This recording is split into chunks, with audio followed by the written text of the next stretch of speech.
it's really good. Yeah, I'm really enjoying it, and I see it more like as something that I'll probably just pick up and casually just do like a run or two here or there, as opposed to something like I really get into. But it's a lot of All fun. right. What'd you Yeah, say yeah. the name was? Doors of Insanity. It's kind of like a similar kind of like that I'm gonna have to inscription check it kind of out. card portion and stuff. Can you still hear I'll me probably okay, by play the some way? more on stream over the weekend. So You was that? can you still hear me okay? You're now live on my stream as well. Oh, we are. We're double You're streaming. on two streams right now. Oh Very wow. cool. I'm gonna send this Hello. painting away to my alien friend. Cool. This is a human monument. There we go. He said he'll give me an old reactor in exchange for it.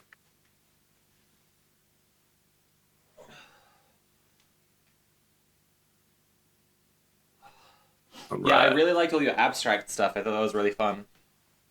It is like it's so fun making that kind of stuff in this game. And look, I just got like boxes of stencils delivered to my apartment, so now I can like, Yo, oh that's shit, sick. they're flying everywhere.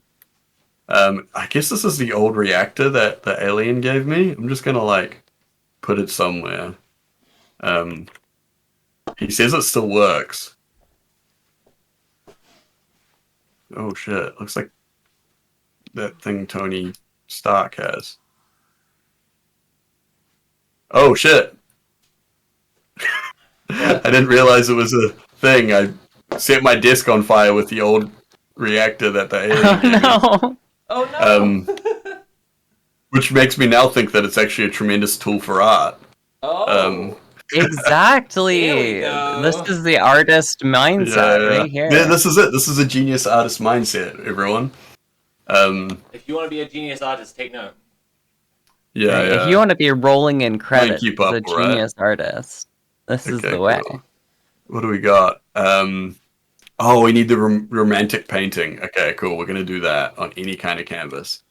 So this guy needs a romantic painting to propose to his girlfriend or something. We'll just do a little one. Let's do like he said any kind of canvas, so he's getting the cheapest one possible.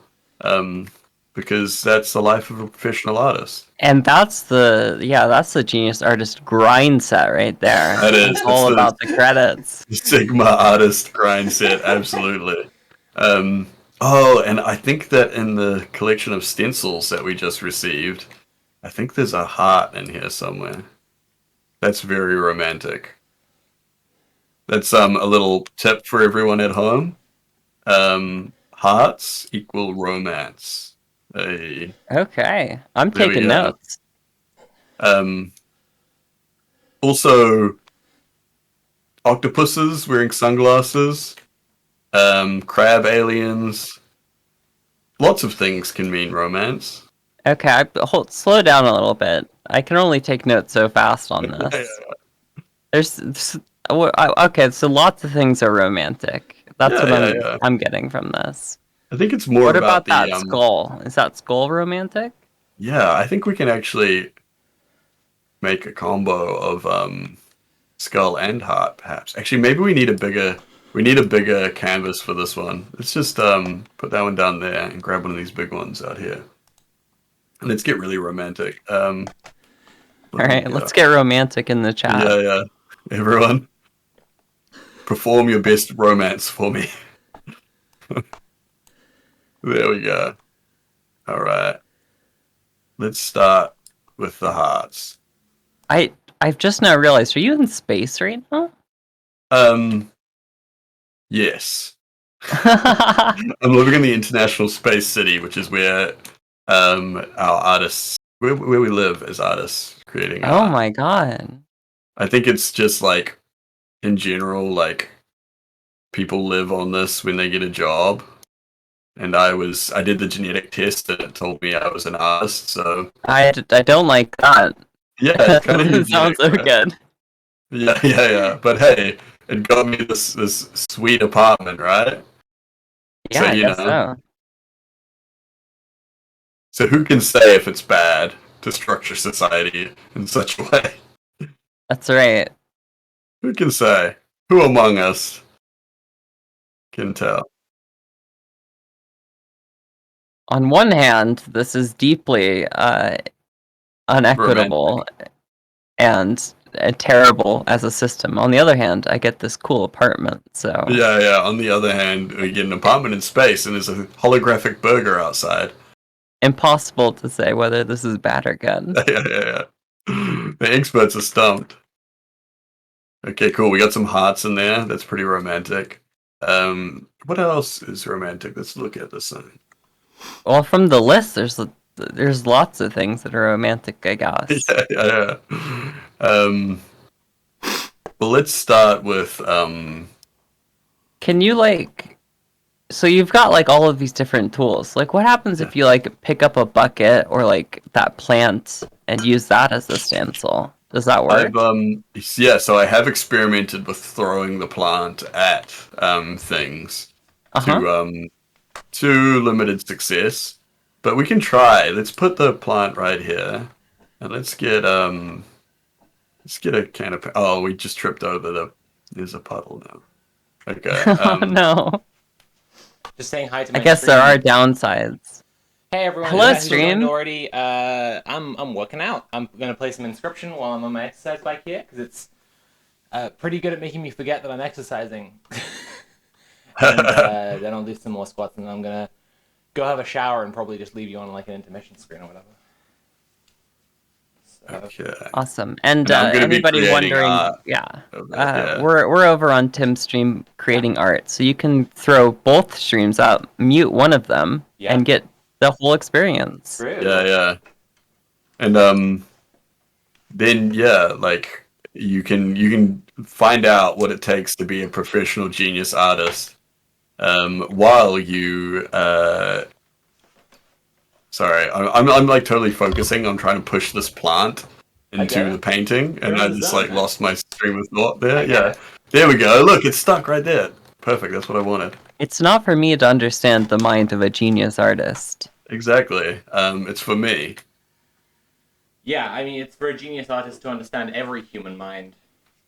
Yeah. And speak of from our collective experience. Exactly. Okay, so plant as a stencil is okay. I'm just amazed that it works. I love this. Yeah. No, it's actually like the physics and stuff in it are really good. So what was the other? Oh yeah, let's put the octopus that looks like it's wearing glasses, which is also very romantic. What this game is telling me is that someone really wanted to be called a genius artist, so they made this game. They created. It's it's a very specific compliment that they were fishing for, and they really wanted to show everyone that they were a genius artist. And you know what? Whoever made this game is a genius artist.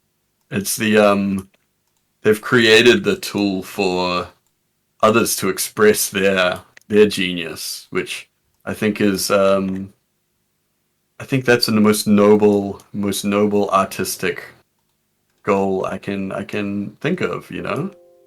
True. Here we go. All right, we got that guy there.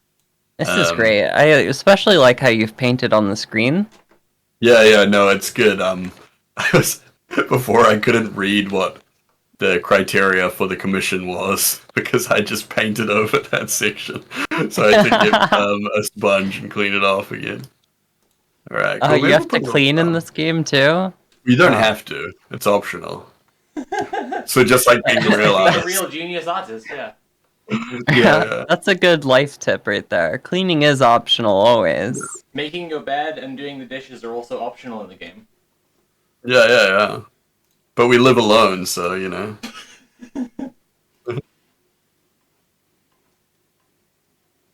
This is starting to look like emo teenager art. Hell yeah. Let's put, This game is Such Art: Genius Artist Simulator. Oh, yeah. You can see the game under the title because Yeah. Tim is like a pro I updated. streamer and he's got everything set up correctly. Yeah, and I definitely did that of my own volition, not because someone told me in the chat that I was no longer playing Doors of Insanity. Shortly after I didn't update it to Doors of Insanity after not updating it when we stopped playing Right. Minecraft. Yeah. And that was just a genius artist decision. Yeah. That was all for the furtherance of genius art.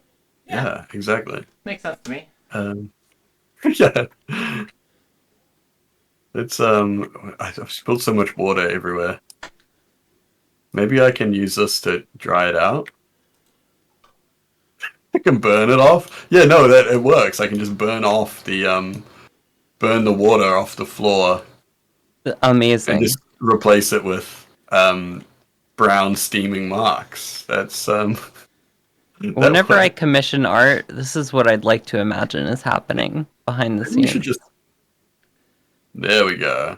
Whenever I commission That's a thumbnail art. for my videos, I'm really hoping that they're using fire at some point. I just Right. got more famous. Wow. Holy shit. I've moved from obscure to a curiosity now. The burnt skull on it, I think, really completes the piece. I think it does, right? I think that's the romantic painting that this guy needed to to You can finally pop the propose painting now. to. All right, cool. There we go. Let's clean off this monitor here. What if I got a sponge or anything? I just kind of throw stuff everywhere, so it's kind of there we go.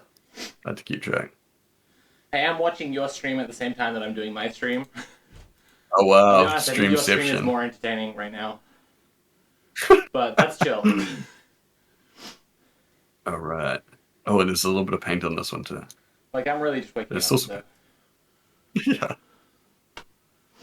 All right, cool. So let's look at our emails and see if there's any other cool ones. I think we still have. Oh, we still have the mutant thing the guy wants. Tim, while All right, are you gonna can shout out are you the gonna punk charities him that we're again? raising money for, and ask Yeah, for some let's do donuts. that.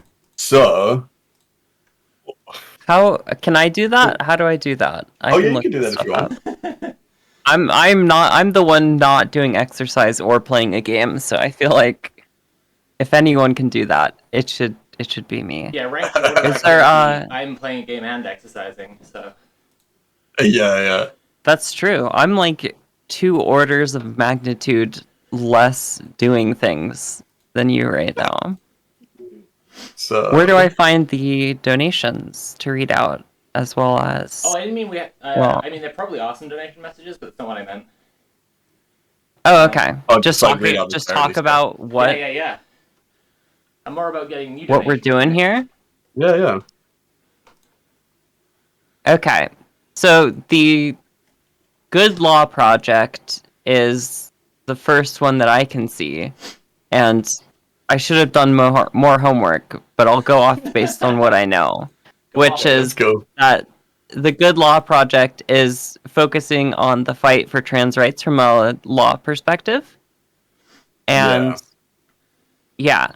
And so what they're focused on is the constant and unending attack on trans rights in all the different forms that comes in. Yeah. And as well as I'm sure that they're focused on the related and interconnected fights for women's rights. I know, especially here in America, abortion is a big issue, and it's all interconnected. It is all connected. Absolutely. And I think that they are like more broad, focused on all of these legal issues. Not to get Yeah. too So they're grim, like wanting to lawyers be- and stuff. But Yeah. like, the connection between like the struggle for abortion access and for trans healthcare is bodily autonomy. Yeah. And Yeah. that's because Absolutely. like the fascist dickheads who see crisis coming are like, we should be able to control our population to make, basically half of them into just like breeding stock. Because again, they're fascists. It is grim, but like that's the way they think. It's pretty inseparable. I was gonna say this yesterday as well. Like the gender criticals who sued the Tavistock Center. Apparently, the whole time they were being like, "Nah, this won't do anything to bodily autonomy. This won't do anything to abortion access." And then their lawyer like turned around as soon as the case was won was like, great, let's go after Guild Competence now. And they were Yeah, yeah. wait, what? And it's like, yeah, we were telling you the whole time, you dumbass. Like they're literally just like the useful idiots, right? Like for like I mean they're the, just as fascist as the others, but they're they're just like Jaguars eating my face party. yeah. Like I never thought they would eat our face. Yeah. Oh man, this guy doesn't like the painting I made him. But yeah. What? Oh well. Well, He didn't like your romantic painting? No, That's fucked up. but he already paid for it, so I told him that if he pays me again, I can make him a better one. Nice. I'm saying... I'm sure that's true. It's disappointing that he doesn't have an eye for genius art. Yeah, I mean, it's like, I think it's her. She doesn't appreciate it, to be honest, but, all right, cool. That's right, yeah. Well, they're going to get married and they're going to have kids in like 20 years. Someone's going to dig that out of the attic and they're going to be like, holy shit, is this a Timmy Dipshit original? I love that name, by the way. Yeah. Yeah, like, wow, is this an original, non-fungible Timmy Dipshit? One day people will see the value in the name Timmy Dipshit. Yeah, exactly. I like the idea of a dad, like, picking it up, like, taking it off his kid, being like, I don't think it's fungible, and kind of, like, checking the frame. Yeah. He's like, Go on, Dad, funge it! Funge it, Dad, I bet you can't! Yeah. Alright, let's get back to the wonderful charities that we are supporting in the stream. Please do.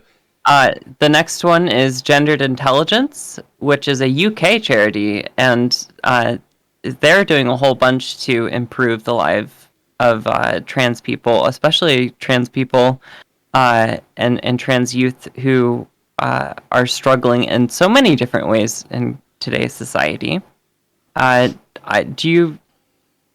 not as up on Gendered Intelligence. Could you tell me a little bit about what they do, Soph? Oh, yes, Soph. Maybe if I have the breath, yeah. That's cool. I can talk about it a little bit if you want. I'll say the Cliff's Notes, and then you can add what you want to add on. Okay, it's probably the Cliff's Notes, but... So they do, like, youth groups and outreach and campaigning, and they also do, like, cool summer camps and stuff. So it's basically, like... Oh, wow. They're really providing a support network and, like, a tangible sense of community and friendship for these kids.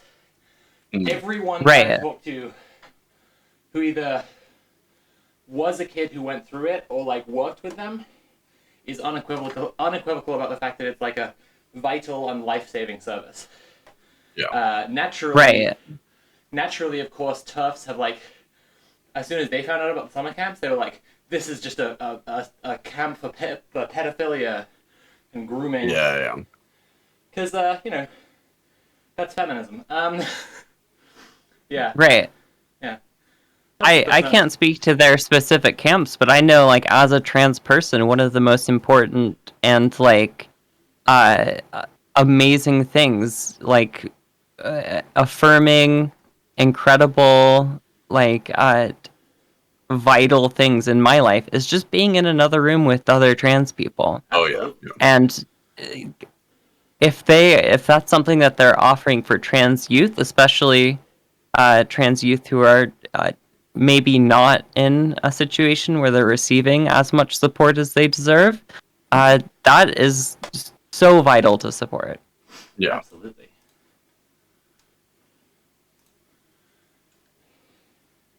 The next charity of the triple charity amazing streamathon is Southern Equality, Campaign for Southern Equality, and I gotta say I know the least about this charity. Do you want to like go to their website and read some stuff from that? Because like honestly, I've been kind of saying it a little bit vaguely so far, and just kind of being like, there's equality in the South. So, yeah. We could probably I'll all right, give me a second. I will do my own research and I'll come up with I'll come back with a concrete thing that they are involved in right now. Jess, you're just like my hero, Alex Jones. Thank you. You'd be surprised. I get that a lot. What if I said I wasn't surprised? Then I would say you are definitely a genius artist confirmed. Like, focus on the genius part of genius artist. I mean, I see things others do not, you know? That's right. Like, yeah. And I am blessed with the ability to make that into art. Like this piece right here. So this is the theme of that I've been commissioned by the government to create this one saying living together without killing each other. So I've drawn this also quite romantic piece of this naked person falling in love with a Crabux alien. So just to look over the premise of this game, you're in like a space city where you're all like doing your little jobs. You had like a genetic test to determine what your job should be. Yeah, and it told me artist. So then I moved up into this artist's apartment on the International Space City. And I basically commissions comes make art for us that will keep us from descending into race war. So there's a robot revolt happening on Earth. Oh, good. And also, so the Crabux have made contact with humankind, and a lot of people are concerned that they're looking to invade Earth for its salt water. But I've also been taking Crabux clients, and they seem pretty chill. Oh. So I'm not sure you like. believe it. But then there's like the people that are like the pro Crabux people are kind of weirdos. Like they're like these really weird Crabux worship kind of people. But then the actual Crabux are pretty chill, and they're just like, "Hey, what's up? We want to buy a painting," you know. So it's like looking to Crabux chasers. Yeah. Actually, when you put it like that, looking to people who are like, yeah, I just love Crabux. They're so cool and sexy with their carapace and. Yeah, they're 4 tentacles, and Alright, I'm gonna send this one to Unibot, and achievement unlocked, peace on Earth. So we got some other stuff to make. What do we got? Very glad to have a low quality webcam right now, so no one can see how sweaty I am. Real relief. Yeah. I've been getting reacquainted with being ridiculously sweaty since I started going at CrossFit, and it's pretty wild. So let's get a bigger canvas for this romantic one that we're gonna get this guy's girlfriend back. Okay, so I've done some research. Okay. All right. And therefore I'm now an expert. Okay. But Campaign for Southern Equality seems like a very cool group.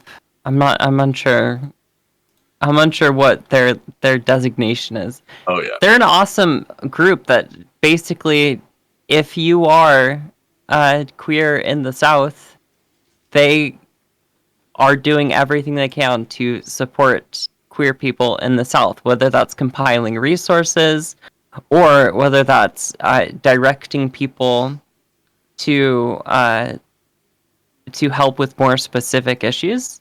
So they have like, all different kinds of programs. I had a look earlier, and it seems like they do a lot of like advocacy, and also like we're talking about like helping people advocate for themselves, sort of. I think that's kind of the vibe that I was getting. So they have.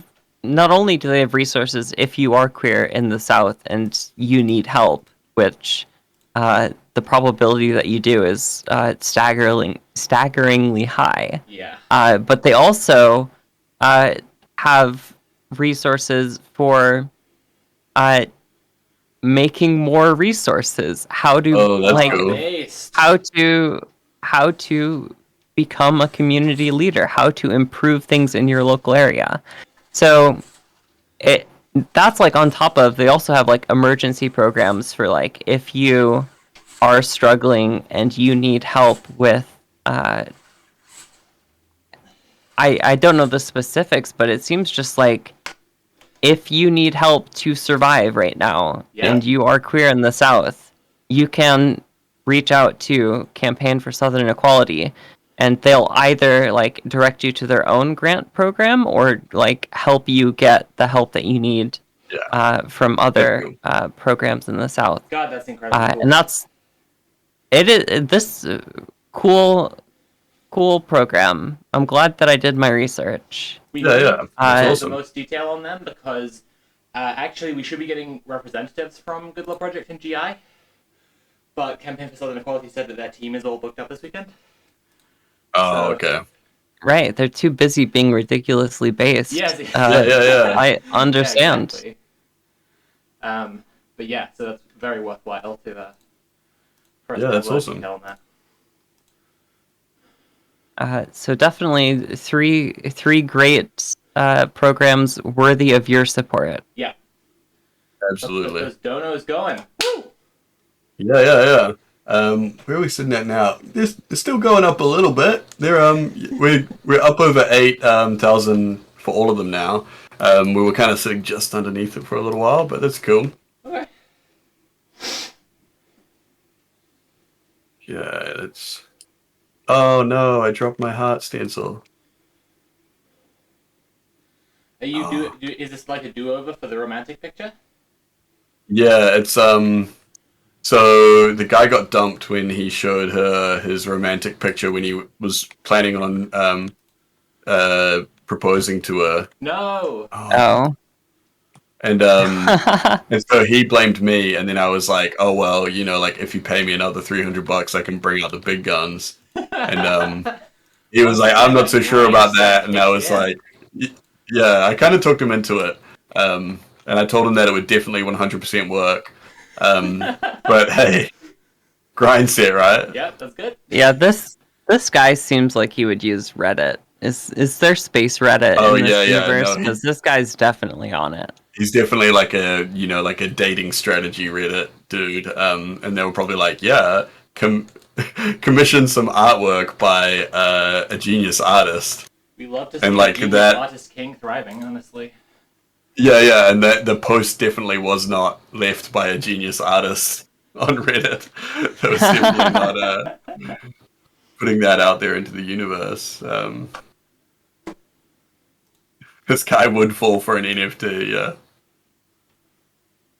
Yeah, definitely the kind of guy who's like completely misses it, like attributes everything that happens and makes a post on Reddit that's like, I commissioned art for my girlfriend and she broke up with me over it. Yeah. When it's like clearly there's so much else going on. Yeah, I mean, it was like a guy that bought like an NFT for his partner or something, and then she dumped him because she was just like, "What the fuck is this?" I think she dumped him, but it was just like this. It's not about you buying an NFT. It's about it's like you just didn't it's you not you buying her this thing that you wanted because you see value in it or whatever, and not actually thinking about what she might want or anything like that. It's like when Homer buys Marge the bowling ball. Yeah, absolutely. God, there's like a Simpsons thing for everything though, right? Like, what other colors we got? Oh, we got another red down here. Okay, so what else are we gonna mix up with these hearts here? I feel like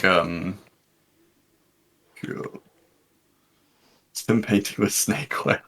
I am literally snake oil based enamel paint. That is a huge canvas. It is, yeah. Let's put I like your since he's a Redditor, let's put some upvotes on there. True. All right. Yeah, let's put some upvotes to the left. What color are upvotes? Are they blue? Or orange. Orange, alright. I think you should have at least one I should not be. Yeah. I want to tell you your Redditor fucking exposed. I think I shouldn't be answering these questions. My lawyer should be advising me not to answer questions about Reddit. I think I think it's important for someone to feel a little bit of fear when they experience good art.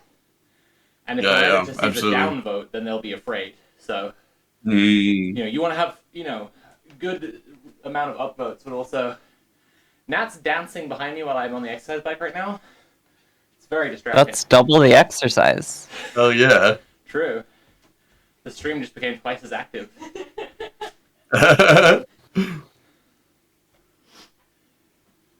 We've been at the gym using those they call them like assault bikes, I What? think. And it's Assault like bikes. assault bike, and it's like a bike where you're like pedaling on it, but then there's like handles at the front. It doesn't have normal handles. It's like these other ones that you kind of have to go like that And then the on, guy slaps and you they're in the like, face every 10 minutes. yeah, they're so brutal. It's like it's wild. Like, yeah, I don't know, because it's like with CrossFit, it's this thing where it's like you got to be like it's like you're moving constantly, so you'll be doing like weights, and then you'll jump on the bikes, and you'll have to like smash out like 30 calories on there, and then like jump onto like a rowing machine and do like like 25 or whatever, and it's like you just never get to stop. And Fucking incredible. it's always like the kind of in between things, like the bikes and stuff that I find really hard. Like, yeah, it's wild. It's so wild. I am actually really enjoying it though, because there's lots of other cool stuff. Like it's it's like at the community center by my house, and it's like cool because it's like they're not trying to like they actively kind of push back against like the thing that a lot of other CrossFit gyms do around here, where they're like really focused on like like how many like how much weight have you lost and all that kind of stuff, and they're more kind of just like the goals are more like I guess more tangible things that you can actually like do, like Nice. being able to like lift a certain kind of weight, or like being able to climb the rope and touch the ceiling or something like that, and it's like a lot more, I guess, like functional, and like I think a like kind of a healthier mindset, Yeah. because there's Sounds sick as hell. there's like a lot of kind of bullshit in those kind of things, right? Like but yeah, it's really good, and everyone there, it's like because it's like a community center kind of thing. It's everyone's really chill, and it's nice. it's like no gym weirdos and stuff. It's I just want to shout out Really to everyone good. here who's watching both streams. If you're unaware, if you go to twitch.tv/team/redplanet, the whole Oh, weekend yeah, you can okay. just have that one tab open and tab between all the Oh, live wow. streams. The That's views the count to whichever future. one you currently have like in the foreground. So like it's basically the same. It's just that it's much easier for you to click around between the whole team. Yeah. It's so cool that we got that set up. Like, Yeah, so useful. especially with 3 of us live right now. Yeah. I saw a lot of Awesome. people were really excited about like being able to tab around when we're doing the Minecraft. Oh, yeah. Actually, that's so sounded good. I didn't even 18 think years about it old like just that. then. I was like, the Minecraft. Yeah. Oh dang! I can't believe I missed the Minecraft. How was that? There'll be loads more Probably do Minecraft more. today, babe. You can join in. Hell yeah! It was really good. It was very peaceful and fun. If you really Awesome. wanted to, you could stream your end and use the same dono links. Raise Yeah. more money. Yeah. Me streaming? Wow. It's more It's likely than you it's think. possible. But yeah, like even Nat was kind of like, because Nat's been a bit like unsure on how this stream event's gonna work. Yeah. But then when the Minecraft stream was happening, she was like, I get it. Yeah, I was really loving Yeah. the between the different streams. Like, yeah, actually, it's so much fun. Yeah, that's what it's all about. That multiplayer. Hell yeah. Jen showed Joe her cube. Yeah. It was great. I've only fantastic. heard the faintest rumors of the cube. Oh, well, Yeah. you're in for it. I've heard only whispers of cube. What else am I going to put on this painting? We've got upvotes and we've got hearts. Let's fill up Let's some of get a these painting gaps. here. I think that what you we should focus for a second on like what is it that he wants to communicate to her about how cool he is and why Okay. she should be with him. Um, What do women like? Money, intellect, muscles. Right. radiation, is that a thing? Is that a thing? Do ladies like radiation? Oh yeah. Well, Yeah, big time. well, Yeah. yes, but I doubt that he knows that. Oh, no, you About- know Oh, what? so, yeah, but we I'm know gonna- that. So we're trying to help I'm him gonna back out, up though. there. I gave into my feminine urges and I wasn't in the mind of the Redditor for a second. Yeah. But we can help him out with the radiation. He might not. He Um, might see it and be like, that's a bit naff, but like his girlfriend will love it. yeah, exactly. The artist that Um, I commissioned says that women love radiation. And is that right, Redditors? Yeah. Am I the asshole? Kuri is saying that wolves are good. Wolves are good as well. Um, Yeah, women like wolves. yeah, This yeah. is true. Panda Bibble is saying noticing his radicalization happens in reaction to just gestures outside. People are finding it easier to keep up exercise routines because they have specific things they want their body to be able to do rather than number goes down. Yeah, totally. Yeah, I agree with that. Yeah, the specific thing I want my Classic body to be is- able to do is have a huge dump truck ass. Yeah. So my entire Classics exercise is, that routine sounds is nice as well. It oriented is. Yeah. Oh, we got X-Paz in the There's chat another as well. thing that women love. Radiation. Dump truck ass. Yeah. I mean, it's yeah. I think everyone who doesn't love a big old dumper. All right. Have you considered putting Um, a big juicy dumper on your art, Tim? Oh, wow. Okay, maybe. Let's get the radiation in there first. We're going like neon green. Yeah. But yeah. You know my magic mushrooms tattoo with the like pink and Oh, yeah. neon green? My artist was saying while she was doing it, like, this will look incredibly trippy if you're tripping. And she was right. Oh, yeah. Have you seen it? It Oh, really yeah. looks like it's like lifting off my skin. It's magical. Oh, speaking of stuff like that, I finally just watched Midsummer last night. Oh yeah. Oh no! How'd you like it? That's wild. I did really like it. I think I still like Hereditary better, but it was very good. Yeah, Hereditary is intense. I'm not sure I'm gonna watch Hereditary again though. Oh yeah. I've seen Midsummer like 4 times. Oh really? I Yeah, I can't only just saw it for imagine- the first time.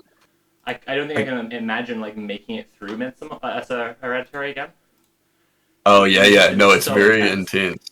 I see. I can imagine maybe watching Midsummer again once or twice, but I've watched Hereditary a couple times now, and I can Oh shit. definitely see myself doing it again. Yeah. It's yeah, it's really good. Hereditary is the first movie I've had where it properly kicked off my actual like fight or flight response. I remember in the cinema. Oh yeah. No, it's. I was talking about that with a friend. Like I'm so used to watching horror movies and thrillers and stuff, and just not being affected by them at all. But Hereditary is the first one that I was actually like. I paused it while watching it and was like, I'm just gonna like get up for a little bit and just kind of just have a little bit of a stretch, you know? If I was Like, watching that at home, I definitely would. When I was Damn. Watching Yeah, I in the think I'll cinema, pass like- on this one. I couldn't pause because I'm in the cinema, and so instead of like oh I wow, was like yeah. looking around at the exits, I was fully like, I might have to run. Like this is Yeah. too No, much. it's very intense. It's yeah, and like I've never really felt that as an adult watching a movie. Yeah. Yeah. So which I think is like I think like that visceral reaction to me is really interesting and really kind of woke me up about like some stuff about like how I was feeling about movies and horror movies and stuff at the time. Nice. So I think it was really good. But yeah, and I think I also prefer it just because of some of the stuff that it talks about. I think is like a little bit closer to home. But yeah, very intense, and it's like one of those things where it's like when people ask me about it or whatever, it's kind of like I can only recommend it with like a lot of disclaimers, right? I mean, to me, it's like how close to home it is. That's like exactly why I can't watch it again. It's like Yeah. there's like a disabled kid in the family, and there's like a abusive, toxic home environment, and all this shit. Like it's too much. Also, Yeah. like literally close to my literal home, we have a Oh, slate right. roof like on the in the ceiling right here. Like, if you know the scene I'm referencing, Oh, yeah. referencing, we have like a slanted ceiling here. And I'm just like, I can't let that mental image be in my mind too long. Or I'll die. Yeah, no, it's like it's an amazingly made movie that is like Yeah. very hard to very hard. Oh wait, that's too close to that. I think it's a specific niche of like, I'm happy to admit that I think this movie is basically perfect because I'll never be able to watch it again to critique it. So I may as well say it's a perfect movie. It's perfect. Yeah, that's it. I can't critique it, so, you know, it's beyond critique. Like I can't physically critique it because I don't want to think about it that much. Become uncritiquable. I will flee. Yeah, exactly. That's got it. Become uncritiquable. To be fair, like this is like a lot of what my position has been on movies in the past. Like when people talk about, I don't know, John Waters or something, and it's like, if the level of gross out grosses you out so much, you have to stop. On the one level, that's a valid critique. On another level, like, if you stop and you can't watch the rest of the movie, then you're like, then that's the only critique you can offer, is that you can't engage with the rest.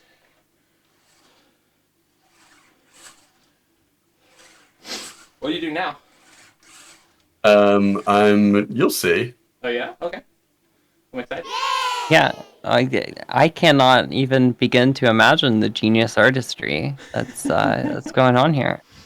Yeah, I mean, like, not everyone can. And that's the way it should be. That's why we have DNA tests. Right.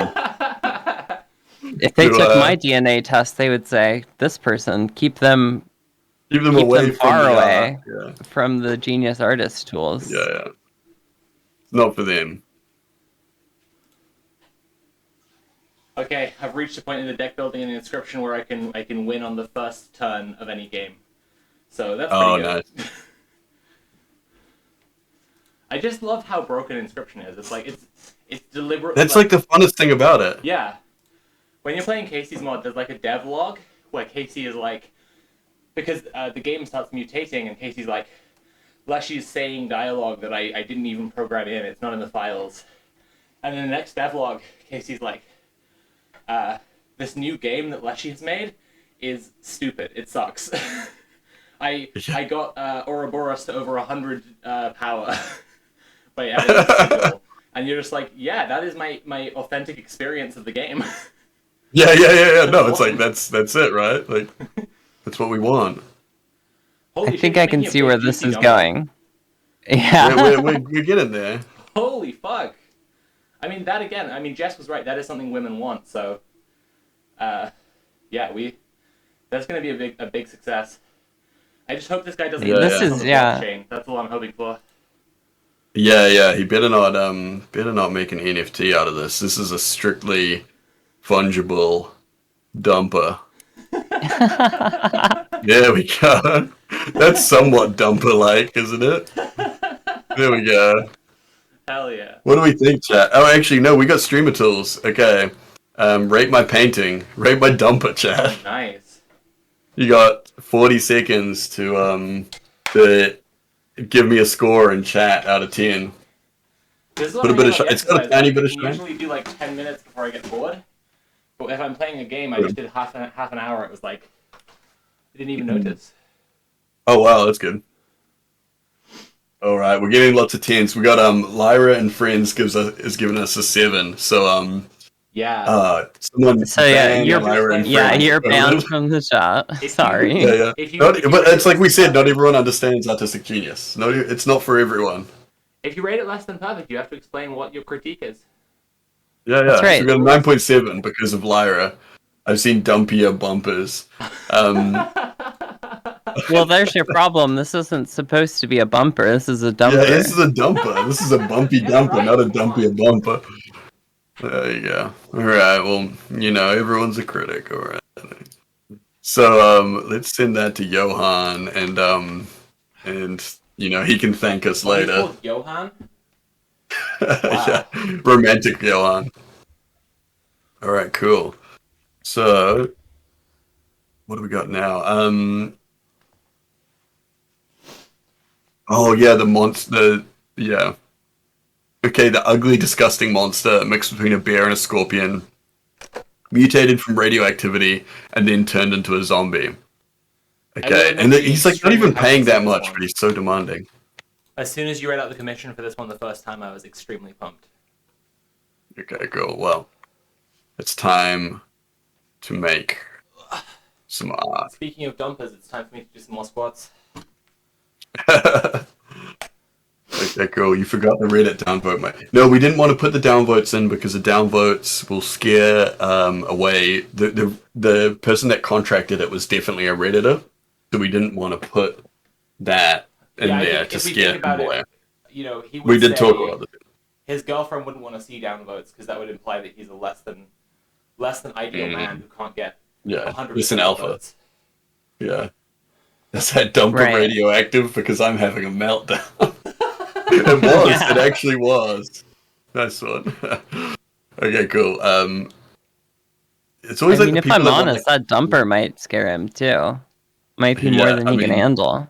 yeah, I She might mean, leave few him for can. anything. Few can handle that. So how are we gonna do this? What is it? It's like a disgusting monster. He wants dark fantasy. So let's start with dark horror. Let's start with a black background, I think. I feel like we're gonna spend a lot of money on this painting. Okay, is that all the black? Yeah. All right, but think of the exposure. Yeah. There are dudes that email you like, like free exposure. They definitely the team that wrote this have definitely taken commissions before. Like they know what's up.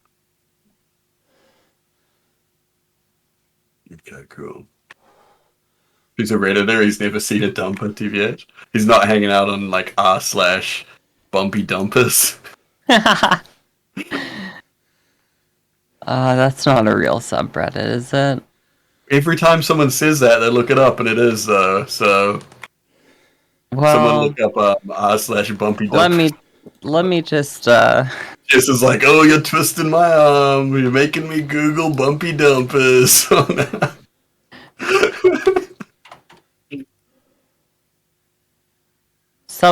unless I'm misspelling bumpy dumpers, I'm not seeing the subreddit for it. Oh yeah, Expaz checked as well. He said it's not there. Alright, no bumpy dumpers. Well, yet. I mean, hey, the night is young. Let's see how big those donos get. Maybe maybe we'll be posting bumpy dumpers for Right.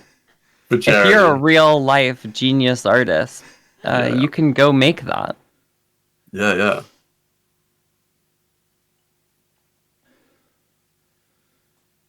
Alright. Almost blacked out this whole thing. I never expected 73 people would show up to watch me walk out. That's ridiculous. Yeah, it's wild, right? It's like I think about that a lot, like when I make like a Twitter post or something like that takes off, and I'm just like, there's so many people that are like liking and sharing this, and it's just, yeah, strange, right? Yeah, I'm just like, why do you care? Yeah. What are you doing? You freaks! What are you doing?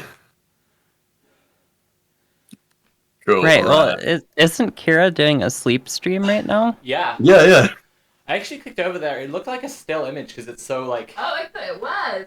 but like, Ah. I saw her doing it once, and I couldn't tell, and I was like, but then no, then eventually I think there was some movement. Like I think it was like it's her bunny. you could see, Yeah. yeah, the bunny, yeah, that was it. Oh, okay. Never mind. I understand now. I get it. I didn't realize she was in the room. Yeah, so that's her So she there was on the bed. off. Yeah. I would be. It's just like I a would still be so sleep. scared to be stream whilst asleep. Like She used to sleep in the same room that she had her whole stream set up in anyway. Yeah. Like she was just in, before she moved, it was just one room. yeah. I would just be so nervous about like. I mean, I guess I have fallen asleep on your streams before. Yeah, you. Oh yeah. That's true. You've just been in the corner, But just you like. can tell me if I start snoring really badly, which I do, or like, Oh, what if I start sleepwalking or like saying weird shit? yeah. Kira's gonna Because take I me do away that. from this. I do weird shit in my sleep, and I Oh, no. definitely would do it on stream. I Oh, would just, no. yeah. Sophie's really funny. She talks so much in her sleep. Damn, maybe I Oh, should have been doing wow. the sleep stream. Yeah. But it's really funny because a lot of what you talk about in your sleep is like as if you were on stream, like you're just saying, like you're talking to random Maybe chaters or about annoying people. Maybe we should do the. Maybe tonight we should just do the sleep stream, and I'll see if I like do the donate plug. I'm just like gender intelligence. I Yeah. wouldn't be surprised. That's amazing. I would be Cool. worried that people could see my dreams somehow. Yeah. That's what That's I how would be streaming worried works, about. yeah. I'd be like, oh damn, I just had a really fucked up dream. I hope nobody saw that. Yeah, exactly. That's exactly how I feel. You've just talked me out of it. You've literally. I'm just like, oh no, I can't have that. Yeah. Yeah.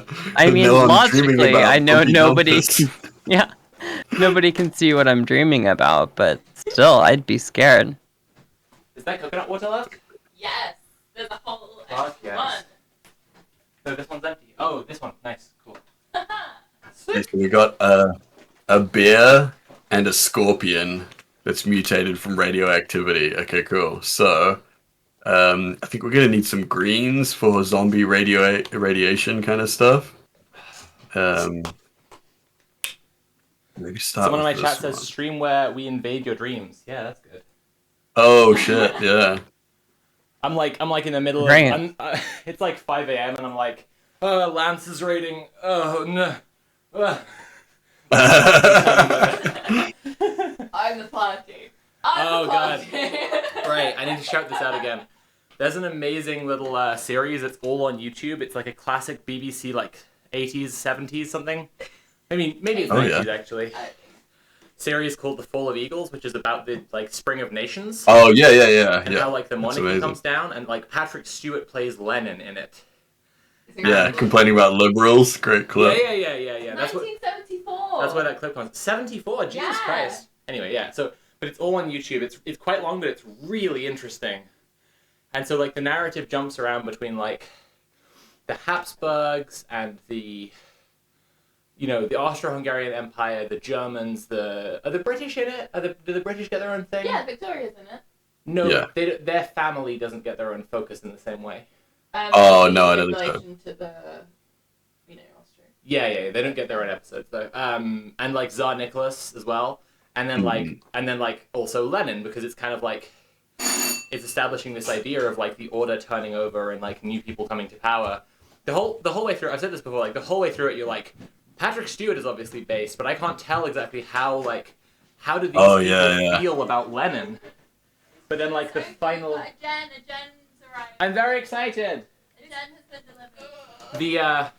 But then like the final screen of the entire show is like a sort of like in memoriam for Lenin among the like red banners of revolution, and you're like, Oh wow. yeah, okay, I guess maybe these guys quite liked Lenin actually. Hey Jen. Yeah.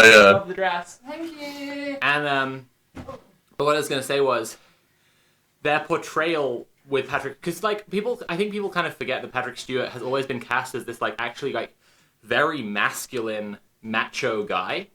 Yeah, he is, right? And because he's like sophisticated and intelligent, people kind of forget that. But like, he's definitely been cast as a sex icon a lot. And Yeah.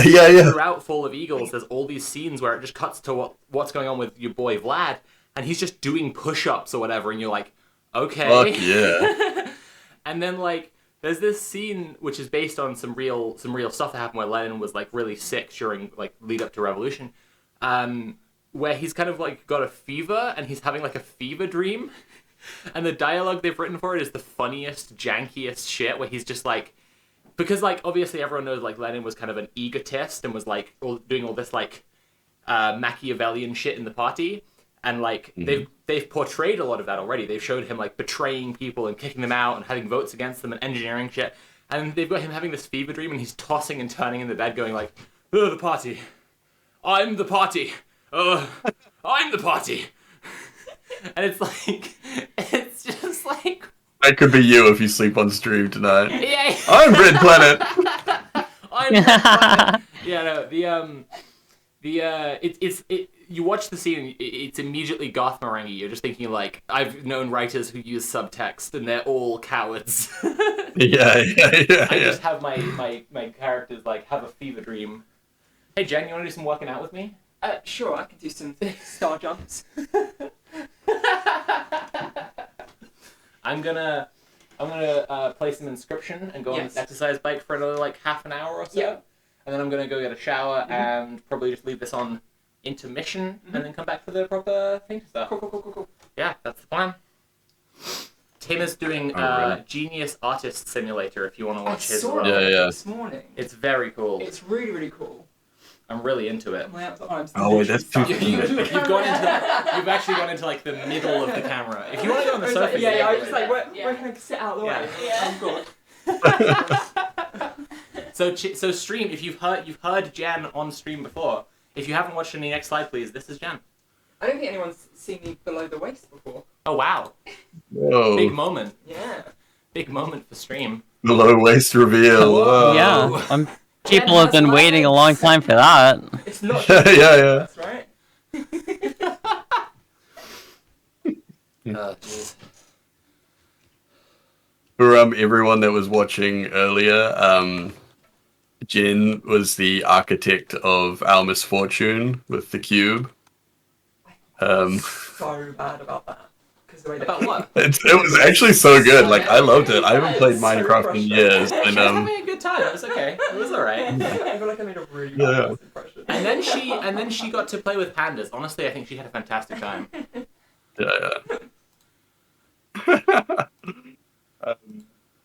Friso's asking, does the game have a VR mode? I'm not sure if it does, but I think it does. It definitely seems like the kind of game. I'm that gonna would look it up. be VR-ish. That's a good question. I'm going to do my own research and become an expert. Yeah, then. hell yeah. Just was, like our boy Alex Speaking of doing your own Jones. research and becoming an expert, I was gonna do what my normal routine is and just like listen to a podcast while I work out as well. But it's usually Knowledge Fight, and I think Dan and Jordan are going to be on later today. And I just thought that's kind of a bad vibe. Oh yeah. Yeah. I can't do that. So I'm hanging out with my pals instead. It's good. I mean, it's no listening to podcasts, but I guess friends are fine. Yeah. It's no developing weird one-sided friendships with strangers, but it's yeah. But it would be a realistic picture of your average morning. Yeah, Yeah. I mean that's what, I that's saw, what I mean. I was just gonna someone- do my normal morning, but then I Yeah. realized like, oh, I can't do that. That'll be weird. Yeah.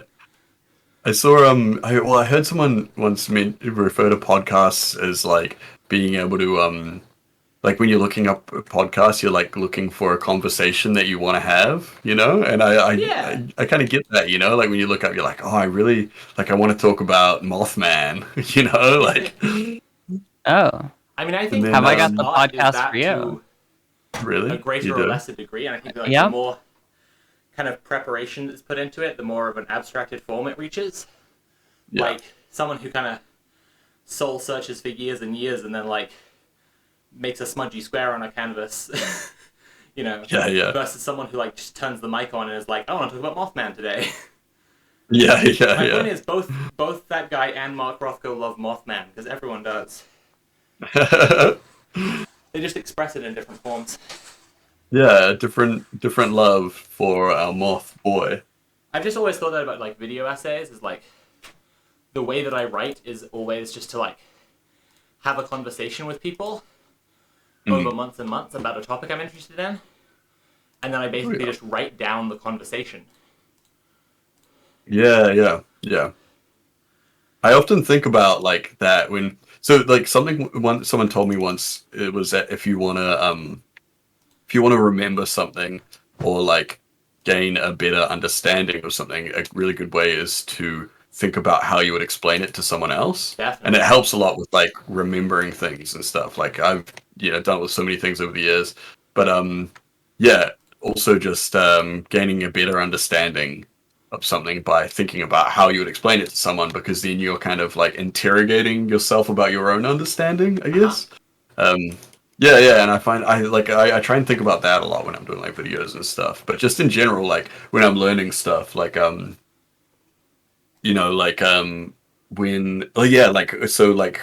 example is when I was like learning about a lot of like traditional Maori kind of like patterns and kind of like structures and things like that. I was always thinking about like, how would I explain this to someone else? Like, what does this symbol represent, and how does it, like how do we use it and things like that. And and I found that really useful, and it's like being my little life pro hack. Hell My yeah. gamer tip is then. That's a little bit of free genius knowledge. Yeah, I think the clearest example of what I'm talking about there is like my Matrix video, because like Yeah. you can really see that that's true, because it's not only that Sarah and I just talked to each other for 9 months about why we like the Matrix sequels, and Yeah. wrote it down, but then we even presented it like that. It's just like us taking turns to explain it. Yeah. I have a VR update on Oh, you do? Genius Artist Simulator. So is it VR friendly? It is not VR friendly, and though the dev has Sorry, I'm expressed sort of interest in crazy. adding VR support, if there is a VR version, it will be a standalone version. So do not get the game and expect it to add VR support later on. Oh, However, the game looks cool regardless, and you may want to get it, even though it doesn't have VR. Yeah. I mean, I might get it, honestly. That's pretty What do you fun. currently make? Is this the Scorpion like the radioactive Scorpion thing? Scorpion, bear, zombie, mutant sort of thing. I'm giving it a big mouth with a big tongue at the moment. Are you going to use fire for Obvious. this one? I think that's important. Yeah, I should actually. Wait. Because I think if it's radioactive, it should have some like radiation burns. Yeah, it probably needs a good radioactive glow sort of Oh, thing yes. as well.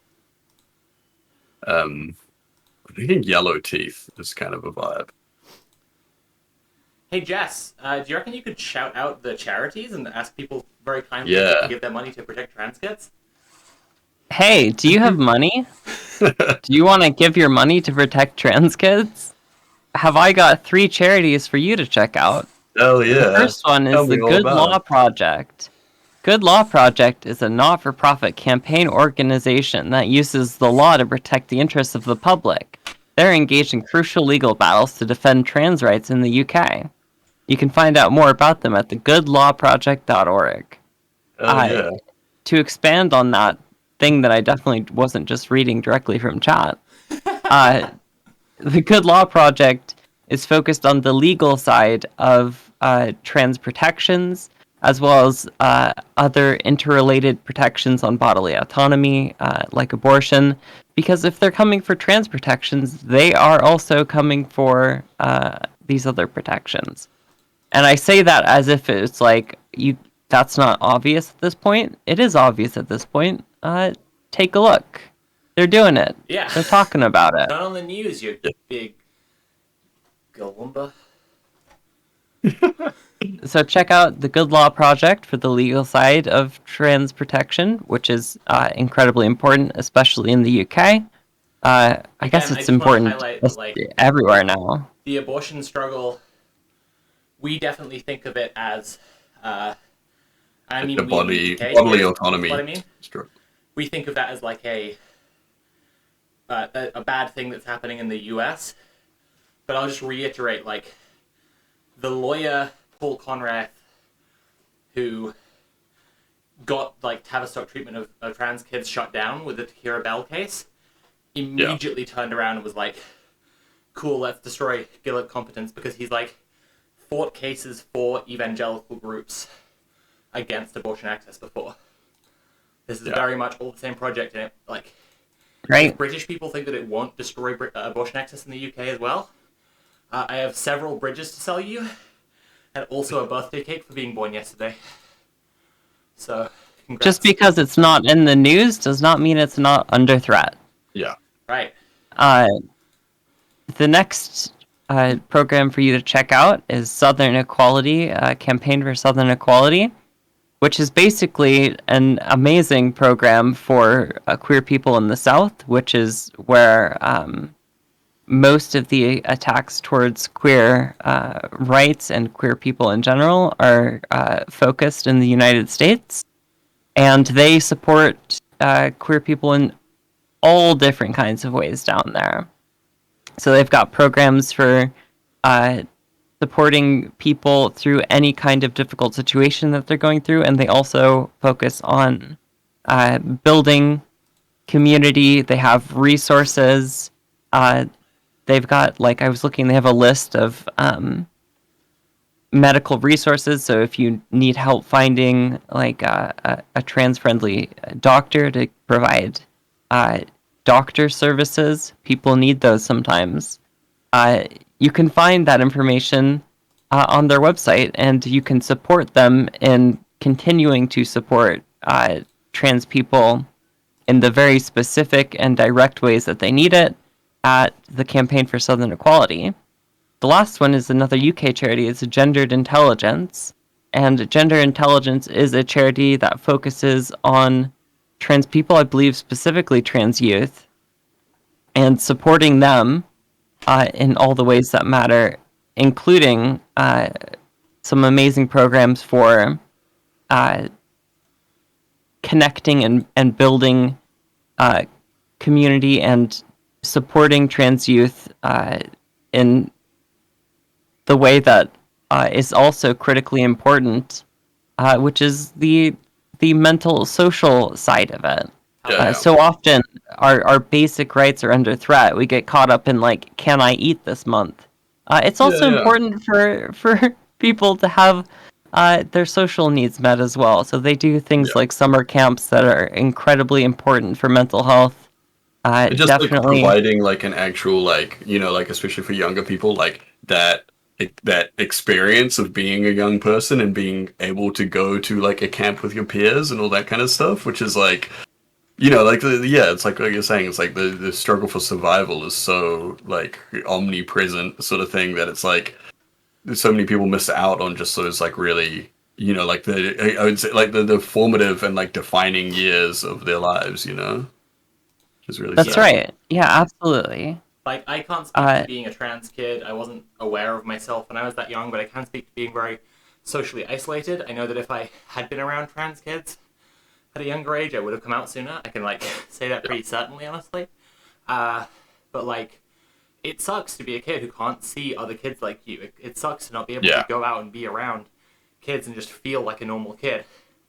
And, you know, that's not what any kid should have to go through. Especially not kids who are like being made the subject of the news every day. Yeah, exactly, right? Like, and they've got no choice in that, you know? Like, it doesn't matter. Like, yeah, just as a kid who's like, you're just trying to do your own thing, and you're just trying to get through fucking school and like all the other bullshit that comes along with that. And it's like, like, we said this yesterday, Baroness Nicholson, J.K. Rowling's fucking business partner, like, has harassed trans teenagers on Twitter and, like, called these teenagers pedophiles. Like, this is the level of absolute sickness that trans kids are exposed to. It's really fucked up. And chat your mind. Yeah, it's like wild. It's like the person that like as a professionally harasses people online is like, you know, like bullying children and shit. And it's just like, holy shit! Like, this is your life. Children's genitals, like 90% of what she thinks about is calling a child a pedophile. Powerful stuff. Yeah. It's like, what the fuck is in your brain? Honestly, like, what's going on? That's what I always try and point out whenever, like, you know, like whenever I encounter people like that, especially like real life and stuff, where it's like a lot of these people like think that like everyone's on their side or whatever, and there's like a silent minority or whatever. But I always try and like point out, it's like, how fucking weird are you? Like, what happened to you in your life that you are doing this, and you are like, you know, that you're like you are. There's this one guy who was like he used to be like a TV presenter over here, and he's gone off the rails full turf and all this kind of stuff like that. And there's like photos of him back when he used to be on the morning show and all this kind of stuff, and he was like this normal, well put together guy and stuff. And now he's just this like absolute gremlin, and it's kind of just like, man, like, look, you've just become this like hateful, like terrible fucking person and shit. And at no point have you ever. His name's Steve Gray, and it's like at no point. Schminahan. Oh, yeah, no, it's the same kind of thing, though, right? It's like, at no point did you turn around and just be like, oh, actually, like, we're the baddies, or like, I'm really fucked up, you know? Like, no, it's the children who are out of touch. Yeah, for sure. I mean, I have a bit of a thesis I'm working towards writing about, which is to do with, like, kind of, apocalypse cults, like, as distinct from doomsday cults, right? Like, doomsday cults are a traditionally recognized thing, like people who believe the apocalypse is coming. But I think that like a lot of what we're seeing right now are these altered realities that really come out of people knowing that like crisis is coming, but being unwilling to confront it. And they're well, there's nothing I can do about the climate apocalypse, but I can bully queer children. Yeah. Yeah. Yeah, it's wild, man. Like, we've not seen this kind of level of hysteria where, like, yeah, again, people who are, like, respected public figures who up until this point were, like, professional and normal and Yeah. we haven't seen this in, like, 100 years. Yeah. It is, yeah, it's wild, right? And it's like, I mean, like, obviously it's like also like just the kind of like social media brain rot and like people like Yeah. getting stuck into like weird, like Facebook holes and all this kind of shit like that, and just like, being legitimately like kind of, I guess, becoming perverted by this kind of like, like the way that, all that shit, like, like Cambridge Analytica and how all that kind of shit works and stuff. But it's wild to see there's like, there's some people that very much do get to a point where their like family kind of steps in and they're just like, oh no, I'm really fucked up or whatever. But then there's like these real like, like legitimate like cultists that are just like, I don't know, like like they get so far beyond what any normal person would consider like reasonable, no matter what the cause was, Yeah. like it's like you've become so fucked up over this, like. Yeah, it's wild because it's like It's the meme of the guy like sticking the stick in his bike wheel, and then being like, "How could they do this to me?" it's wild because it's like even if like if I had a friend that had like a righteous cause and they were fucking themselves up that bad, I would like step in and be like, "Hey, look, like we really need to have a talk about like where you're at," sort of thing. But yeah, I mean, I guess it's just like they're that far away. They've become that they've pushed themselves that far away from people that they don't have anyone around like Yeah, that. J.K. anymore. Rowling's I mean, kids need to step in and have an intervention before she gets a gang tattoo. yeah, totally. Before she gets like Interesting, listen. women won't weeshed on her Yeah. Oh, God. all across her like shoulder blades. It's so gross. Yeah. She gets like the turf drawing of like the ovaries and womb with a face. Oh no. Little neck. That's the other thing, like on her back. reactionary art is so bad.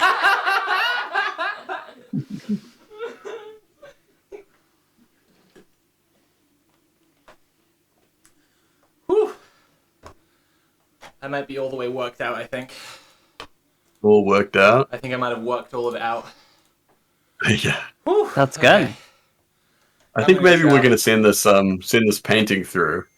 It's the zombie. I took a suggestion from Plumble Orbis about exposed rib cage.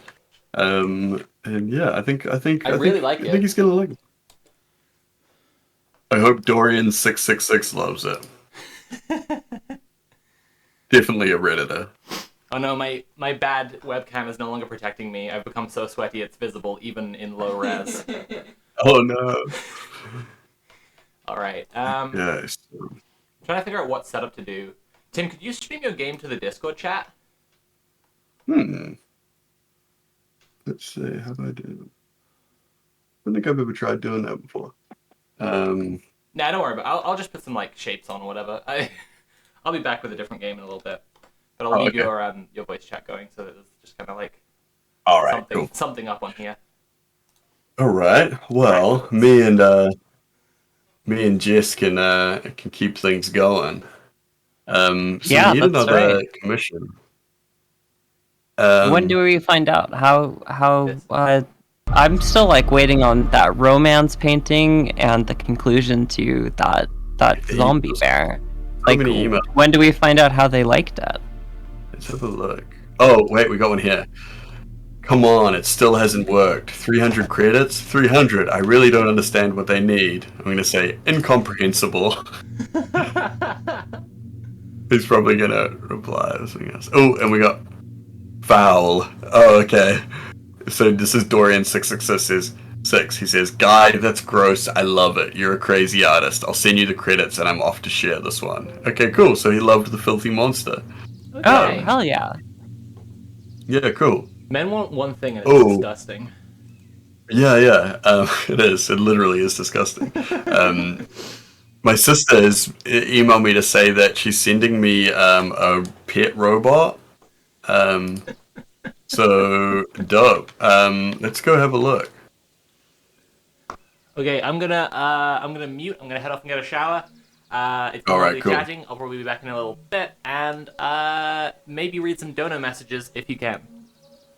Yeah, cool. All right, let's we got this thing. I think this is a paint gun. I don't know how it works. So how do I? Okay, looks like you put paint in the paint gun. Oh, there we go. Oh. All right. This is a new development. Oh my Very god. good. All right. I like this. Let's have a look in the other box, though. Oh, this is a robot. Cool pet bot. Oh, it's an orb. Oh. Okay. What does It just it does do? this. Hold on, let's grab it. Comes Oh, back. it bounces. Can I? How do I grab it? There we go. Okay, cool. What happens if we put some paint Oh, on nice it? catch.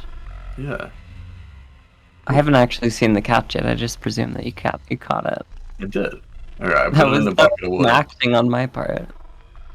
Let's What is it? It goes in know. water?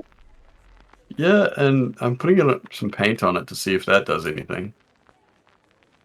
I don't know. I think maybe it just does this. Oh shit! It's stuck in the. All right.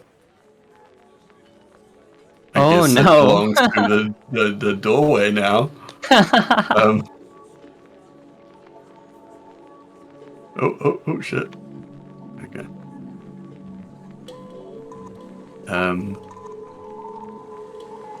Can I grab it? Oh, knocked it out. Is it just gonna do its? Okay. Well, someone else. It looks like it's picking up speed. Oh no. You know.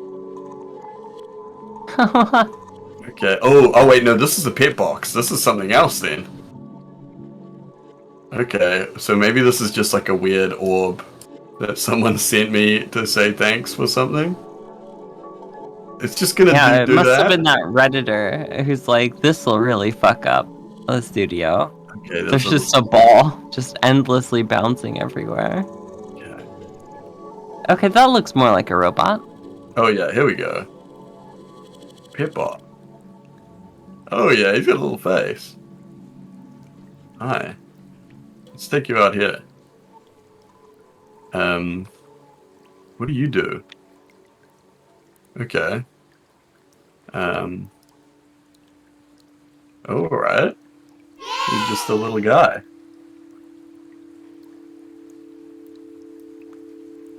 Don't know You what can that means. talk to the robot? I'm not quite sure what these commands mean. Maybe the email will explain more. Okay, cool. Oh yeah, here we go. It should arrive by now. Nothing damaged. It's all good, I believe. Okay, cool. Oh, Oh, it's give you coming access to- to a new app. Okay. My manager. Wait. Oh, okay. Oh, wait, here, Pitbot. Oh, we can set it to clean. Oh, we need to upgrade it. Okay. Okay, So, Cleaning. Oh, it can that- do crypto mining. Oh no. Okay, alright. So yeah, we can buy these upgrades. We won't bother with any just yet. Okay, cool. So, we don't have any ongoing commissions. Yeah, it can generate a few credits and a lot of CO2. Okay, cool. Yeah. Hopefully that's like a joke upgrade and it doesn't actually give you any credits. You get one every like Yeah. 30 It would minutes. be amazing if you could just see the planet like Earth when you're looking at it, and just see like it burning or something. I'm gonna tell my sister that it's perfect. All right, cool. The cleaning mode should be pretty useful. Yeah, You yeah. can unlock that. Okay, cool. Not that I'm saying that you've made somewhat of a mess. No. But it does look like you've made quite the mess. Alright, so... Sir Magnificent. Timmy Dipshit, you must paint my legend on a large canvas. Okay, cool. So, this is achievement... What, 60? So, it's at 164. Distress signal. A cargo ship is under attack by a pirate flotilla, so Magnificent intervenes. The fight has begun. Time has been gained and the merchant ship has escaped. One of the pirate ships is destroyed and the fighting stops. Okay, cool. He says he's gonna give me a trophy, so let's do that. What else we got? Oh, nice. Oh, You're getting trophies already? Oh yeah, sometimes they don't give you money, they just give you like something. Okay, cool. So we got a couple things here. This lady wants a creepy clown. So maybe we start with that. She wants a large creepy clown. It's just do a large square. I've got to be honest, it doesn't seem like you're getting very much money for these. Yeah, no, this commission in particular is she's pretty cheap. She's hit me up before, and she's like, I think it's like she's like a friend of my sister's that is always like, I'm your biggest fan, right. blah blah blah blah. But friends and family discount. Yeah. Oh, we just sold a painting in the market there. So what are we gonna put in the background for our clown? Maybe like some dark purple.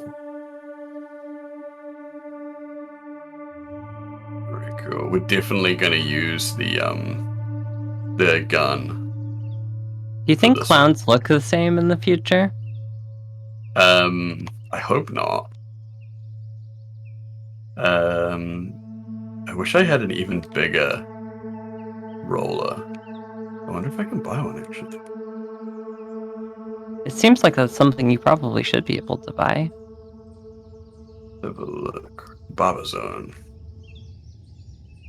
Okay. Oh, so this is with pattern extensions? Okay, let's get this one.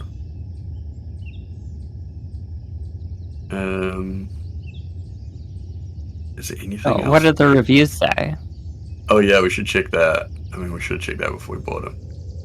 Very pleasant to the touch. Personally, I use it as a massage tool. For painting, I don't know. Annoying little squeaky sound though. Okay, great. Well, sounds like it'd be good. Mm-hmm. If not for painting, for massage tool. Yeah. Which is great. Maybe I can teach my pet bot to do that for me. I really want the spinning thing. Where is that?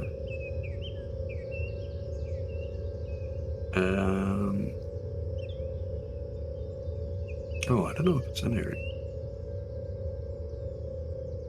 Flying paint palette, mini rocket thrusters hovers over floor. Interesting. So I guess it just like follows you around. Multi-purpose hollow stencil. Okay. What I don't understand is if they know you're a genius artist, why are they making you pay for all of this stuff anyway? Surely they can just give you everything you need. And let you be a genius. Ooh, a package has arrived. Oh, that thing I just bought. Yeah, exactly. Like if they truly understood my genius, I feel like they would respect that. That thing is still going. I need to like put this down somewhere that it's not gonna bounce around. Let's put it in the bucket. Oh, I missed the bucket. Oh, it's you gone. caught it though. Yeah. Oh, it's just gonna do its thing, right? Oh no. You need to get the incinerator. Alright, so it's just like a weird textured roller? Okay, I mean, interesting.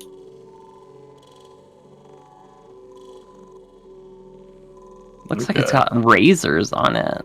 Yeah. But I mean, this will be good for doing texture and stuff. Probably not what we need right this second though. Where is the other? You see, I just keep throwing stuff in this corner over here, and then whenever I have to find something, I'm just like, just go to the corner. If you wanted, that looks like it would be good. Like if you wanted to like make rain and have your clown in the rain, or even just like a little bit of like texture for like grass or something like that. But I think maybe right. Well, I'm not the genius artist, so like you've already thought of like 10 different uses. And I'm just over here like, oh, it looks kind of like rain. But I guess that's the difference between you and I. The level of genius artistry.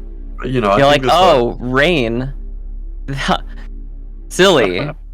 Really, you're not seeing it could be used for texturing so many different things. You just don't understand. Yeah, you're not there quite yet, but we'll get you there. Okay, one day, I hope I can be a genius artist, but I feel like I'm still several years away. Yeah, I mean, at least. But right, sorry.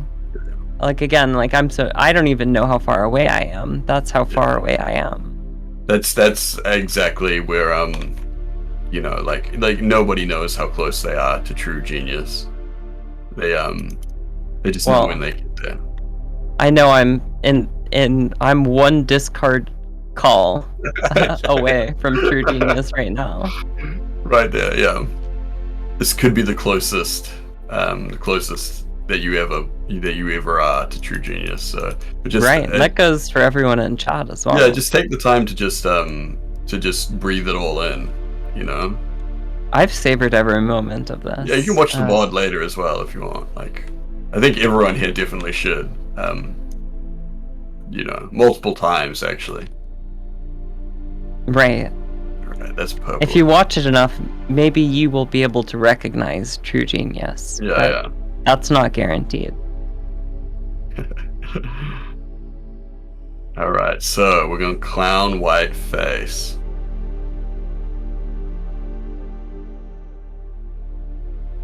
Alright. Faces are often round. Okay. Tip. I gotta get my notes back out. Faces are often round. Round, right. What about when they're not? Then you just gotta, you gotta work with what you got and make it as round as possible. So when they're not round, you have to make them round. Yeah, got exactly. It. That's it. You just gotta squeeze them a little. Give them a little pinch. Okay. Alright, I'm learning so much. Yeah.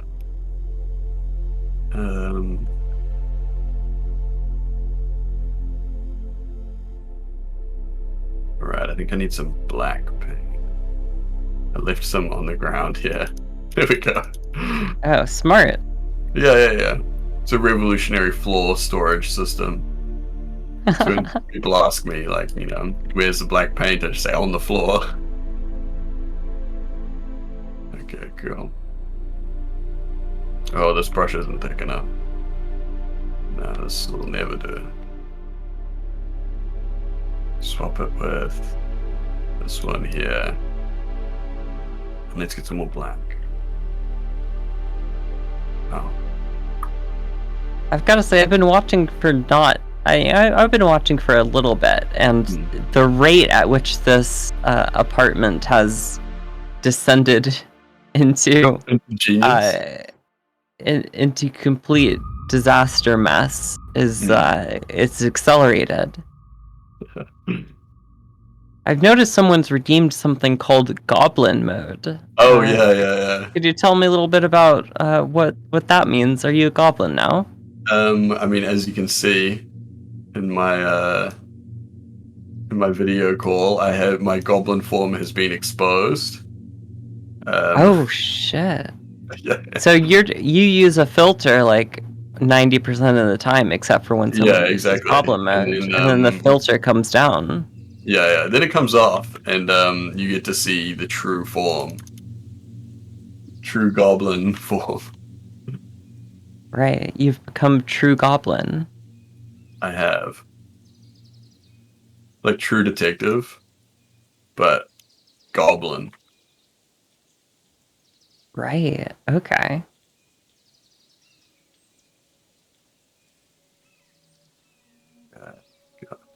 What other brushes have we got?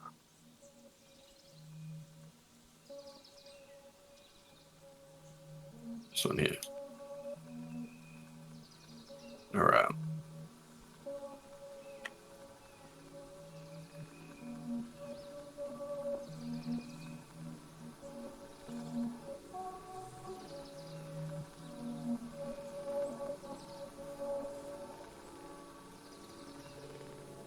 So what's the expression? Like what is the emotion that we're getting from this clown right now? Visceral hate. Visceral hate. It's the clown's Okay. neutral state. I see. Okay. So it's Yeah, not yeah. like there's nothing special about the visceral hate. It's just the normal Yeah, for a clown clown, mode. this is clown mode. Okay. There we go. Yeah. Um, I hope to never see clown mode. there we go. We're missing a tooth there too.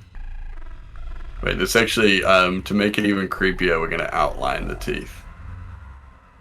Oh no. Because for some reason this always looks wrong when you do it. Now it's got a teeth gap like me.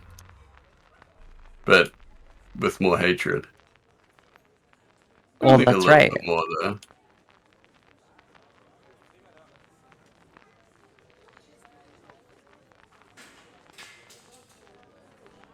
Getting some wiggly teeth here. That's a terrifying idea. Well, everyone's scared of clowns and everyone's scared of the dentist, but what people don't realize is that clowns are also scared of the dentist. Yeah. It's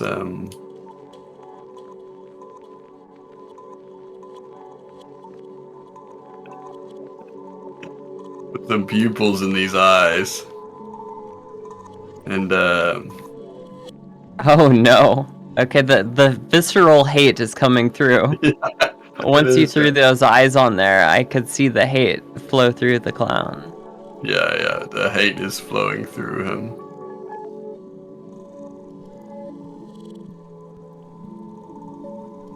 There we go. He's got the traditional blood markings of the clown. Right. Do those have any special meaning behind them? Just the blood of victims. Victims? Yeah. Right. Yeah. Right. What else do clowns have? What is an I'm now afraid that the color of the blood and the color of the lip makeup and nose is the same. Oh, it is. Yeah. That it concerns me a little bit. Yeah. We're gonna do them. Because I'm a little bit concerned that might not be makeup after all. Oh no, it's all blood. Oh, okay.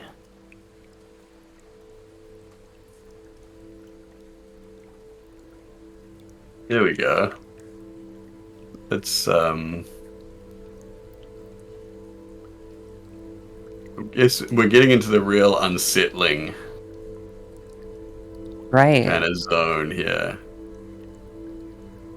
Clown's going full Sith mode with the yellow eyes. Exactly. I mean, what is Darth Maul if not a clown?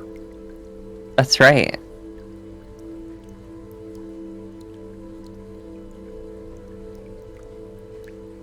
What people don't realize about Darth Maul is that he was like, that was a commission for him. Like normally his day job is as a clown. Yeah.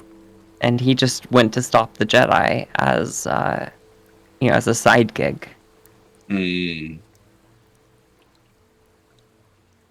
They were like, we need a guy in face paint with acrobatic skills. And they were like, it's gotta be a clown. Right. Emperor Palpatine's like, oh, I know a guy. I met this guy at my nephew's birthday party. Yeah. He'd be perfect. He'd be perfect for this, yeah.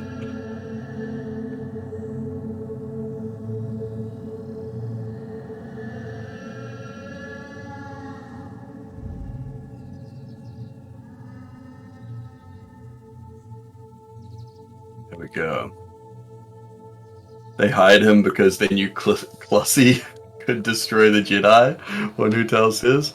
Absolutely right. One of the only things in the universe that is actually stronger than a Jedi is Clussy. Right. And I think that bears out just in how those movies turn out. Mm-hmm.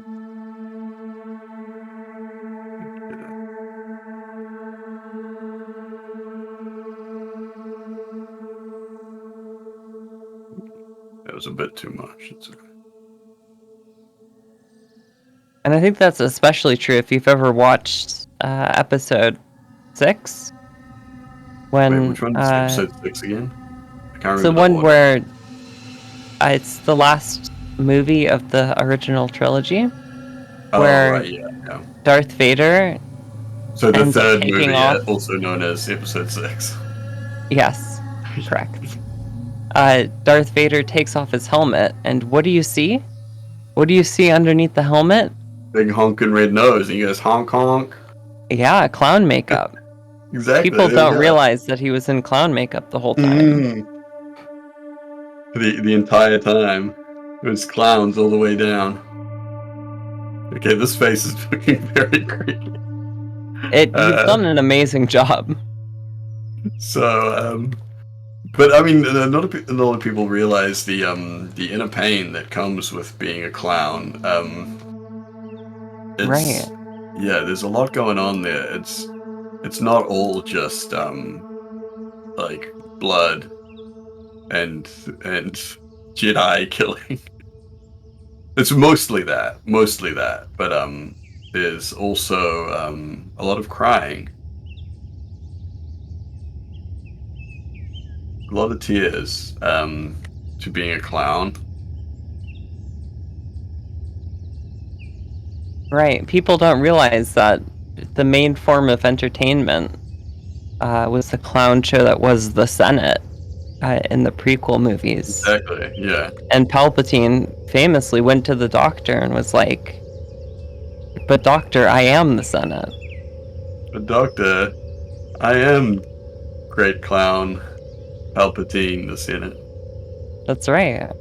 Exactly, that's exactly how it happened. It was a deleted scene, so you had to be a real Star Wars head to see it. But real ones, no. Real ones recognize the deep clown lore. Real recognize present real. in Star Wars. There we go. Alright, so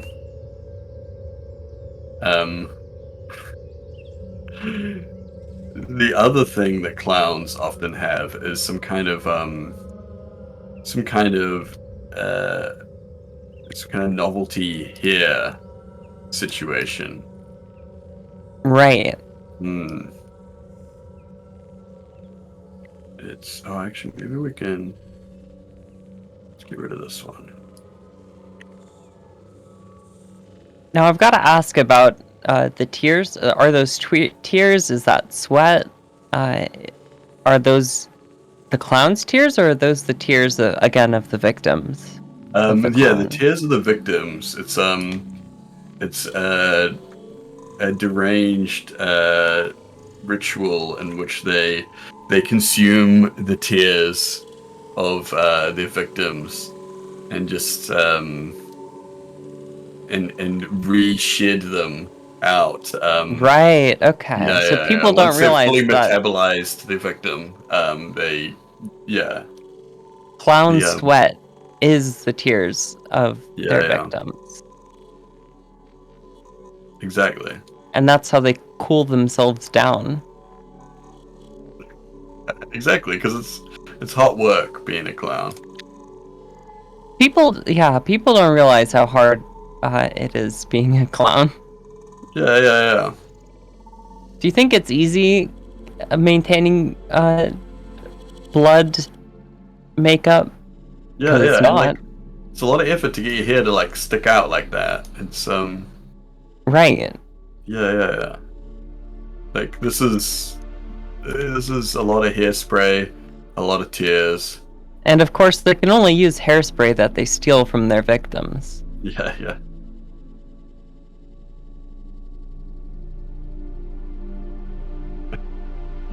It's just the Joker, and it's much more dangerous than Jared Leto. It's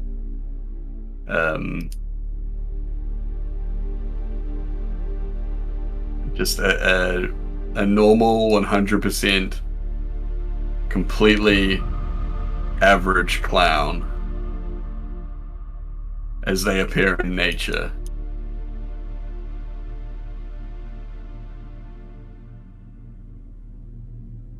What's the natural habitat of a clown? Anywhere blood is spilt. Okay, so like a battlefield. Yeah. What about like a hospital? Like, Oh yeah, Dude. absolutely.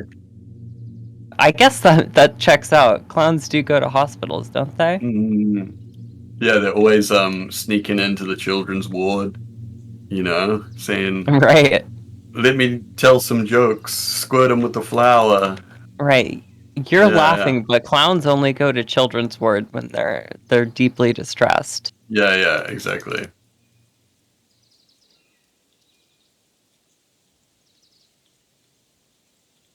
We need a bigger brush than that. Actually, no, we need. Alright, let's.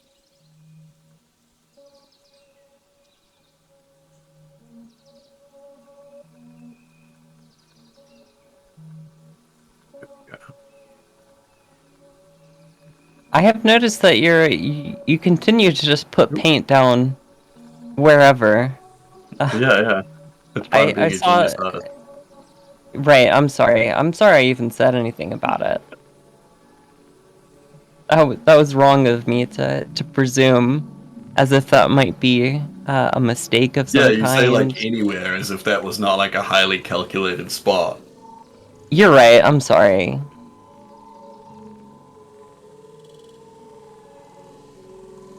You remember when there was that period of time where everyone was terrified of clowns, like killer clowns, and it was just like a thing that was in the news all the time? Yeah, was that real? Were there actual clowns? I still See, don't pay too much attention to The illusion happening is like the masquerade keeps it quiet, really.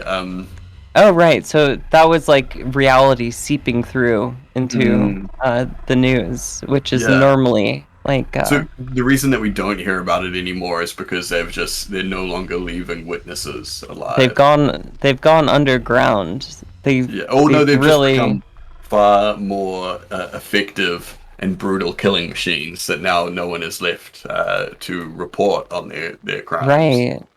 They've become less merciful. Before Yeah, they used to exactly. leave witnesses, but Yeah, no yeah. longer. But all traces of humanity have gone from them now. All that remains is clown. I see.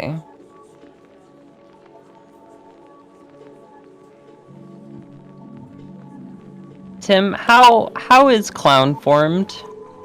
That was colorful. So when two clowns love each other very much, Yeah. they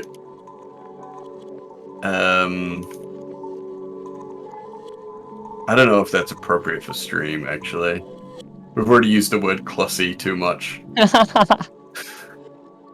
Yeah, we gotta make sure that we continue to raise money for the three great charities. Yeah. If we get banned, then that's no more money for charity. If we get banned talking about clown genitals, Soph will never forgive us. Yeah, that's gonna be a hard one to explain when she gets back. Considering we're also being broadcast over on her channel. Whoops. So we'll get everyone banned. Yeah. Oh hey Jess, what happened to my channel? Well, How did I get this perma ban? What's a Clussy?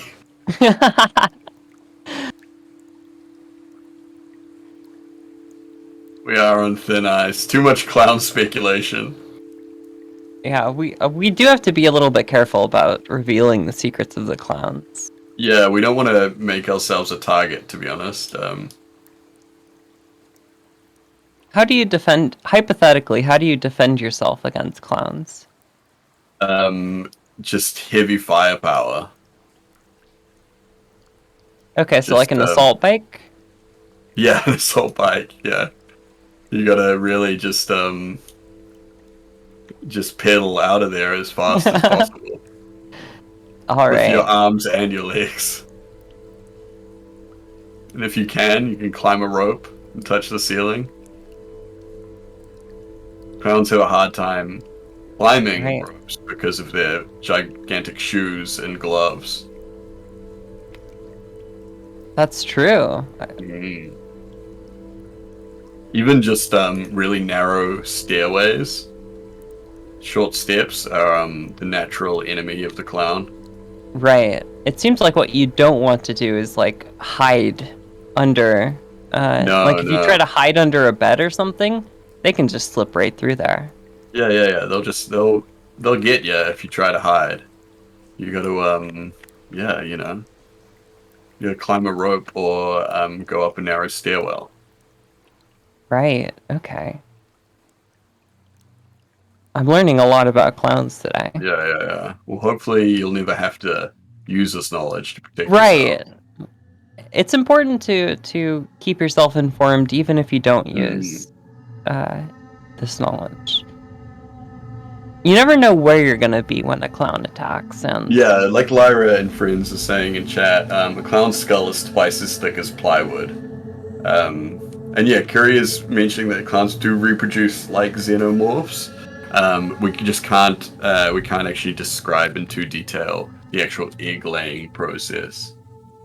Right. It's a Book of Henry reference, or am I losing my mind? I don't know. Is the Book of Henry a factual book based in reality? I haven't seen that documentary, so I wouldn't know. But if it's talking, if it goes into the secrets they don't want you to know, then it might be. Is the Book of Henry a real life reference? A great peace offering for the clowns. This isn't a peace offering for the clowns. This is a warning poster. Have you seen this clown? Do you think we could get like a big dono for me to offer some clown advice? I actually have a friend who went to clown school, who gave me and survived piece of clown advice once, which honestly has reshaped my entire professional career. Oh wow! But I will. Was it I will to only reveal avoid the clowns? I will only reveal for a big dono. Okay, big donos. Right. Like how big? How big are we talking? It's got to be at least $100 because this is professional clown advice from someone who went to clown school.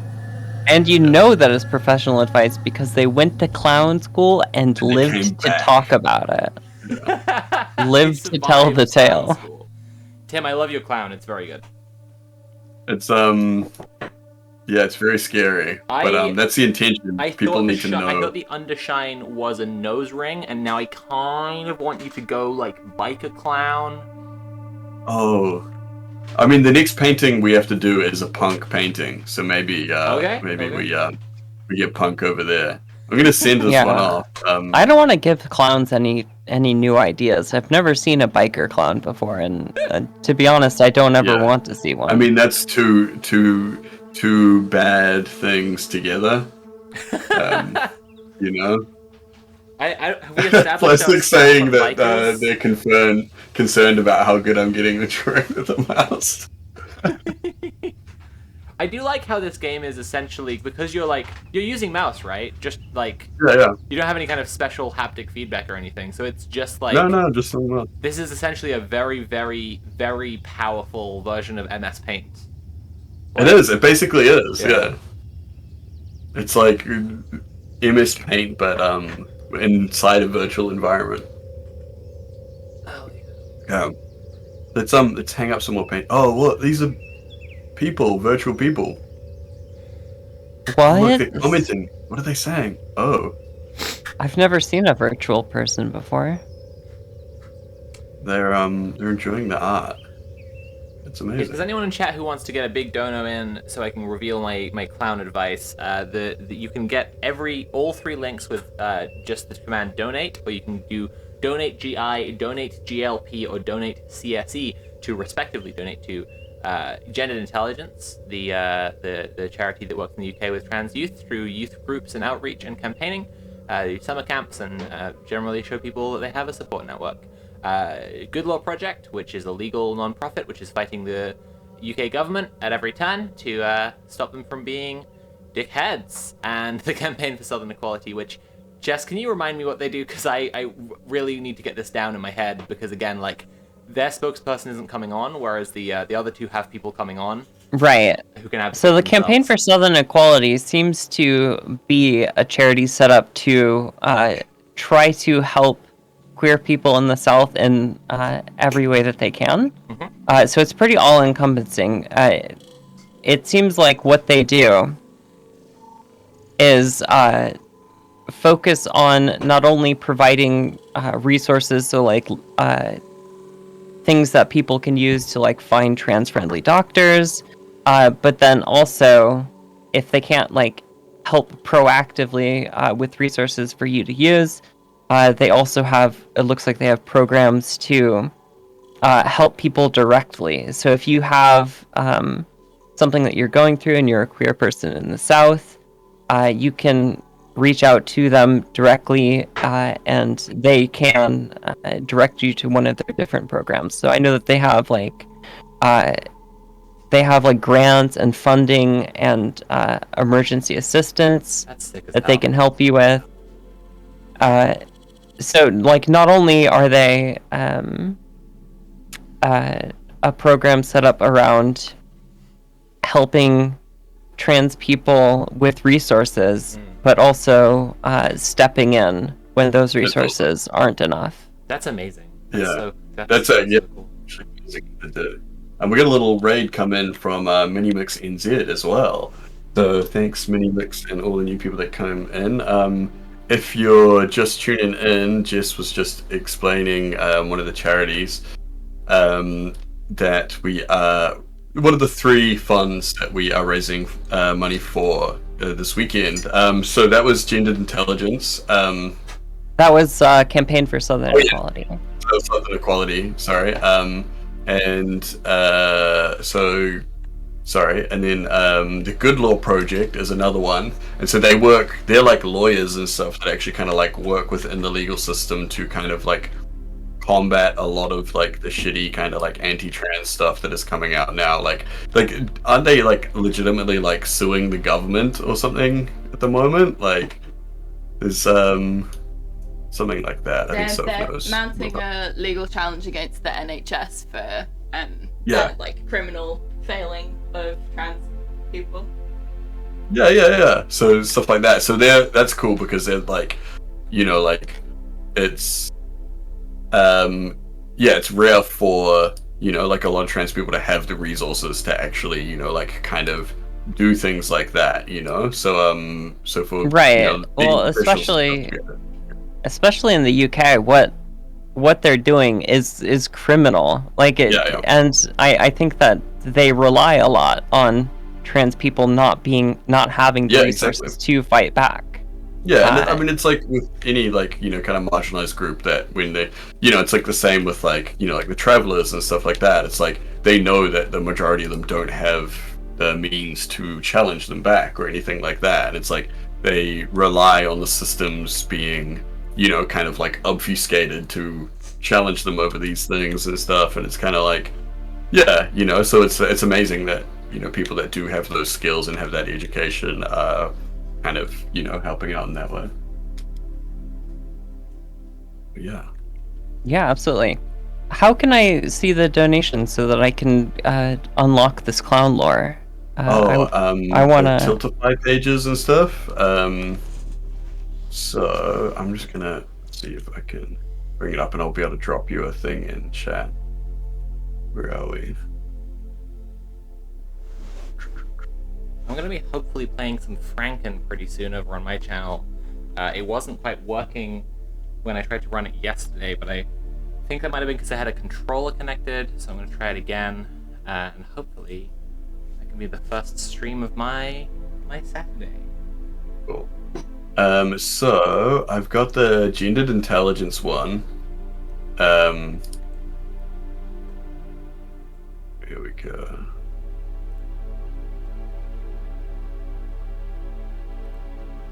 Alright, I'm gonna draw. Okay, Jen this has one. posted a Google Doc.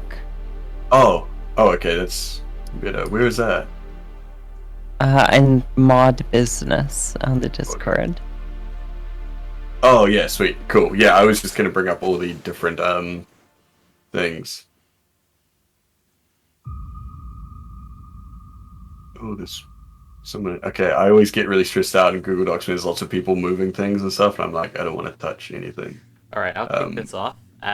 We know that super obnoxious all caps name, which they've abbreviated to SOACN, donated £10 and said cow dance. And I don't know what that means, but that is the message. Okay, next up, Tiniest Boop has donated £5 and said, boop. Okay, cool. And then Iron Forward says trans rights plus save the beard, and they have donated £100, which is Right. awesome. And that's, of course, a reference to DJ Mulestream. Where you can vote, yeah. Vote with where your you can dollar, vote to save the beard or shave the beard. your pound, etc. You know who else donated 100 whole great British brainworms pounds that make you... Tell me who. That give you the brain disease of being British if you touch one time. But we have 100 of them coming in from Mick Wheels, who just said, #transpower. Indeed. Okay, the useless teammate has donated 80 of those weird symboled pounds and said, hit that 8K hypers, which is far too online Twitch for me to understand, but I presume that's a very hype emote if you type it into Twitch. Yeah. Hypers. And Porcelain Giant. PogChamp. Yeah, Poggers. What a Pog donation, thank you. And Porcelain Giant has tipped $25 and says, love you for all what you do for the community. That's awesome. And yeah, Ada, cool. AEDA, I'm sorry if I'm mispronouncing that. It says in brackets, he, they, Magendon has donated 5 freedom bucks, and the message Damn is 5 right. love hearts. Nice. That's 5 hearts for 5 freedom dollars. That's 5 eagles soaring high above the stars and stripes. Amen. Gay Obama's texting me that he loves dick and balls. We'll have to talk later how I get in contact with this gay Obama sending me dick and balls. But in the meantime, Sophia has donated 20 freedom dollars and said trans liberation now. And I have to agree. There's nothing more liberating than trans liberation. And That's money. awesome. Money Yeah, and- and kids. And those sweet freedom dollars directed Sweet freedom towards bucks. these charity. And then we got STM System, who has open palm slammed in $30, saying, sorry I can't do more, blind pension is being tight, anarchism will win. You don't have to be sorry if you're, just if you can donate, that's cool. Otherwise, you can share the stream and stuff. Like, Right. yeah, you don't have to like feel bad that you can't do more, because it's like amazing that you're already doing stuff. And even like, being on the pension, like, like you don't absolutely don't have to feel bad about not contributing. Absolutely. Right. Let me more than that. rephrase that and say thank you for doing everything you possibly can. Yeah, like that means absolutely. so much that you are doing everything that you can. But please don't hurt yourself or put yourself in danger for. Yeah, for us. absolutely. Right. Doing your best is good enough. Thank you. Absolutely. Amanda Panda Sensei donated 20 of those oil-loving yeehaw boy buckaroos. Petrochemical bucks. And said, keep up the good work. Commie Auction, which is an entry into the auction to get a commission from Birdie Blake, the artist who made our stream poster. But unfortunately, I know that there was already a higher bid, which was $25. So I think we need to announce from now on the highest bid when we talk about this, so that people aren't making in bids that that are under the bid. So if you want to get a commission from Birdie Blake, please include Commie Auction in your donation message, but it has to be over $25 now, because that's currently the highest bid. If you want to get a physical copy of the stream poster rather than your own commission, then put poster auction in your donation message. Yeah. Cool. And then so we got an anonymous, another dono from the International Hacker Organization, Anonymous. Yeah. For $20, saying Red Planet stream for trans power. True. Big true. Yeah. Place Yep. 2K has Friend of the I'm stream, sorry. a place 2K. I'm sorry if that's a mispronunciation. However, this shouldn't be. $10 saying trans rights, baby, and then a little heart. Yeah.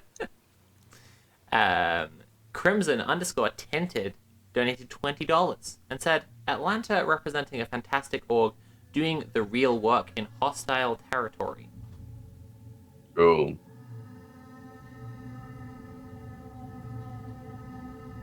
Alright, cool. So, SOACN again. Super obnoxious all caps name that is saying cow dance again. I'm like, is this in reference to something? Is this like something Mule or Mule Akira were doing? I know the gnome dance was a Mule thing. Cow's part of her brand stuff, but I would take it as an instruction for you, Tim. It's more Hugh Cow supremacy propaganda. Absolutely. And I am here for it. Let's get those milkers out. Yeah, we support the milky troops on this. Yeah, we support the large udder supremacy I around here. We all do, yeah. Transfumaric donated $4.20, because that's the weed number. And said, especially from a third world country, conversion rates to USD is prohibitively expensive, but I can't just sit here and let trans kids get murdered by the state. Trans rights for all! And the last bit was in caps, by the way. Alright. Sleepin' Bell has donated 25 cursed coin and said, being trans is cool. Gotta agree. Good donation, good message. Nice.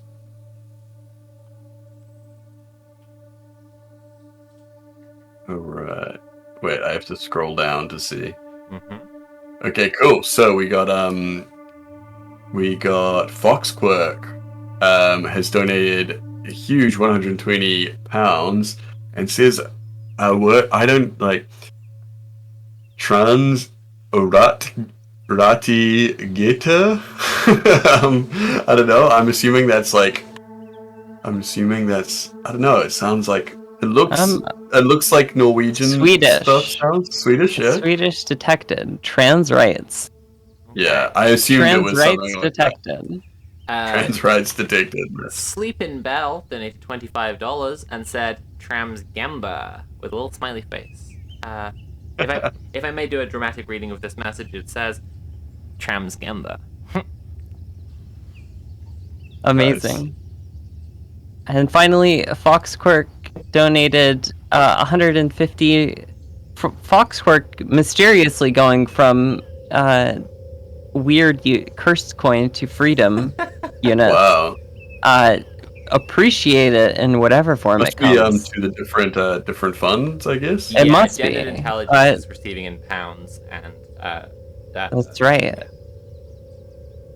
Thank you so much, Foxquirk, for your unilateral support. They say trans rights,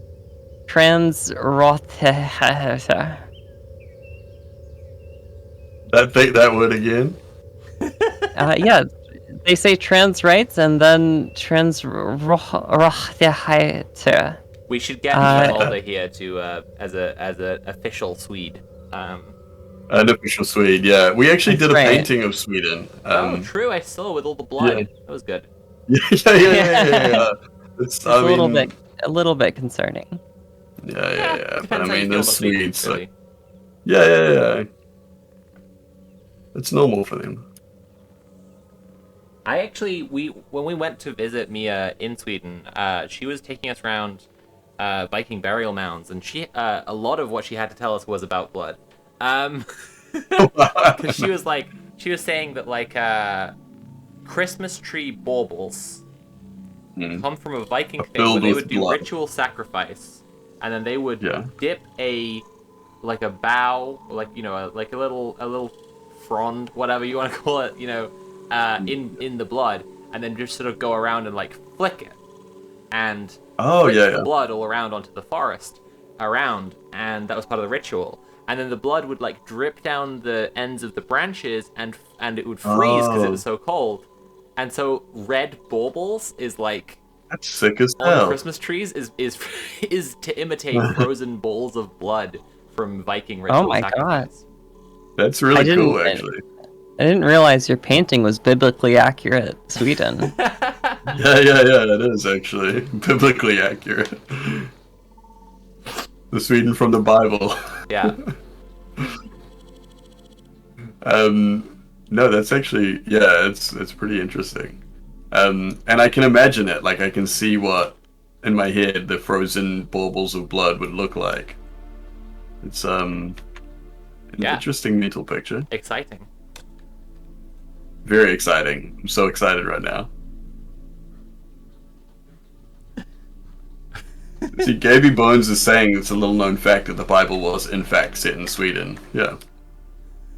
Right. They don't talk about it very often, but Oh, I just I found a new guy on Twitter. This new guy.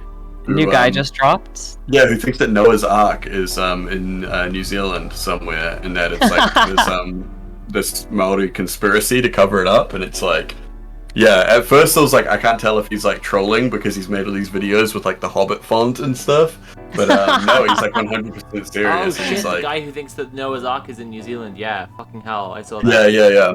That was It's so cool. it's pretty interesting because it's like one of those things where it's like every fact and every little hint he's got is just wild, like just weird stuff, but presented so matter of fact, like this is obvious, like it's it's really wild. I love when he was just like Jerusalem cherries are here. There's like all this stuff that isn't native to Aotearoa, and it's like, yeah, man, I wonder how that got there. Yeah. And then like what is it, like the plants growing in the shape of the cross that Noah left, that and was it's kind of so like, funny. man, like I don't when would Noah have seen that cross? Like would that, like did he, like, so did this happen before or after crucifixes gained Noah gained some level of importance? not even just like thousands of years before Christ, according to like Christian Science, I think. Just being just being like, you know what? One day there'll be a cross.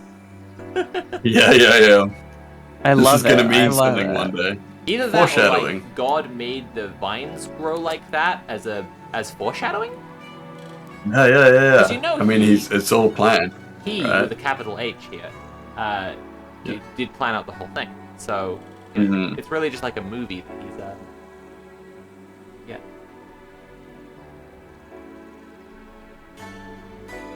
Wait, how do I put this in?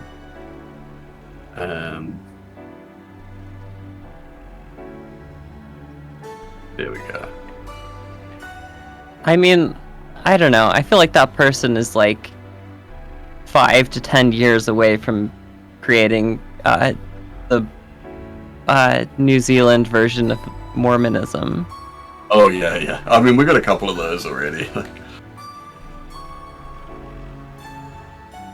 I feel like I'm gonna submit this punk painting. That's pretty punk. It's pretty punk. It definitely looks like that, like kind of teen emo punk kind of vibe. So,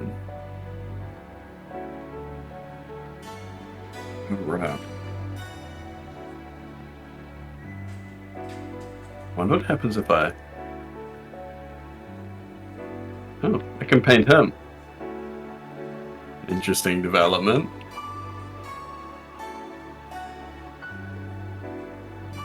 Give it a little clean off. Oh, little buddy.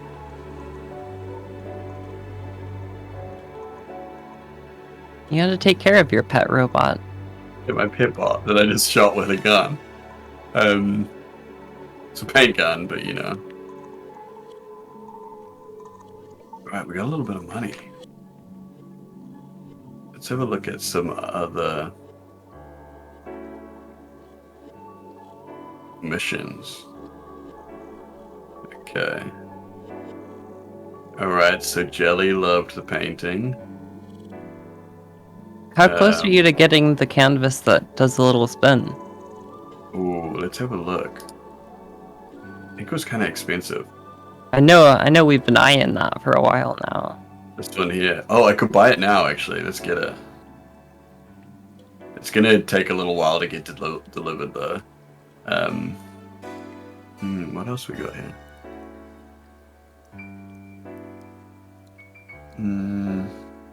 Actually, I feel like I should probably save some money.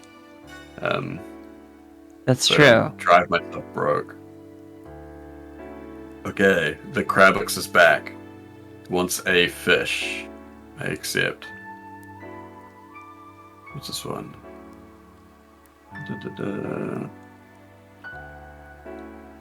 Ooh, an abstract painting on the theme of verticality. Okay, cool. Alright. So, small canvas, verticality. Let's do a long one. Very vertical. Ah, And, ooh, famous. I've been noticed. Cool. people are finally starting to notice your I know, art it's genius. Like, finally. I've been waiting this whole time. I wanna get this ball. There we go. I just want to like put it down and stop it from. There we go. All right.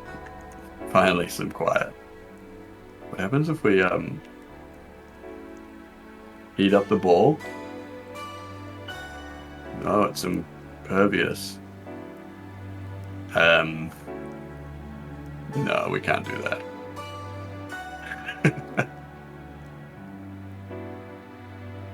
Okay, verticality. Let's do vertical lines.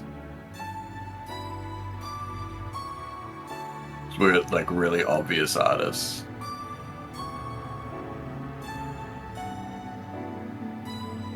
Ooh.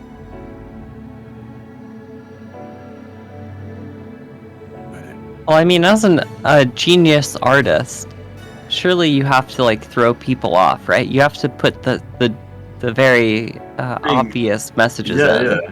I'm being And that'll ironically throw awkward. off, yeah, that'll throw off people who just don't understand your art genius. Yeah. And everyone else will see that you're just being ironic. Exactly. So you're learning already, Jess. Yeah, maybe I'm only a couple years away after all. Yeah.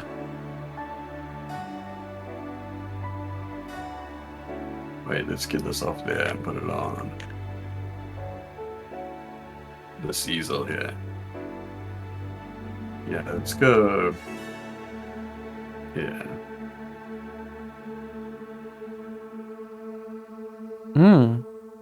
I've noticed that the vertical has become horizontal by way of rotation. Exactly. This is art. It's forcing you to look at the world in different ways, right? Right. I'll never see the world the same. Exactly. That's what we do here. Mostly In, because the world is Genius like Apple. 2% more covered in excess spray paint. Yeah. Because the ozone layer is breaking down rapidly with all these aerosol paints that I'm using. That's not going to stick up there. Well, we need another color. What's it going to be? I'm with you. This one, gray.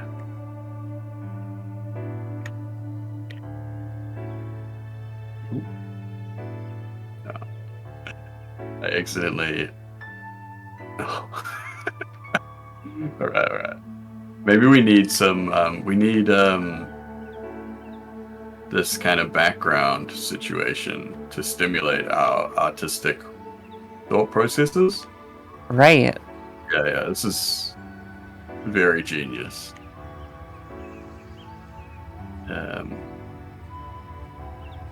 Ooh. There we go.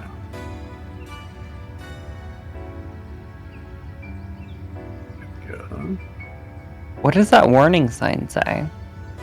Authorized personnel only. And then it's like a little person in a hazard suit. Ah, so only authorized personnel can climb Yeah, I can on climb outside on there. those rails. Get to the holographic burger. There's a holographic burger? Yeah. Oh It's a my V-Burg. god, I can see it. Yeah.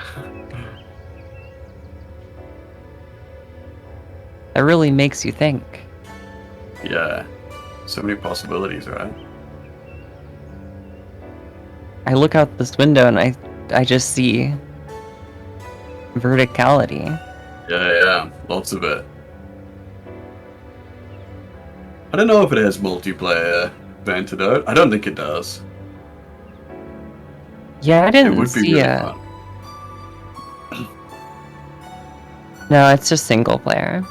The note says Earth Among Things, as it's like, it's like a painting, but it's really just a window. Right. You can we can put up holographic environments. You have to pay to unlock them, but you can like preview them, like Wildlands. Looking very Wow. wild. Cool. What else is vertical?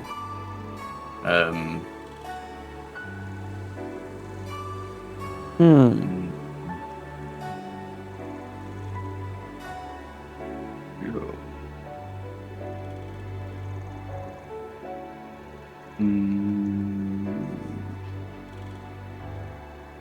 If we do, there we go. What else we got here? Some black. Pals, I've got Franken running. I am gonna hop into my own Okay. chat, and I'm gonna be going live with that in about 10 minutes with the creator of Franken, Splendid Land, Samantha Nice. Wool. Hopefully. Actually, well, maybe it's better to push it back to like 1-ish. Whatever. I will. I'll be going live shortly. Soon. Anyway. So I'm gonna hop off of this one for now. I hope you have a good fun time being a genius artist the rest of the time. This has been Yeah, great. cool. All right, chat soon. Awesome. Right. All right, Have we'll see you fun. later.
everyone! Welcome to day 2 of the Red Planet stream for Trans Power. I'm Sophie, one of your hosts. Currently, 2 other streams are live, Conquest of Bread and Kira Chats, although Kira is asleep. So if you want to go hang out in her chat and chat with her chatters, you can. If you want to see Tim playing such art, genius art simulator, you can. If you want to tab between all 3 streams, see what's going on, stay plugged into the event, keep donating, you can do that too. If you go to twitch.tv/team/redplanet, you'll see all the streams. Hooray! Good morning to you also, Anarchist Apples, except it's not the morning. It's just ticked over into the noon here. But I'm up. I've already exercised today on stream. That was good fun. Haven't done that before. That was an adventure. I have physically in the Mars household here. I have Nat, of course. Jen, one of our other mods, has joined us in person for today to help us manage stuff, which is very cool. We'll have a little hangout pizza party later. But you know who's going to be joining me virtually in just a minute is Splendidland, the creator of new indie RPG darling favorite game Franken, which I tried to get running on the stream yesterday, but I think because I had this controller connected, it didn't work. However, I've got it running now, so we're going to play some Franken. But before we do, I just want to remind everyone what we are here for all weekend, what the deal is with this event that's going on. So this is the Red Planet stream for Trans Power. We're raising money for trans kids in the US and the UK because we're all about protecting trans kids here. That's our favorite thing, is standing up for trans kids. And the sad thing is, they're under attack in the US and UK quite severely. And so we want to not just raise money for one charity, but raise money that will help trans kids transatlantically. And so that's why today we are raising money for Gendered Intelligence, a UK charity which works with trans youth and shows them that they can have a support network around them, does youth groups and summer camps, outreach campaigning. We are raising money for The Good Law Project, a non-profit legal organization who are fighting legal battles against the UK government, pushing back on all the ways that they're trying to violate our basic human rights. And we're raising money for the Campaign for Southern Equality, which is a fantastic organization that works across the American South, helping out LGBT people, helping them to find doctors who will be friendly to them, helping them to find resources, and helping them even to replicate that same process for others, which I think is really, really, really cool. A couple of housekeeping notes compared to yesterday. We have a better looking donation system, which Kira has set up because she's the master black belt streamer, unlike me, the humble novice. So we have a better looking bar system. Donations will appear next to the bar. There's a little like cheer when they do. It's very nice.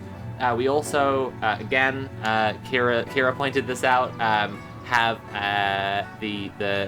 the live chat here. So if you want to see people's names and pronouns, who is currently chatting, it will be on screen throughout the day. Don't worry, it's just right there. I should make sure that I've done what I've asked of my guests, actually, and update my Discord. So let's just fix that real quick. Nat, did you get Joe back in? Yeah. Okay, so sorry about that. Wave to say hi.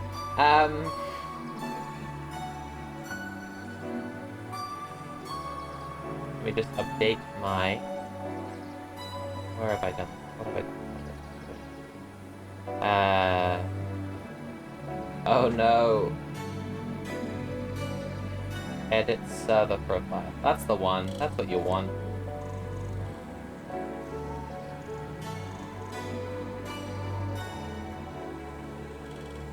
Okay, and we are good to go. So, why don't I undeafen, unmute,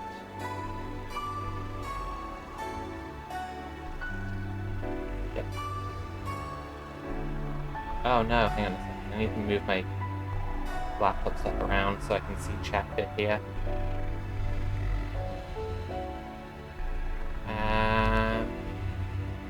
That's great. Okay, cool. Now I can see some chat. That's really good. Hey, could someone want to just kick that chair around to here? Because I want to put the laptop on it. Thank you. I have it like that. Oh no! It's fine. It's all good. Okay, cool. Nice. Is that Ray Bradbury land behind you? No, this is a decal I painted for the rebrand from Curio to Sophie from Mars. A funny thing about that rebrand is I've seen people saying saying that they're trying to avoid dead naming me when they say Curio. Like that someone says Curio and then they're like, it's Sophie from Mars, don't dead name it. It's like, it's a brand, it's not my name. Anyway, yeah, I was basing this off of Dave Gibbons' art in Watchmen, from when Dr. Manhattan goes to Mars. Obviously, because I view myself as a cold, detached intellectual who is above all of humanity and despises them. And that is the core of my ideology. So, let's play some Franken. I think that would be good. I'm gonna use my editing screen for this one, so that we can just have like a peaceful background on the whole time. How long does this have to go? I thought this was a 10-hour thing. No, it's only 2 hours. Okay. That's fine. That's whatever. I'll just loop it. That's fine. Okay, there's that, and then there's Franken. Why isn't this playing? No! Okay.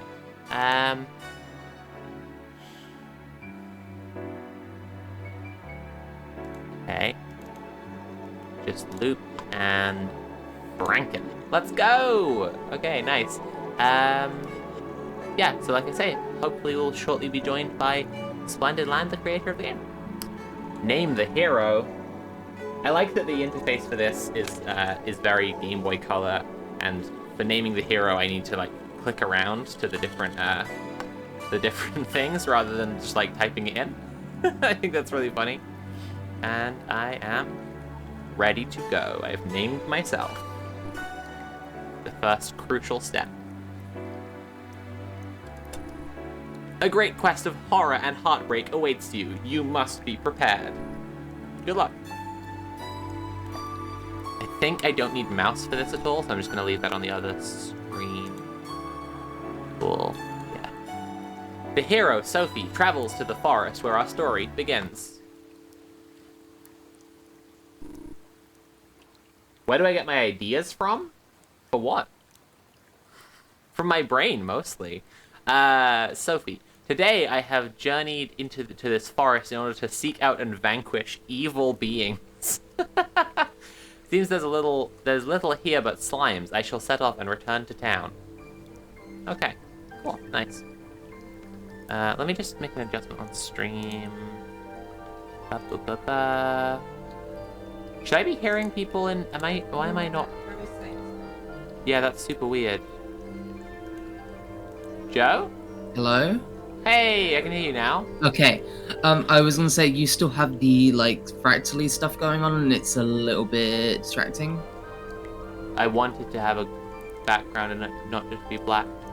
Okay, I just checking you knew. Well, I do know. Do you think it's bad? I like it. Okay, I like it too. Okay. Okay, I'm gonna leave it. Okay. Cool. Sorry, Joe. Shut down. That's fine. Cool. Right. I'm very excited about this game. Me too. Look at this little mouse. We should also see if Lily's free at the moment, because she's the friend I actually know Splendid Land through, so it would be cool to all hang out together. I think I know someone who also knows them, but through a different, like, chain of connections, as it were. Uh-huh. Okay, I'm gonna fight the slime. Jelly draws near. Okay. I can only attack, so that's what I will do.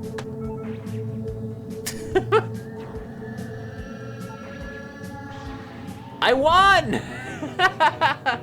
Whoa! This game's intense. Sophie's level increased to 2. Okay. Alright. I can see this game's gonna have a fair bit of grind. It's time for a serious training montage. You already had my my early stream workout. So now it's time for my gamer workout too.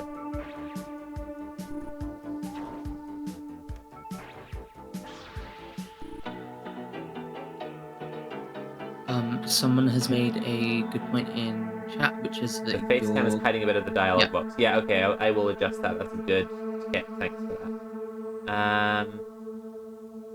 Where should I move the... Right, editing, webcam. Maybe I'll just put it up in the top corner like I have for the live screen. And then I could probably just move this further down. Yeah, that's probably good. I mean, probably nothing will happen in this corner, so, you know, this exact box here will probably be okay. That's probably not going to turn out to be the most important part of the game.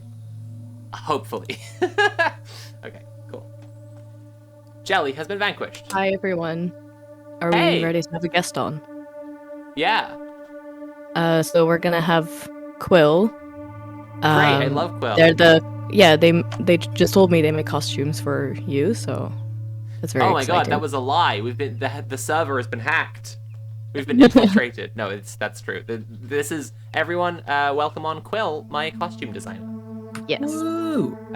Quill made the. If you've watched my video about Cyberpunk and then probably left a comment saying I wish I had that jacket with the spikies on the shoulders, then you have Quill to, I guess, get in contact with and ask them to make you one. I don't know what you're talking about. You're trying to deny this right now because you hated working with the PVC and you swore to never use it again. I swore to never do it again. And then what am I doing for my final project? I'm making it out of PVC. Incredible. But hello. Hey Quill, how's it going? It's Well, going good.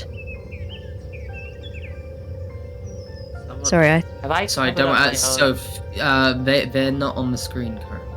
Yeah, what have I done? What have I done with the browser source thing here?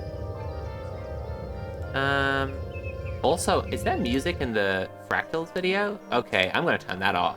That is very distracting. That's chill though. Where is my Discord overlay gone? Ah, it's invisible. That's my problem. What? Why is Nat laughing at me? I'm delayed responding to what you're doing. Oh, The I music see. with Okay, I Fractals. see. Yeah. Okay, cool. Now I've got the Discord overlay on, and we're back to Franken. Quill, have you played Franken? I have not. What is this? So, do you know Splendid Land? I do not. So Splendid Land does a lot of like really cute pixel art stuff. They have a really kind of distinct style, which is often very like kind of how do I explain? It's kind of like you know how animals sometimes when they look a bit stupid and and also a little bit ugly, it makes them a lot cuter. Yes. So like Splendid Land did a great it's a great series like redrawing the Pokemon sprites in their style, and I think that's the kind of flavor they brought to it, which is really good. So I've been like following their art for a while, and they recently released this game called Franken, which is a little indie RPG. And you know what? I will stream it to the Discord so that everyone can see what I'm up to. Ooh. And then you will be able to follow along as well. Maybe even read some of the dialogue with me. Perhaps. Perhaps. Even. So the Discord overlay is still not visible on stream. Yeah. My bad. And yeah, and hopefully Splendid Land will be joining us in a little bit. Right. Oh, and yeah, so Franken is kind of blowing up because actually Donkey did a video about it, Quill. So it's yeah, we've known Splendid Land for a while, and and now suddenly their game is doing big numbers. So we're checking it out on stream right now. Mark, Hell have we yeah. updated the stream category? Yes. Cool. Hell's Night. I'm on it, don't worry. You whimpering Weekleton. You've not a chance in heaven or hell of thwarting me. You having fun smushing those slimes to smidgens, you shit? I love the sudden turn from everything being incredibly cute to just like the Hell's Knight actually just swears. How'd you like me to show you what a real battle is like? Gahaha. Okay. I'm about to find out what a real battle is like. Oh, this pixel art is incredible. Holy yeah, fuck. I was just about to say the same thing. This is awesome. This dude looks badass. I'm gonna get owned right now. Oh no! Oh fuck. Yeah, he has a lot more hearts than I do. He's got many hearts. My attack isn't actually even reducing any of the hearts. This sucks. I'm getting owned. No! What the hell? Yeah, Hell Knight just fucked you up. Fuck. Okay, that's my first L on the stream. Damn it. Shit. It wouldn't be worth my time to land the killing blow on a puny little thing like you. Wow. Okay. Not even worth being killed. Wow. Jesus. Okay. But pals in chat, please remember we're here to raise money for trans kids. The donate links will be in the chat throughout, and you can use the command donate to bring them all up. So please do that, and please chuck us your money to keep the donations ticking over. We're sitting past 8,000 on all donation on all funds currently. I want to push on today through 10,000. See how high we can get through the weekend. So do we want to have another guest on right now? Who do we have? It's a very special guest. Yeah, we have another one. It's a Splendid Land is ready to do it now. Yes. So I'll bring her in. Welcome. Splendid Land. Hello. Welcome. Hey, how's it going? I say welcome as if you're coming to me. I'm coming here. Hello. I'm playing your game right now. I just got owned by the Hell's Knight. Oh, Hell's Knight. Great. I hope you're enjoying my dumbass video game. You're just a little quiet, so if I could ask you to like turn yourself up or be closer to the mic or something, that would be useful. Is this better? Or a little. Would you like to save your progress? Yeah, I guess I would like to save. Wait, hang on. Let me. Wait.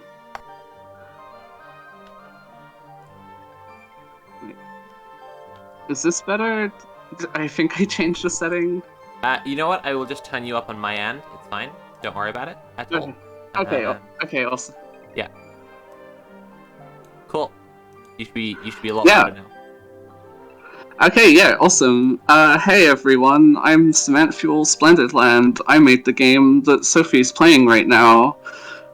Yeah, how was that for you, making this game?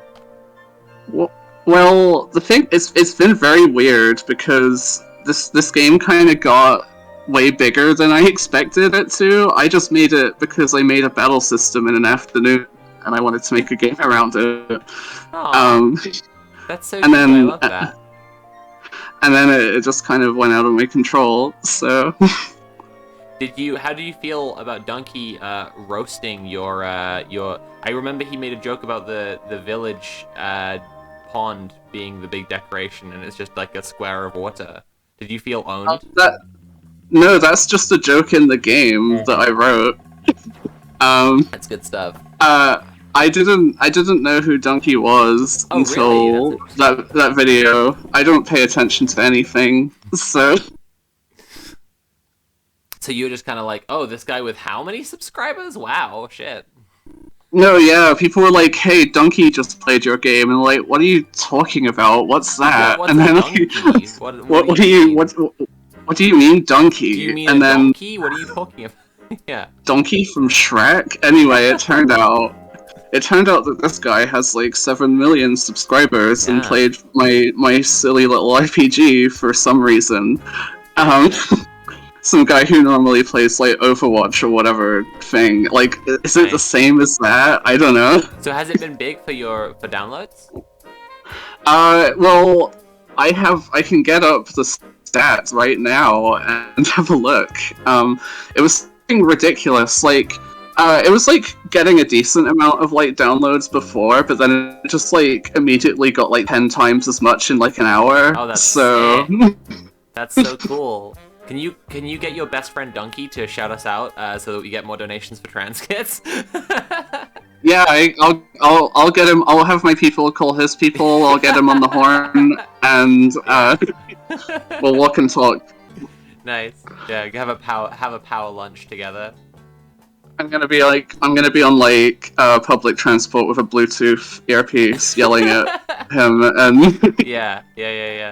I just found Bounce though. I need to focus on Bounce for a moment because I know that Bounce is the core fandom. We've got some Bounce Lily on the love server. Lily loves Bounce. So Bounce is a character I made because my boyfriend loves like kings and jesters. Uh-huh. So I was just like, I'm gonna put a king and jester in this game. Lovely. And that's why Bounce has like a special portrait, even though he has like 2 lines of dialogue the whole game. I was wondering. That's very good. Okay. He has 2 lines of. Go on. No, let's say he has 2 lines of dialogue, and he's like not plot important in the slightest, but it's fine. He's important to me, so that's the important thing. I really like the sprite for the hero. I think it's a fun. I quite like how it has the headband gives a very aerobicsy vibe. I was saying this about Electo from Hades yesterday. Like, I appreciate a good fighter who looks like they're gonna lead an aerobics class. Yeah, they're like very heavily based on like one of the heroes from like Dragon Quest, who also has like the same kind of like circlet type thing. Cool. It totally gave me like Star Platinum vibes, but that's probably because my brain is cursed with JoJo's Bizarre Adventure. I've never really watched or read JoJo's, but maybe I will at some point. I want to appreciate a good joke you've written in here. This guy is saying to his girlfriend, "Sorry, you're nice and all, but you have the same overworld sprite as my mother, so it would be very weird for me." These are the problems that can only happen in like a game with limited graphics. I mean, you say that. Have you heard of a game called The Witcher 3: The Wild Hunt? No, I actually don't know anything about The Witcher. I've never played any of them. It's quite a common complaint among the fan base that in Witcher 3: The Wild Hunt, they just have about like maybe 10 character models, and they just repeat them across. Like, they've made a very, very, very expansive map that you can spend like years of your life exploring, and it's full of about 10 people. Yeah. That's just like any open world thing, right? Like, we played Skyrim a little while ago, and yeah, it was very much the same. I made a point of this when I was talking about The Witcher. Like, there's one bit where the kind of repeating character thing is really kind of egregious and stands out really horribly, which is like there's a quest where there's this baron who's like a shithead and really abusive, and he sucks. Oh no, I know this bit from the Donkey video. The Hell's Knight is gonna ruin this peaceful town. No! Yeah. Did you talk to everyone in there? I liked them. I liked those people. No! No!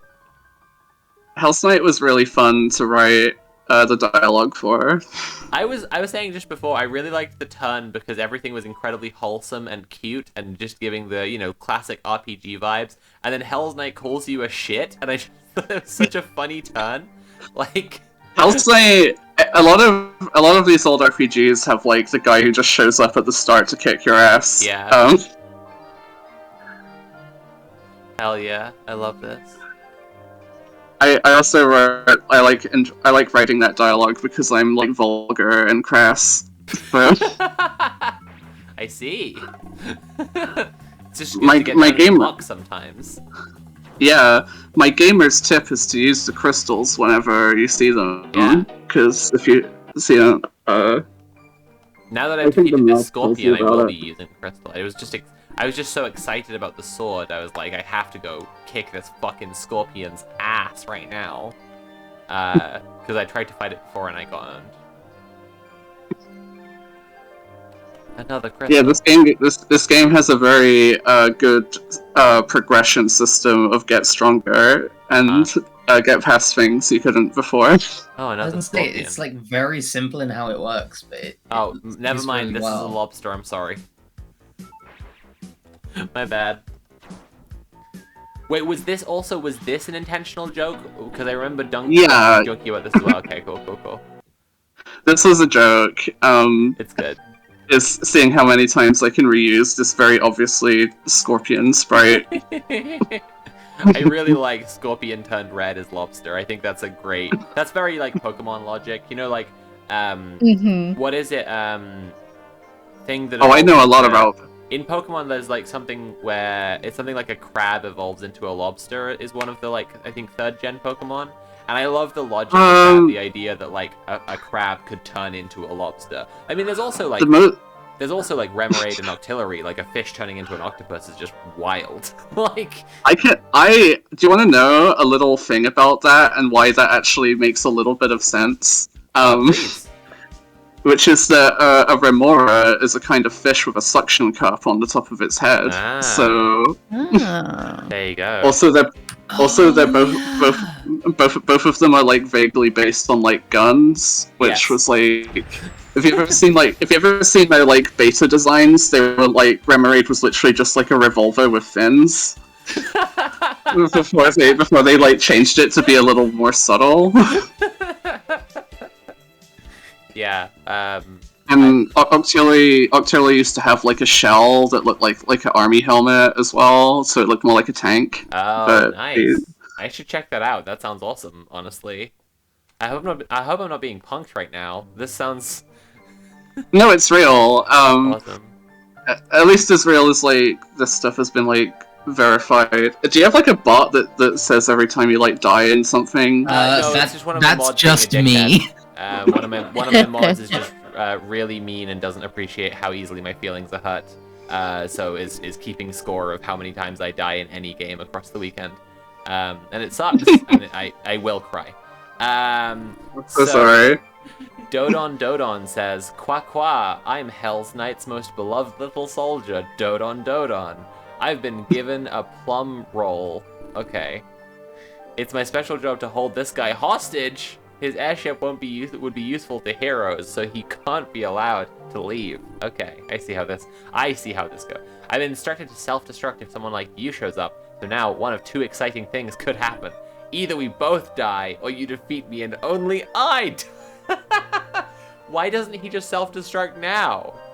This is a very silly bomb. They have a countdown. and then the bomb is like, this isn't good for me at all. Yeah. Holy shit! Oh my god, Oh my yes! God. I didn't know Dodon was serving. Holy fuck! I didn't know my drag character was in this game. It's incredible. This is awesome. Dodon is actually like a really old design of mine. I just like them so much I keep reusing them in my things. I understand why. They're incredible, that's why. I'm kind of doing like a Samu Tezuka thing where he just like reused the same like so many characters in every single one of his productions. So I always respected that. Like, why design new characters every time? You can just reuse your old ones again. I completely agree. Work smarter, not harder. Am I going to be able to beat this bomb in time? I'm not sure. Oh no, I'm not going to be able to beat this bomb in time. Also, it is not wrong to be attracted to the bomb. It's they made a whole movie. They made a whole. Yeah, they did, didn't they? Fact, I would say to stop worrying and love the bomb. Dr. Splendid Land. Dr. Splendid Land. Sophie was completely obliterated by Dodon's blast. Oh no! That's bad for me, I think. I think I've lost my phone. Sorry. There it is. You have lost. Oh no. Dang it. It's all over for you, as you have died horribly. Would you like to try again? Yeah, I would, actually. Okay. Dang, Dodon's still there, so I'm... Okay. I'm gonna need to have a think around this puzzle. This is some tricky gaming. Yeah, it's really hard. High-level gaming going on right now. The gaming level of just like, go somewhere else until you find something new or whatever. Yeah, I was unprepared for high-level gamer strats, such as walking to another part of the map and seeing what's there. I'm the official Jetsam officer. It's my duty to collect bits of crap and whatever from the ocean. Do you know that Jetsam officer was a real job at some point? That's awesome. They had people stationed at the coast to see if like messages in bottles would show up from wherever. I love the idea of finding like an old geezer who's like got a metal detector or whatever, and you're like, you're just some guy with too much spare time, and he's like, no, I'm the Jetsam officer. I'm actually paid by the city council to do this. Leopard Man, welcome to Leopard Zone. Okay. So a cute thing about a Japanese friend of mine played this game recently, and they thought like the Leopard Man tents on the overworld were like onigiri, which was cute. Aww. Oh, that's adorable. That's so cute. They do look like meat with a big bone going through it. Despite my nature, I am a picky eater and whiny about it too. You know that it's like that Digimon meat, like a big cylinder with a cartoon bone. Yeah. There's an ice cream truck that drives around our neighborhood now and then. The branding of which is Digimon Ice, and I don't think they have a license to use that trademark. That's a really funny like. Is Digimon, like, I'm a huge Digimon lover, don't get me wrong, well, but is it like... come buy a Digimon ice cream then. Shit, I might just do that if I'm ever in the area. What I really like about the dialogue that you've written into, I was mentioning this just before, that like, I know you through Lily Moth Cub, and what I really like about the dialogue in this game is how much every character talks like one of her cartoons. Like it's really like and your styles are also like fairly similar, I think. Kindred spirits. Yeah, yeah, exactly, kindred spirits. So it's like going to this person, Gertube. I have much to discuss with these leopard men. I'm like, yeah. I could see that as a Lily comic. Yeah, I'm subscribed to Lily on Patreon, and this is the exact kind of stuff that she puts out all the time. Just like a woman going like, I have much to discuss with these leopard men. Amnesiac woman. What? Oh, there are two of them. But damn. But who's the real one? They can't remember. One of them's his mom, one of them's his like ex-girlfriend. Oh no, it's that episode of Mad Men where they all take meth. I love to live in a peaceful leopard zone. Oh no, I know what's gonna happen here. Shit.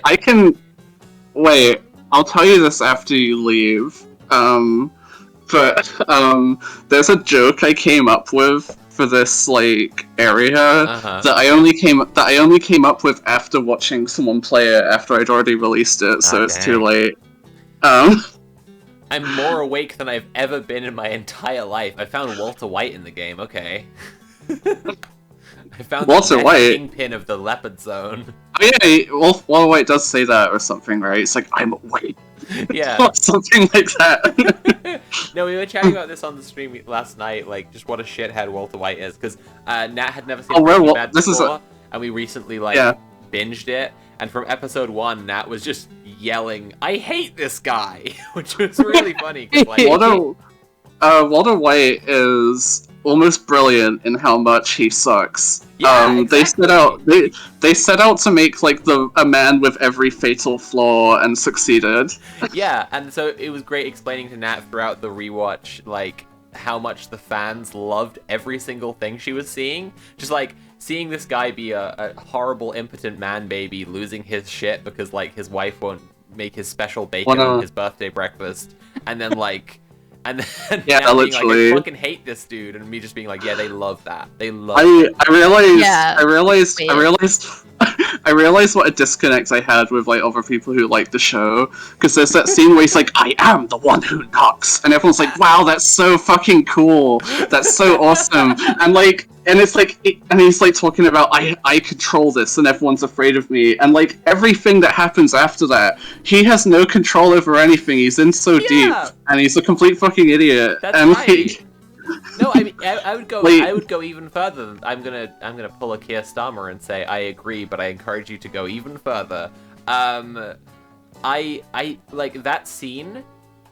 Firstly, like, he's describing a murder that Jesse did that he didn't do, and he's going, "That's right. I'm the one who knocks." That's factually wrong. Then he goes into the shower. And while he's in there, his wife, who is like, okay, this guy's a psychopath, I'm leaving. She just goes, right? Which is a completely proportional response to what just happened. And then he gets out of the shower and he immediately starts going, Skylar, I didn't actually mean that. I'm sorry about, I was being a bit over... Like, everything about that scene is meant to be a guy being, like, overly dramatic to the point of just, like, scaring his wife and like...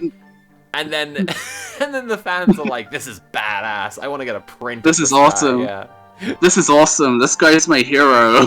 Dude's rock.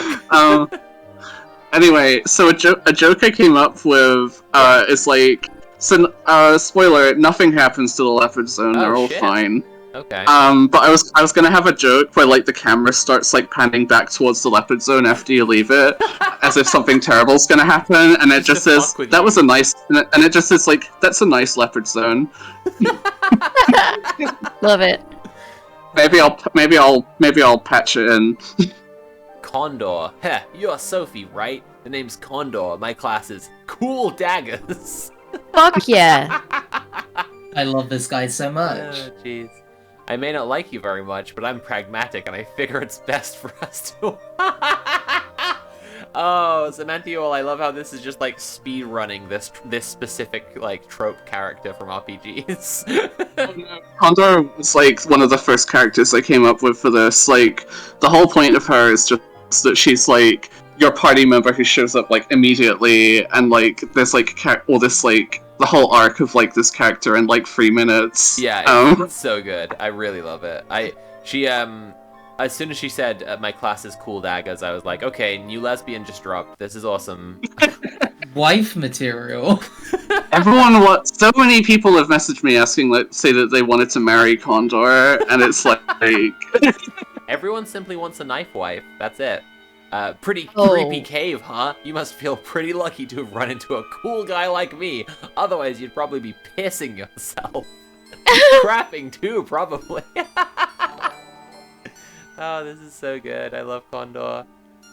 Oh shit, Conquest of Dread is raiding with a party of 100 and something. I can't see what exactly. But hey, to all of Tim's viewers who've just come through, you know the deal. It's the Red Planet stream for Trans Power. Let's get those goddamn donations going. Fuck yeah! That stalagmite has a knife. It's not enough for the stalactite to just fall on you. It also has a knife. Anyone here want to chat about how we are raising money for trans kids and how we should protect them by donating all the money that we can afford to donate to help? It sounds like you did. Yeah, I was gonna say, what she said, but yeah, we're here, we're donating, money to three charities? Four? Is it free? Two charities and one non-profit. Okay.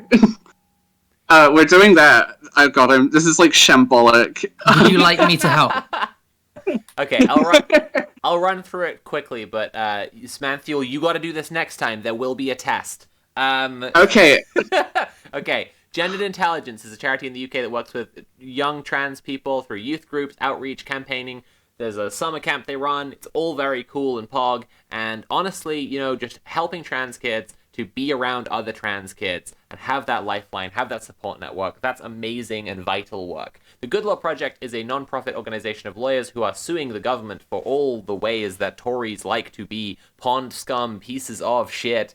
Among those, many cases that are defending trans rights in the UK. They're very based and they deserve our money because they're fighting the good fight in the court system. And you know, I, as a humble tran, do not have the legal training or vast resources to go and like fight the I don't know what you do in a court. Fight the judge or something? Do you have to learn kung fu? I don't know. But they do that, and and hopefully we'll have someone from Good Law Project on to tell us about all of their martial arts training later in the weekend.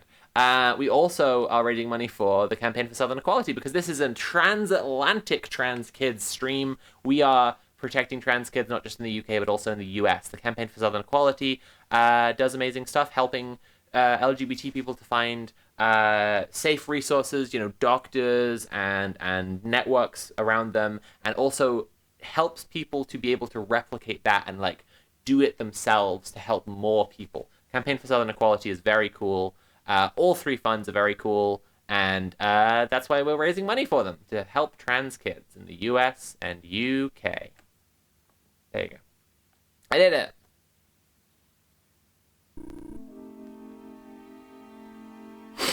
Condor says, where would you be without me? Well, don't worry about it. It was nothing really. I see. Okay. I can see why everyone's trying to messaging you asking if they can marry Condor. Yeah, I'm like, already in love. You're like, buddy, they don't even let me fuck the pixels. I see a stalactite here. It was just spat my drink out. You can go talk to her. I'm not a monster or even a stalactite. I'm just a gray cone. This is like now that you've mentioned like Lily's comics, yeah. I can. Okay, I'm ready for another scorpion. Funniest thing was like funniest thing was like where Grey Cone is. I watched a friend of mine play this a little while ago, and they were like edging towards it, like it was gonna fall on them, like the piercer before. I like Grey Cone. Grey Cone is one of my favorite characters so far, honestly. I like how Condor says "heh." This is the noise that this specific trope character makes that no one in real life actually does. And if you met someone, it's a magic of this trope character that you can have someone who says "heh," who everyone's like, "I want to marry her." And if someone in real life said "heh" to you, they would definitely be wearing a fedora and a trench coat and would smell just crazy. And you would want to get that's the fantasy of this, is that someone go and you can like, they're like, oh god, that's so hot, rather than like the fantasy is a hot person who says "ha." Okay.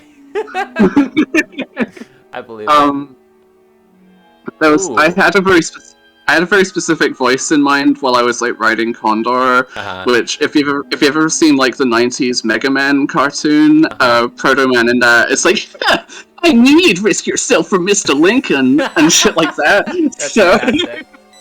I love that. Jen has actually just shared to the, if you want to look in the Discord, Jen has just shared to the Sophie voice text. Someone tweeted a picture of the Digimon Ice fan. Oh my god, look at it! Yeah. Digimon Ice. I wanna get that Agumon ice cream. I love I it. want to say, like, it's amazing how it even is just the Digimon font. It fully is just the Digimon branding, and they're just like, it's Digimon Ice. I mean, that's true. Yeah, you're right about that. Digimon, hey Digimon. I'm gonna fight Sans Undertale right now. Oh my god, Bloodman is so cool. Oh, I love him. Fuck. I know. I know. I Was- said I love him to every single character thus Oh, far, that but art it's is- true. It's Yeah, incredible. So I many- love every single character in this game. Every So many character is a people have, favorite like- character. I've seen like so many streams where people are like, oh fuck yeah, Bloodman fucks. So If Mr. Goodbody fucked. Here we go. Yeah, you can't beat me, Bloodman. You just don't have what it takes. Wait, when Bloodman's did been Jen mention vanquished. Isekai? Hell yeah. I missed that one. What was that? how many? That just upped the gen counter.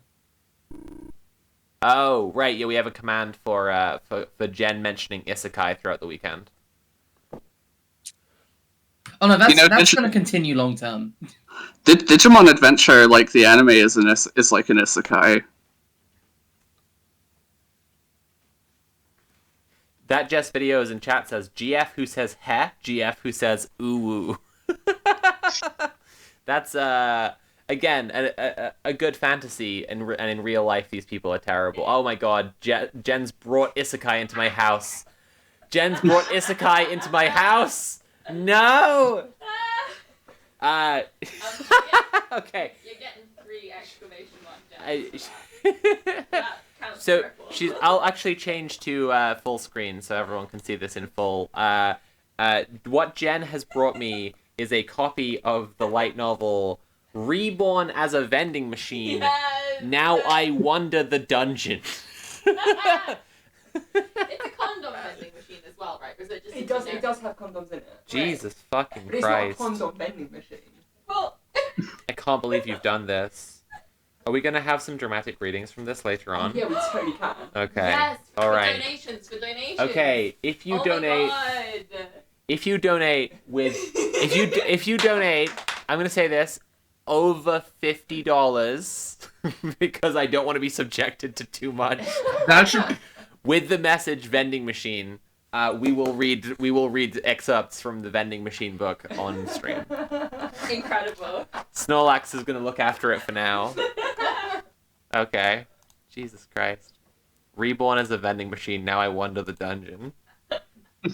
Relatable, That just am I right, makes something ladies? about any. We've all been there. Yeah, it's very common among women. Bloodman's still got some life in him. Take this, my final attack. Yaha! Bloodman runs Condor through with that poorly drawn sword. No!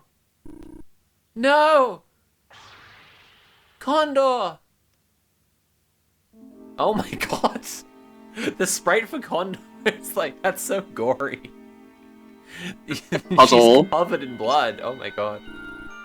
It's nothing I can't sleep off. I'm really glad we could become friends. Oh, no! We've been through so much since we met like 3 minutes ago. Let's save the world. No, Condor. Fuck. I'm heartbroken. The game warned me that this was going to be a tale of heartbreak. Yeah, anything can happen. You must be prepared. Dragon's Fire. That's good. I do love the Yeah, premise so of it's- just like the easiest combat system. You just can only attack. It's completely predetermined. What the I've had like multiple people like say that after they finish it, they're like, you know, the combat was like barely anything, but I still feel like I played an RPG. Yeah, I think that's really... I find that really interesting because I find it, like, there was a lot of gamer TM discourse about walking simulators a few years ago, and... That's right, yeah. Like, it was always proposed as essentially the antithesis to the idea of, like, open world and free choice, which, like, obviously game devs have been shitting and coming and pissing and crying over for the past 10 years. Even though it's not, you know, just it doesn't inherently just make your game good to have more choices, actually, Bethesda. I find it interesting, like, how this can be, you know, you're essentially on a predetermined path through this game, because, like, even the fights, like, there's one thing you can do. You cannot affect the fights in any meaningful way. Other than just, your option is to fight or just to leave the screen and walk away. That's a choice. The And then only you could, way to like, do win is anything. not to play.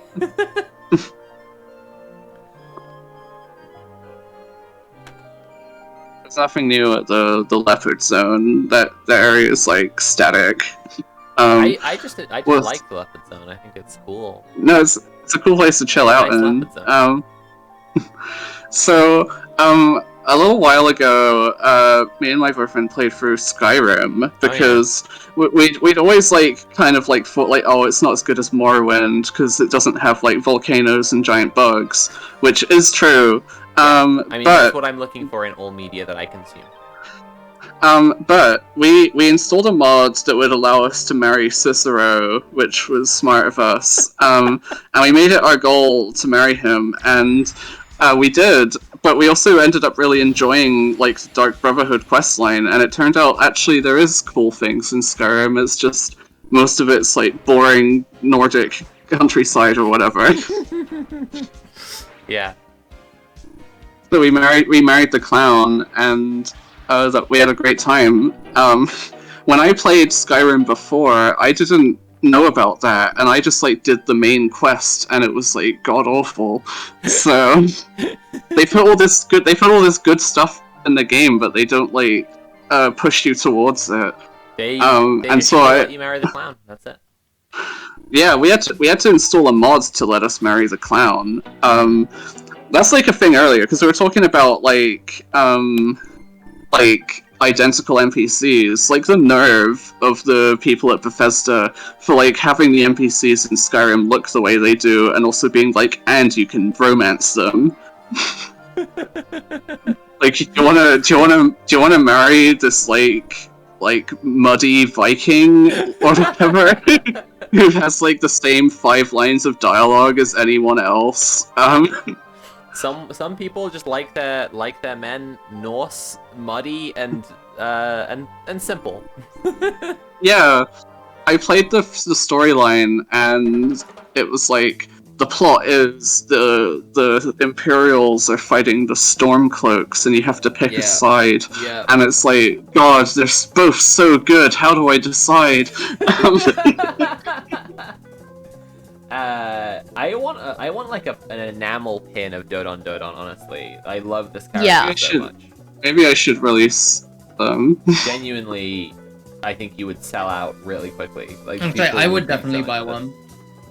I have like an email from Makeshift to like make a plush, but I didn't know what to make a plush of at the time, so I kind of like I could like message them and get a Dodon plush maybe. Yes, I don't know. That would be amazing. Maybe I should do that.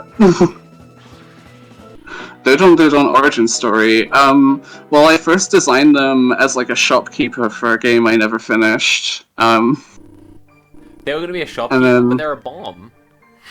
Well, they sold bombs, and if you tried to shoplift from them, they'd explode you. That's very smart. That's a really good protection strategy. Oh, that airship is very Final Fantasy. That's fun. Yeah, it is. Oh my god, oh my god, what the fuck? No! Characters, this is a brutal land. Balgus, a decision has been made, and you are hereby sentenced to death. Your crime disrespecting the sky. Oh my god. The sprite for them is very Zaku from Gundam, and I love it. Your execution is scheduled for now. They are basically a Zaku Gundam, but it's fine. Fuck yeah. Oh my god, he has a bomb as well. We did not hit. We did also, not come here for a bomb. Also, Balgus's like portrait sprite is based off the beloved character, the Skipper, from an anime that very few people but me like, called Giant Gorg, that I recommend. That's fantastic. Giant Gorg has the same character designer as like the original Gundam. Oh, that makes sense. It's very charming, and it has the funniest representation of America I've ever seen in an anime, where every single surface is covered in graffiti, and the main character gets robbed within 5 seconds of stepping foot on a subway. Jesus Christ! Wow. Could you spell that so I can look it up? Giant Gorg. It's just Gorg. Like George, but with okay. Just Gorg. You want to talk to these characters? That's my intention. You can land anywhere. Place to land. No, I know. I just wanted to prime parking spot. You know, I just wanted to make sure I was the best one. I look up, Kite Warrior. I look up to Yo-Yo Warrior, my own innovation in the field of toy-based weaponry. My battle kite has yet to see much success. I always think the yo-yo is like a cool weapon in anything. Yeah. Whenever someone has like a yo-yo as a weapon, they're awesome. Wasn't it originally a weapon? Am I making that up? If I remember right, that was like some kind of like misinformation or something. Okay. I'm not sure. I'm not exactly sure. But it might. I think it might have been. I mean, it's just basically already a meteor hammer, right? I was once the greatest knight in the world, but then I took an arrow to the knee. Oh no, not this again. Finally awake, eh? Now I'm here on Warrior's Island, teaching the next generation.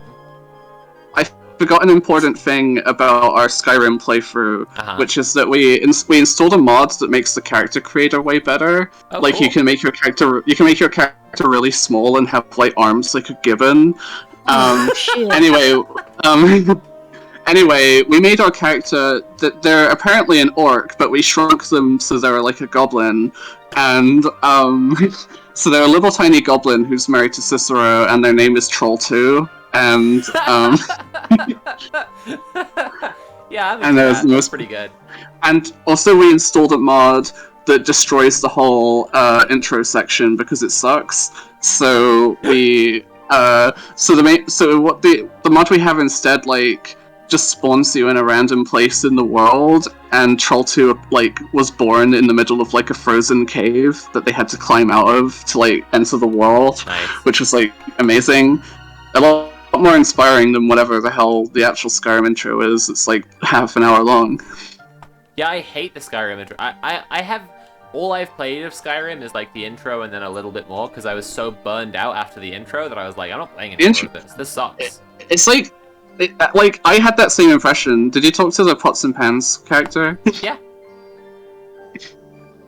They said, I did travel from far hence, kingdom of kitchen, so yond I may studieth the fighting styles here. Bid me what technique stuff thee possesseth. And I said, my attack is that I swing my sword. Thou art truly a fascinating warrior. Good. I don't know why I made Pots and Pans. They're just like funny. They're based off like a Kinder Egg toy I used to have and really liked. So.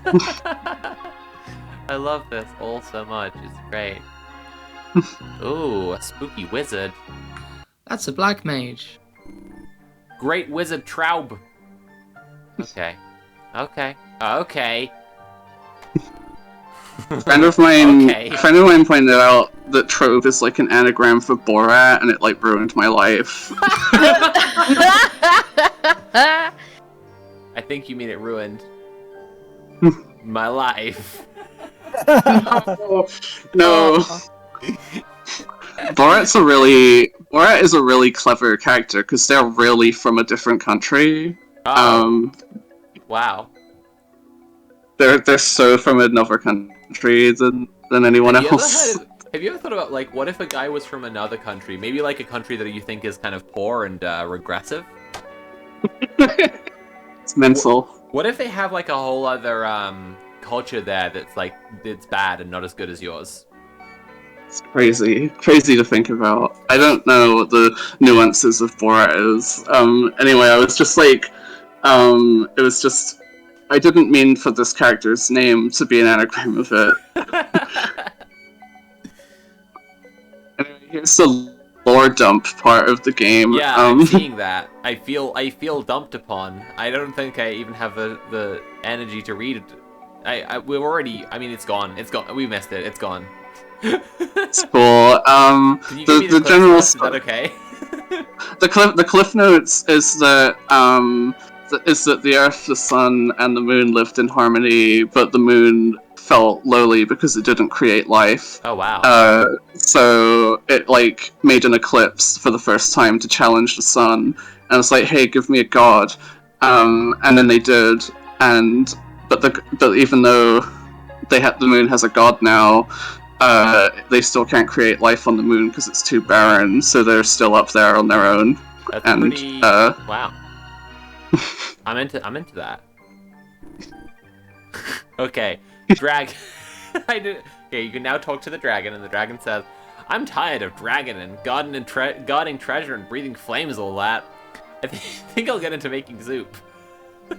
Yeah, this is a reference to the clangers. Yeah, the soup so... dragon. Oh my god. I figured. It's good.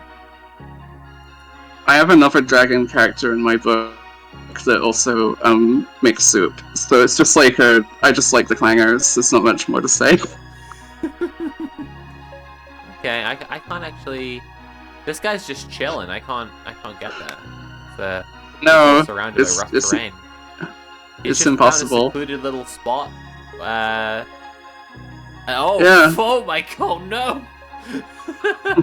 Oh fuck! What happened? It's an angel. It's a fucking. The yeah. impact is beginning now. Jesus Christ! Alert! Blue alert! This thing is terrifying. Okay. So, do you want to know why this NPC exists and what an embarrassment they are? Yes. Okay. Absolutely. Hang on. Let me just interact a little bit. And then we can get the origin story. Right. Beacon Boy. Okay. Entirely. Wait, that's Morse code. What are they saying? Good. That's good. So let me tell you about Beacon Boy. When I originally let people like play this game, a lot of them like flew the airship into the corners, but there was like nothing there, and I was like, okay, they're getting lost. So I was like, I need to put an NPC that like points towards the magic orbs.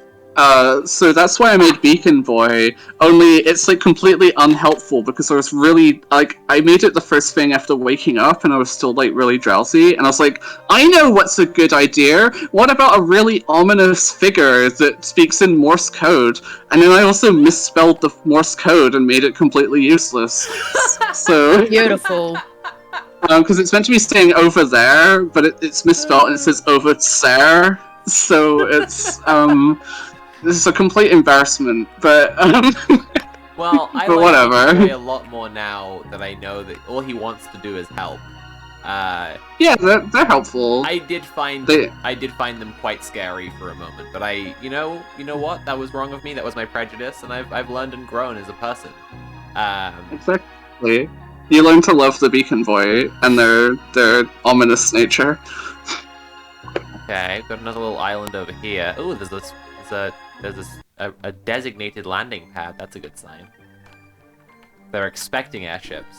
Unlike here in London, where the appearance of a blimp the other day was entirely shocking and frightening to our tiny primitive British minds.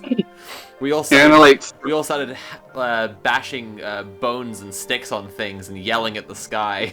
We'd never seen this ominous apparition before. Throw a javelin at it. I dropped my tea and brown sauce. No, you lost your Greg's sausage roll. Tower Guardian, oh my, another little hero approaches my special tower. You know something funny? Without 3 magic orbs, you'll be up Paddle Creek without shit trying to fight me. Oh, oh my goodness. Wow. Ooh. This is fantastic. Okay.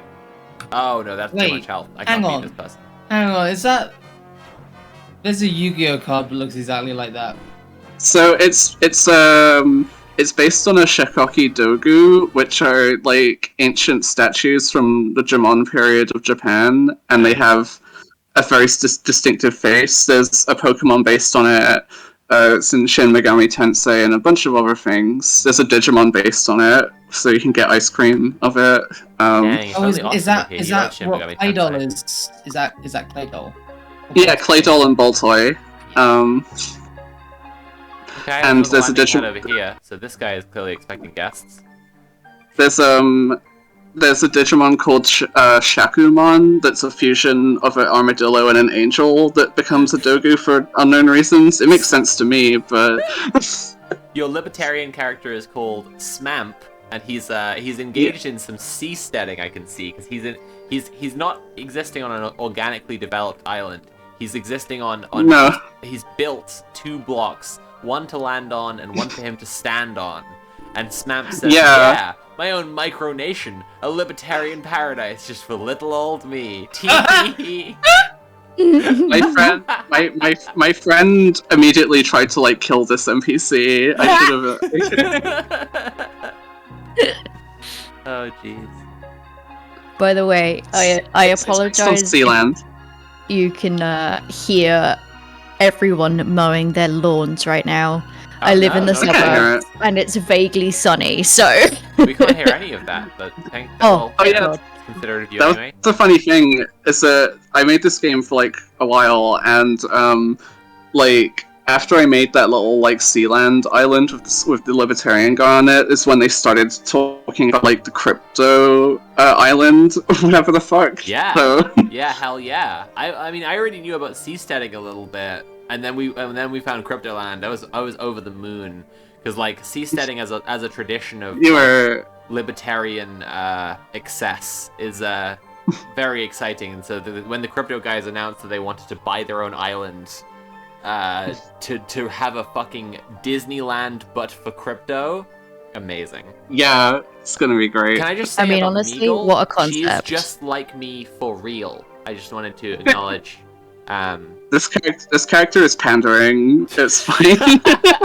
I'm being pandered to, and I don't hate it. I'm here. I'm very okay with it actually. Meagle says, "I'm exploring the world in search of love. I want to be a wife. I want to have a wife, or to be a wife." Oh, Meagle. Every NPC is just an excuse for me to come up with more like ridiculous names for NPCs. I'm gonna visit the Hint Mouse again. We've not chatted in a while. What's up, Hint Mouse? Did you find Kids Island? Not yet. That's like near Meagle, and I recommend checking it out. Nice. I'm gonna fight some slimes first. I'm hyped to do some more grinding. I want to train. I want to improve my level. Get them stats up. The jelly doesn't even want to fight. He's just chatting to me now. Okay. Yeah, so many puns. Oh. Jesus Christ. They've become normal guys. That's what happens when you beat a guy in a fight. He actually just becomes normal. Yes. If you meet a normal guy, it's just because he's been beaten in enough fights. He's become permanently normal. That's what happened to Gearstama. He used to be a warrior like you. Ooh, hello. It's just a huge number 3. Okay. 3 islands. 3-man draws me. I really like how the overworld sprite for 3-man and the battle sprite for 3-man are very clearly different fonts for 3. Yes. So 3-man is a recurring character of mine. Okay. I've been using them since 2012 when I made a Mega Man sprite game. And I don't know why I keep bringing them back. They're originally a Mega Man, like a really stupid Mega Man boss. And then 3-man's health reduced past 3, but then they knocked my health to 3, and now it says 3-man took a look at your health bar and smiled. Seems like 3-man's gotten what it wanted from this battle. 3-man walks away contented. Fuck yeah. It doesn't even want to fight me. You know the saying, like, 3 men, 3 men? Well, 3 men, 3 men. That's true, yeah. 3 people, 3 people. It's extremely true. Jesus Christ. So there's an island north of 3 islands that I recommend checking out is Kids Island. Okay. Oh no. There's actually a couple islands over here. This is the kids' island. It's a cool place for kids to get to be kids. Hell yeah. This is where the water park will go. Oh no, these kids are turning into libertarians as well. They're gonna make It's a lot of perils. I'm worried about the direction Kids Island is heading in. I see the makings of an autocracy and have been branded a dissident.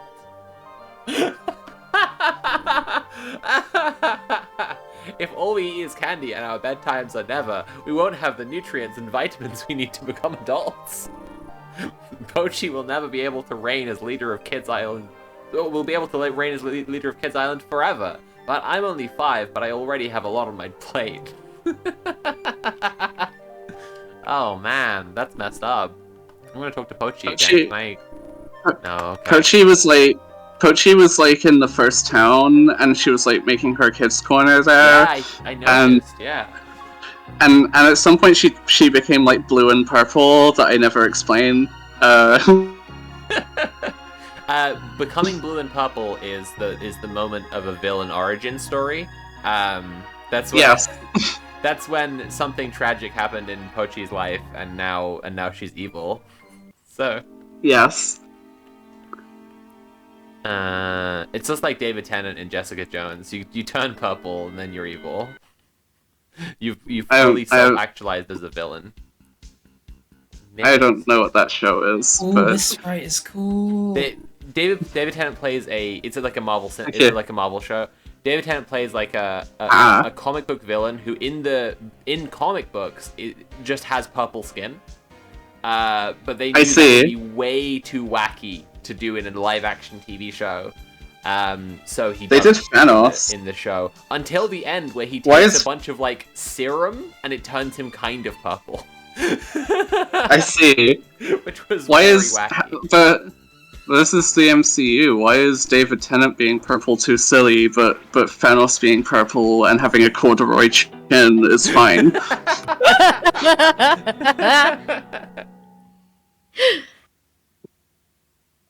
I was thinking about this the other day. Used to share any experience. Wow. Because it has a bad personality and smells bad. I'm glad. Is this true, Samantha? Or are you glad I killed Mimic C? Yeah, fuck that thing. What was I thinking of? What I was gonna say is that Thanos offends me on a few levels because, for one, he looks really bad. Yeah. And I was thinking about Davy Jones the other day and how he looks like amazing, and it was like 10 years, 20 years before, like, Avengers. Yes, true. Extremely How come true. this guy who's like an octopus and covered in barnacles and is sexy looks way better than just like this purple like grilled chin motherfucker? I'm following you along on a couple of things there. I agree that Davy Jones is covered in barnacles. He does have tentacles, and I think you said a third thing there that I'm a little bit confused about. I don't see where he's confusion could come from there. Also, my other complaint with Thanos is that when I was a kid, I used to watch the Silver Surfer cartoon, which barely anyone gives a fuck about, because it's kind of like weird and every episode is just Silver Surfer having like an existential crisis and getting upset, and for some reason people don't remember it. Anyway, Thanos is like the villain in that, and he speaks in a very theatrical way, and he's just doing like random chaotic things because he wants to bring a statue back to life so he can marry it, and it's like way better than whatever he's trying to do in the movies. I didn't watch any of those movies, but I know the comic book Thanos is in love with death, and he wants to like marry death. Yeah. And that's why he kills because he loves death.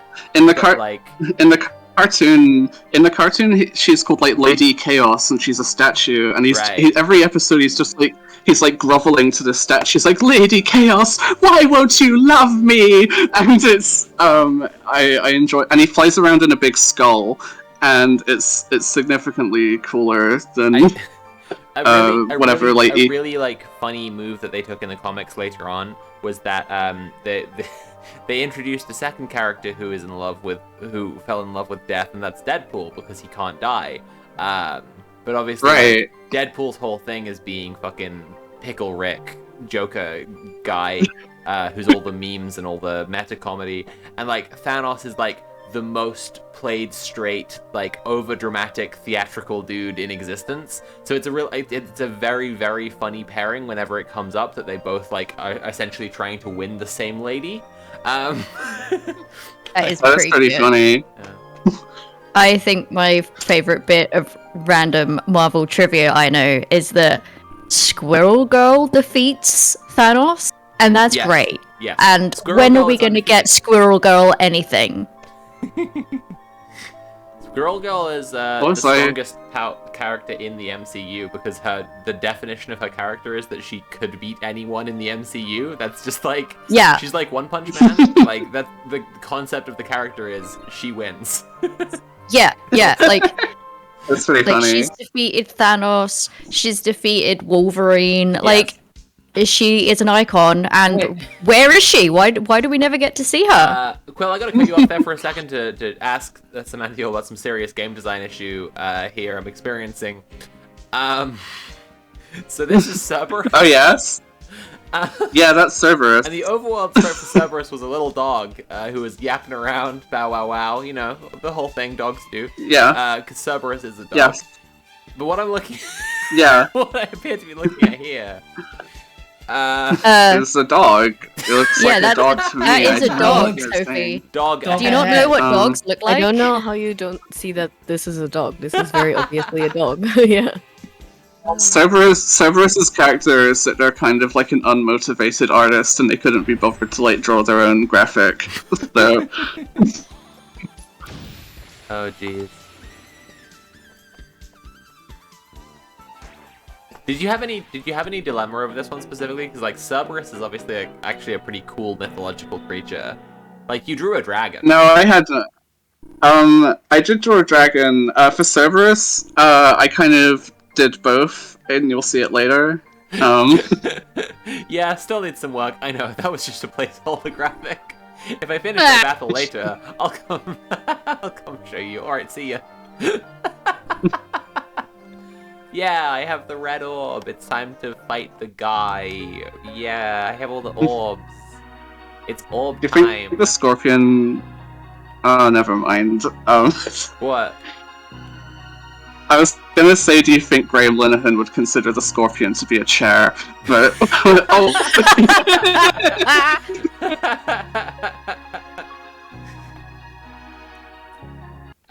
If the Scorpion says that it'll be friends with Graham, he'll probably consider it to be whatever it says it is. He's got a shortage. Hoob, can you please go away? There's not a lot of room here. Fair enough. Okay. I mean, there isn't. That's true. So this is beach, huh? Oh shit! It's a crab rave. Now this is base. Crab rave. Okay, a crab, shrimp, and lobster rave. My bad. It's like a crustacean commotion.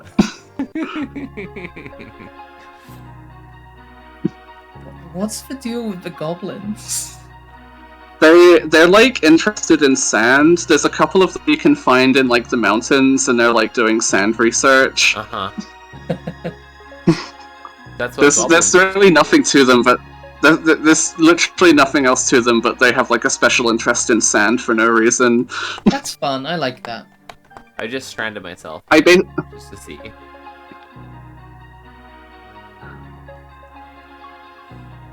I think. All right. Okay. Here we go.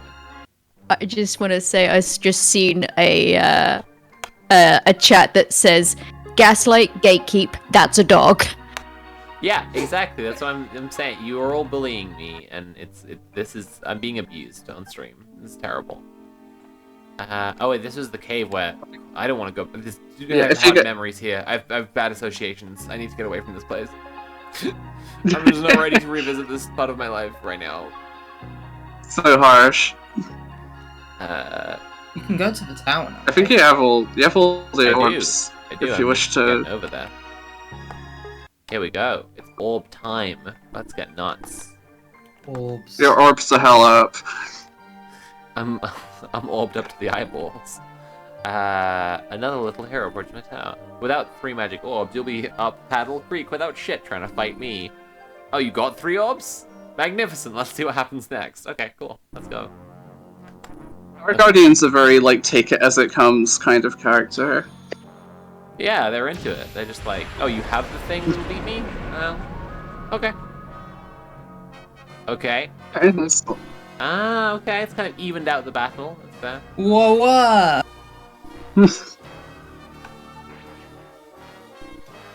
Okay. Uh-oh. Hang on.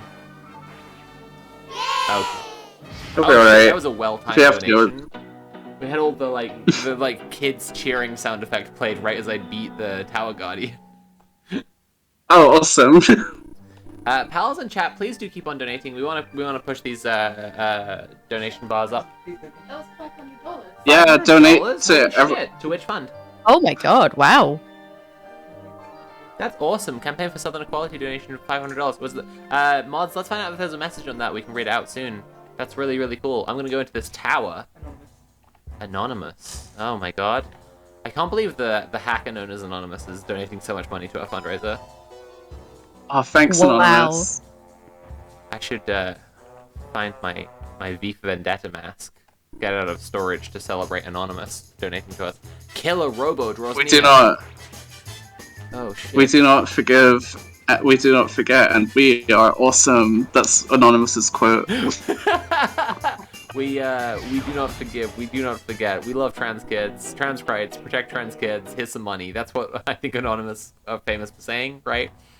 Yeah, I think that is Thanks. the full saying. Yeah. Thanks, mate. 4chan, famously a friendly place to trans kids. Oh, it's a grey cone. Oh, my bad. Cone.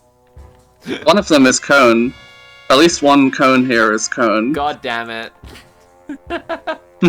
They stand out slightly from the other cones I'm gonna just visually. be like clicking every cone. I can't believe I'm doing this. Okay, now where do these shapes go? Well, no. Oh, They all go in so the there's square this. hole.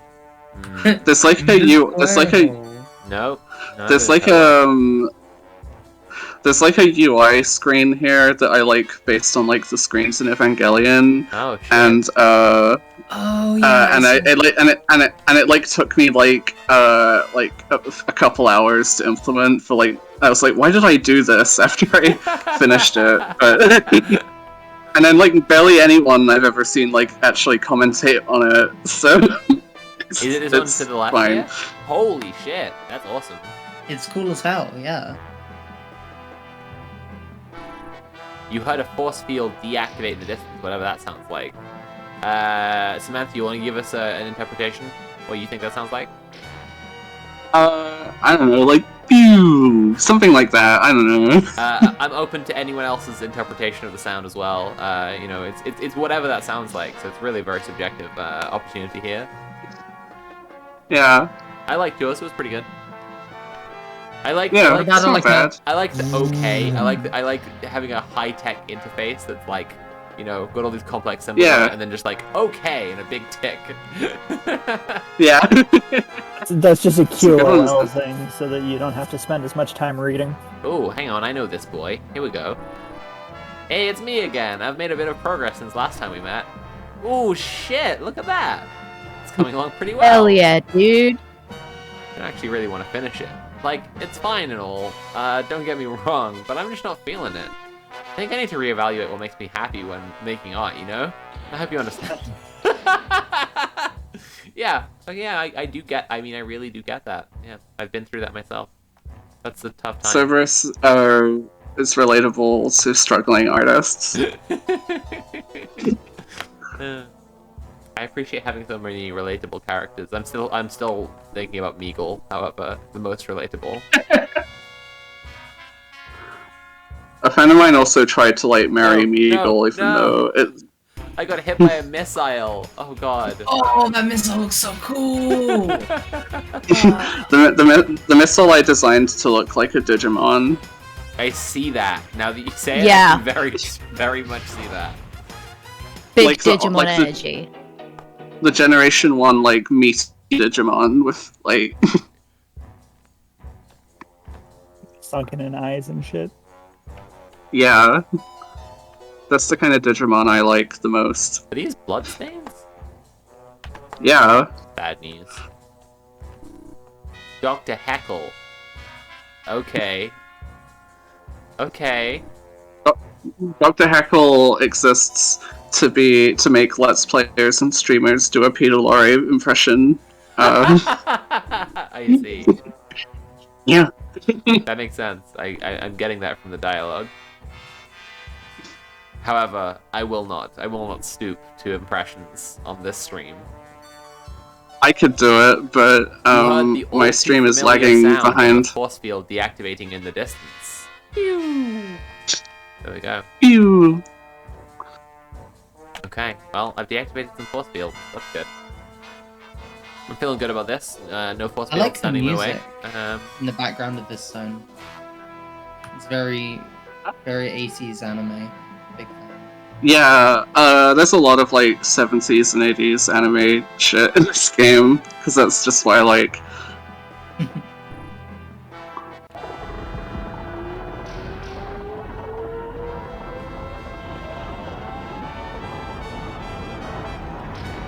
Well, it's the elevator scene from Evangelion.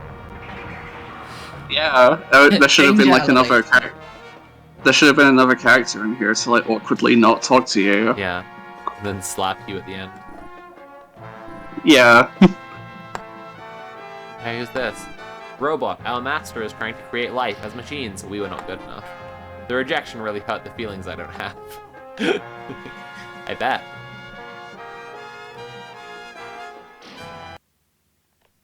Okay. Okay. Here we go. Oh, it's the moon. The stars The look moon. especially beautiful tonight.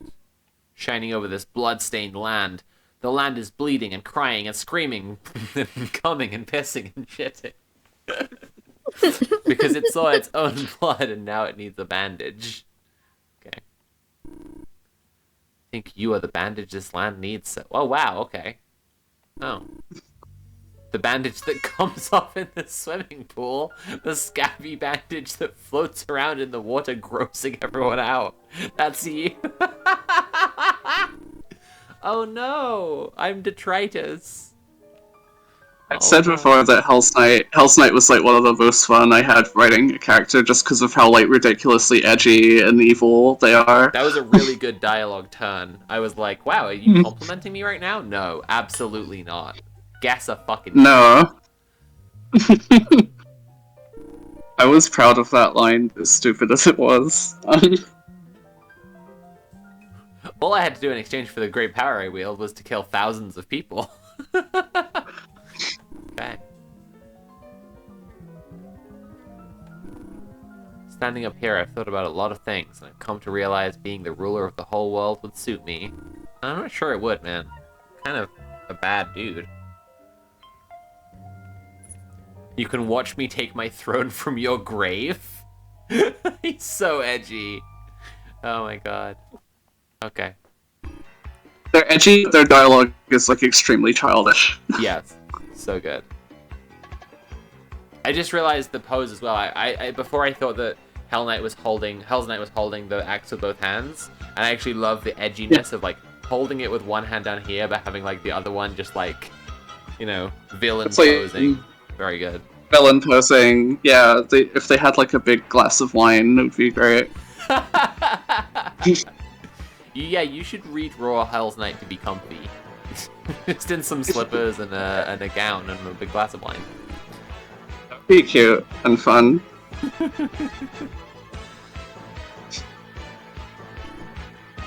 Oh no, I'm getting owned. I'm not gonna do oh no! Fall into an endless nap time without dreams. Hell's Knight is like 6 years old. Wait?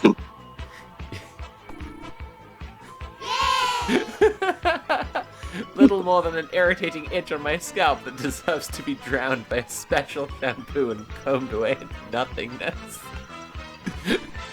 Oh my god. Well, I'm gonna get combed away now.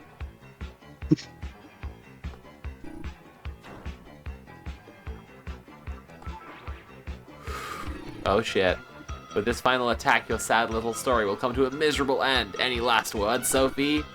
I guess I don't have any. Nothing much to say, huh? Well, I'll grant you a hero's death, being cleaved into chunks and fed to the ducks. I love him. Hell's Knight is now my husband. Well, I think you should do a drag act as Hell's Knight. Oh my god, I should! That would rule. It's the shoulder pads with skulls on them and also horns. Like, holy Yeah. Yeah, he's basically just a Gua character already. Okay, I'm getting attacked. Huh? Did my attack miss or something? I want nothing more than to strike you down. Something like this should not happen. Uh-oh. Oh my god, something's happening. What is this? You're making me feel horrid. You're a truly horrible person for doing this to me. I love the Davo on display from Hell's Knight. Hell's Knight who destroyed the entire little peaceful village and has admits to having killed, 1,282 people already? And now is like, you're terrible because I feel bad because I can't kill you. Yeah, literally. It's all your fault that I can't kill you. I want you to stop being alive. Okay. I'm crying. I can't take this anymore. I'm terrified beyond belief. I love that, like, absolutely no filter, like, Hell's Knight cannot, like, keep this in, and just has to, like, say every feeling that they have. You can't just have a character announce how they feel. That makes me angry. Yes! It's like one of my favorite Futurama lines. I say that all the time. Yeah. Okay. This is getting embarrassing, dude. You just can't pull it off. You just don't have the stuff. Oh no. Yeah, eat shit, Hell's Knight.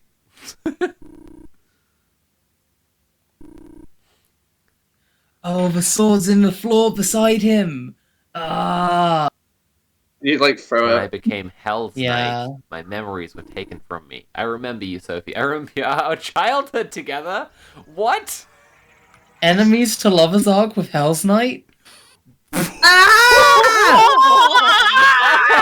Oh my god! He's just a little guy! Oh my god! He's just a little guy! Amazing. I should never have whispered all those swear words to you while we played. I've done so many terrible things, but in my defense, I got turned into a badass and evil knight. Oh my god, this is great. This is fantastic. I'm obsessed. I'm obsessed. And that's why you should never ever move on from your childhood toys, because they will turn into an evil knight who will kill over 1,000 people. It's not about that, but I think that is a message you could take from it. That's the message I'm determined to take from it. That's very much I'm vibing. Never move on in this art, so. I mean, I have to say, this is the best video game plot twist I've seen, like in any video game I've played. Also, please appreciate the teleport animation here. It took me like 3 hours, so. I appreciate it. It was very good. It was. It's the second part of the when you warp back in after going on it that took me the most time. But I just have to check every. Cone's not. Sorry. Cone isn't up here, Damn my friend. I missed the cone. Okay, alright. Let's go. Oh shit. I'm getting stretched. It's this part that took me a long time. I don't know why I went off on it, but. Oh fuck. Okay, I can see why. That's awesome. That's a really cool animation. Yeah, it looks great. Chibe, where are you? Chibe is no more. What happened to Chibe? Hee hee. Well, it's it's very simple. I had all the Chibe. Okay. Oh my god! No! No, Chibe! No! Oh no, this is terrible. Moon Castle. This is awesome.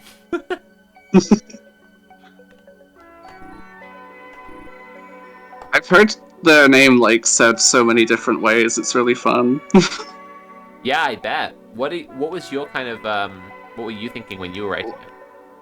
When I was writing it, their name was like Cheeb in my head, but I've heard it pronounced like Chibe, Chibe, Chibi, a lot of other things. There's no official pronunciation, Yeah. so. Dang Moon, so complicated to navigate. Moon music. Yeah, the moon loops around like horizontally Oh, that's awesome. because you're back at the start here. Yeah, I see it. I made the moon Ooh. like barren. There are eyes here. There are also a plot detail that never gets said in game. Is that there's like kind of coral-looking formations on the moon, and they're meant to be like eclipse on the moon god's like attempt to create trees out of rocks. Oh wow. Ooh, there's water too. I really like the eyes. Very spooky. Yeah, Oh no, it's a face. it's a face. There's a little body as well. Oh, nice. It's the smallest little body. Nice. Is this the moon castle? This is the moon castle. Okay, cool. I didn't know if I was. Yeah. There's nothing else on the moon but Oh, this. this is very end of Steven Universe. When I made the walls here, I wanted them to look like weird rocks, but they ended up looking like jelly beans. So It works. It's good. Oh, okay. Moon Warrior. Okay. I mean, if you look at the probably best, got that. there's like if you press escape, there's a bestiary, and this creature is described as a disrespectful recolor of Hell's Knight. I love that. Okay, it's a button to press.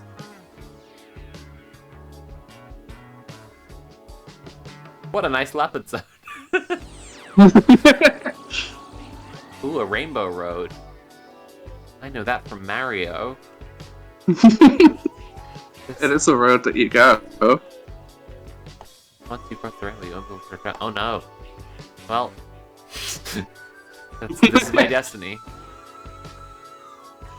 Is this a metaphor for coming out of a closet?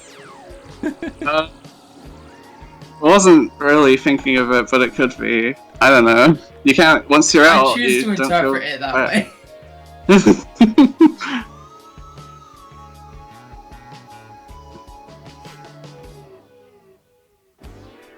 They've been trying to get like a rainbow crosswalk in my old town for like a decade now, and it hasn't gone through.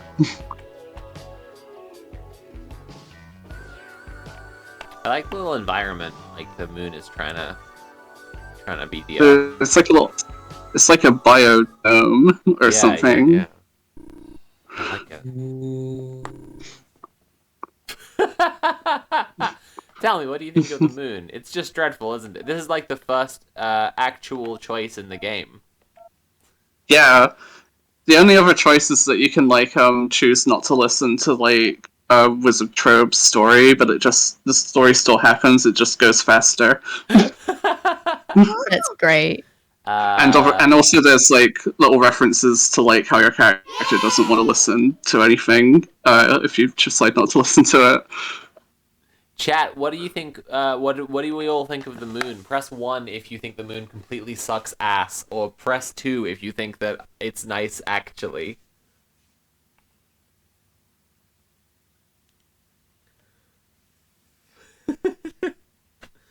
Oh, chat is divided.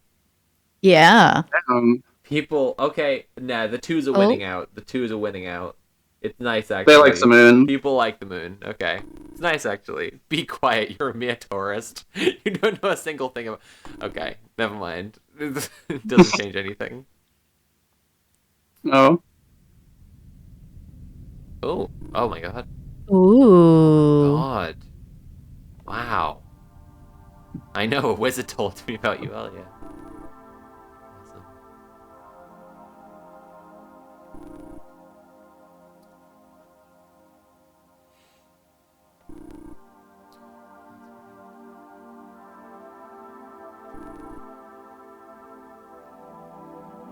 Wow. Okay. Can't make your own Something life. made- Just gonna wipe out the earth. Rude. Eclipse I made to be like a serious JRPG villain. I really like it. This is fun. Yeah. I'm loving the. I think you've balanced a bunch of different tones very well in this game, and Yeah. yeah, it's. I think I'm very proud of that, especially given how like the length of the game isn't very long. Yeah. So most RPGs are like 90 hours or whatever. I'm actually gonna play another. At least like that's how. short game after this one. I'm because we're having Lilith, who made Bloodborne PSX, on in a little bit while I'm playing Bloodborne PSX. Oh, awesome! But I won't be able to play all of that while she's on because I'm simply not that talented a Bloodborne PSX player. Yeah. But it's sometimes in like kind of gaming marathon streams like this, it's quite nice to be able to play little short games the way you can fit the whole thing in. In a couple hours. It's really nice. My message to Lilith is that I hope that she puts the Chapel Dweller as a playable character in the Bloodborne cart. That's my sole request. Is she making Bloodborne cart? Yeah. I think so, God, yeah. That's so fucking cool. I just want to play as Chapel Dweller because he's my favorite. I think I want to play as the... Shit, I always forget the name of this one. It's called something like the Wretched One or something like that. The just massive skeletons. The boss is just nothing but skeletons. The Reborn I know. One, maybe? Everything in the like Bloodborne or Dark Souls is called like the Forgotten Pus of Man or whatever shit. So. Also, I'm sure she's already thought of this, but Willem, Master Willem from the fucking Academy would be an amazing character to play as in Bloodborne Cart because like he's already like he's like a shriveled old dude in a wheelchair who's like completely lost his mind because he's got eyes on the inside and he doesn't even talk. Yeah. He's kind of like a funny old geezer. And it'd be amazing to just like be zipping around in Bloodborne Cart as him. That would be fun. Oh, fuck, that's a lot of hearts. Okay. No matter what you think you're capable of, your strength is that of a mosquito compared to mine. Yeah, I'm taking one heart at a time. This is, oof. Okay. Oh, no. Whatever their name.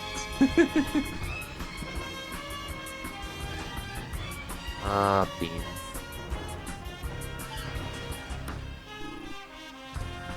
Take this, my heavenly spear. Hasta Procellarum.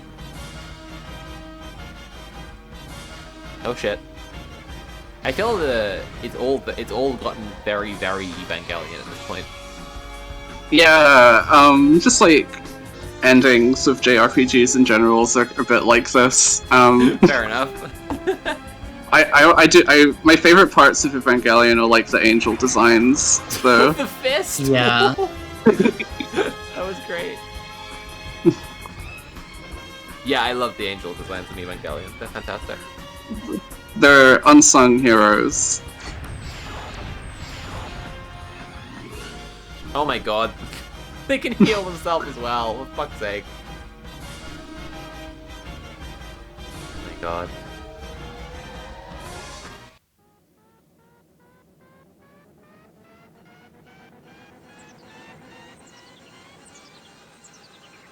Oh no, they're using all the chi of the earth to summon a spirit bomb.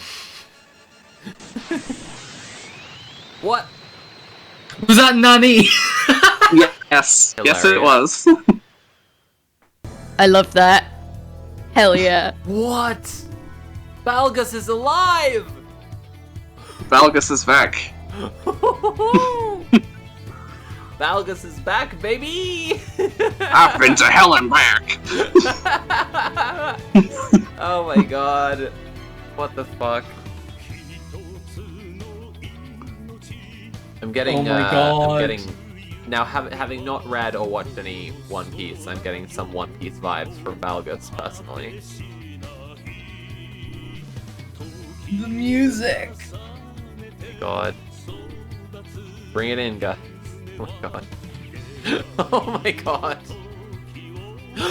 Condor! Yeah! I'm gonna cry, I'm so excited about Condor. Wow, this is just like the Red Planet Stream for Trans Power, if you think about it. It's exactly like it. It's exactly the same, they're just like me for real. Combining forces They're just to like save me. trans kids from the evil moon god. Ah, and the wizard Borat is here. Oh, no. God. You're breaking my heart. Very nice. The wizard is gonna save my life. God. I'm leaving.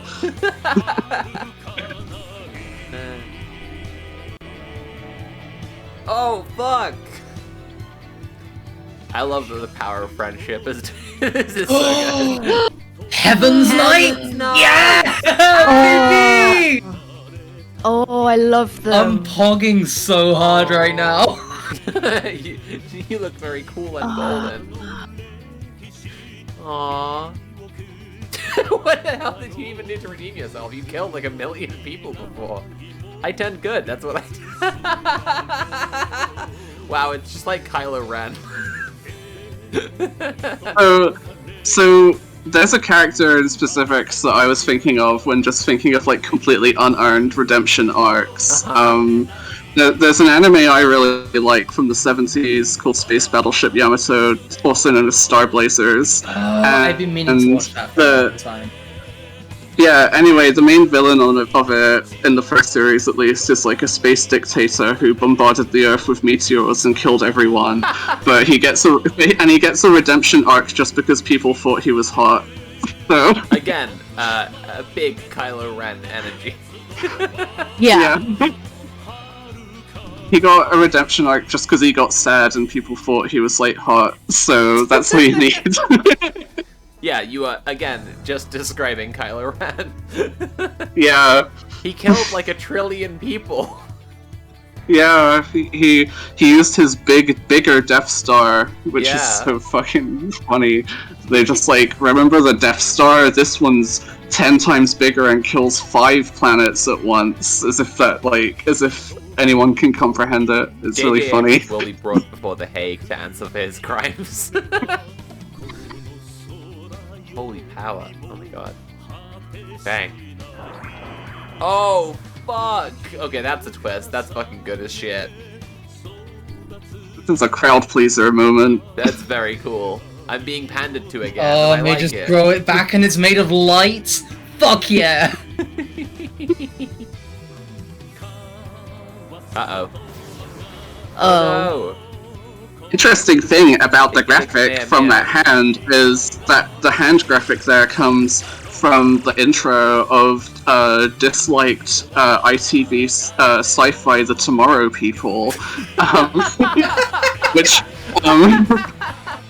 which has a really cool intro but is a very shit show. Love it.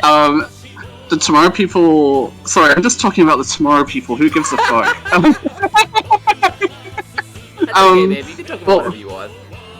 Okay, so the Tomorrow People was like... In the 70s, they saw that the Doctor Who was really popular, and they were like, we want to make our own Doctor Who, but with none of the budget. And the Doctor Who already had none to begin with, so... Wait a second, that guy who was just vibing who I couldn't even talk to joined Oh my god, the yeah. formation? Yes. So let me tell you about that guy. While I was making this sequence, my boyfriend came in and saw me making it, and I showed him what he'd done, and he made the suggestion that a guy should show up for the fusion who you don't know, and that's when I made that guy, and then I just put him on a mountain before this. That's really good. He's just chilling, and then he joins in the final battle. Oh my god. So good. Yes, yes! Again, the Evangelion vibes.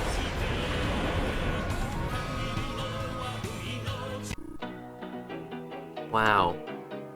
Congratulations.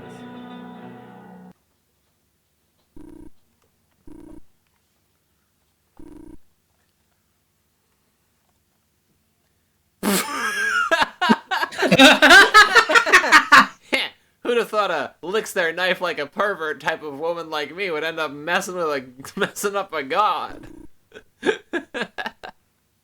Is there any other way to lick a knife? I don't think there is. Yeah, true. Awesome. This is so good. Here comes the Eclipse on apologist. Uh-oh, here comes Eclipse on Twitter. I'm so sick of toxic Eclipse on fans. The Eclipse on fandom is out in force today.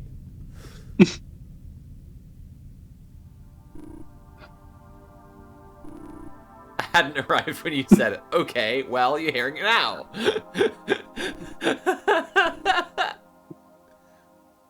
Oh my god. I'd say we killed you more than anything else has ever been killed. Oh please, I'm a god. I will, however, concede that you slapped me silly, so I shan't fight you anymore. Oh my god. Wait, let me do the voice for Dr. Heckle. Okay. The preparations are complete, Eclipse on. There you go. Magnificent. Excellent work, Doctor. Sophie, you have humbled me today. This whole time I've felt angry, lonely, depressed, but until now, never so vulnerable, thank you. Wow. Oh my god. Oh, okay. Oh no! It's Peter Lorre, who Engine is an impression of. Oh, yes! Oh my god! It was Frankenstein the whole time! It was Frankenstein. It was me, Austin!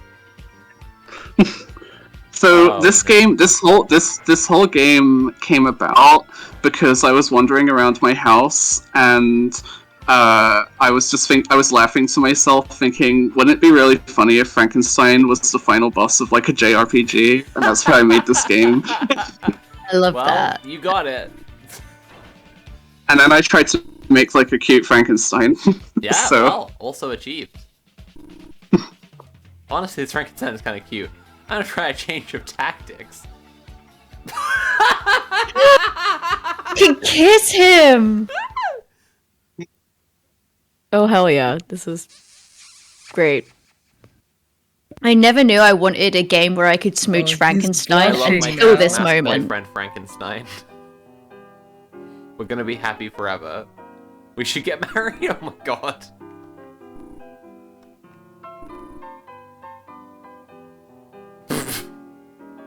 Oh my god! Oh no, I fell in love with Frankenstein. Got engaged to Frankenstein. Hell yeah. That's, this is a true story.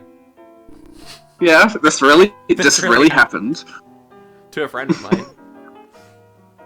This happened to, This happened to my buddy. Alex is in chat and it said, Weifenstein. Weifenstein 3D.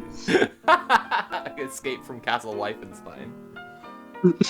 Am I right, lads? Get out of the house to go to see the game. Escape from... right? You know what I mean, fellas?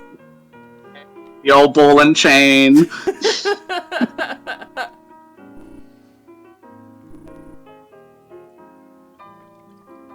Splendidland, you wanna? Oh yeah, oh Eclipse-san, I have a question. Thank you, I'm very excellent. Yes, which one of us should walk him down the aisle? I misread it. Oh my god. What a perfect game. No notes, 11 out of 10. Yeah. So I knew I wanted Frankenstein to be the final boss, and then I was like, what's the ending then? It's like, oh, he marries him. Welcome to the wedding zone, Hamas.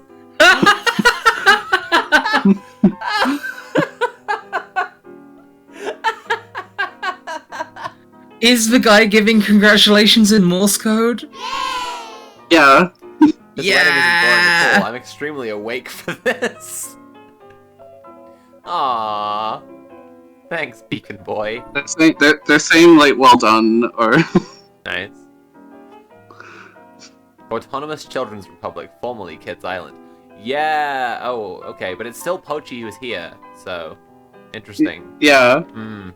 Okay. Maybe that's actually a bad sign. I don't know what's going on. Pochi's a mystery to me. I think you should set your next game in a dystopia where the autonomous Children's Republic has taken over the world, and Pochi is the evil dictator. This could happen. I'm not blushing. I just ate a lot of pepperoni. Wow, me. Things I'm sure changed a lot from how they oozed to be. I'm a bit jealous. Jesus Christ. I'm gonna kill this slime. Do you think if I were considered an acceptable life form by Eclipson, I'd be the one marrying you today? Well, I'm happy enough for you. I'm gonna have to talk to all these characters. I'm sorry, everyone. I can't not. It's important. Hint, you've come so far. Aww. Marriage counselor mouse. Giving you hints, but for your marriage. If only Gremlin had that mouse around. I hope you'll consider my inn for your honeymoon. Aw. I love Sleepy so much. I didn't really put much effort into being a part of this adventure, but that's okay. Things seem to work out well. I agree, Cerberus. Thank you for being around. Who'd have thought a humble fisherman like me would get to attend a space wedding? Okay, that's a scorpion. I was gonna ask Dr. Hexel if he could split me in half so I could marry myself, but this works out pretty well. What? Oh, it's Jessica, who couldn't be with her boyfriend because she has the same overworld sprite as his mom. Now she's marrying Needle. Yeah, that's how their story concludes. I'm so happy for them. She gets to have a wife and be a wife. Perfect. Everyone wins. Everyone wins. And she has a new haircut so that she so she doesn't look like so she looks Yeah. It's good. Oh, 3-man. Yeah, I mean, fair. 3-man. Oh, I see. It was an invitation. That's like one of my favorite jokes.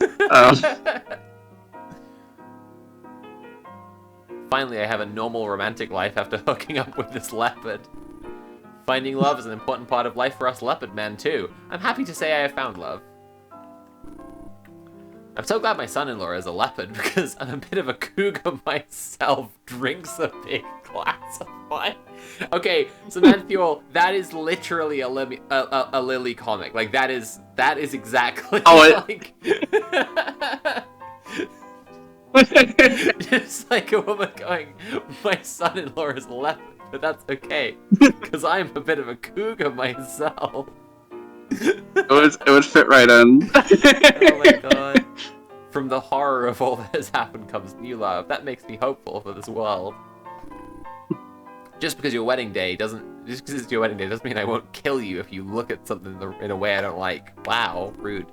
Bounce!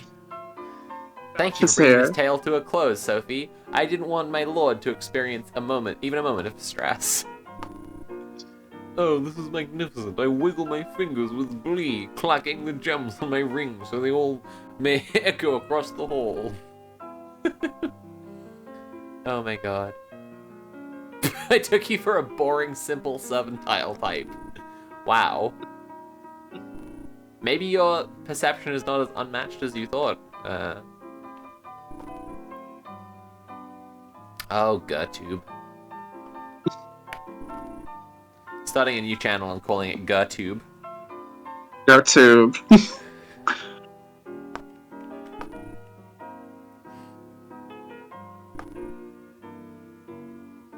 A lady bloodman to be my wife. You can talk to the airship as well. That's great. Yeah. I love Balgus.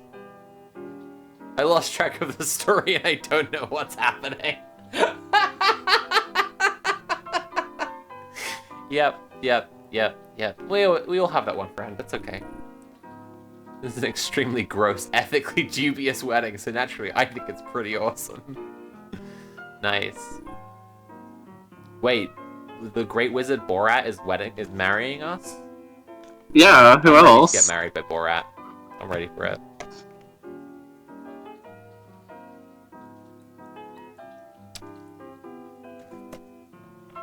I had just like completely forgotten by the time of the reveal that the game is called Franken and that the land is like an anagram of Frankenstein. And I was like, why This is a this is a common occurrence. Everyone forgets that it's called Franken because it seems like a meaningless name up until the very end. And then suddenly Frankenstein. This is all so beautiful. I am going to throw up.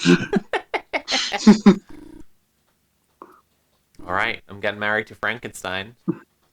Let's get some big donations going, chat. I want to celebrate my wedding to Frankenstein here. Come on.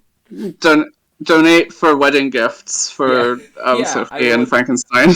I will forego wedding presents, and in lieu of presents, you can send donations to protect trans kids in the US and UK.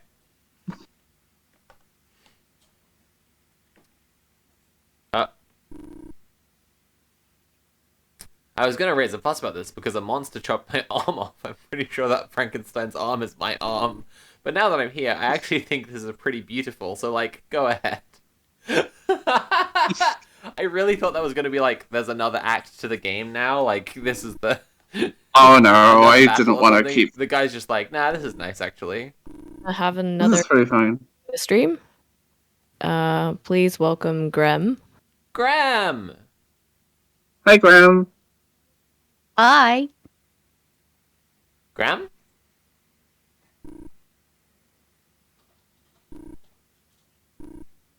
No? Okay. I don't know what's going on with Graham.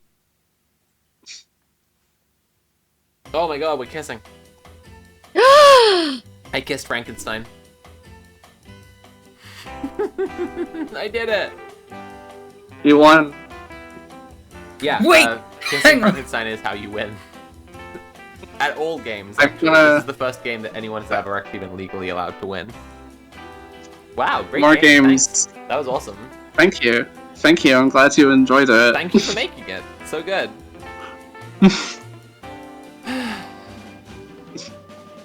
Very cool. That was an absolute delight to watch. Here's all the music I stole for it. Yeah, I'm really glad that was like that was a very nice length of game for the gaming marathon. It was nice to be able to fit that in. I do have to pee a load now, but I will. But I've seen it. I'm glad we like get that all in one go just now.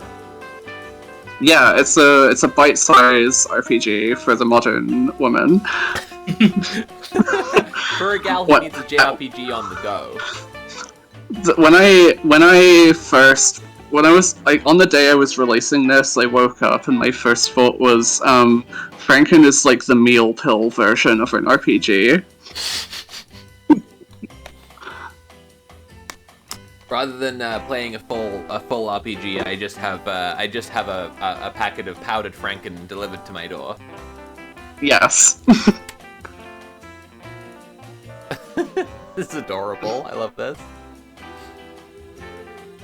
How long did this take you to make? Oh god. So I started this like last year. And I was like, I wanted to try and make like it in a single day, but it just didn't happen. And then I made some other stuff and got distracted and like didn't work on it for a few months. Classic. And then I was like, hey, I should finish this because it's pretty cool. Awesome. And then I did, and I released it the day I finished it. So. What's happening now? Oh, it's the eclipse. Oh.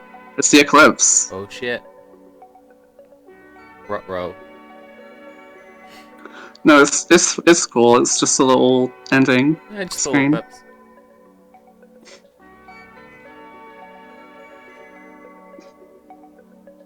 Aw. Hell yeah. Well, I gotta pee. I think I'm gonna play this next game. I'm gonna play a Bewitching Revolution next, which is about an hour long. I don't know who else is around. If we need to rotate some guests, then I'm sure mods will handle that. But I'm gonna be back in a few minutes. Yeah, we're on it. And we can carry on chatting then. That was really gotta cool. pee. Go and pee. I'm well impressed with that. That was really fun to watch. Yay, I'm glad you Yeah, enjoyed that was- watching it. Absolutely delightful. Yay, I'm glad. It's been fun to release a small game. Where can people find Franken if they want to play it themselves? Right, let me I don't know if I'm allowed to like post a link in the chat. I can grab a link for you if you like and post it in chat. Let me get a link for it. Well, you can go to It's on Splendidland. itch.io, right? Yeah, if you go to splendidland.itch.io/Franken, you can download the game for free. Here's a link to it that I'll post in the Discord. Right here.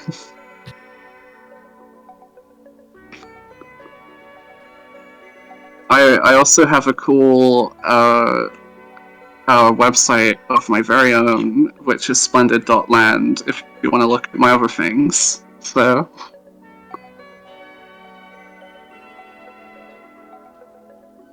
Ooh. Yeah, this is a lot of fun.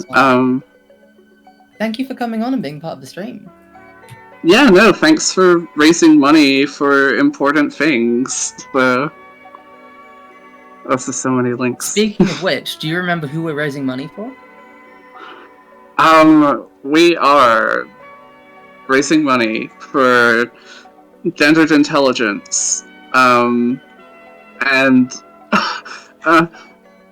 gendered intelligence, campaign for Southern equality, and Good Law Project. Donating for free charities for the price of free, because they have their own donation things, I think. but you should donate to them because they're good. Is that okay? You know what? I think that's a passing grade. I get a C minus if I'm to grade myself. Yeah. So Gendered Intelligence are a UK charity. They do a lot of work with trans kids, youth groups. I know they do a camp in the summer as well. It's a really invaluable service, especially considering how currently shit the UK healthcare system is, in particular to trans kids. It is wretched. I've been through it. Yeah. Oh, geez, really?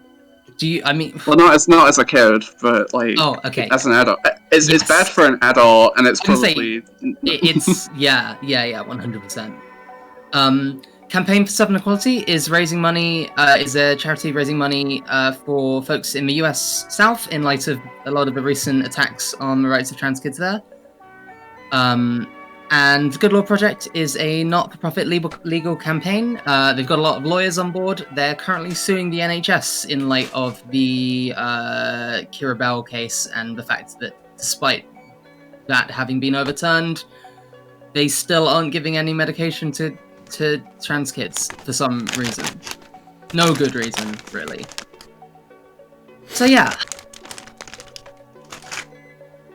Howdy, Get those donations coming in. Hello. Welcome back. Welcome back. Maybe I'll move this camera a bit closer. Whoa. I'm giving away too much of my stream secrets here. Showing all the behind the scenes stuff. I move the camera around. Okay. Ugh, that's better. Yeah, so, that was Franken. I enjoyed that a lot. I thought it was very fun, very cute, lots of twists and turns. And it was obviously an honor to have the creator of Franken, Dr. Franken, here with us. Yeah, it's me. Smanfuel the real monster? Yes. Yes. Smanfuel's the name of the monster, and I don't know what I'm saying anymore. So next, what was I gonna say? Right, next I'm gonna play like a roughly hour-long game called A Bewitching Revolution, which is by Celestia, another indie game developer. That I quite like. I think it's a really fun little piece, and it's just basically about like how you can change stuff in your urban environment to like make it make it into communism. It's a pretty cool little game. I think people will enjoy it a lot. Yeah. I want to announce at this point, because on my way back from the loo, I picked up a bag of extremely crunchy crisps that are going to be really bad, really bad to listen to me eating on stream. While I was picking those up, I remembered that Jen, one of our mods, has brought something over today. Now, chat, I really mean this. I'm not announcing this lightheartedly. I'm not cool with this, actually. This is a do you want to talk with me about it, or do you want? Yeah. All right, cool. Yeah. Let's shift Snorlax out the way. I bought some presents. Yeah. So this is going to be something that I frankly do not want to eat. Now, can you shift this back just a little bit?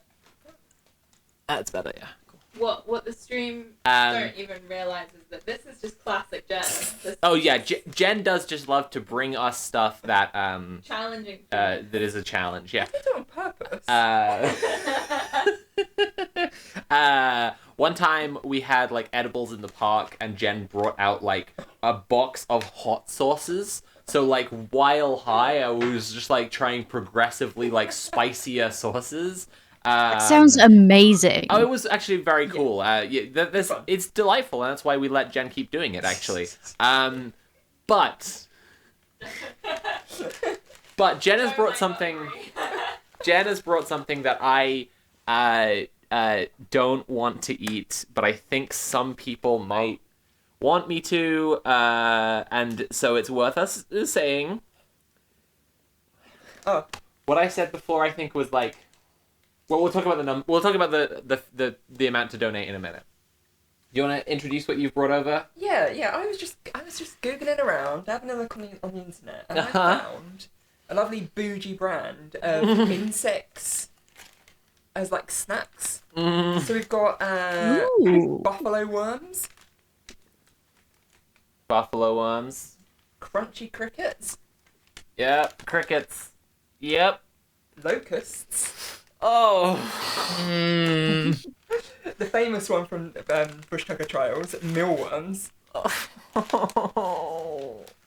It's good enough for birds. It's good enough for you. As a treat, we've got a seed and fruit critter crunch. What's the critter? Mealworms. Of course. Okay, of course. And choc and fruit critter crunch. Okay. Now I'm trying to gauge how much I don't want to eat these bugs on stream. They're probably quite nice. How much I want to raise money. I've heard they're quite nice. Right so I heard they're really good actually. So yeah, I haven't had them myself. I'm not that. Of fucking course you are. Of fucking course you are. I've. The seed and fruit has pumpkin seeds in it. When I was when I was a youth, our science teacher brought in cookies that were made out of mealworms. Oh, fantastic. So the box that this came with had like a recipe. She made them herself. Oh my god. Insect cookies. Oh god. I should have made that, shouldn't I? Well, she freeze dried them and ground them into powder, so it made a high protein flour, which makes eating bugs a lot more palatable, I believe. Okay. I want no less than $100 donations, but I think that we can get more going than I think we can do better. Yeah. Should I set a higher bar? I think that's good. I think that's appropriate. Okay, we'll say $100 donation, and if you say $100 and you include in your message, shall we? Which one do you want to start with? That's the question. You know, yeah. Do we start easy or do we get harder? For my own personal comfort, you just say in the message, this is donating for bugs, and I will pick the next one to try. Because if I'm just being subjected to whichever one by chat, I think that said, no.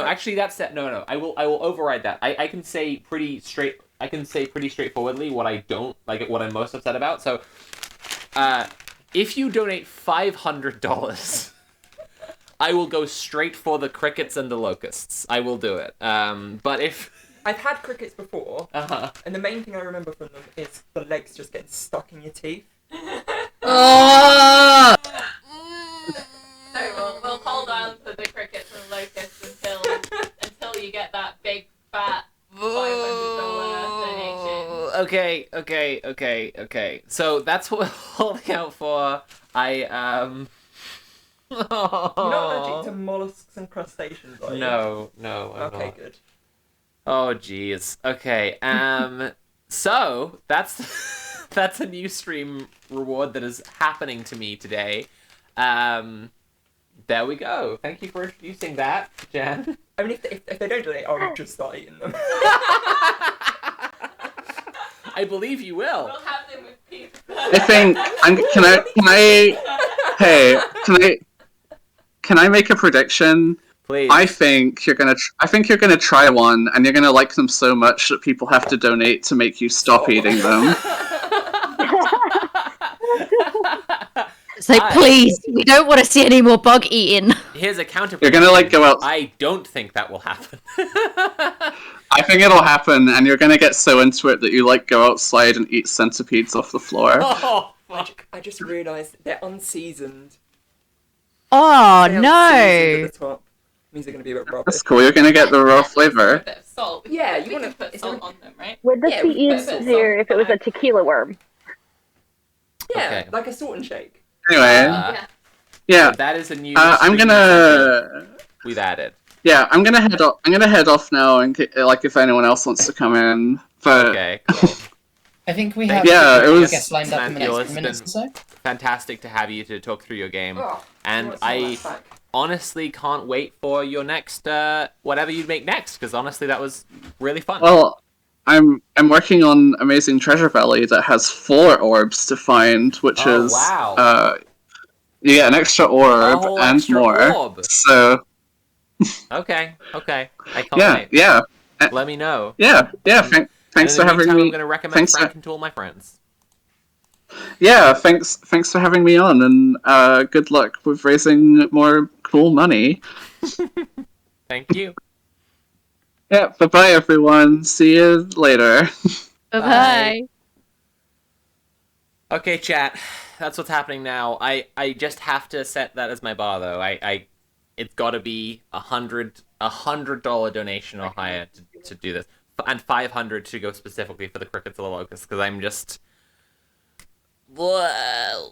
Okay. Okay. What's chat saying about this? People will eat living oysters would be like, ew, bugs are gross. Yeah, I don't eat living oysters for the same reason. I find shrimp disturbing. So, that's what you need to know about me. Shrimp are pretty disturbing, to be fair. Never miss a beat. You don't even "Love gotta pay hearing the me to eat legs get bugs, I just stuck in do your that." teeth while I'm eating my lunch. Oh my god. Oh god. I'm actually hungry. I've not had breakfast yet. Yeah, at least they're not wet. Make them wet. Okay. Okay. I'm gonna play some Bewitching Revolution. Let's do that. I need to change my stream thing in the Discord so that you guys can all see what I'm playing. Here we go. Right. Hello.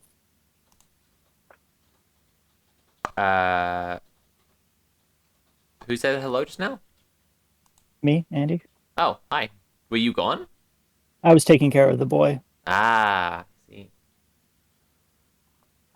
Grandma's now back to Sam issues all sorted. I see. Yeah. Hi, Graham.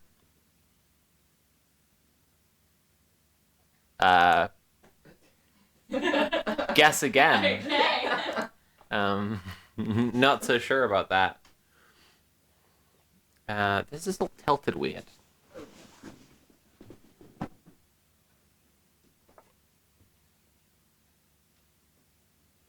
Okay. All right. So, A Bewitching Revolution is a 1 hour game. Like, it's, about an hour. It's by indie game developer Celestia. I like it a lot. I've played it a couple of times before. I talked about it a lot to a lot of people because I think it's really worth playing, worth checking out. You'll see, basically, as we go around the game, what it is, what it's about. It's kind of recommended to play it in a 1 hour sitting. And, yeah, I imagine we'll all have a little chat through it while I'm playing. But before I start, I want to remind everyone that we're raising money here on the Red Planet Stream for Trans Power. This weekend, we are streaming across 4 channels. This one here, and Kira Chats, Conquest of Dread, and DJ Mule. Today, I think Mule is doing Minecraft all day. Kira will be carrying on hanging out with guests, and I imagine she'll also join in on some Minecraft. And Tim has been going through a bunch of different indie games, most recently Such Art Genius Artist Simulator. But what we're raising money for is to help out trans kids in the US and UK. We are raising money for the Good Law Project, Gendered Intelligence, and the Campaign for Southern Equality. The Good Law Project is a non-profit legal organization who are fighting legal battles against the UK government's attempts to strip us of basic human rights. So everywhere that trans people are under attack in the UK through the policy changes, the court system, court rulings, discrimination, these frankly heroes jump in to defend us, and it's really cool, and there's really nothing else like it. It's really worth donating to. Gendered Intelligence does absolutely vital, crucial, life-saving work, reaching out to trans young people and getting them together, and also giving them support networks, resources. They do campaigning and outreach, and they do youth groups, and they're generally just a good bunch who also really, really deserve your donations. All of the donate links are in chat, and you should be able to donate. And again, if you donate over $100 and tell me that you want me to eat a bug, It's already happened. Jen has brought... No. Jen has brought some bugs. Oh, god damn. And lastly, the Campaign for Southern Equality is a charity working across the US South, which helps out LGBT people by providing them with resources, sometimes with funds, sometimes with safe mapping of like where they can go see doctors who won't be transphobic or whatever, and also by helping them to help others as well, helping them to repeat the process to help even more people, which is always really, really cool when people do that. I'm okay. So now we can do it after we play. I think let's do some now. Okay. Let's do one bug packet now. It was the $100, so I'm going to choose, and it's not going to be the crickets or the locusts. That's probably right in your eyes. Yeah, it's kind of hard to see. Buffalo worms. Okay. I'll join you if you want. Yeah, let's do that. Okay. and then we'll play a Bewitching Revolution. Is everyone ready for me to eat some worms on stream? Yes. Yeah, definitely. I'm as ready as I can possibly be. Now this is a packet that you don't want to explode everywhere. Yeah, you don't want this it to is explode. now this is one that you really. I'm gonna see if I can tear this guy instead. Yeah, that's really the best way to do it. But then I'm gonna have to tip these out of my hand. I mean, they're going in my mouth anyway. Fuck it. Right. I'm really intrigued. I don't know what buffalo worms are. Ooh. That's quite a lot. I wasn't expecting you to put out that many. Actually, they're really small. Actually, they're not too bad. Oh. It smells of worms. Like Yeah. Nah. Take a pinch from my hand. take Oh these away God, from me. they're worms. Those. Oh Jesus! I'm expecting them to move. That's the horrible yeah. thing. Do you know what it smells like? A rabbit hutch. So I think they've been like baked. Presumably, By the looks of things. Probably. It does smell like rabbit hutch, yeah. Bon appetit. You guys are already going for it. You're just already so into this. Oh, kind of nice. It tastes like unseasoned pretzel.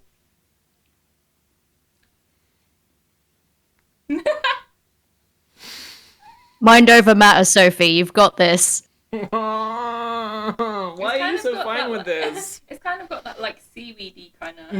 I'm sweating. Oh.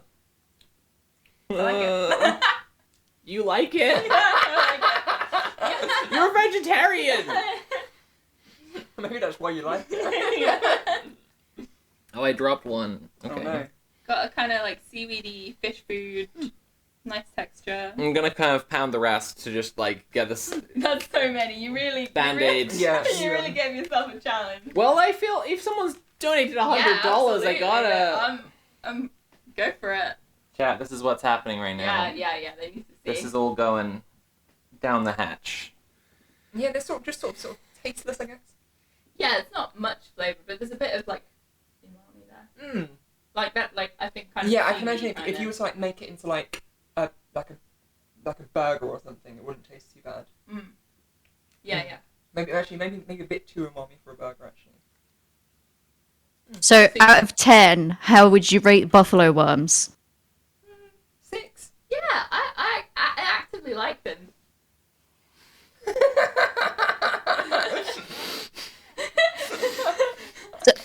Sophie is clearly not on Nat is board. forming two fists and jumping up and down with excitement, like literally.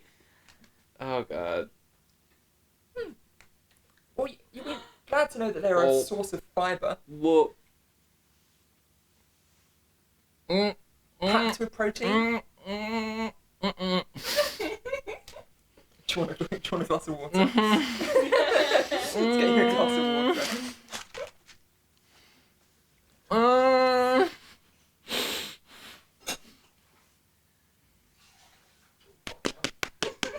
It's a charity. Well done. You did it. I don't think it was that bad. I liked it. I'm gonna have some more. I'm gonna request to see the message next time. Complete verification that someone did actually. Yeah, Dave did. I realize now that I'm just but I'm realizing now that I just took your word for it. I was just like, Jen oh. brought bugs just for her and enjoyment. I wouldn't lie to you. Oh god. I reckon they'll be nicer with the fruit. Yeah, Jen has also brought chocolate and fruit bugs. What was the other one? Yeah, these are probably actually much nicer. Because they got chocolate with them and they've got like fruits with them, so it probably offsets that umami flavour. It would just be like having nuts, right? Like nuts and chocolate. Like I really hate that it's called Critter Crunch. Yeah. It's only, I mean, this is only 12% mealworms. Like, if you Yeah, only 12%. Come on.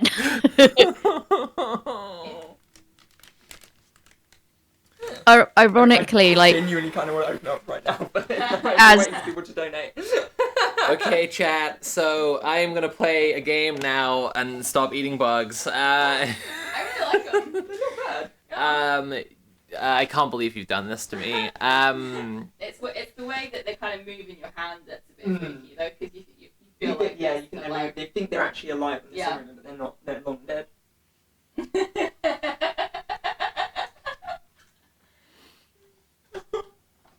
I'm quite upset. Chat, you can donate over $100 and I will move on to a new and exciting type of bug that Jen has brought for me to eat. If you donate over $500, I will eat the one I least want to eat, which is the locusts or the crickets. So be aware. Let's play Bewitching Revolution now. How are all my... You did great. Thank you. I'm glad you think so. Yeah, mushrooms is the word. With a nice light, crisp texture. Mm-hmm. Yeah. Great. Yeah. Lovely. Yum, yum, yum. They're actually really mushroomy, I think. Yeah. Now, could you turn the speaker volume up a little bit? I'm currently not hearing anything. Right, that's better, yeah. Okay. Jess and Jess picked up the bug. You can also donate, you can also donate to stop me eating the bugs. You can save me from eating bugs. I'm gonna add that as a stream reward.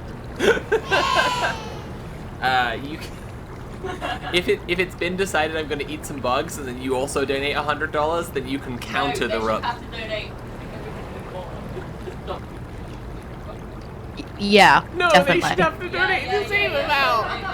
No. I'd say you have to at least match the amount in order to stop Sophie from eating bugs. But Donate with the message "no bugs" to save me from eating bugs. If some other over $200. fucking generous person donates $100 again. Okay. Right. Okay. I can't believe this has been done to me right now. Okay.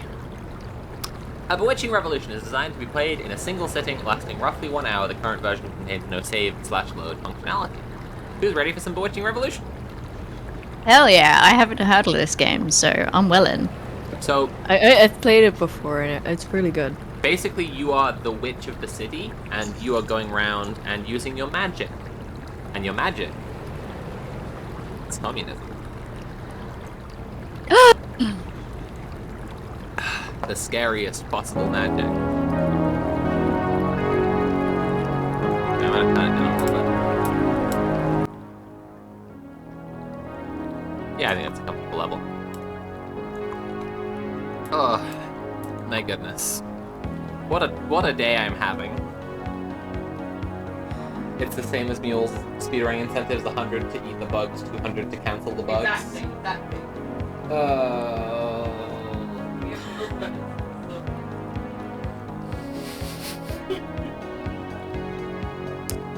Okay, let's begin. Right, and again, this is the developer is Celestia. If you want to check out their Twitter, their I think itch.io page, they're cool bean. All right.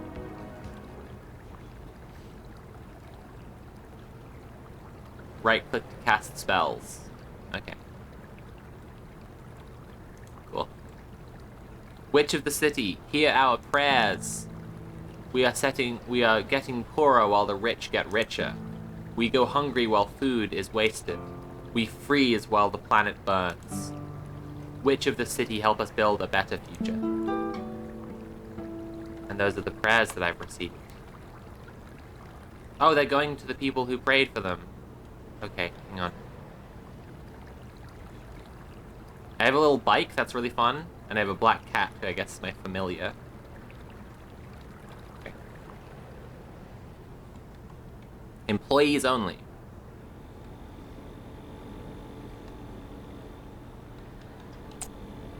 Reminder for management, all team members are expected to spend 4 hours per week reporting on their efforts. Wow.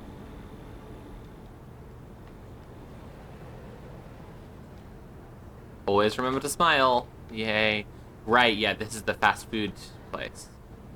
Applications received today, 2,000. This is the fast food place, right? Yeah, this is... I like how the cat just kind of appears and disappears at points, and it's just like watching you. It's pretty good.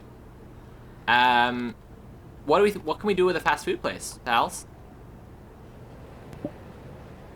Well, I would say we could unionize it, maybe. Oh yeah? Yeah. Well, let's right-click and cast a spell. Oh no, nothing happened. Oh no. Eat, interact. It's a scab. No. I talk to this guy. Oh, Witch of the City. Will you tell me my future? Oh yeah, you do tarot readings. I forgot about this. Okay. Left click on the deck to deal a set of cards. Right click on the deck to shuffle the cards. Okay. Click a card to begin your reading. To a business owner, each worker is expendable. But without any workers, there would be no business. If a worker is alone, their fate is determined by their bosses. But if workers are united, they can take the future into their own hands. I like this dining hall of skeletons. They're just having a great time. Okay. There we go. I gave them a little tarot reading to tell their future. Looking for work? We're always hiring. They're wearing little red pieces of attire now. Something interesting has happened. Minimum effort for minimum wage. Okay. Very based, very based. They've changed the you have to report on your work booth to just like a chill lounge. That's pretty good. I like to see it. I'm gonna just cast some spells around just for more merriment. Okay, that's a good start. Oh shit, now we see the fucking proper extremely online leftist braiding with a party of 24. War keeps you safe. Yep. I hear the donation just came in.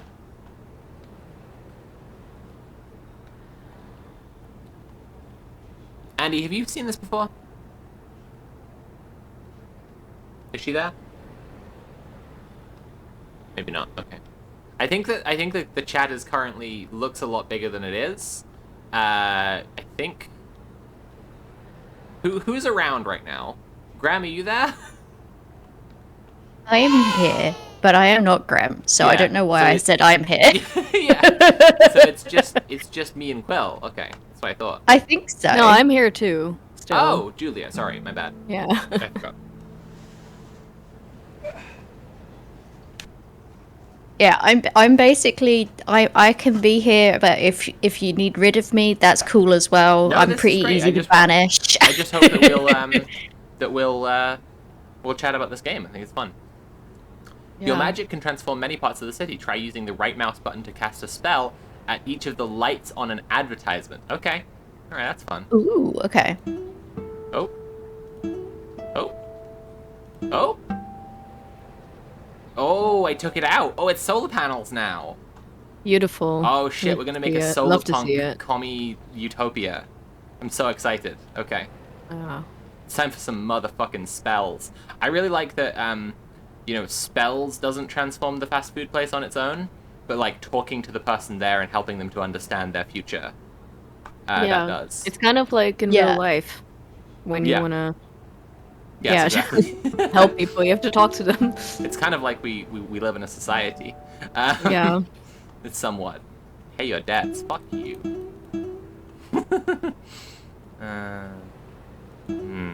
Are those batons for the police? Yeah, I think that's the cops. Yeah. All right. Yeah. Oh yeah, I remember this place because you can actually look in here, and that's the prison. And you can see that prison labor is being used to manufacture the goods in the city. I have to think about that one. Please give what you can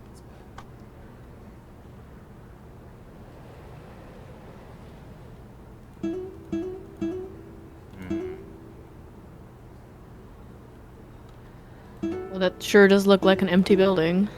Yeah. Yeah. The Squatter's Guide to Breaking and Entering. To open a door-locked door, mark it with the sigil using the right mouse button. Then walk backwards through the door. Oh. Oh, I did a spell. That's cute. I like that. Oh, I did a spell, and now the homeless person has a home. Yes.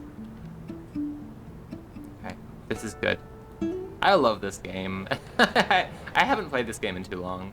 I really like this game. Yeah, it's really good. It's like really short, but I really like short games because I can just do them in one sitting, and it's great. It's a good way for me to warm up for the longer streams later. Yeah. Snaps, ether, garbage. Sam's game really reminded me of a game I played a little while back called Ghost Hospital, which I highly recommend. Ghost Hospital? Yeah. Okay. That's quite short. It's only, like, it's one of those where it's like one, kind of like one person working on it as fast as they can sort of thing. So it's only about maybe an hour, 2 hours long at the minute, but it's so good. Selling Synapse is a quick and easy way to sell. Oh, right. This is just a fucking MLM. These great. Okay. Fantastic. Peanut is Thai. Huh? Peanut is Thai. Oh, I can't interact with it. Oh. Oh, I can do a tarot reading for this person, though. Let's go. Let's absolutely fucking go. This is so based. Look at card. In capitalism, unemployment is treated as a personal failure. But there are always more jobless than available jobs. Refusing to seek work is thus a political act, not a personal failing. It demands a future where the absence of work brings us leisure instead of poverty. Okay. Oh shit! Look, they've turned the office of their MLM into a fucking, like, anti-work space. This is so based. Nice. Oh shit, they're selling they're distributing the Squatter's Guide to Breaking and Entering here. Free language classes. Witch punk. Self-defense. This rules. This is amazing. I love this. It's such a good game. I just, like, every time I play it, I remember how fucking based and cool it is. It's just very, very wholesome. A potion for reclaiming space. 3 times alcohol, one time spray paint. Ah, interesting. Let's mix a little cocktail, shall we? Oh. 1, 2, 3. There's another. Ooh, hello. I'm brewing. Something's a brewing.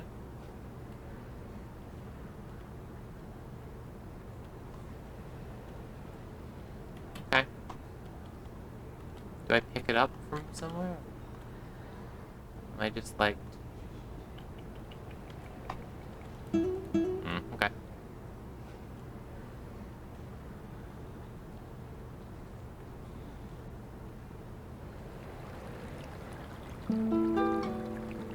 Someone else's prayer. Let's follow it. This game's gonna make me cry. It does like every time. Really nice. Actually, it literally always happens. It's a particular thing, and I've talked about it a lot of times. It's like the thing that really stuck with me from the first time I played, which was when well, we'll see, but it's to do with the prisoners. Basically, I find it very affecting.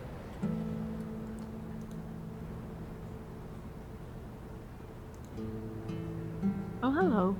Hey. Hi. Oh my god. Hello? I appeared. Hello. Hey, how's it going? Do you want to introduce yourself to the chat? Oh, I'm never ready for these things. So why is this happening? I am Alicia. I am one half of the YouTube channel Transparency. Kiki is out today, so I'm all alone, together with my cat Yusika. And that's yeah. So I'm just sitting here and Well, we're playing thinking about life. We're playing A Bewitching Revolution, which is a 1-hour indie game from the developer Celestia, and we are the witch of the city, and using our magic to change things, because the magic Very nice. is communism. So here we're doing a little tarot reading. Capitalism does not value labor, which keeps the people living and ready for work, cooking, cleaning, carrying, childbirth. But without this reproductive labor, capitalism would have no workers.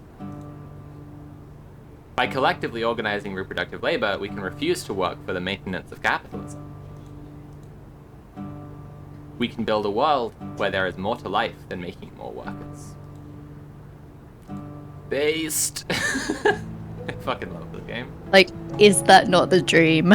Yes, exactly. It's so fucking good. To spread trees around the city, guide an acorn into fertile soil where grass is growing through the concrete. Oh, interesting. After interacting with an acorn, hold the right mouse button and use to direct. Interesting. So I need to interact, then hold the button. Oh, I get it. Okay. No. Okay. Oh, this is tricky. This is a tricky little mini game. I played this like I think 2 years ago or something, and it's all coming back to me now. Like this bit, it's quite difficult. Oh, this is very pleasing though. I really like it. It's very good. Okay, there's another one around the corner. Let's go that one.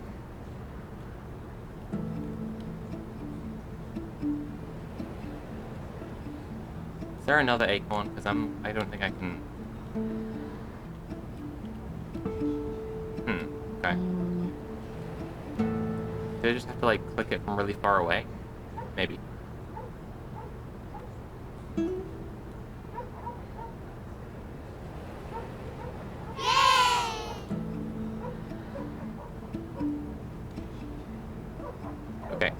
Okay. Race against time. Shit. Ah! Yes, I got it. Okay, nice. Ugh, the like hostile architecture and everything. All right. I know this goes without saying, but absolutely fuck hostile architecture. Yeah, seriously. Like, it negatively impacts everyone. Yeah, as if just like, yeah, just Tory ass fucking nonsense. And it's just everywhere as well. Like every city, like especially here, like every major city you go to, it's just everywhere. And once you know to look for it, you just see it everywhere, and it's honestly really. Hate it. Yeah, it sucks. Oh, these people are just vibing. Oh my god, these people are just vibing by the fire. That's so cool. Good for them. Let's work more vibes. Yes, please. Okay. Uh-oh.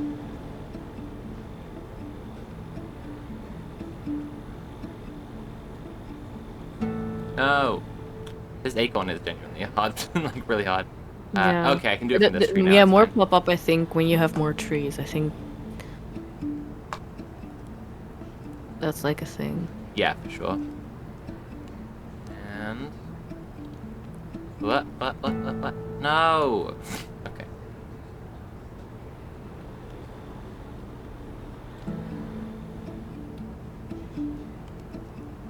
Come on, little acorn.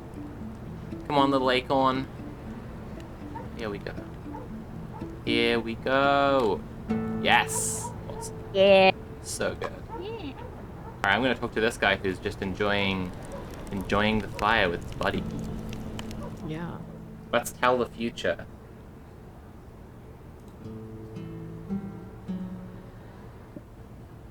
Chat, please keep those donations rolling in. We're raising money for, you know, help trans kids right now, and that's very, very important. I don't know if we also discussed this on stream already, but Good Law Project reached 10,000. Holy shit! Yeah. Nice. What? Wow. When did that happen? I mean, a bit ago, not that long ago, I think.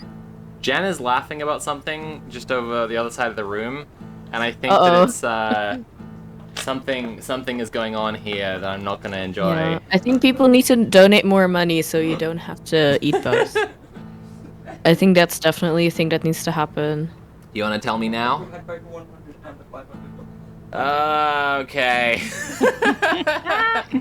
Okay. Delicious bugs. We were saying So that's 100 so that you have a bit of content. So that's another normal one, and then I gotta have one of the fucking the real full-on bugs. Okay, that's great, fantastic. We also have the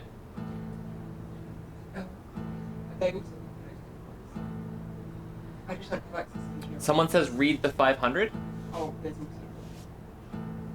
Jess says Jen is a demon and a fiend who delights in the bug torture of others, and I agree. I absolutely categorically agree. Shall we read some donation messages in a sec? I will sort that out. That would be awesome. Thanks. Cool. Okay, let's read that one again. That one said, capitalist labor is based on a threat. You will work or you will starve. But this threat only works if you cannot live comfortably outside capitalism. By creating institutions for communal reproduction, we make it possible to live without wage labor.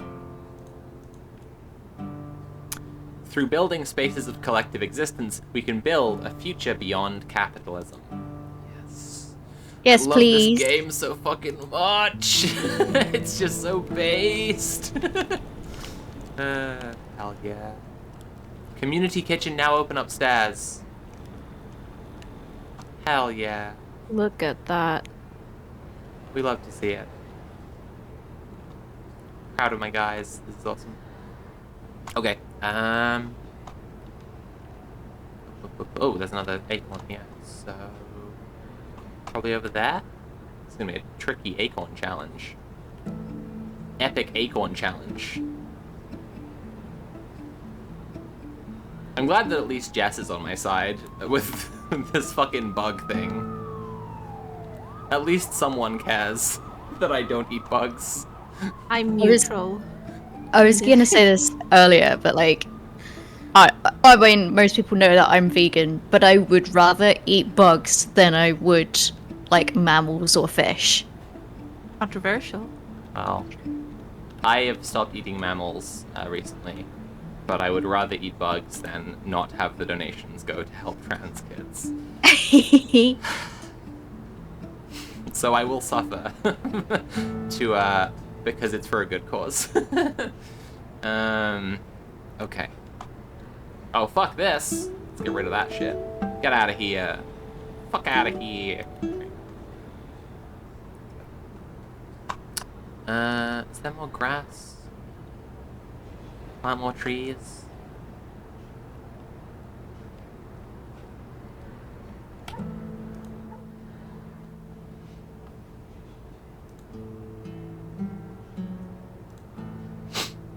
If a worker causes trouble for their boss, they will be fired and quickly replaced.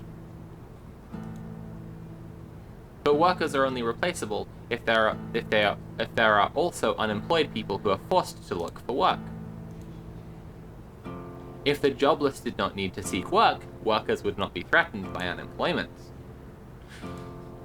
Here we fucking go! Together a future is possible where the poor do not compete for the chance to be exploited. Thank you. I'm just like, when do you hear people say this? It's such a relief. Mm-hmm. It just feels good. It's just like, thank you. I'm not crazy. Like, the world doesn't have to be like this. Uh-oh, the cops. Where are they going? Can I stop them? Oh boy. Let's fucking go! Fuck yeah, dude. Okay, I gotta pay attention when that notification comes up that the police are out, because actually, my spells do something there. That's pretty cool. Oh, hell yeah.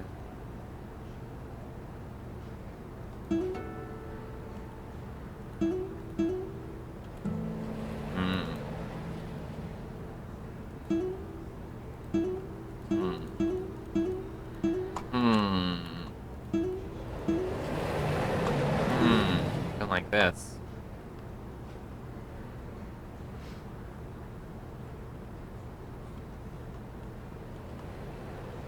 Okay. There's a lower level. Can I get down there? Ooh, hello. Okay, I finally unlocked the prison abolitionist. This is a big one. This is really cool. Oh god. You have to do the tarot reading through the bars. Prisons exist to house the people who capitalism forces into poverty and forces into crime. But prisoners also provide cheap and captive labor which businesses use to undercut free workers. Workers cannot be free while others are imprisoned. That's correct. But together, we can break the chains of the prison and the wage.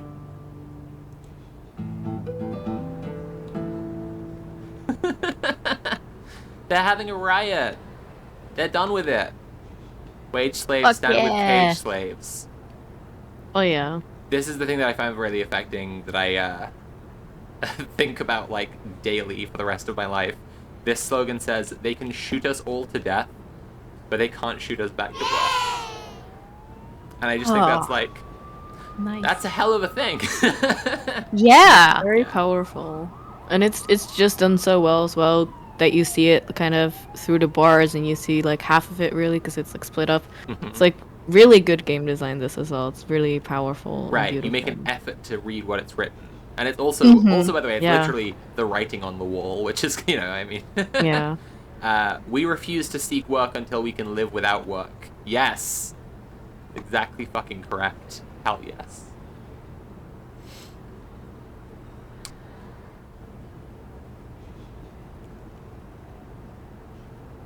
Okay, is there a new potion for me? A potion for healing. 2 times Devil's Root. Okay. Is this Devil's Root? I guess it is. Yeah, probably. That's so cool though. 10,000 for Goodlow Project. Oh, right. That's really cool. Yeah. Really excited about that. The others are getting there too, but it would be very cool. I'm currently the only one kind of doing something active. I don't know. I think Kara is still streaming asleep, but it would be very... Oh, she's up now? Okay. But it would be cool if, like, before the boys come online, we had at least 10,000 in each fund. yeah. I think, well, maybe if you... I'm not sure about the exchange rate, but the gendered intelligence could be... Oh, wait, we just hit 10,000 on Campaign for Southern Equality. What? We did it. Fuck yeah! Like, just now, because... Yeah. Yeah. But if we exchange it, because gendered intelligence is in pounds, so maybe that's already at 10k as well. It's more like that Good Law Project and Southern Equality are actually significantly lower than gendered intelligence right now. Yeah. They're at about 8,000. GI is at about, what, is it 9,700? Based on exchange rates? Yeah, in pounds, yeah. Yeah, in pounds. So we need more for CSE and Good Law Project. Okay, yeah, let's get donations in specifically to match the exchange. Joe, can you tell us how much we would need to kind of even things out? We would need, I think, 12,500 in each to if gendered intelligence was at Okay, let's do that. 10,000? Let's fucking do it. You know, let's just do And that. how much let's get is 12,500. gendered intelligence in dollars right now? Oh, 12. Yeah, just 12k. If GI was at 10,000, the others would need to be at 12,500 to all be equal. Oh, okay. Yeah. Well, it's so we made over 10k in each dollars in dollars. In dollars, yes. Cool. Yeah. But let's get 10k in pounds. Let's get 1250 in. Is it CSE and Goodlow Project? Yes. Right. Let's get 1250 in CSE and Goodlow Project before the boys get here. Wait, sorry. 12. Is it 1250 or 12,500? 12,500. Okay. Yeah. All right. We need 2,500 more ish in Goodlaw Project and Campaign for Southern Equality. Let's fucking go. Let's do this. Heresy Press. The guy who I helped move into this house has started a radical press. Fuck yeah! I love this. This Love is it. so good. This is like Love to commit heresy. This is honestly like a just speed run of like the feelings I get making Red Planet. Like this is like people get in touch with us and they're like, I joined a tenants union and I went to a resistance and we like stopped someone from being made homeless and stuff like this. And it's just like it's all this same feeling, but the game is just cramming into like the space of an hour rather than like 5 years of work.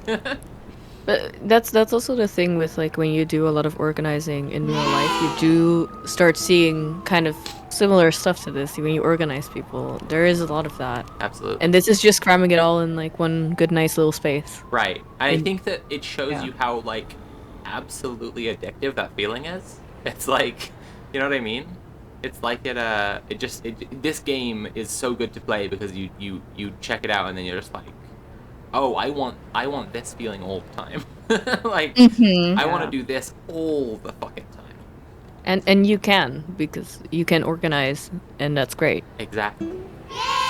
Okay, I've come to the to Heresy Press, which is where the prayer was leading me, but there's nothing. I don't know what to do now. Interesting.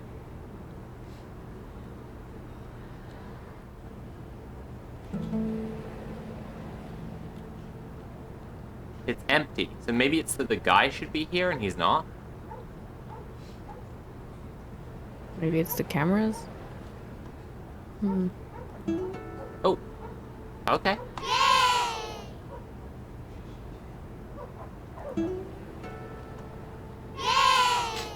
I'm hearing donations coming in. This is pretty fucking cool.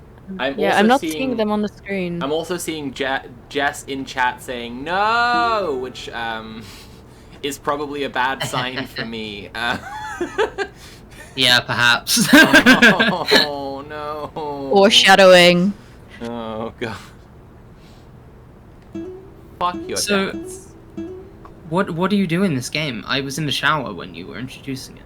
You are the witch of the city, and you use your magic to change society, and your magic is communism. It's very fuck cool. yeah, this sounds great. It's a really cool game. And you don't just do it on your own. You like show people other ways to think about the world through your tarot readings, which is class consciousness, of course. That's and really then cool. they start organizing, and then and everything changes. And it's I mean, a bewitching revolution. That's really cool, because what is magic if not doing something that people tell you should be impossible? Yeah. I like the, yeah. Oh. Themes. Thanks for that, Joe. That's really, yeah, that's true. It's very true. Yeah, it's a nice, like resonance between the themes and the fiction. It keeps on bringing me back to Heresy Press, and I have shot some of the cameras now, but I don't. It's still like the same prayer leads me back here. So I think it might be that the guy isn't here and he's supposed to be. Yeah, I also don't remember what you have to do here. Yeah, It's been too long. It has been a while. Jess, you cannot stop the bugs. Providing assistance to a witch is a serious offense. Yeah, you bet it is.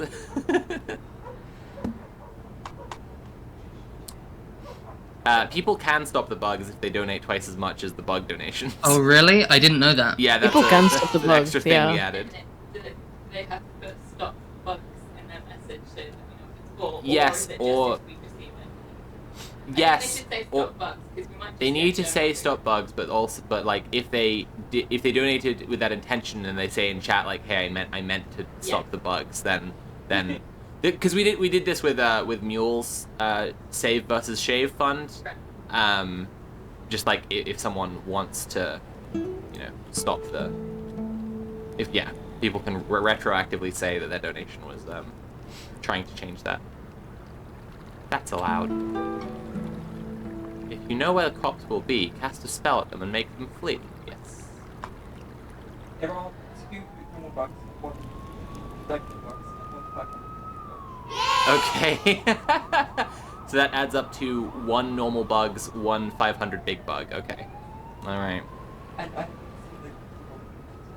Pals, if you want to watch the stream and be able to flick through all 4 channels really easily, go to twitch.tv/team/redplanet and you'll be able to just tab in and out of different streams really, really easily because we're now in a Twitch team, which is pretty based, IMO. We also I am extremely loath to say this, but if you want to go tell Kira and Kira's chat that I am doing the thing I am doing, you can do that, and they will probably donate. But please tell them about the stop donations as well, so that you can save me. Please don't just tell them about the bugs. Also, please tell them that I'm currently playing A Bewitching Revolution, which is a 1-hour indie game about communism and how to make a revolution happen in an urban community, because it's so based, and I'm sure they'll all be really into it.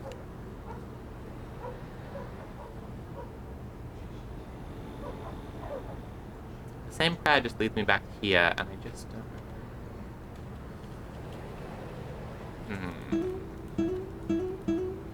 a little stumped.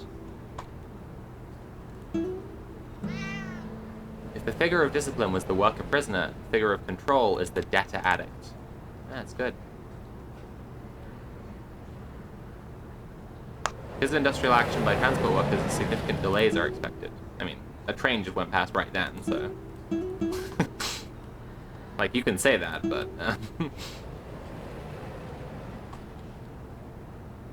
Your cat just, like, quotes theory at you. That's pretty good. Honestly, that's normal. My cat does that too, so... Oh, yeah? Yeah. Okay, I don't have a cat, so I don't know what's normal for a cat. Every prisoner is a political prisoner, yes.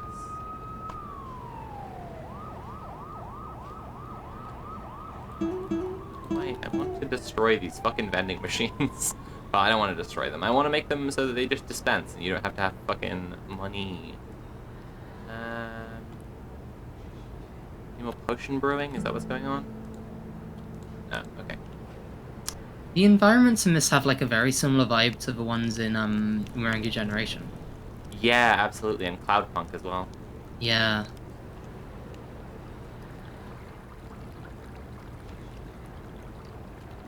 Leftist indie devs just simply love to cube. That's all it's about. They sure do love voxels. Yeah, exactly. The people's game dev platform. To be a productive worker is not a piece of luck, but a misfortune. Yes. Yes. Based cat. I love my based cat. What are we gonna do? Can I interact with any of these people? Someone in chat is saying that you can read the paper plane, but I'm not sure if that's Read true. the paper plane, the one up here. Okay, maybe. Maybe, Give it but a I'm go. not sure if that's true. That are saying that in chat. Sources suggest the state of emergency is about to be declared. Oh. Oh, okay. Oh no. Uh-oh.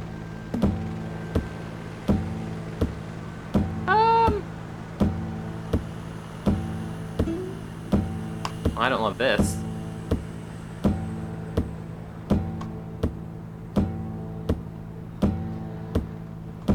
Thank you to the chatter who just said that. I would not have thought to do that for like 100 years. I'm quite sure I googled it last time also. Oh, fuck. Oh no. Okay, I gotta tell everyone their future. Okay, let's go. It's happening. It's kicking off. Oh, fuck.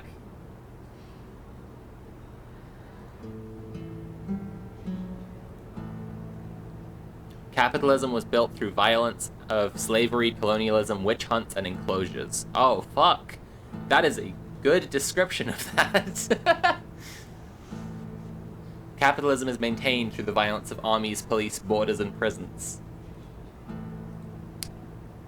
Capitalism will sooner lead us to annihilation than allow a more just society to emerge. We are left with only two possible futures: socialism or barbarism.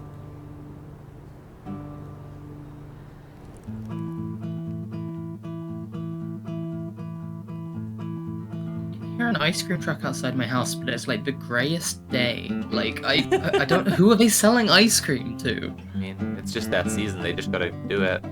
Oh shit! I mean, ice cream is just good. They used the potion and it turned them into bacon. That's really weird that you mentioned about the ice cream truck, because literally one just pulled up right outside my house as well. Oh shit, it's the CIA. Is this the Digimon? They're shutting down the stream. Yeah, we're about to get raided by ice cream men. Pals, if you want to brew a potion of reclaiming space, it is 1 part alcohol, 1 little rag, and you will need a lighter. In Minecraft. Capital circulates or it dies. Fucking exactly, yes.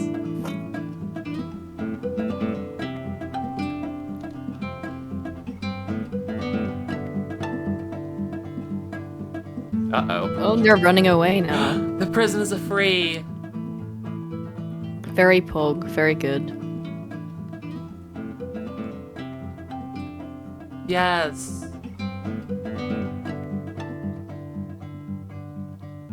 They made a fucking pyre? Fuck these guys. ACAB.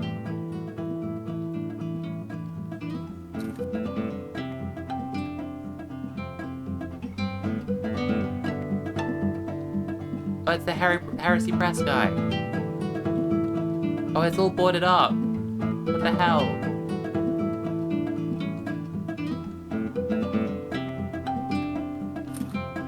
No. No. No. What now?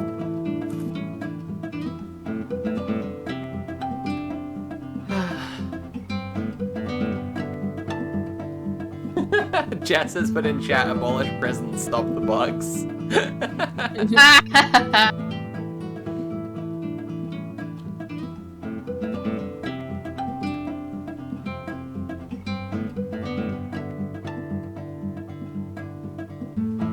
Prisons are free. And the cops are gone. Cops are gone. Potion for countering tear gas.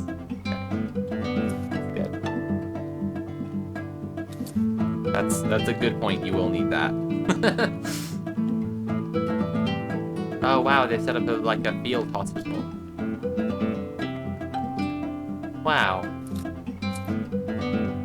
People are awesome. Yeah.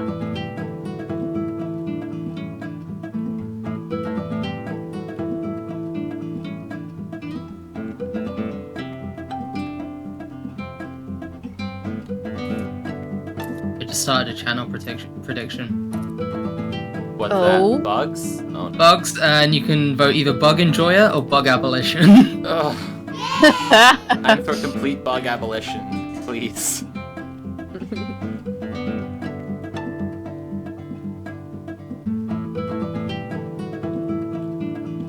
I can't do the owl anymore.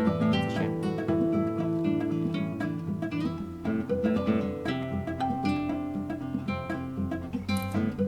I definitely missed something this time. I am absolutely buckled at going to the prediction thing, and it's like, predict bug enjoyer with genders?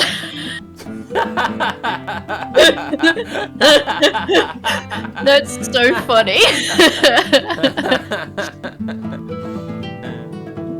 I mean, to be clear, only your dollars can actually make a difference to the outcome. The prediction is just whether or not you're right.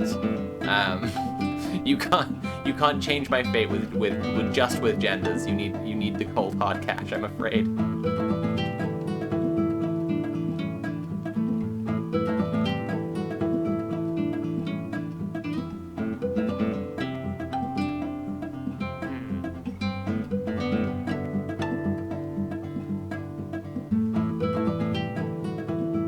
I'm not sure if this is just where it ends.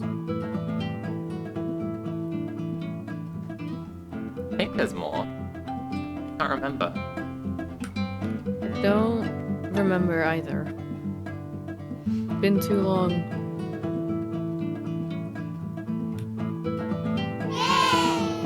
Oh god, I'm fearing every donation now. It's horrid. They're feeding me bugs.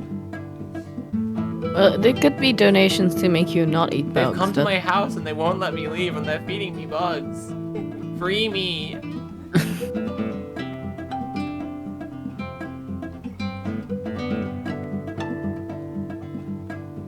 Okay, I'm gonna go back to my witch's lair.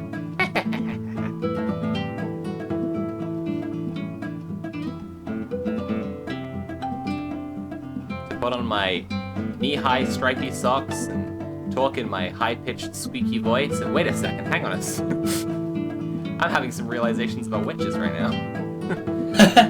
Can't leave yet. Okay, right. So who? How? What am I doing? There must be some like okay, that's it. It's a fantasy brewing. books about witches and that all the witches are. It's a brewing. Well, the cult of Kybele in ancient Greece and I think in Rome, I don't actually, I'm not sure, was like worshipping a trans deity, and it was like a cult of trans women, basically. Like, and then they were, widely considered witches. It was their whole deal. Sophie Lortia in chat is asking if this is the witchy game that you told people to play on Red Planet way back when. It absolutely is. Potion for revolution. Okay. I already made this joke. Okay, 1 times alcohol, 1 times cloth, 1 times lighter. Okay. Okay. But they've already made them. I mean, I guess it can't hurt to make more. Now I'm confused. I feel like, is this guy already brewing for me? Yeah, that. I'm enjoying the music and everything. I'm just like unclear on what to do now. I mean, the vibes in this game are excellent. Yes, exactly. Superb vibes. And I know that when I finish the game, I have to eat bugs. So, Yeah. I'm like, You're definitely not stretching this out. Yeah, we don't need to rush this. It's fine. Yes, I would like to make it known that I don't have a 1 next to my name, because if I vote, I can't call the vote at the end, but I would be voting 1.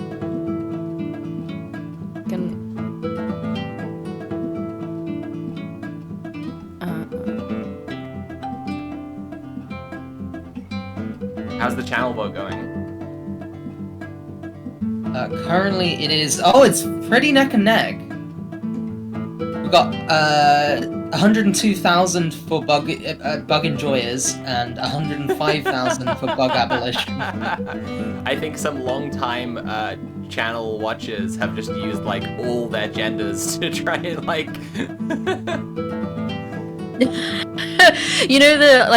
the scene in like Dragon Ball Z where Goku is powering up a spirit bomb. Yeah. It's that, but with genders. They're sending all their genders to try and stop me from having to eat these bugs. But again, it doesn't change the outcome. If you want to stop me from having to eat bugs, please donate with a Stop the Bugs. Please.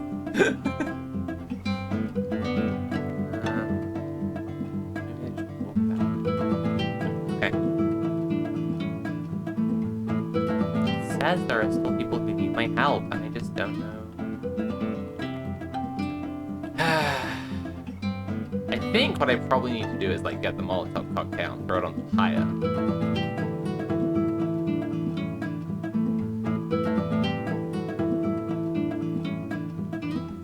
I'm trying to interact with stuff and nothing's really doing.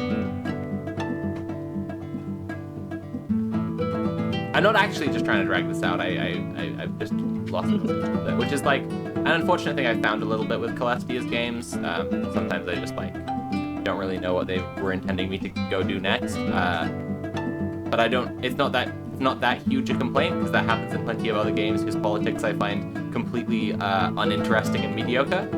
So like by contrast, it's good to like, okay, at least I'm lost in a cool commie game. Yeah.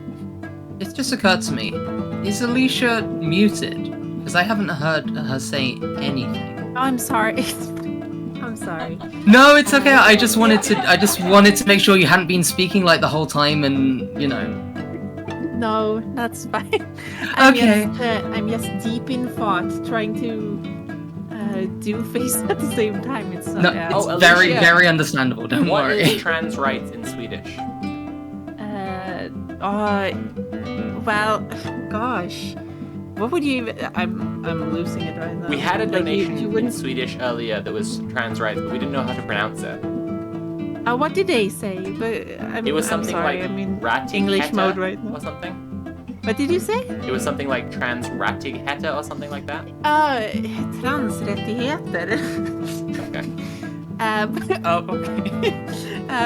No, but I don't like it's not as catchy as trans rights, is it? No, true. Like, you know, when you're like, yeah, transrättigheter, like I think we need to do something more catchy in Swedish. I think trans rights is also, it just sounds very catchy. Which I think Yeah. in Dutch it's also not as catchy as in English, I think.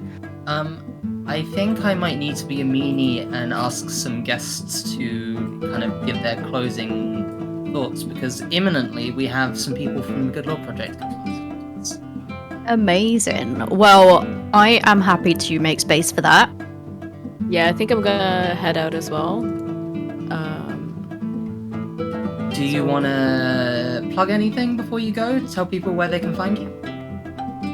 I would like to plug the protest I'm organizing tomorrow in Utrecht. I'm just gonna plug that and post the link in chat right now to the Twitter post we made. It's the statement we wrote in English, so please go give that follow, a like, a retweet, anything you want.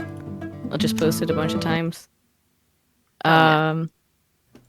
Yeah, and if you're in the Netherlands, please come. It'll be great. And let's get some trans healthcare. I really have to go pee, but I really appreciate you coming on, Julia. I'm looking forward to doing an organizing interview soon about all the stuff you're doing. It'd be really cool.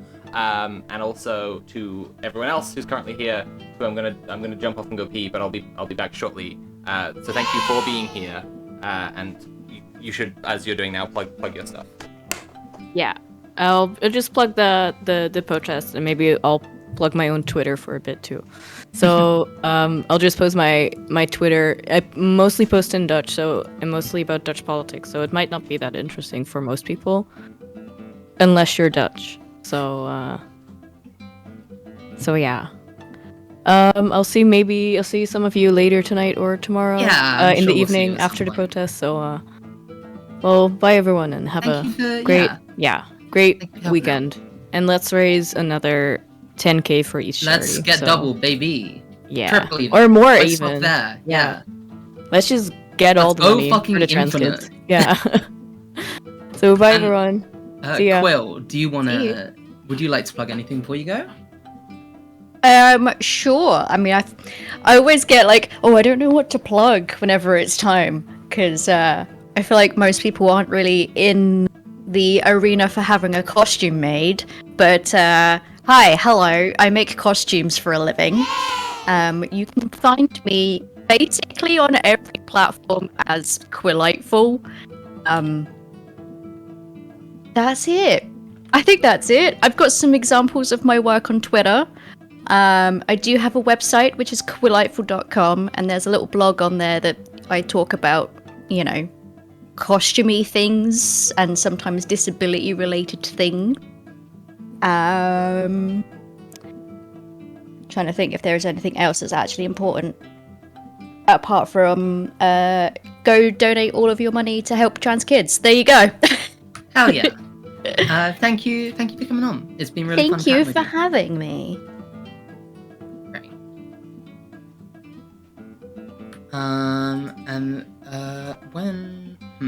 Should we take this opportunity while Sophie is away to talk about who we're raising money for today? Yes. Cool. Mule, do you want to Oh, yes, Mule is here, by the way, everyone. Hello. Do you want to talk about one of them, and then I can do one, and then someone else can do a third? Yeah, I'm going to talk about the one that I know the most about, which is the Good Law Project. Good Law Project, extremely good. Not a charity, we do have to say that, but they are a non-profit organisation based in the UK. They are one of the only organisations that are trying to hold the government to account for the atrocious lack of healthcare for trans people, trans kids specifically. I believe they are like they're heading the sort of the stuff about the Tavistock. They're like taking the government to court about that. I think they're also suing the NHS over the like complete negligence of trans like treatment and provision of trans healthcare. So it is for all trans people as well. There you go. So yeah, that's the Good Law Project. Extremely good. And yeah, just check out some of the stuff that they're doing in general, because they are like one of the only, like say, organizations that's progressive and holding the government, the horrific Tory government account to some of the horrible stuff, for some of the stuff that they've been doing. So yeah. Hell yeah. Hey Mule, you're up. Hi Sophie. You know we got over $10,000 for every charity now? I can't believe it. My brain. I wasn't ready. I logged on. I looked at the stuff. My brain broke. Do you know that Jen has come to my house and is forcing me to eat bugs? Oh my god! I can't believe it. Gotta live in a pod. Gotta eat bugs. Jen loves to bring weird stuff for us to eat. I think I told you about the time when we had edibles and she brought to the park like fucking hot sauce, like. Was it like 10 million Scoville? Something like that? 2 million. 2 million Scoville, right. Oh, hell yeah. And so this time she's brought some like bougie bug snacks. Bugs like the game? Yeah, I'm eating rip-off Pokemon. No. Oh, hell yeah. Yeah, she's brought over some bugs and I'm eating them for $100 donations, or eating the ones I least want to eat for a $500 donation. That's a very good idea. Taking inspiration from you, babe. People can donate $200 or $1,000 to stop me from having to eat the bugs. Hell yeah! There you go, gang. If you don't want our poor Sophie, our poor sweet Sophie, to eat bugs, you know what to do. So are we going to chat with someone from the Good Law Project just now? Does Kira want to join in with us? I asked if Kira, Joe is just doing the voice check. Fantastic. Mule, are you excited about this? I'm extremely excited about this. We are ready on that front, as it turns out. I am going to switch to full camera mode then. Ready. Okay, in that case, joining us, we have the wonderful Becca from Good Law Project. Hello, Becca. Okay, in that case, joining us, we have... Oh, Becca, you need to mute the stream again. Sorry, that was my bad tech. No worries. How's it going? Hey, I'm good, thank you. I'm Becca, I'm from Good Law Project. I've been enjoying your stream very much this afternoon. Oh yeah? Did you see me eat bugs? I did see you eat bugs, I'm sorry about that. Well, I'm sorry you had to see it. I blame Jen. We've raised over $10,000. I think I missed a bit. Did you actually eat it at some point? Sorry, I'm still in bugs. Well, I'm trying not to think about it as much as I'm just hoping that more donations will come in that stop me from having to eat more bugs. But we've raised so far over $10,000. I want to actually just check in on how much exactly we've raised. Joe usually has those figures. Yep, let me just plug him into my spreadsheet. 1 second. Beep, boop, etc.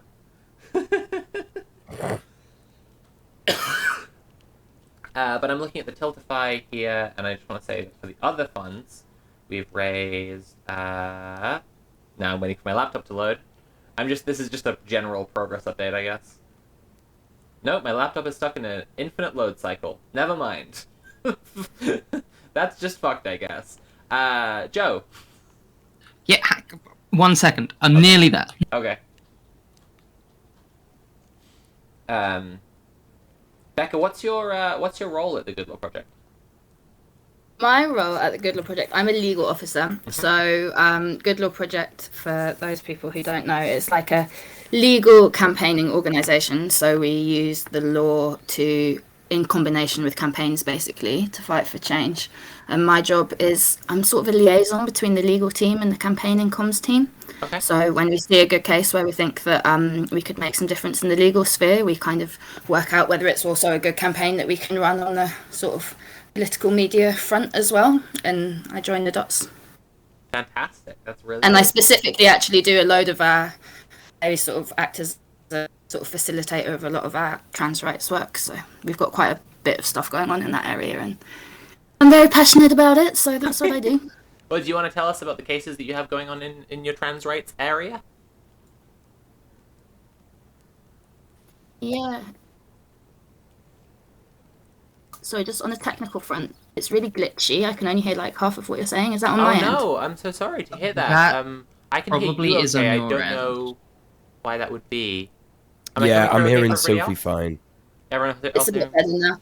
It might be my terrible internet connection, to be honest. It's always Okay. Oh, yeah, Discord hates that, for sure. So could you, Becca, could you tell us? We're hearing you fine, so don't worry about Yeah. how you're coming through. I'm back Could in as you well, tell yeah. us about some of the cases that Good Law Project is currently fighting on behalf of trans people? Yeah, of course. So our big case at the moment is the trans health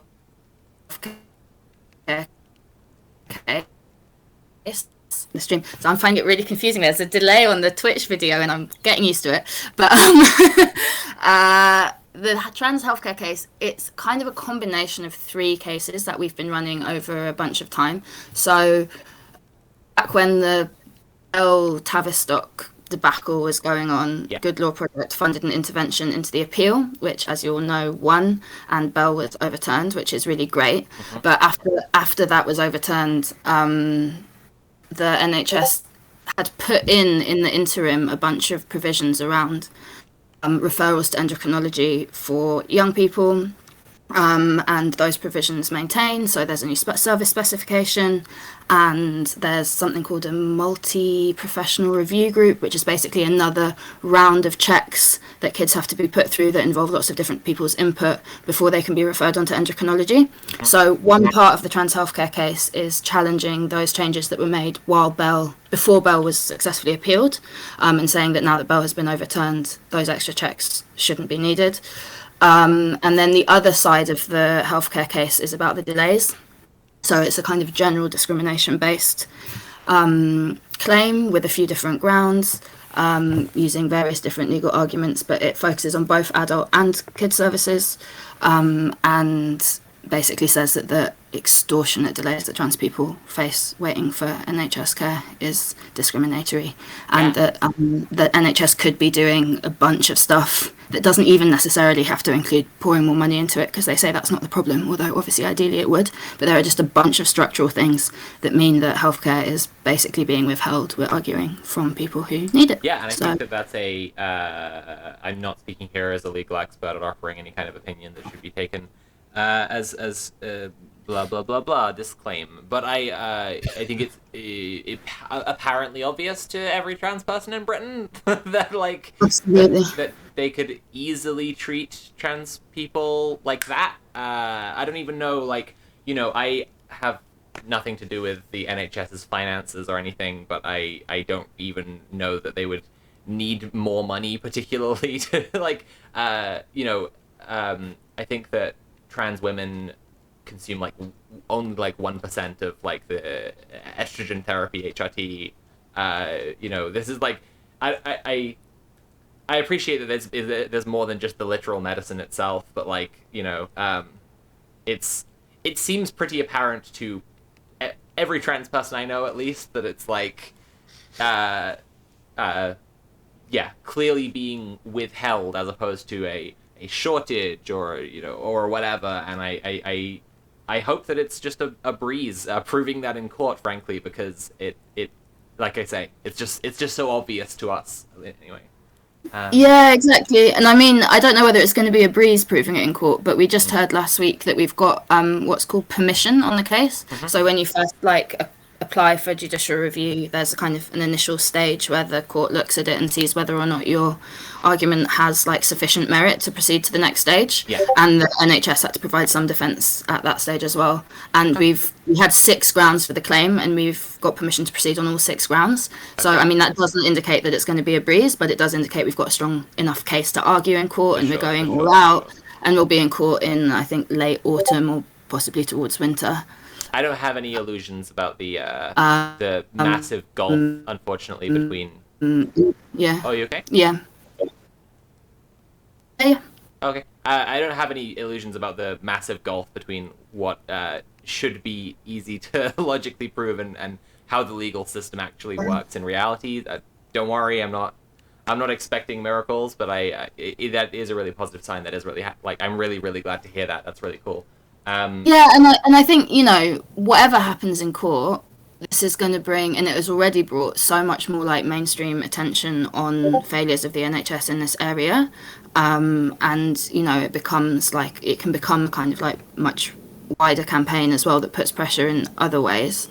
And we've also, there's, in terms of who's the claimant in the case, there's 2 young people, 2 adults. Gendered Intelligence are also a co-claimant on the case. We're a co-claimant on the case. So it's a real coalition of individuals and organisations who are all saying, for different reasons, they are affected by the way that the NHS organises trans healthcare.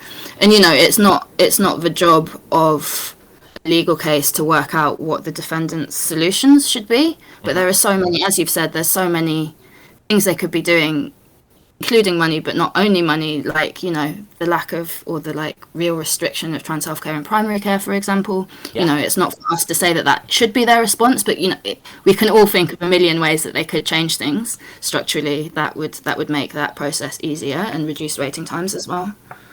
Yeah, absolutely. I mean, I think nope, what was I gonna say? Oh, that's it. I mean, some of the media headlines that we get about trans healthcare, the absolute absurdity of them, like, for example, the focus on the Tavistock Clinic that it insists that trans healthcare is just like throwing out, hormones as if they're Skittles to everyone who ever even thinks about maybe they question their gender identity, versus the reality that trans people are aware of, that like the Tavistock Clinic hasn't seen a new patient in fucking yonks and like isn't treating anybody. Like, yeah, absolutely. I see Mule has returned, one of my co-hosts. I'm back. Hello.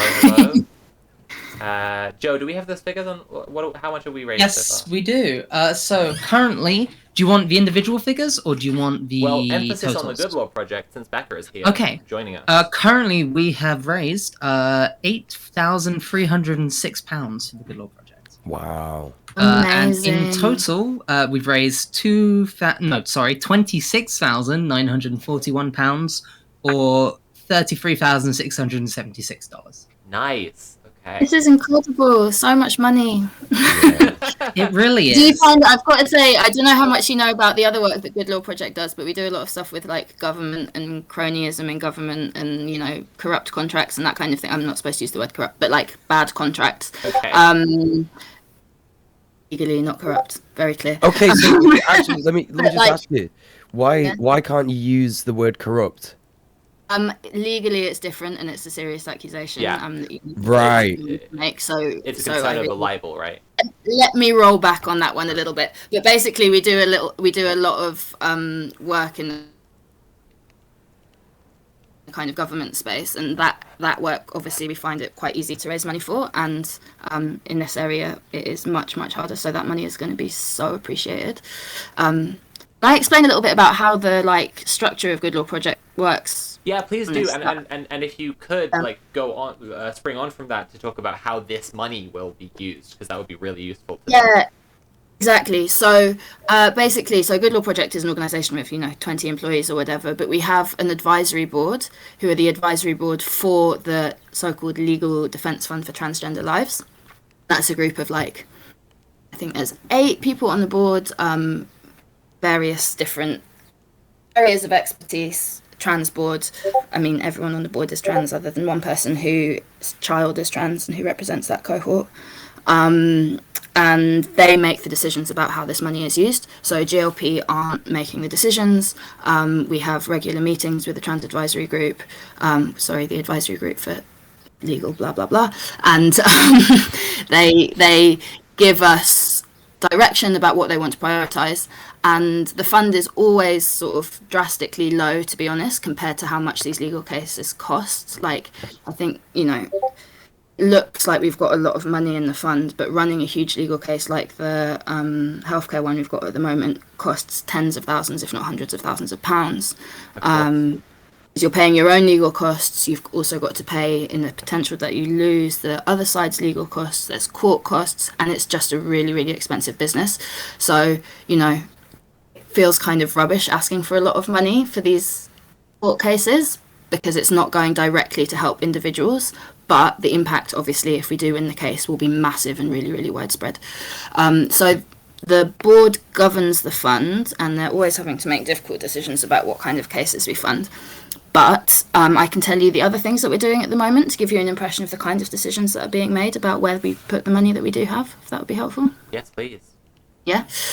So you may have heard that the LGB Alliance, the Charity Commission are being taken to court for giving the LGB Alliance charity status. I hadn't heard that, and I'm really, really, really pleased to hear that, because the fact that if you'll pardon a little of my French, fucking hate group has been given charity status in our country is absolutely fucking absurd, and I have not stopped being mad about it since it happened.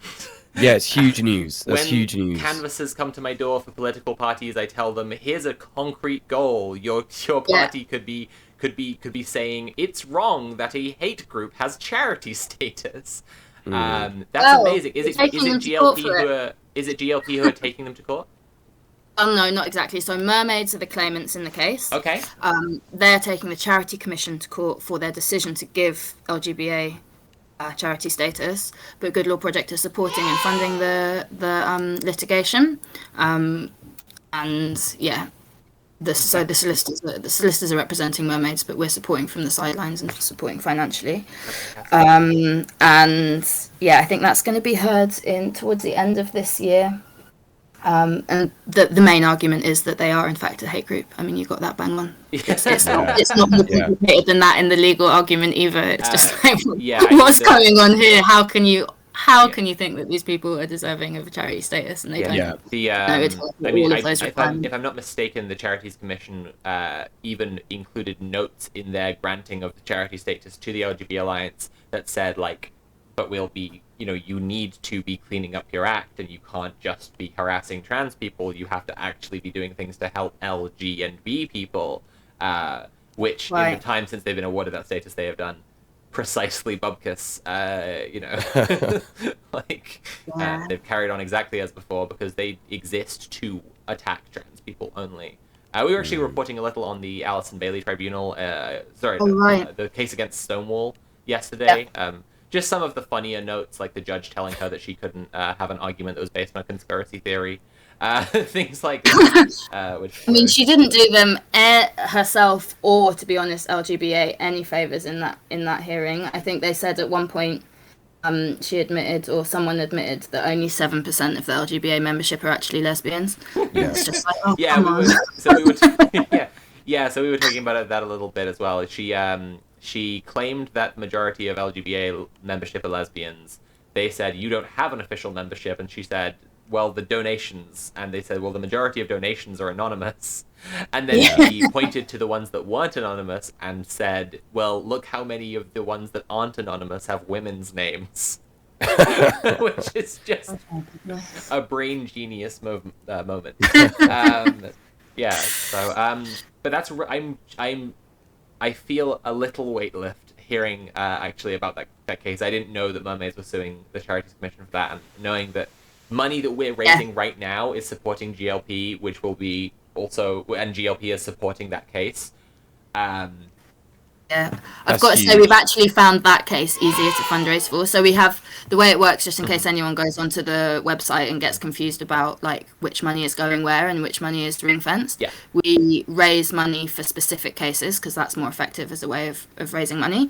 So there's a specific case fund for the LGB Alliance case, but if that doesn't reach what's needed, it will be topped up from the Defence Fund, which is what's being raised for here, and any excess raised on the specific cases go back into the Defence Fund. So it's essentially one pot of money, but they're just separated out on the case pages for kind of ease of fundraising. But we've got a great legal team, or Mermaids have got a great legal team on that, and hopefully there's going to be some cross-examination and stuff in court as well. So we'll see. That's some really good hopium, right there, to be honest. Yeah, I love that. Very good news. And then maybe I'll let you know the other stuff that we're working on in the background.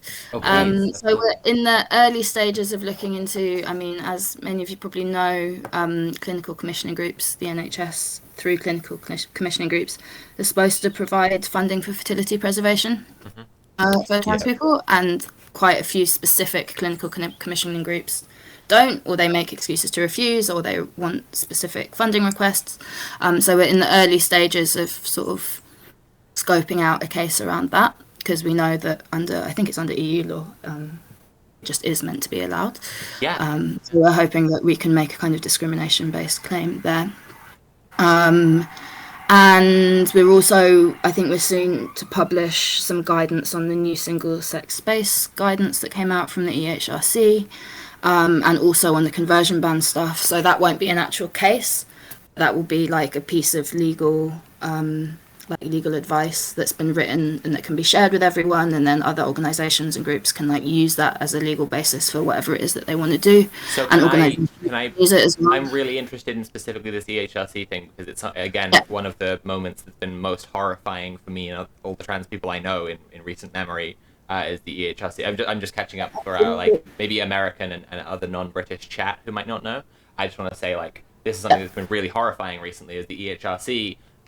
Whose leadership has been replaced piecemeal by Liz Truss, who appoints them with other people who are deeply transphobic, like Liz Truss is, such as Baroness Kishwa Faulkner, and they issued guidance, or there was a maybe I'm misremembering this now. I think it was leaked that they were planning to issue guidance advising, basically advising to restrict trans women from using women's bathrooms. That was the real main target of it, but obviously has a broader reaching effect than that.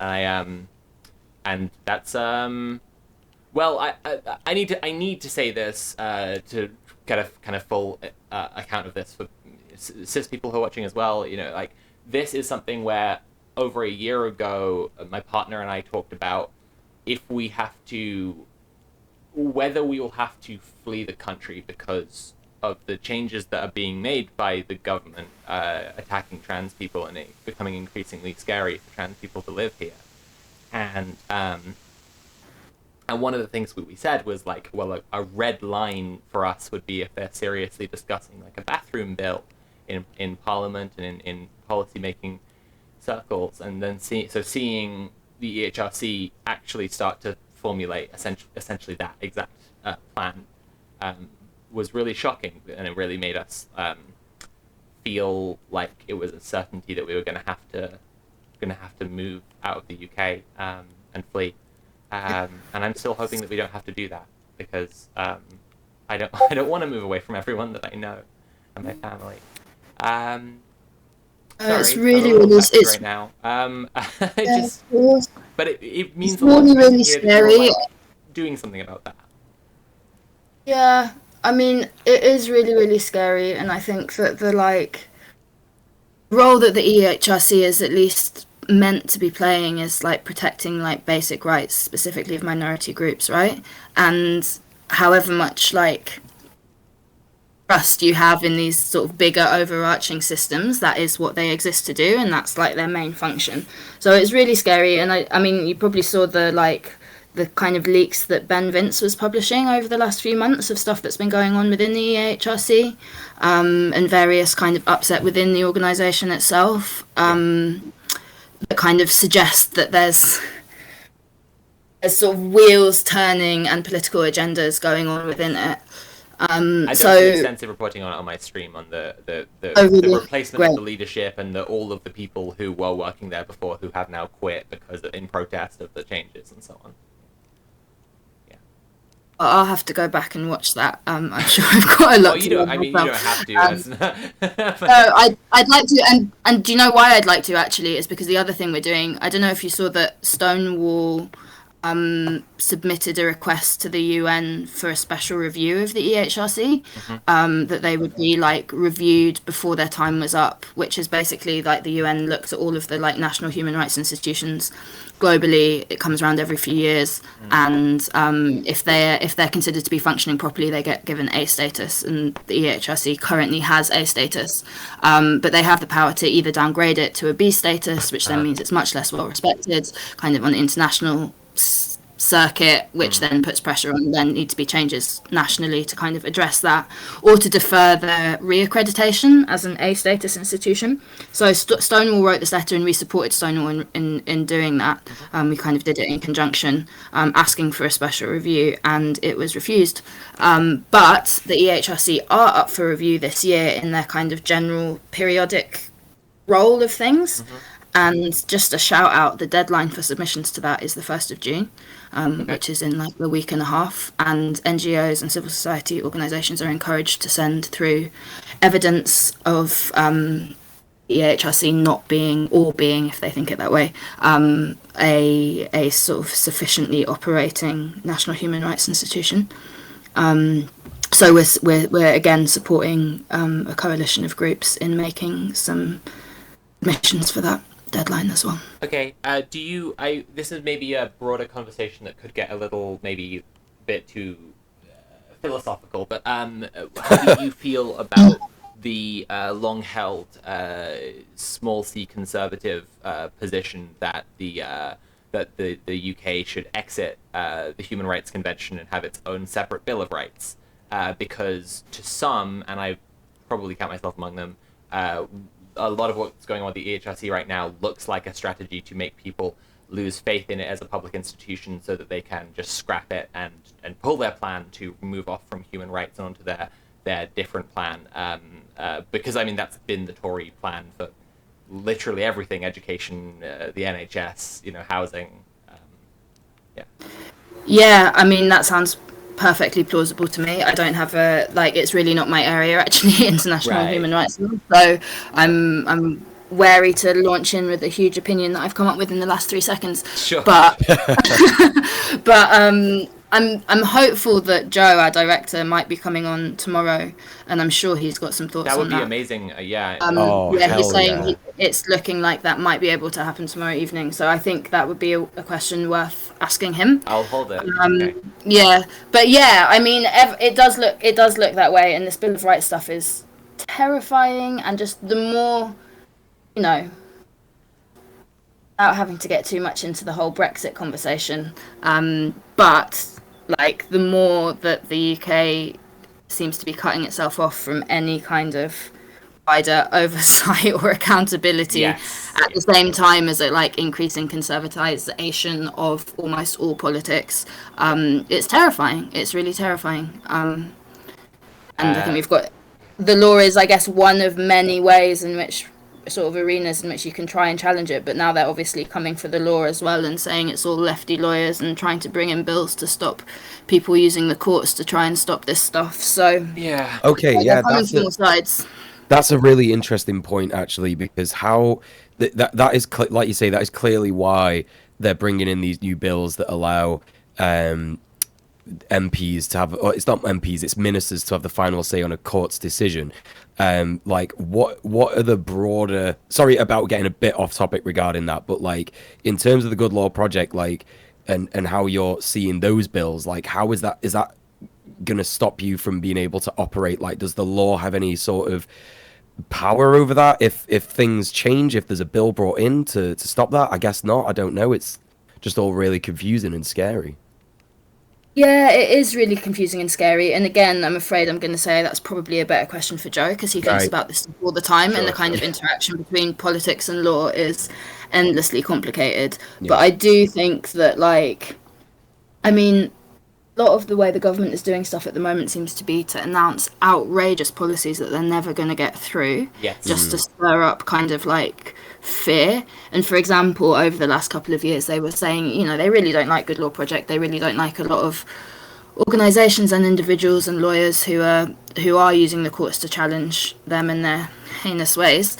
And they make a lot of song and dance and speak very loudly about all the ways that they're going to stop that. But in actual fact, it's harder for them to do that than they say. I think this is a big Americanization of our conservative politics, is that because this is yet another strategy that the Tories have taken from the GOP.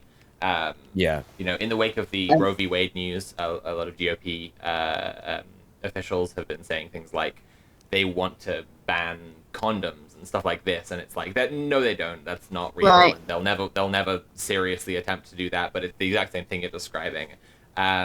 Yeah, I think I don't know. Yeah, you're probably right. We should talk to if Joe does come on. We should have a chat about that. That sounds really cool. Yeah, I think he'll be interesting to speak to on it. But like, yeah, I mean, this is really going off topic now. But like, if you think about in the immigration sphere, for example, like we recently supported Channel Rescue, which is a small organisation who watches boats who are trying to cross from France to the south of England. Yeah. And you know, there were a bunch of different claimants in that case, and it was a really, really strong legal team, and we were due to have a hearing about the pushbacks policy that Priti Patel organised. And a week before the hearing, they ditched the policy, and, you know, maybe that was because they were worried they would lose in court, but also maybe it was because it had already done its work. They knew they were never going to win in court. They never really planned to implement the policy. This is my very personal opinion, but like they never really thought that it was something they were going to enact. They just wanted the big shout out, and it, you know, and now they can talk about the Rwanda plan and they can link it straight through to the pushback stuff without even having to make any logical connections. It's done the work for them in terms of the kind of like cultural power of it or something. So yeah, and I wonder whether some of the court stuff is a little bit like that as well. Well, it does seem to, you know, when we're talking about all this stuff and how absurd, you know, this stuff is for the government to want to pass this stuff, it does feel like they're just trying to inspire acts of, like, you know, stochastic violence and stuff. You know what I mean? This is something we've been talking about a lot, like, you know, the bathroom bill, like the idea of them even discussing a bathroom bill is like so scary because it's giving permission to bigots to act as deputized, police of like people's gender, and to like, if they see a trans person in public and it was not, if a bathroom bill existed, right, if it was illegal for a trans woman to use women's bathrooms, then whenever a bigot sees a trans woman in public, like, they feel they've been given free license to say, you know, what are you doing out here? Where are you going to pee? Are you going to do a crime? You know, and it's stochastic terror, I think. And we've also seen this week the ramifications of that for cis women, because there was a report of a disabled cis woman who was I saw that. You remember that? Like basically challenged by someone. I don't know who it was. I don't know what the situation was in general, but I just saw it fleetingly on Twitter. Like, you know, this is, again, I know most people here probably know this, but this is something that harms everybody. Like, of course it harms trans people, but it harms absolutely everyone. And by like, absolute numbers, it will harm more cis women who are a bit butch than it will trans women, because there are so many more cis women.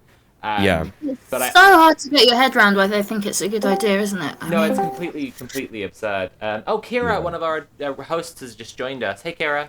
Hey, Kira. Hi. So, Kira, hi, everyone. We have Becca from the Good Law Project, who is see if I get this right, it's the liaison between the legal team and the publicity team No, is that Wow. wrong? Yeah, so that'll do. That'll do. I'm a legal officer. I mostly do legal. It's actually a lot more admin based than that lovely introduction made it sound. But yeah, I do lots of the trans healthcare work. So, Becca, are you familiar with how the event is running this weekend? Well, I've been watching this stream all afternoon. I thought I'd log in at 1 p.m. to, get my head around how the technicalities works and found myself completely hooked. But I've recently, from listening... It's hard to look away. But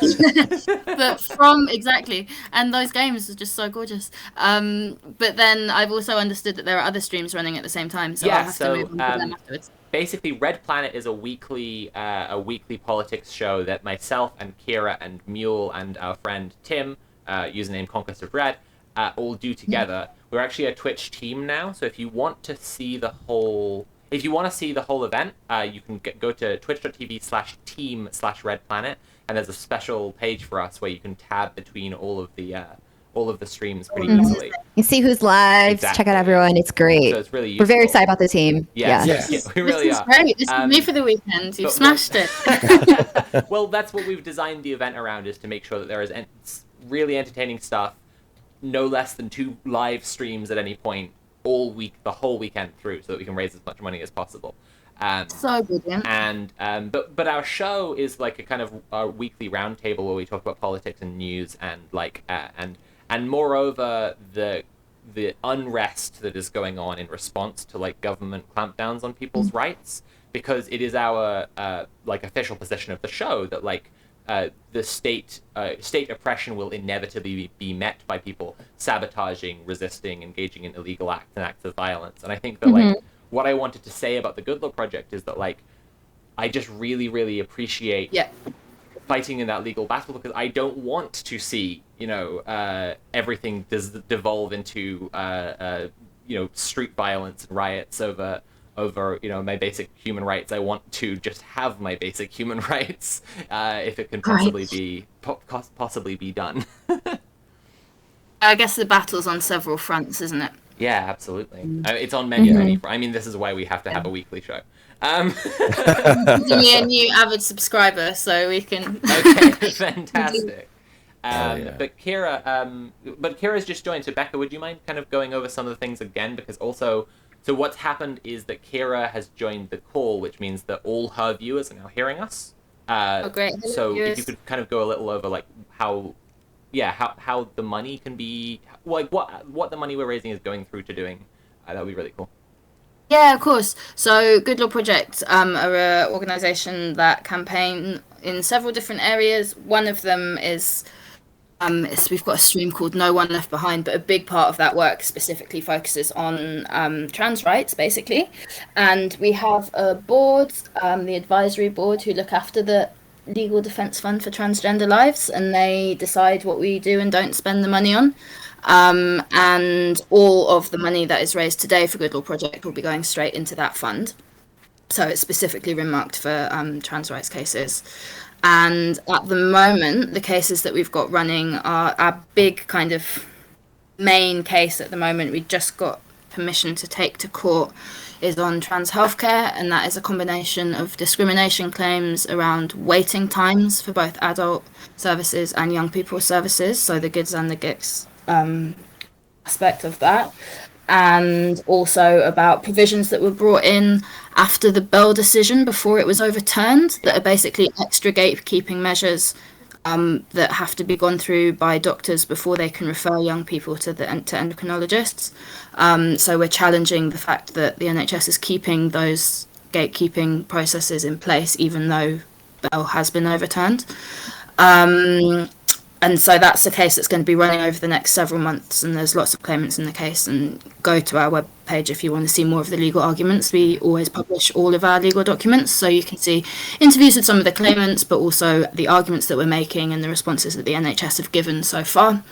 And then the other big case... Sorry to interrupt here, but I just wanted to say, I'm not sure if you're aware, but about 18 months, I guess it's about 18 months ago now, when the... Bell ruling originally came out, we did a different charity stream, or just on my channel, to raise money to give to Gender GP directly to pay for the treatment of trans kids who were having their treatment withdrawn, because again, just like the direct just like taking away of medicine from children is such a sickening thing to see, and it's disgusting. So I wanted to say that I've said about a few of the things that you've brought up, the EHRC, the Charities Commission, that it really matters a lot to me, and I just wanted to be, the Bell ruling matters so much to me that we raised, that we did a stream to raise like £50,000 to pay for kids stuff directly. When I heard that GLP had overturned that ruling, that was an amazing moment, and hearing that you're going even pushing harder on that and making and hoping to make it so that the treatment pathways that currently that are doing fuck all will actually do something. That's really amazing to hear. That's that's really cool. I just wanted to that's my interjection. Yeah, I mean, I agree. I couldn't agree more. And that's exactly why we're doing it.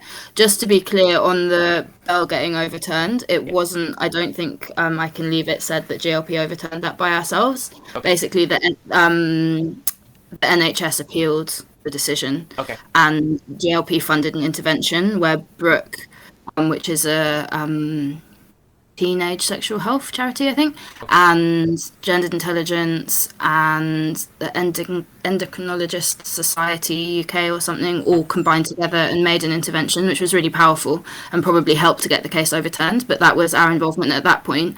But the other thing that we did after the initial Bell decision was we funded a case of a young person who had their treatment stopped in the wake of the decision, as soon as the decision was made. Yeah. And we funded a case that successfully argued and won, saying that because they had parental consent, they could get their treatment again, they could get their drugs back. Okay. So it's going into the details of the case, but the Gillett competence question about whether or not a child or a young person has the capacity to consent to various kinds of medical treatment that obviously crosses over with a lot of abortion rights stuff and contraception stuff as well, which is that case overturned some aspects of it, but not the Gillett competence aspect, in the sense that it said that if a young person does have parental consent and the doctor agrees, then they can still get their drugs. But in the wake of that case, we still didn't see a return, even in the cases where parents were consenting, which obviously isn't the case. So I think one thing that's really come really clear to me in the time that I've been working on this stuff is it's so much easier to take this stuff away than it is to get it put back. Of course it is, yeah. So the fact that you were fundraising to actually get stuff to people when they needed it is really powerful. It's all short-term and long-term battle, isn't it? And Gender GP promised to match our donations in kind, so that they would put in as many man hours as we were paying for, so that the full effect was about 100 kids would hopefully be paid for. That's amazing. But it's really, short-term really and amazing. long-term battles, right? So that's why we then did the immediate kickback to try and make sure people had their medicine. And now we're trying to do the long-term and help you guys to make progress on that. We actually did an episode a little while ago about I don't know how aware you are of the phenomenon of what trans people call DIYing. We were talking about analogously really to unregulated abortion, people getting HRT without a prescription. We did an episode of Red Planet talking about that and talking about the risks of it and why people do it. And again, as I was just saying before, people breaking the law is an inevitable consequence of government repression, is the kind of official position of our show, right? So something I thought would be interesting to bring up, that maybe, you have this trans advisory board who are, you were saying earlier, a board that's all trans people except for one parent of a trans kid. So I just wanted to so you may not need this as a kind of note, but something that was relevant to that discussion was the ways in which trans medicine is extremely limited, and if I could pass on something that might be useful to people who are currently trying to push back on the NHS's standards of trans care. I know that for a lot of trans feminine people, the fact that in the UK, progesterone is never prescribed is completely ridiculous. Like it's something that's like prescribed all around the world, and it's held back here. You know, I think that's something that we would. I'm engaging in a little bit of blue skies thinking because I'm not under enormous illusions about the realities of the legal process, but I just wanted to like use an opportunity to pass that on to you, if that's okay. No, absolutely. We find Thank you it so really much. bizarre that's like, Yeah. you know, I mean, I have personally some feelings about like the relationship of the history of the British government, which, you know, in the 60s like was chemically castrating people with using hormone therapy on gay men to reduce their libido. I think that it's relevant to bring up that like libido suppression on estrogen therapy that does not include progesterone is a phenomenon, like a widely aware of phenomenon, and I find it a little like troubling, along with all of the other like very eugenicist things around trans healthcare that are trying to essentially, like, you know, in Sweden, in a lot of EU countries, it used to be that to medically transition you had to be sterilized, like legally. I think that like I find it troubling that like one thing that's well known about progesterone is that like it balances out people's libidos pretty well, and the fact that it's withheld, I think it's my personal feeling, not as an expert, just as a trans woman, that it might have something to do with that, and I find that very troubling. Additionally, and this is something for trans kids, the settlement on puberty blockers is a compromise between what people actually want and cis people's comfort. Trans kids don't want to just be on puberty blockers. They want to be going through the puberty that is actually right for them. And again, blue skies thinking, you know, if the NHS standards were to change, I know it would affect a lot of people's lives and make a lot of people much happier. If one day trans kids were able to just go through the correct puberty rather than having to delay first before going through the correct puberty.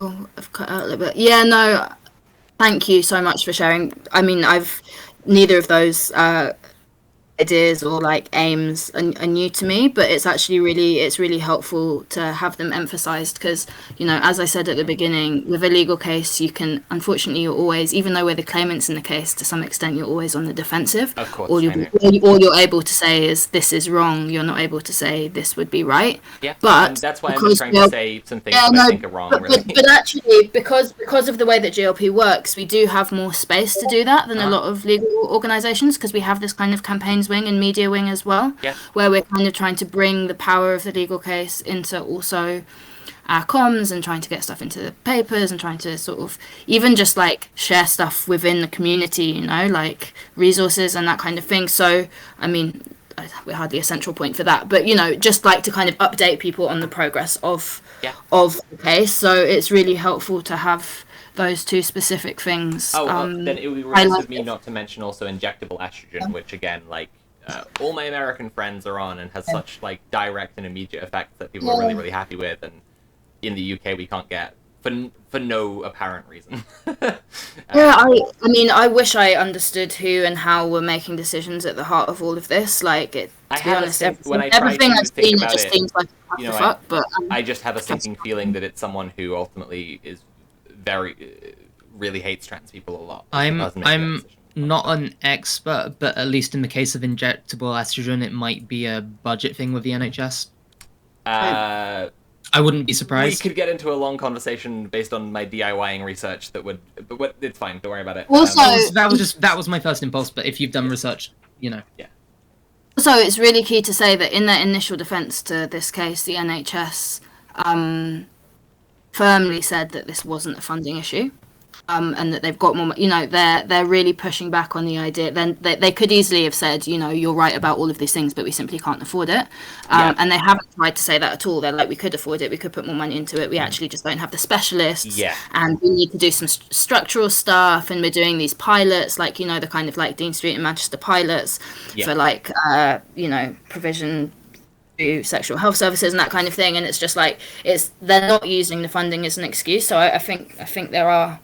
There's space to push for, even if even if those meds are more expensive, which I hear you're saying they're not, to still be pushing. Becca, I'm aware that I've been hogging your time a little bit in this conversation, and we have someone coming on from Gendered Intelligence in about 10 minutes as well, 13 minutes precisely. So I wanted to just say to other people in the call, and maybe even people in the chat, if there are things that you want to ask Becca, like please dive in. Kira, Mule, you're the other hosts here. Do you have kind of more questions about what the Good Law Project is doing? Maybe even questions that would encourage people to donate a bunch of money to the Good Law Project. Would be cool. I just want to say that I'm extremely impressed with your organization, and everything I've heard of it is just, it's mind-blowingly awesome that you're taking on these like Goliaths and you're able to still carve out these wins. I think y'all are fantastic. I just want to put that out there. Big fan. Yeah, me too. Me too. I mean, we only do, it kind of feels, it's frustrating sometimes having to work on such basic levels. Like, I want to be fighting for trans liberation, and it's frustrating to sometimes be restricted by the kind of like cold rules of the court to be like asking for basic rights. But as we've said, it's a fight on all fronts. Yes, and it's one of the most important. A lot of credit to all this goes to Joe, our director, who is really like, stuck on this. Here's a question, actually. Kira, 1 second. I don't know if you were in the call earlier when Becca was saying, but Joe Moam, the director of GLP, might. We didn't think that he would be, but he might actually be available to come on tomorrow evening. Oh, I've just checked and he's confirmed. Oh, that's fantastic. That's really exciting. Oh, that's amazing. At 5 p.m. So you can get some like gold star answers to all the kind of like muddy ones that I gave you today. You can get that upgrade. Sorry, that's 5 p.m. tomorrow. Is that? Yes. Okay. Cool. Kira, sorry for derailing that from what you were going to say. Oh yeah, I had a question. How many people working in the Good Law Project are actually trans compared to cis? Because I'm just like very interested. I don't know if I can share that. Okay, no problem. I was just Becca was saying earlier that there is an advisory board who decide where the money that we're donating right now goes into a fund, which is being decided like how that's allocated by a board that is 8 people, 7 of whom are trans, and 1 is the parent of a trans child. So that much at least we can say, like, the decision making with that money, we're sure is in trans hands. And I can also say that GLP as an organization, it's not entirely cis. So. Well, I was asking more, and by the way, I have no doubt that the money is going to great places. I was asking more of to highlight how cis people can also be and should be on the leading the charge for advocacy for trans people. That were all this like default, like putting all this weight on the shoulders of trans people by default tends to be the trend. And I am personally, as a cis woman, I'm personally guilty of this as well. It's something I'm trying to work on, and I just wanted to show Chad and anyone who's watching that. Cis people have an enormous amount of power here, and we should be working together to fight for trans rights. Absolutely. Hell yeah. Someone's Discord beeping. Yeah, someone's Discord is beeping. I thought it was mine for a minute. It's making me lose my mind. I'm checking everything. Oh, is it me? Don't worry, it's okay. It happens. If it's a guest, then that's fine. That's why I didn't raise it. Oh, that's totally fine. Yeah, no worries. All the gamers, the hundreds of gamers who are watching us are currently. Everyone's checking their Discord. I wanted to say, well, for one thing, I mean, not that you're hopping off right this second, but I wanted to, because I'm not sure I have said this, Becca, like, thank you so much for coming on to this. Oh, yes. It's a real honor.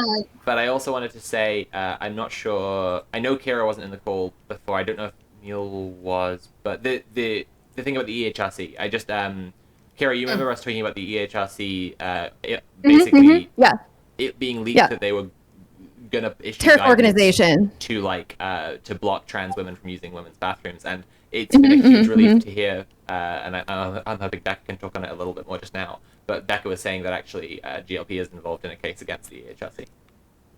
Well, it's not a case against the EHRC. Sorry, I keep on forgetting the specifics of that. Sorry. It's fine. It's my legal pedantry. I'm slowly learning that I need to be a legal pedant, otherwise you get in trouble for it later on. I get it. But so we supported Stonewall when they wrote a letter to GANRI, which is the UN body that monitors the national human rights institutions, of which the EHRC is one. And we supported Stonewall to write a letter asking that the EHRC was given what's called a special review, where UN would like examine the way that they're functioning and their governance structures and their appointment processes and see whether or not they were fit for purpose.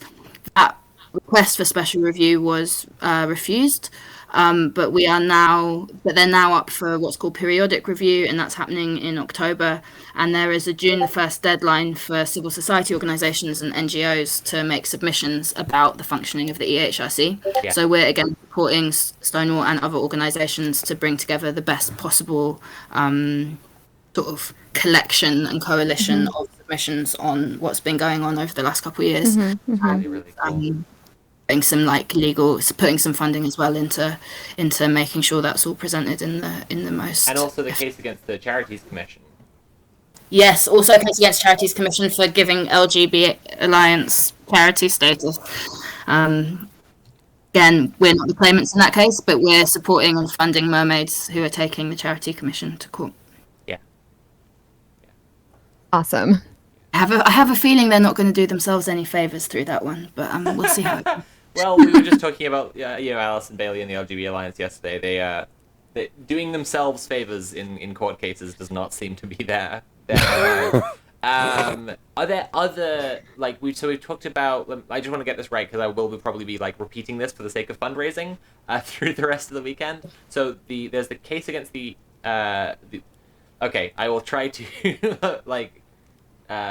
do my best with the legal pedantry or make my language good for this. But no, that's not on you. I'll correct you if I need to. The NHS case, because the NHS hasn't been providing healthcare to trans people. And that's a few different things coming together. There's the EHRC case because of everything we've discussed, and there's the Charities Commission case. But are there other cases besides that GLP is currently doing on behalf of trans people? Yeah, so we do a lot of supporting behind the scenes on various different cases, like crowdfunds that you will have seen shared online. We're often supporting people with writing the text for those crowdfunders and that kind of thing. I won't go into the details of all of them because it's a bunch, but we're soon going to have coming out some legal advice written by barristers on the EHRC's new single-sex space guidance. So that's more of a resource than a case that organisations can use, institutions can use, maybe other campaigning groups or whatever can use this advice, and it's saying what we expected it to say and what we all expected it to say, I believe. It's in draft form at the moment, and we've got another what we call legal fact check, which is that same kind of advice from a barrister that we can publicise coming out about the conversion therapy ban. Okay, that's really cool. Pieces of information that are shared, and then the other case that we've got kind of in the works at the moment, it hasn't quite got off the ground, is the case against some CCGs, clinical commissioning groups, in their what we say is discrimination against trans people in their refusal to provide funding for fertility preservation. Hell yeah. Which again ties a lot into the kind of care for trans youth. Because one of the part of the rigorous process that people have to go through before they're given, as you say, puberty blockers, which isn't even necessarily what they want as the ultimate goal. Right. They have to talk so much about whether they understand the implications for fertility. Yeah. And they have to go through all this rigmarole, and then it turns out that once they're adults, they can't even get funding for fertility preservation. Yeah. So I know personally kind of meshed together. Yeah. Yeah. I know personally that I have wanted to preserve, to go to a fertility clinic to make sure that I have something preserved to keep that option open for myself. But then I look into the prices involved in that, and it's absolutely astronomical. Without funding, without any kind of exemption, it's just it's not really a feasible option for me. It's really fucked. Right, and you are actually legally entitled to funding, Yeah, and the problem is that some CCGs are making it so difficult to access their funding, if it's possible at all, that people have to wait and have to come off their meds for ages. I mean, I know that you know all this, but just in case some people listening and then people have to come off their meds for ages while they're waiting for their funding requests to go through, and it's just a mess. Yeah. Also, I am so sorry about the Discord group. I don't actually think it's me, because it's not like I have that many friends on Discord. So I'm going to say that it's not me, but maybe I just, maybe you're all chatting to each other. Even if it is you, you're totally allowed. Yeah, it's because you're a such special noob. guest. It's okay. Yeah. Yeah. But yeah, no, I mean, this is the eternal thing. The other day, my mum, who teaches speech and language therapists, was saying to me, like, did I want to see a speech and language therapist to, help with voice training? And we were talking about it, and she was saying, but I'm sure that through the NHS you could see a speech and language therapist for free. And I was like, yeah, if I have first been through the GIC system, which I cannot, because it's an interminable, it's maybe 5 years, but not really. In reality, it's just indefinite. So, no. I wanted to say about the conversion therapy ban. Could you tell us a little bit more about that? Because that's, that's obviously something that's really big news right now that's really upsetting and scary. And it looks like the government moving to protect, transphobic parents' right to do conversion therapy on their kids. We actually were talking to someone, Shash, who who works with Trans Safety Network yesterday, about her experiences being basically kidnapped by her family to India to experience conversion therapy. It was really, really awful to hear about. But so I would love to hear some. I don't know if there's much to say yet, because I know you said it's kind of so the thing is, we haven't had the advice back yet, so I think we don't really have much to say other than that we're all as shocked, horrified, and outraged as anyone. And we immediately commissioned some advice, and we haven't seen it yet, so I'm wary to kind of preempt what it might say. But as soon as we do have it, we will make it public. Okay. Maybe a better question then would be how functionally commissioning advice, what is that process aiming for? What does it look like? What does that mean? Right, so Good Law Project are super lucky to have links to the most amazing lawyers, and that goes for all of the cases that we run. We just have the most incredible legal teams. We're really, really lucky to have them, and it's why we feel confident running these cases as well, because we've got we're in really good hands. And a lot of these lawyers provide their services to us for free or for very, very reduced rates. A bunch of the work that gets done in this area is pro bono, and it's all on reduced rates, in fact. So that's just another nod for the fund in terms of how well that money is being spent. But so the commissioning advice, we speak to one or two of the barristers who we know are the expert or one of the experts in this area, and they will write up a few pages of a kind of legal analysis of how they think the law interacts with this new piece of legislation, and then we publish it on all of our platforms, and then people can do what they want with it. We've previously done one actually on the transgender schools policy. Right.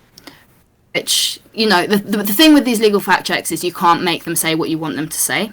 It has to be based on the law. So that, again, for me, because I'm not actually that legally minded, is a frustrating process. I'm often more political, and I, want to be able to be this is wrong, this is clearly morally wrong, this is wrong in all of these ways. But sometimes the law does back bad decisions that the government make. So they're pretty cold. They're pretty clinical in some ways, these legal fact checks. They can only be interpreted within the law, but they're really, really useful things, because there's always stuff that the government is doing or that these policies are doing that is illegal or unlawful, or potentially unlawful at least. And you can pull out those bits, and then different groups or individuals or whatever can use those bits to make the challenges that they need to make, or even to challenge, for example, with the single-sex based policy, hopefully institutions who are being asked to implement that policy can use that advice to say, actually, no, not only will we not, but we shouldn't, because it's unlawful. Absolutely. I mean, the Tory government and breaking the law, name a more iconic duo, right? But unfortunately, Becca, I'm really excited to hear that you have confirmed Joe for tomorrow. That's incredible. Yes. Honestly, low key, a bit of a hero of mine. Very excited to talk to him. I'm sure he'll be thrilled to be. We have run out of time and need to get someone from Gendered Intelligence on to chat with us now. Yes. Could you give a quick kind of plug of anything that you want people to check out? I mean, the obvious one is everyone please donate to the Good Law Project, because all the amazing stuff you've just heard, that's where your money is going. Like that. And also I just say go to our website and go to our Crowd Justice hosted pages, because we've got different pages for all of the different cases and for the fund that you're all contributing to today. And on those pages you will find links to all of the legal arguments, everything we've ever submitted in court. We have a total transparency policy, so anything we're allowed to publish, we do publish, which means that, individuals can use arguments that we've made in court use in their own cases, and there's templates for complaints and all kinds of things like that. And so please just like check it out on our website, because there's actually a bunch of legal stuff there, and it might also just be interesting. Never know. Amazing. Oh yeah, and there's, Thank you so there's the link there. Thank you so much for having me. It's been a real honour to be there, and we'll Thank see when I log you. off whether the boop disappears or whether it's somebody else who's the culprit. It's been very nice to me in the chat about it. I'm very grateful about that. Aw, Thank you so much for joining us, and thank you so much for just being such badasses. Y'all are great. Thank you for having Y'all are incredible. me. Thank you so much for having me, and I'll listen to the Gender Intelligence interview now. Oh, great. Sweet. Thank you. Thanks, bye. Bye. Bye. By the way, Soph, I think we've solved it. I think it's you. Seriously? Yeah. No way. Well, do you have streamer mode on, or do you have do not disturb believe on? What an absolute fucking novice at streaming I am. Where would I go to change that? Go Okay, into so- Discord and go My settings. into in your settings, and there's literally just a tab that says streamer mode, and you just turn that on. You just go Streamer to enable mode. streamer mode. Streamer mode's on. Oh, well, it's not you then. Rutro. Uh-oh. I'm fairly sure it was Cleo. Okay, so chat was wrong then, because chat told me it was you, and I Listen. failed by trusting them. I can't Never believe again. you trusted chat. What You has think I happened would to know you? better by now, but I had a moment of weakness. Kira, you have changed. Yeah, What's so happened? Nats just sent a new message and it didn't do a boop. It was Becca, because like she joined a new Discord and Becca, didn't, my and dad, she got didn't mixed up mute with it, so it was just that yeah. There you go. That's I think Okay, so my apologies, Sophie. That was No, I I'm fine. should have trusted mean, chat. I'm. If it was me, I would have liked to know so I could switch it off. That's all. So we're gonna chat with someone from Gendered Intelligence next. So let's keep those donations rolling in, everybody. We've already gone past $11,000. Is that $11,000 for the Whoa! project? When did that But happen? all that amazing stuff you just heard that the Good Law Project are doing, that is where your money is going. So like, keep those donations for Good Law Project rolling in, and next we'll hear a little bit about how cool Gendered Intelligence are, and hopefully that'll inspire you to donate a lot to them as well. Hell yeah. Yeah, so joining us now, we have Cleo from Gendered Intelligence. Cleo, hi. Hi. Hey, Cleo. Hi. Hi, welcome. Thanks for coming. Thanks for joining us. Oh my god, Thank you so thanks much. for having us here. It is our pleasure. So, Cleo, I don't know if you've been watching any of the stream, but I'm Sophie. We've got Mule and Kira, my co-hosts. I got a few mods in this call as well. But are you familiar with how the event this weekend is working? Sort of. I'll confess that I've only caught bits of the stream because I have been working today, but No worries. Like, yeah, it's not all of us have the luxury to, just play video games or watch people play video games all day. I understand that. It's okay. yeah, I kind of have gone into the wrong line of work here. So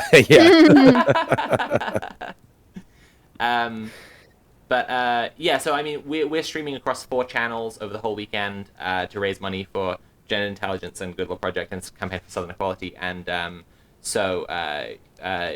are basically four streamers streaming, and we're all part of the Red Planet show, which we do weekly on Kira's channel. It's kind of me and Kira and Mule are the hosts here. There are some of our mods as well who will probably chime in. But do you want to chat to us about Gendered Intelligence, what they do, and why they're really cool, and why everyone should give them their money?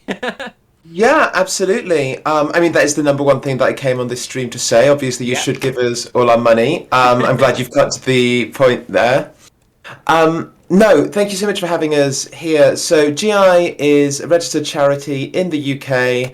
We are the largest trans-led LGBT charity in the UK, which is pretty cool. We work, I guess, in 3 ways. So we've got our youth service, which is the backbone of our work, that is supporting young trans or non-binary people through youth groups, through mentoring, through outreach, through work in schools.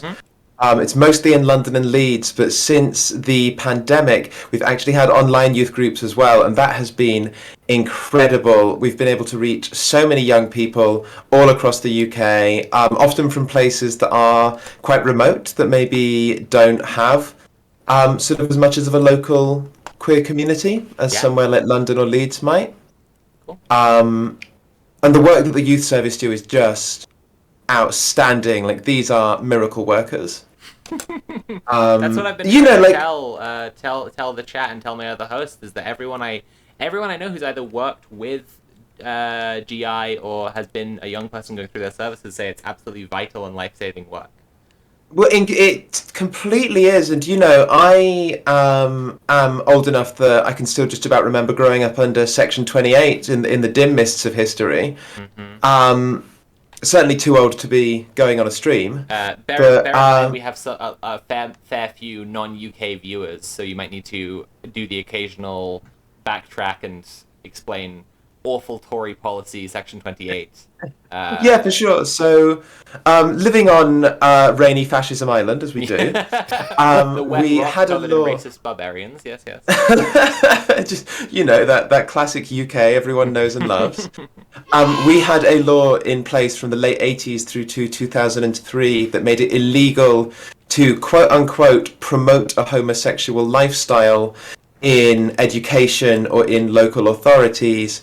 And despite the wording of it, what it essentially did was amount to a ban on any kind of LGBT education, or even kind of being out if you were a teacher, if you were in a local authority.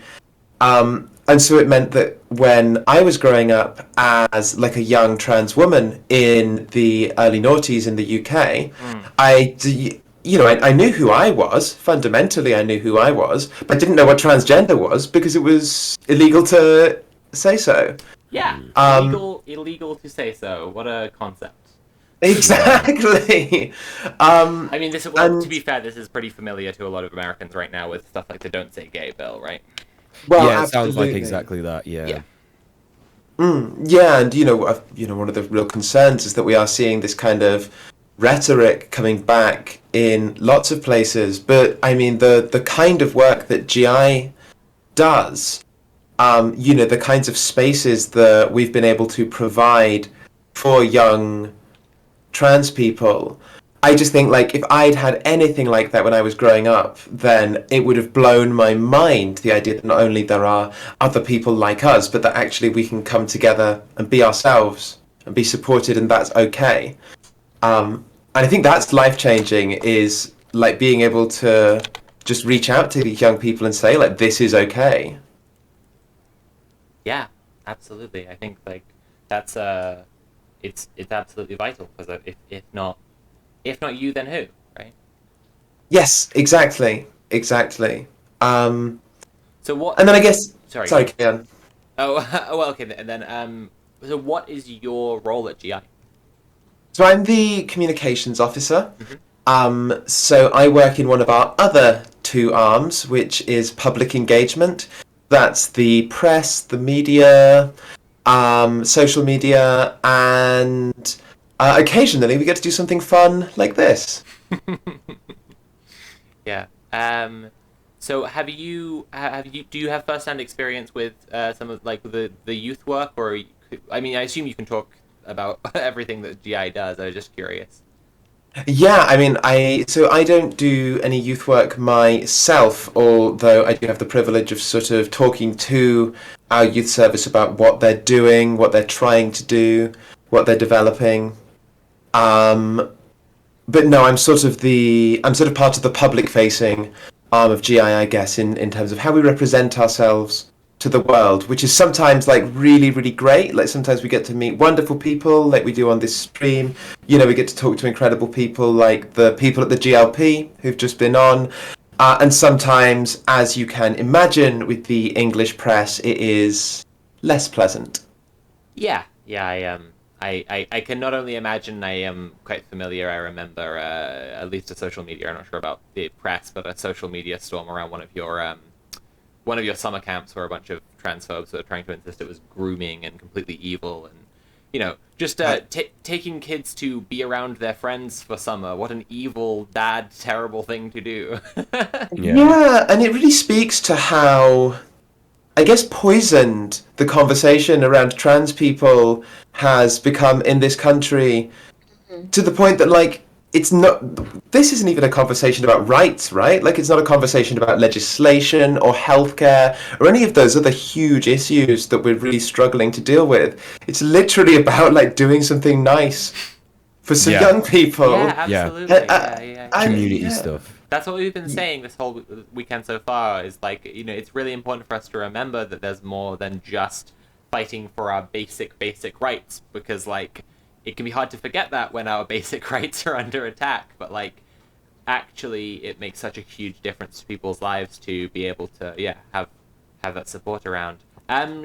Shall we talk about, sorry, anyone else, please jump in. I don't want to just be the one, like, hogging all the special guests here, but, like, what I was going to ask was, Cleo, do you want to talk about, like, the structure of GI and, like, kind of where our money will be going to, like, towards what, like, donations are doing?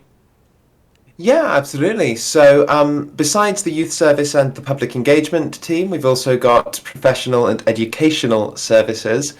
And that is kind of going into workplaces, providing consultancy, and that's really about talking to the people who are already out there in the world, in organizations, in work, and educating them about trans issues. And I think one of the things that's really important that we do there, perhaps one of the most important things that we do, is giving people space to be wrong. Giving them space to work out, like, their misconceptions about trans people. Because if you live in the UK right now, and you don't have an opinion on trans people, but you see the headlines every once in a while, or you listen to the Prime Minister every once in a while, then I think it's really easy to get this really distorted view of what's actually going on. Or if I may see the headlines at least 3 times per day across different outlets. 100%. I know that Sophie's gave a fantastic speech in front of the BBC about this and touched on, I wasn't unaware of how rapid fire, like, it's an entire institution, pretty much, it feels like, dedicated to creating, like, it's like a constant smear campaign, just a rapid fire machine gunning of just inflammatory, harmful, and just straight up deceptive representations of trans people. It's despicable. We are absolutely currently the scapegoat minority who are being blamed for just about fucking everything. And there was a great study, actually, that I referenced in that speech by an academic who I believe is a Muslim, who was talking about Islamophobia in the... Well, he was talking about transphobia now, but he said it's clear cut in the review that he's been doing how identical this is to Islamophobia in the post 9/11 period, and homophobia under Thatcher, and so on and so on. How much this is just the minority that the press has chosen to yell at for a little while to distract everyone from how much the Tories are fucking them over in every other way. Yeah, there's no doubt that we are a political football, but on the other hand, we know from the responses to a recent consultation we had on reforming the Gender Recognition Act, which for our international colleagues is the piece of legislation that lets trans people be legally recognised as their gender. We know from recent YouGov surveys on conversion practice bans that the majority of the UK population is in favour of better, easier lives for trans people, like, no matter which way you slice it. Tory voters. I had a very frustrating conversation with a family member recently who said that the Labour Party couldn't afford to do anything defending LGBT people because it's a niche issue, but, like, even the majority of Tory voters are actually in favour of improving trans people's lives. Yeah. Yeah, absolutely. We're very much dealing with a small group of powerful and vocal people who, because of the way the narrative moves through Westminster and moves through the headlines of certain quite high-profile newspapers, ends up sort of manufacturing consent. Yeah.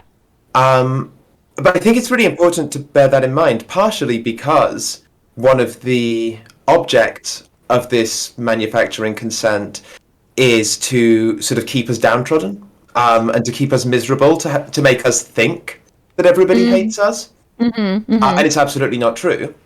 And by the way, this is why this event is called Trans Power, because trans rights, while incredibly necessary, tends to like speak to that, what you're talking about. It's just like, maybe we can get trans people to finally be able to tread water and keep their head above it. And that's not true liberation. Liberation isn't when you're like finally free of this like daily onslaught. It's also thriving and euphoria and joy and culture and all this. And so the fight is not over when we stop the barrage of genocidal attacks. It's far beyond that. Absolutely. But I mean, I think it absolutely starts with that. But as I was saying about our professional and educational services, and this idea that like you go into any workplace in the UK, there's no chance that everybody in that workplace is transphobic.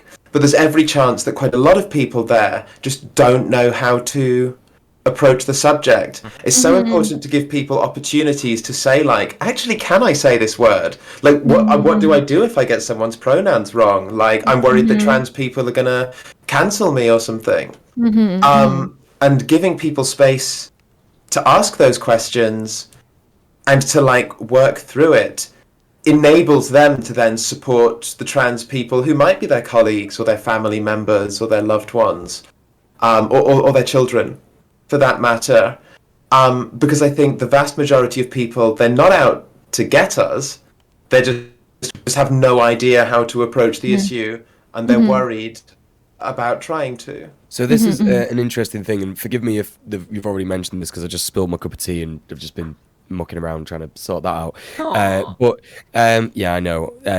So one thing that I've noticed when I've spoken to cis people, my cis friends, who have like no trans friends at all, like they've never met a trans person in their entire life, like they actually don't see a lot of the transphobic articles and stuff that's getting around on the BBC and stuff like that. And that's obviously not to say that these articles don't have an effect on people, but it just doesn't seem to be having as much of an effect like we've been talking about. It is a small group of people, and these things I think get like amplified by these small groups of people. And I just want to ask you, Cleo, like how much of that do you see represented in the work that you do? Like when Gendered Intelligence goes out to these workplaces and stuff like that, like you say, a lot of people just don't really know, maybe how to act around trans people. Maybe they don't understand. Maybe they're scared of saying certain words.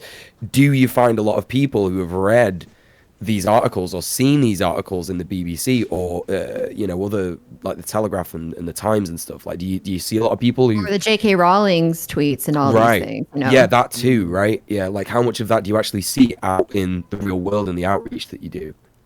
So it's way more common online. I can definitely say that. And I think that's partially because the trans community does have a huge digital dimension. And so we do tend to be hyper aware of these things in a way that maybe a wider demographic isn't. I think part of it is also that even if, let's say, you do have a strong view on J.K. Rowling one way or another, lots of people might leave that at home and not bring it into work.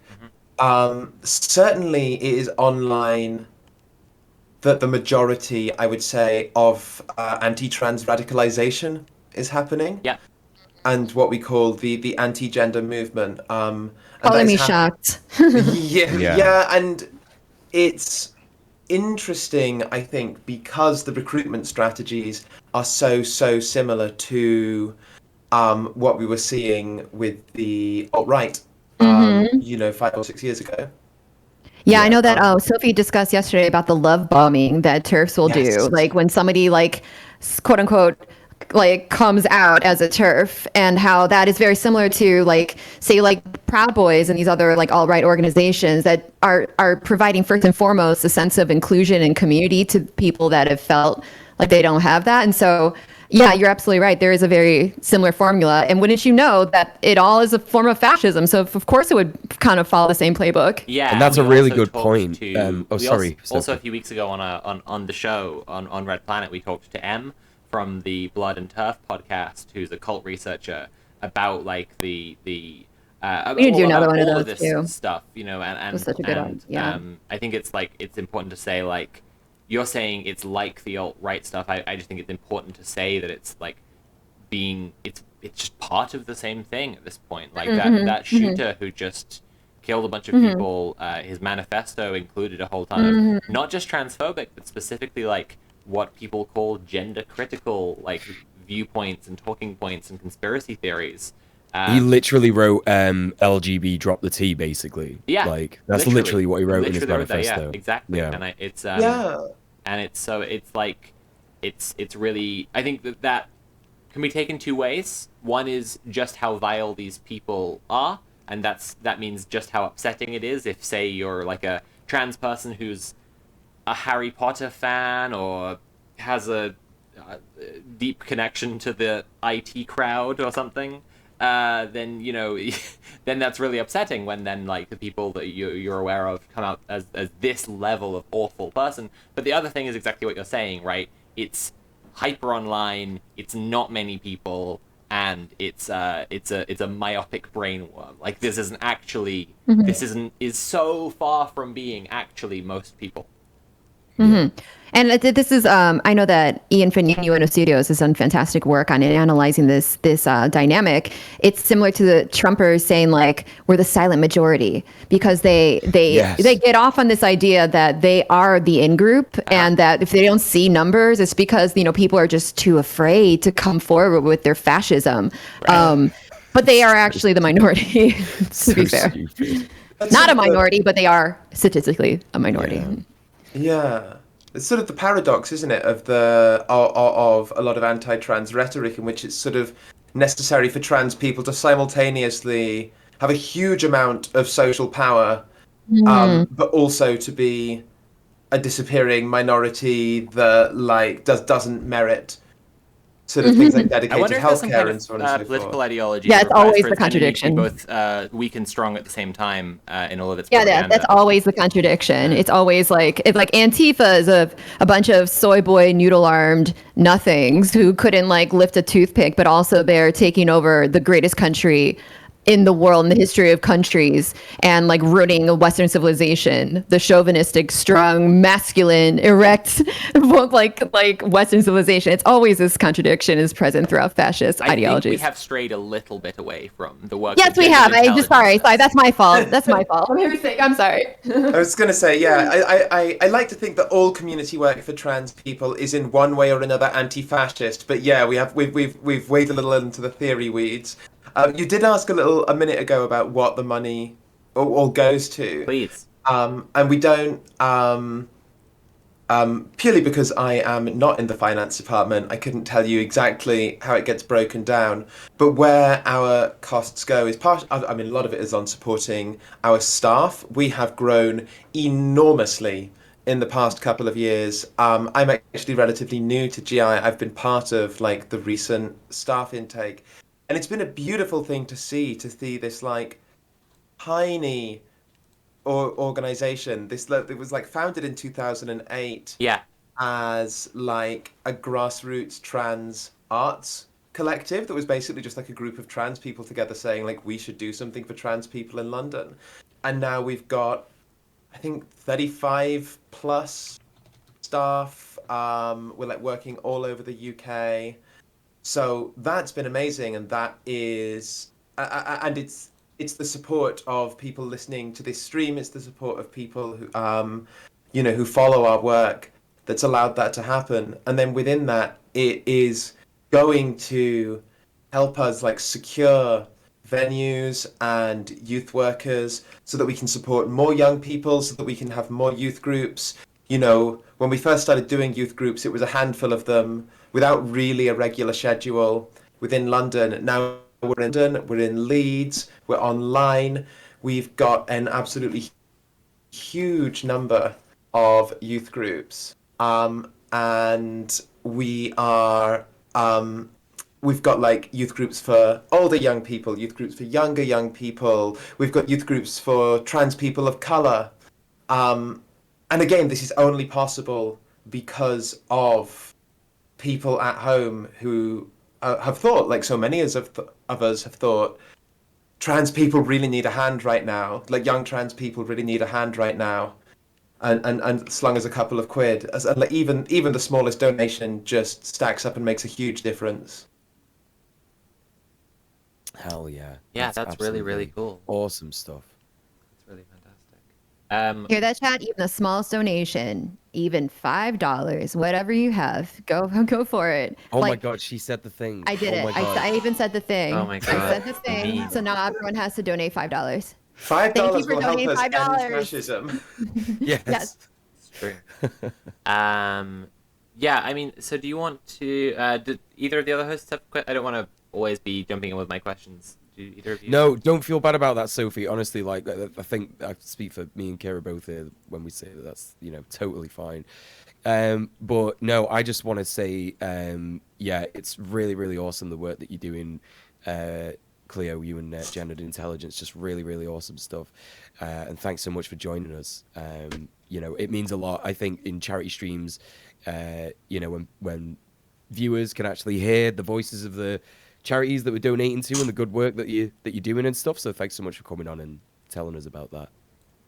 Oh no, it's honestly an absolute pleasure to be here. And from the other side, particularly when we are going out and we're like working with the press, we're working on social media, it's really easy to see all of the negative content and just think like, oh my god, like how are we ever going to get this done? But then you come somewhere like this to a community event, you see the people who are willing to come here and to make a difference, to tune in, to give $5, to say trans joy now, and it is so powerful and healing, and really, really important, I think, and we're so happy to be part of it. I think that's what I want to focus on a little bit is, we talk about trans rights, we talk about trans liberation. This stream is dedicated to trans power, and I think that a crucial component of trans power is what you just said, trans joy, which gets so crucially underrepresented, but like willfully denied access to any mainstream channel whatsoever. And it's not that it needs to, it's not that it, well, it must. It does need to be shown to people, because people need to know that like our lives are extremely worth living. Our lives are extremely joyous, defiantly happy and wonderful. And that like actually transition is one of the most interesting, uplifting and exciting journeys that I think any human being can go on in life. Personally, it dwarfs anything else that I will ever do. Becoming a woman is like, what else could I really do with myself? But I think that but moreover, it's important to know that like there are ways that we can be supporting creating more trans joy. It's not just about like sharing it with the world. It's also that like donations to Gendered Intelligence,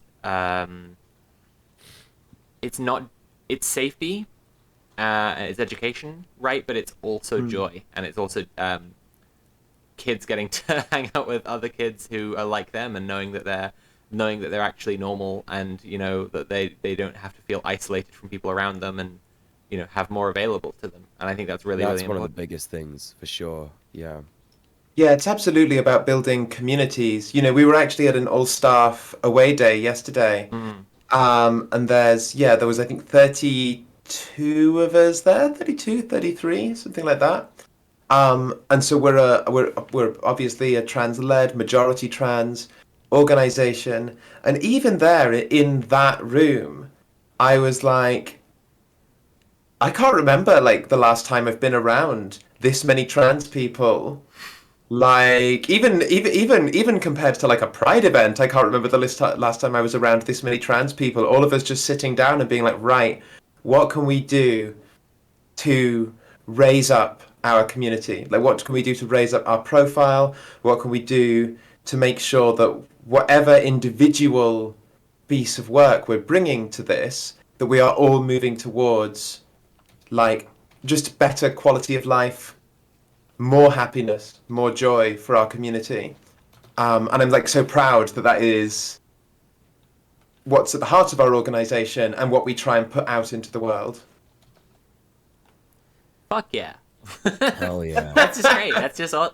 Yeah, I love that. That's just fantastic. It's honestly one of the like superpowers of Twitch. As much as I complain about this platform, it does provide like a really great and like safe way that trans people can all like combine forces and combine their power. And yeah, that's why I really am finding this whole event to be so fucking inspiring and so cool. Cleo, do you want to talk to us about some more stuff that GI does? Maybe about, I mean, not to you know, show how the sausage is made too much of the charity stream, but like we do want you to tell us here why. How many people have I got going right now? 300 people. I know there's hundreds more in Kira's chat. You know, between us, like maybe 500 people right now. Please tell us why they should give Gendered Intelligence any money they got to spare.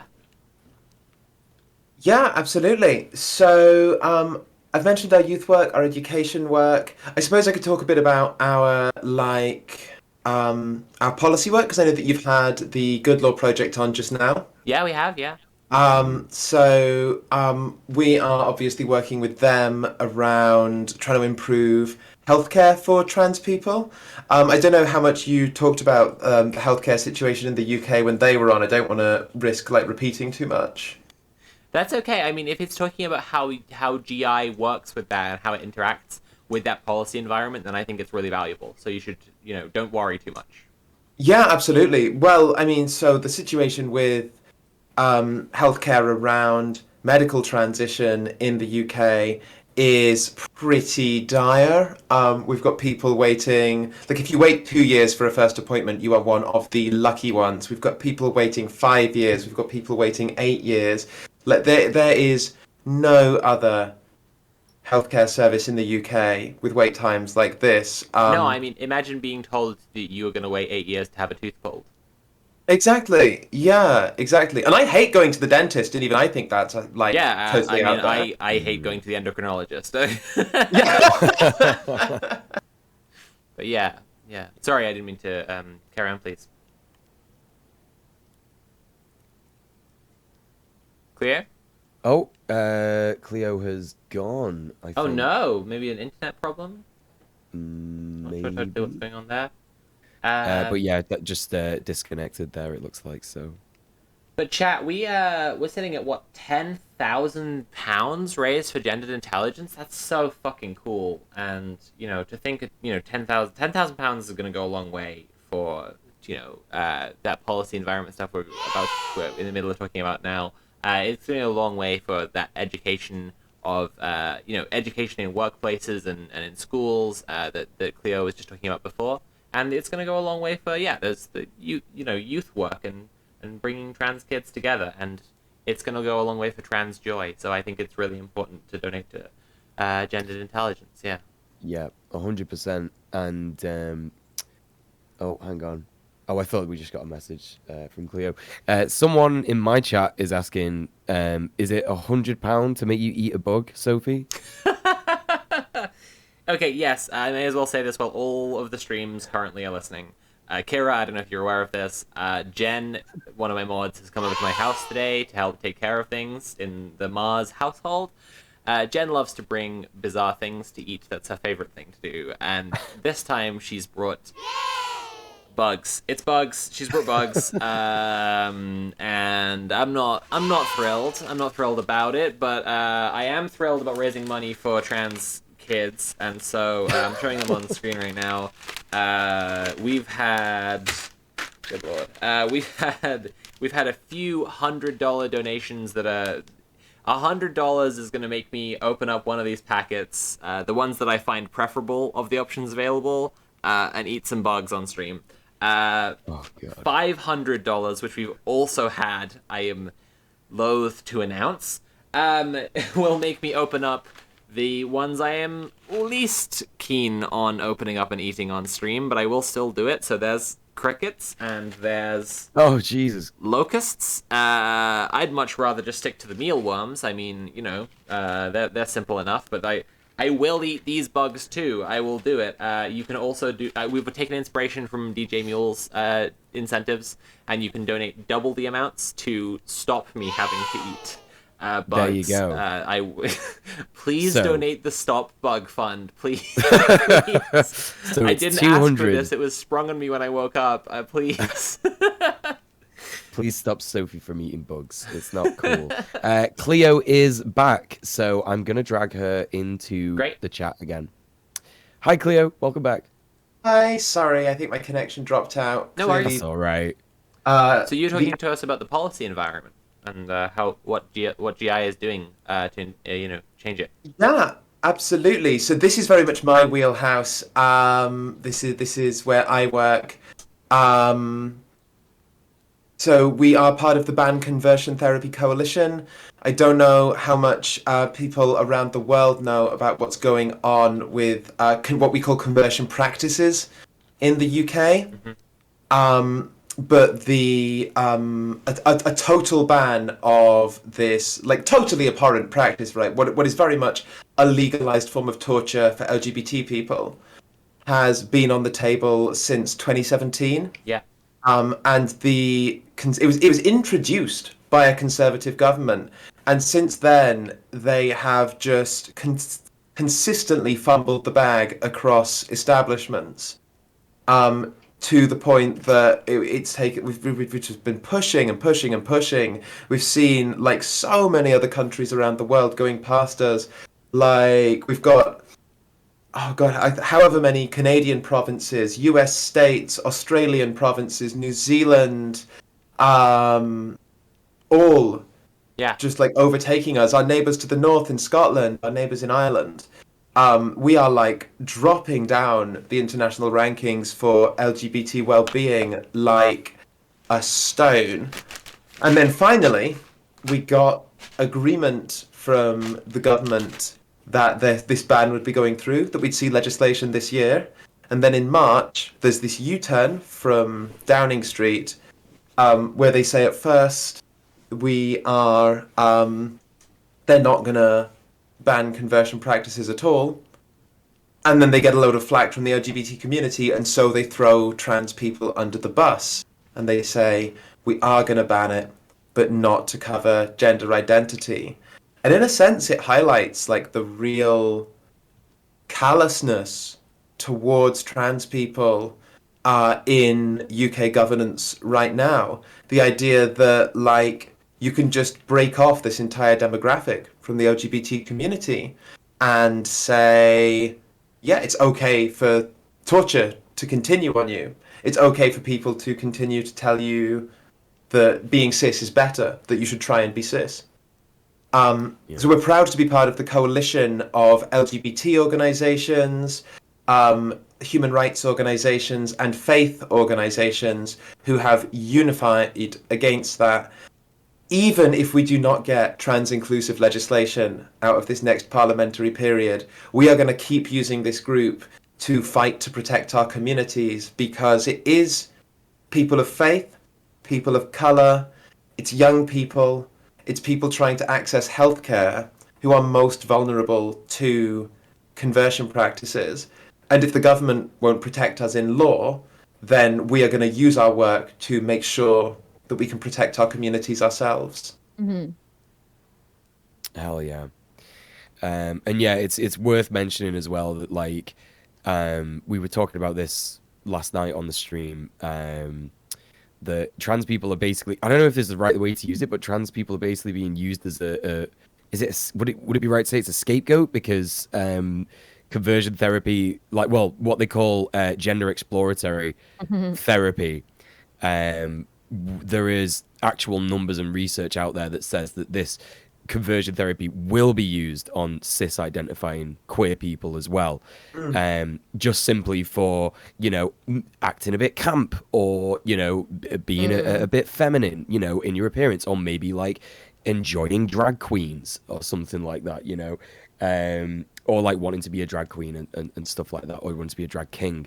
You know, queer people who are not trans will totally be, you know, exposed to this conversion therapy as well. So, you know, it's not just, and you know, this is something trans people have been saying this for ages, and you know, some queer people have been saying this, some other queer people have been saying this, but like, you know, yeah, this transphobia, it doesn't just affect trans people. Like the things that are coming, you know, for trans people are absolutely coming for the rest of the LGBTQIA plus as well. So, you know, it's just, we just have to absolutely remember that there can be no, what's the word, misguided, sort of misplaced, you know, charitable reading of this stuff, where you could say, oh, well, you know, yeah, these people are just concerned about, you know, gender identity and stuff like that. It's no, it absolutely, the hate is intersectional, which is why we need to be intersectional as well. Right, you know? right. I was gonna say it's almost like this shit's intersectional. It's almost like you can't just like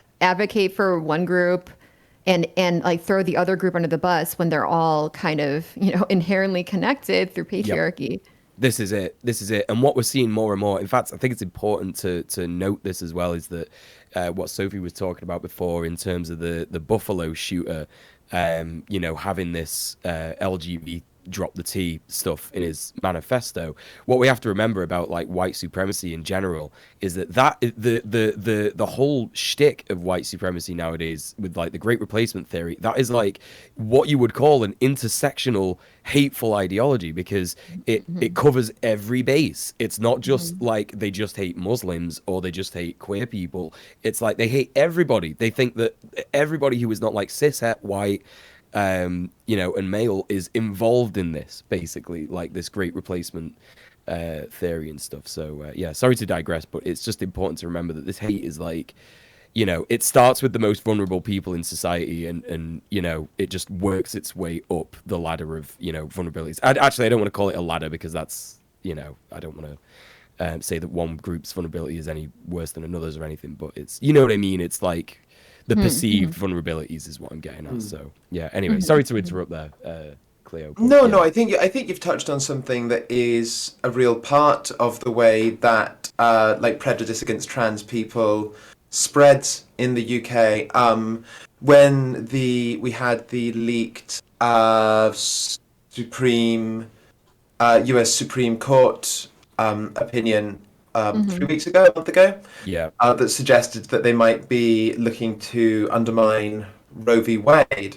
There were British columnists who said if trans people hadn't like forced us to redefine woman, then this wouldn't be happening. Oh and I was, my god! I'm like, oh, yeah. Obviously, it's like you're just like.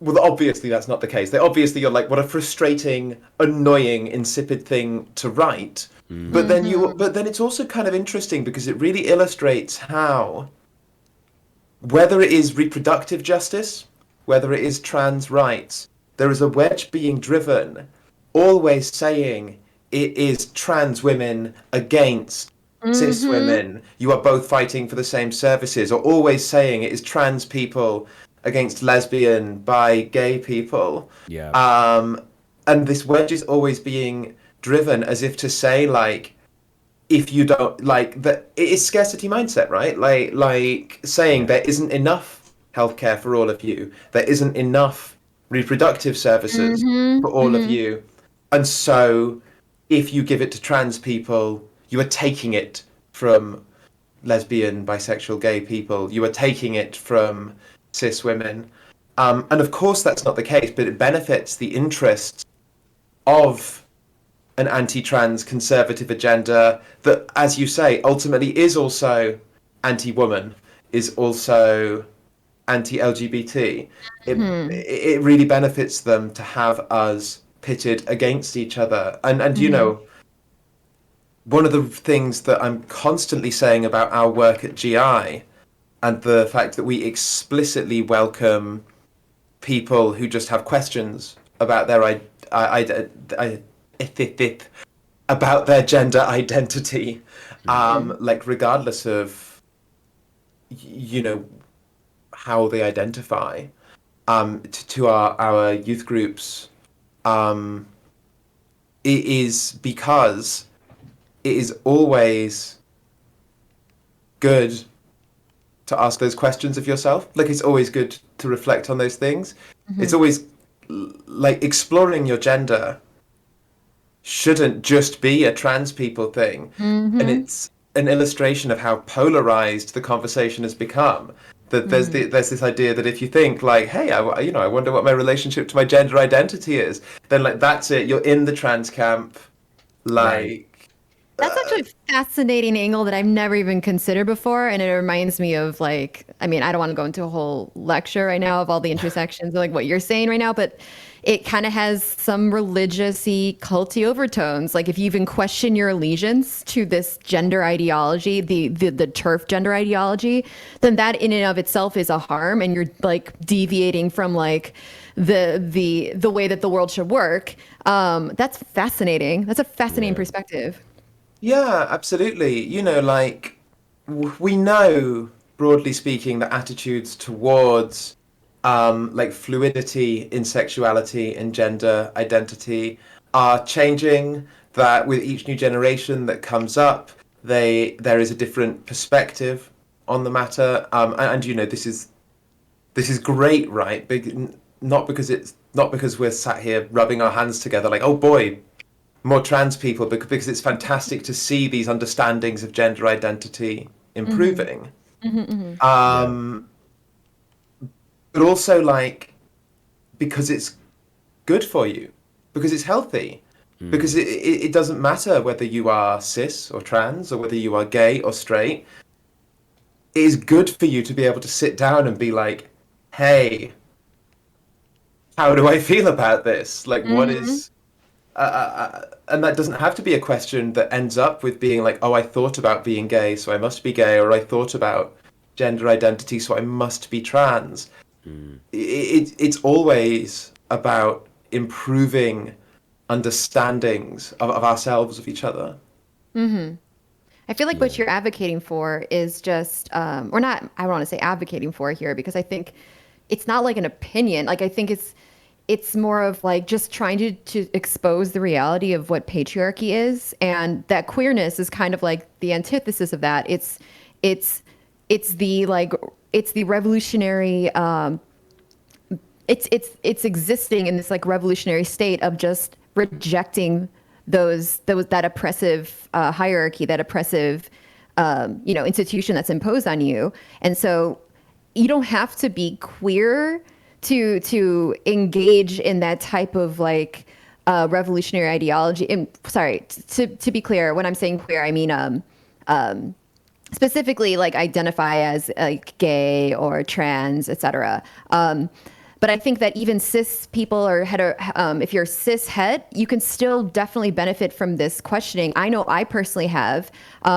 because doing this is, in my opinion, revolutionary. I think it is just the practice of examining these institutions that you've always been forced to swallow and never question, because to question them is to reveal the absurdity of them, and to reveal the oppressive nature of them, and to reveal how nonsensical they are, and how like if we can simply just abolish them just by participating in this type of behavior that you're discussing. And I can't tell you how much I'm enjoying this conversation, and how many different sparks it's kind of like lighting in my head, and how many different conversations I'm excited to have with my community, who is very queer and I'm sure has a lot to say about this. So thank you so much for this perspective. This is so cool. You're speaking to Twin Rabbit later, right? I'm not sure. I have to check in with them, but how come? Okay.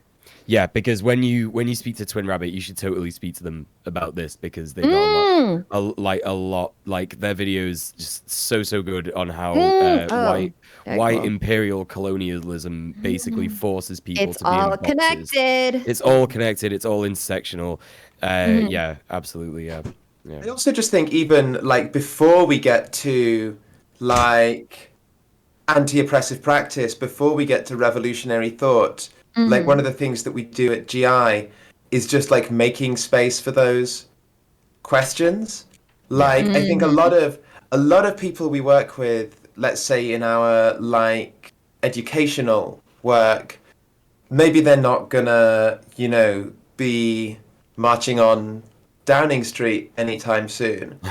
But that doesn't mean that you can't create a space where they can ask questions they've got about gender that they might think are stupid, or they might think are like offensive or something.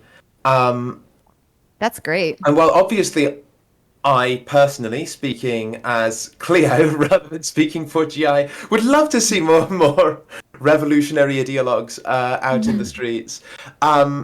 What's really, really important isn't so much like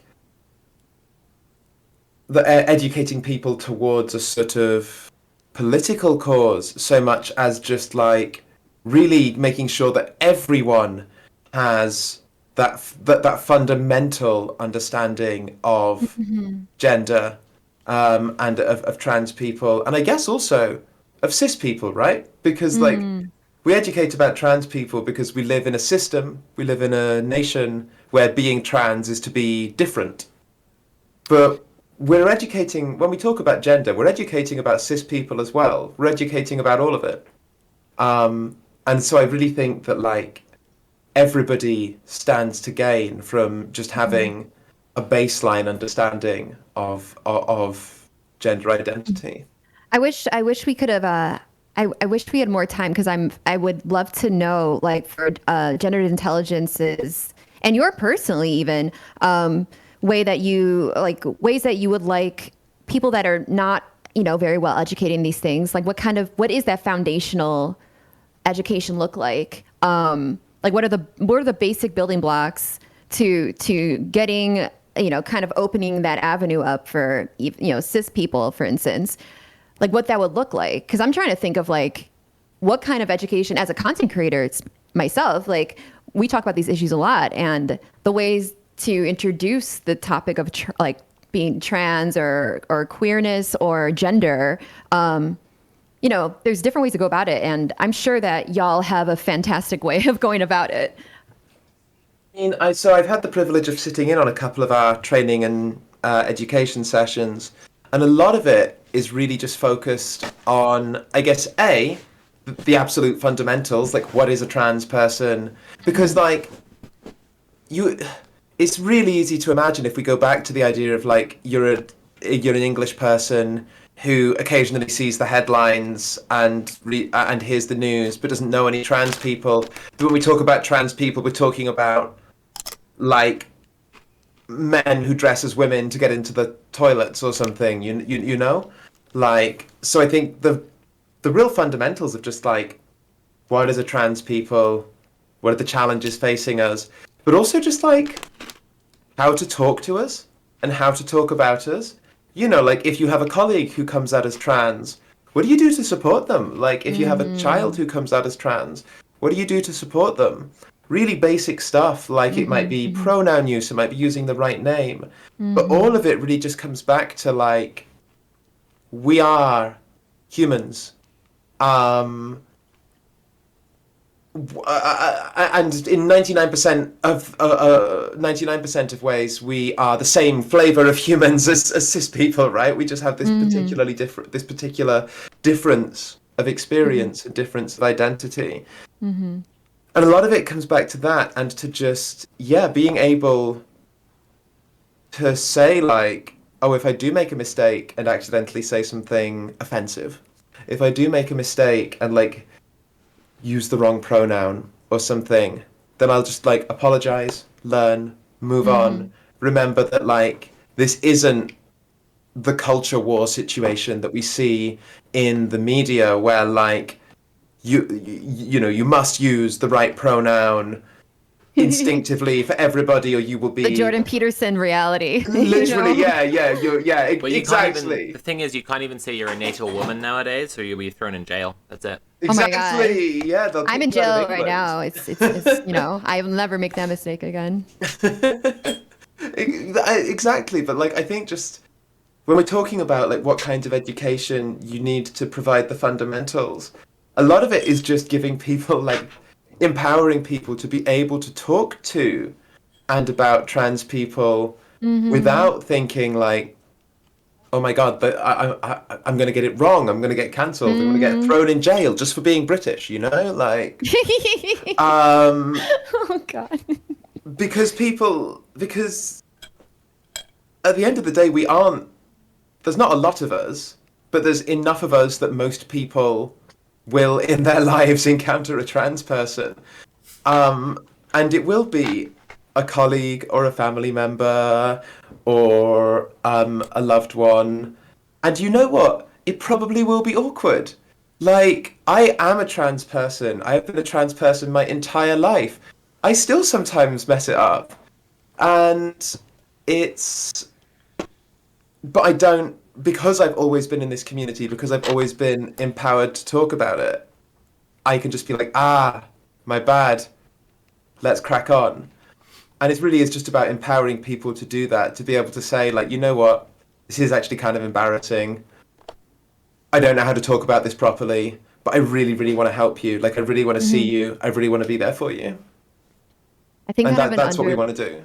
This is cool. And when you're talking about, I think an underlying fear that TERFs have, and just transphobes in general, is that when you do have these conversations, so-called cis people will maybe not be as cis as they thought they were. Like, you know, when we're seeing increasing numbers of trans people, I think a lot of that is not just because it's becoming, I don't want to say safer to be trans, because that indicates that it's safe, but you know, like there is community there that trans people can you know, be a part of, but also that, you know, the idea of it itself that transness is a thing. Like, a lot of people are like, trans people just started existing like 5 years ago. No, they've always existed, and the constant bearing of this reality is part of the suppression of transness. Because if you don't know it's a thing, I would imagine it's it would be you know, harder to realize that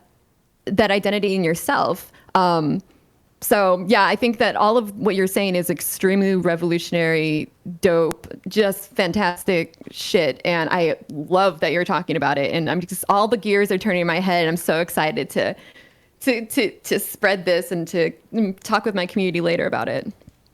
I'm thrilled. You're cool. You're great. We are cool. If you're sitting at home wondering whether you should give us $5, just think, we are cool. Do you want to be cool? Well, $5 will get you there. Just a little bit. Cool. $5 I've worth of cool. actually It could be heard more. from a reliable source that donating to the Red Planet Stream for Trans Power is based. And that's right. That same source actually told me that not donating to the Red Planet Stream for Trans Power is actually cringe, and that's really bad. And I personally wouldn't want to be cringe, so I'm just, I have already donated, so. If I was cringe, I would simply just not go outside anymore. I just wouldn't do it. I wouldn't speak to anyone. So, you know. It's a sad fact, you know, at the times, you know, we talk about transphobia growing, we talk about hate crime growing. None enough people address the fact that being cringe is growing, but fortunately it is much easier to solve than transphobia. Yeah, and hate crime. I mean, I believe And I think Ayn Rand said the most oppressed minority on earth is people who are cringe, and she would know. She was thanks extremely for coming cringe. on, Cleo. It's been Girl great boss to- Ayn Rand. It's Yeah. been very cool that you're really. It's really cool that you're that you come here to tell us about cool gender intelligences. It's been beautiful. Thank you so much for having us. Thank you so much, everyone, for all of your support. We really, really appreciate it. On behalf of ourselves and our community, just thank you so much. Thank you. Thank you. Thank you. Thank you. Cool. Well, I think I have a bunch of guests queued up for my stream, and I unfortunately have to eat a bunch of bugs. Mule and Kira, do you want to be here while I eat the bugs? What do you want to do? Well, I don't. I'm kind of playing. First of all, you know what? I'm here for you if you need my support. So if you need me to support you, even though as a vegan this concerns me. However, I am your friend, and friendship. My friendship with you is first and foremost to me. So I will be here for you. But I will have you know that if you're bringing guests in, I have guests that are coming in as well. That I'm trying to play today by ear. I don't really know. Back into our separate streams, I think. Yeah, I don't know if we should combine or should be separate or whatever. But I'm we'll gonna play go by eat ear. some bugs. I'm gonna play some Bloodborne PSX. I'm gonna and then I'm gonna hop into Minecraft after that, and we'll hang out together then. Sophie, Cool, let me that sounds know when you're hanging out in Minecraft, and I'll jump back in voice chat. Should be in a couple of hours' time. All right, sweet, no worries. All right, cool. See you all in a bit. Hey, bye. Bye. Cool. Mods, who do we have queued up? It looks like we have. What's happened? Cool people. Jen, do you want to come over here and sorry. subject me to torture? Oh, sorry. I was in my own little world there. I was sort of. It's all right. This happens to all of us, right? The bugs. How many donations have we had? Oh God, I left my laptop down there. Yeah, that's yeah. Hang on a minute. Hang All on a right, minute. all right. Doc0903 says no bugs, please. But unfortunately, Doc0903, you haven't donated $200 to stop me having to eat the bugs. So I just gotta that because I care about trans kids, and that's the thing. I don't want to eat these bugs, but I do want to raise money for trans kids, and I want to do that more. So a bug donation's basically up to them. Okay. Dave were the bugs that we ate before. Okay. Dave were the bugs. Okay. So it looks like. Do you want me to bring in the guests first, so they can be here while this happens? So I have to eat both of the worst ones, and then one of my choice. You only have to eat one of them. No, I have to eat both of the worst ones because we got two 500. Yeah, but you only have to eat one of the worst ones. So we're counting the 200 as cancelling one of the worst ones. No. I think you only have to eat one cricket, and then one locust. Okay. Does that make sense? Okay. Rather than a handful. I appreciate that you're letting me off lightly with that. That's I mean, you can have more if you want. No, I don't. Should we start for the nice one? Should we have a trail mix style? I would like to take our Lord and Savior Jesus Christ's advice and save the best to last. Okay. I think I should just dive right in to these crickets and locusts, and then I can redeem myself with some chocolate bugs. Oh god damn. Chocolate covered bugs. Hands out. Two. Oh my god. This is way worse than I thought it would be. Oh my god. Nat, do you want one?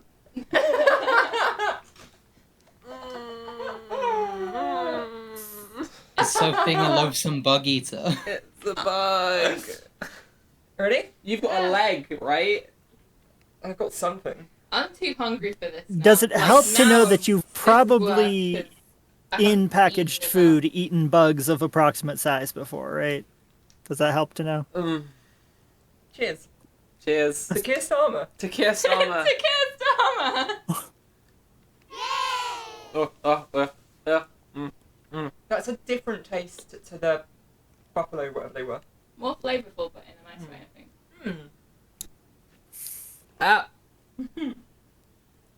I don't have a drink. It's gone. It's gone. Gone.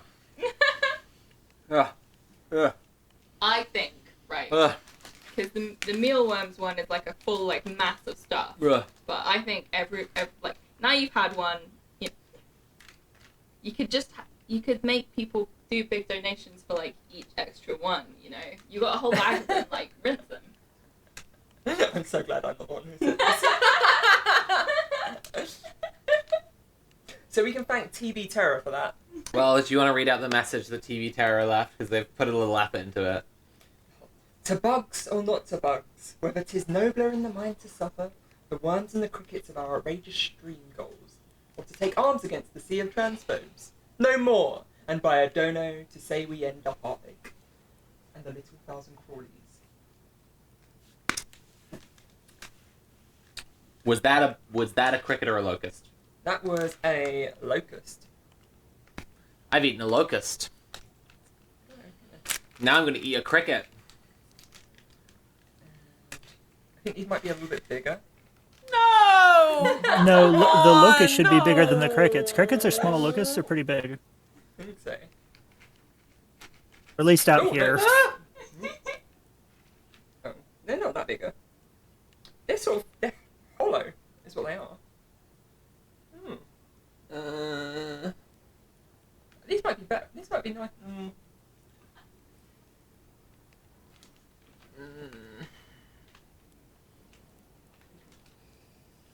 Not too bad. Did you just get a load?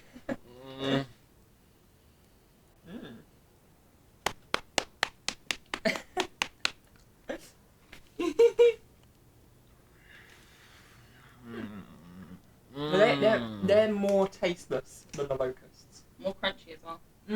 Yeah, because they're hollow. I think the insides have evaporated when they got baked. It's getting stuck inside my teeth. Yeah.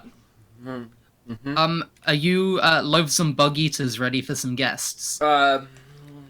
Well, no, actually, no, we're not. One more, and if they want to watch us eat one more. No, I don't want to expose more of my friends to my terrible shame.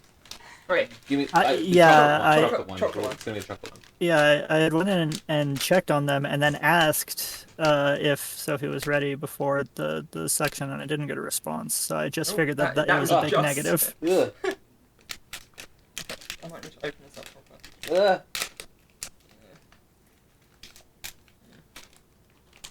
Oh my god.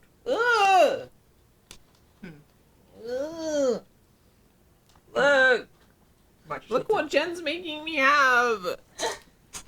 No. I need the mealworms Oh came my out. god! Oh Jesus! You might need to take a little pin. We can hear Tyr, yes. Kiri. Also, once we have the guests in, are we I thought doing... they'd be chocolate coated. They're just awesome chocolate chips in here. It's like trail mix. Donation Right, messages. Right, let me grab a seed as well. I can make everything a little bit better because I can tell myself it's the seed that I'm crunching and munching and not these worms. That's for the kids.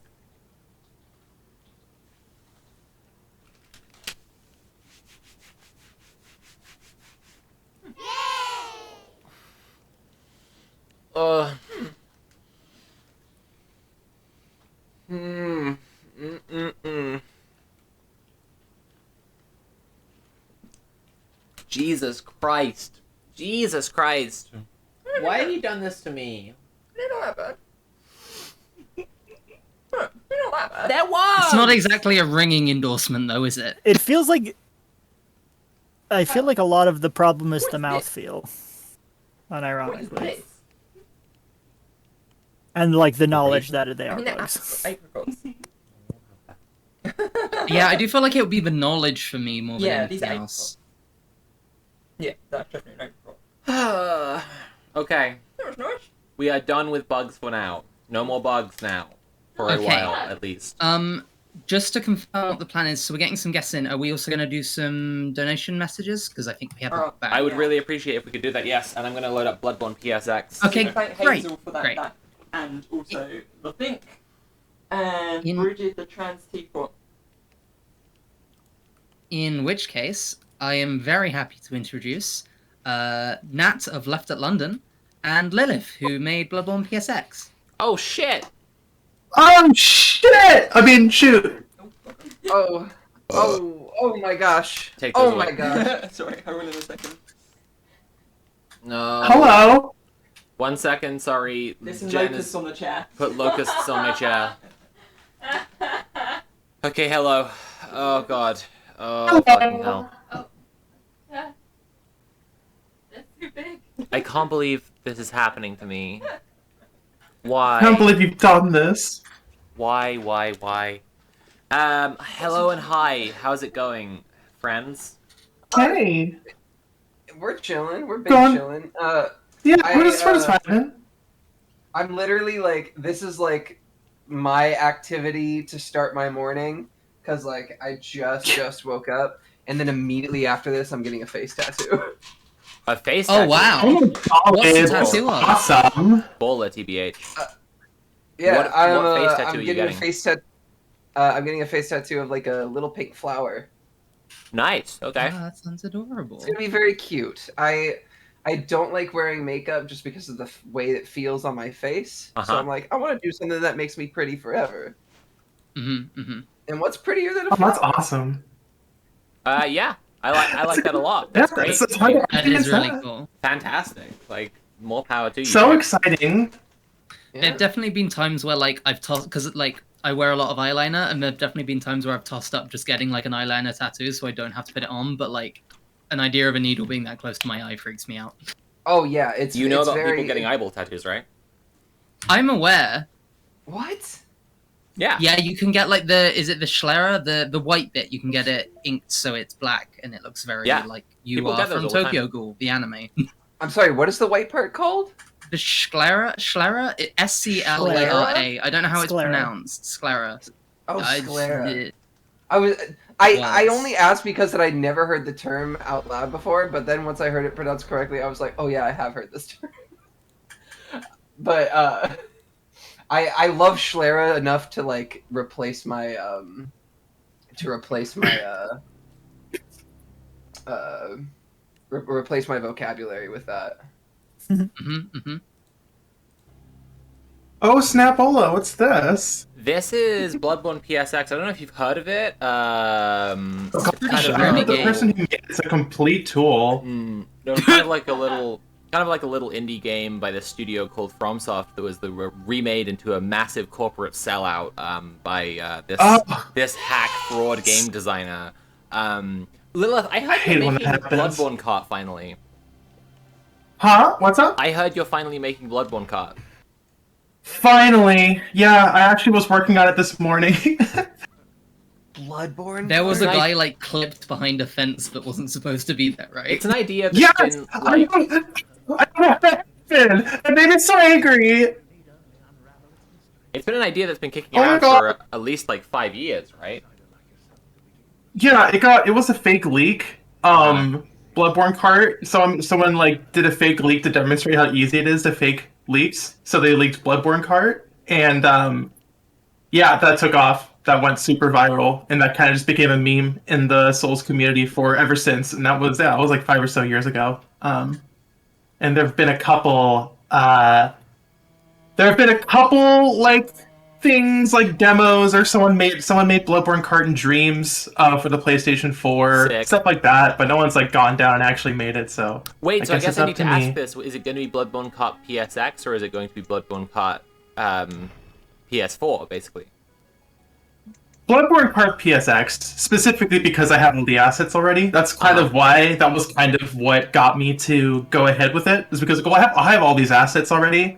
So it'll be theoretically a much quicker iteration. We're already 2 months in, so we'll see. Okay, nice. Cool. Nat, when did you say your face tattoo is you're getting? When? You said it was like right after this, right?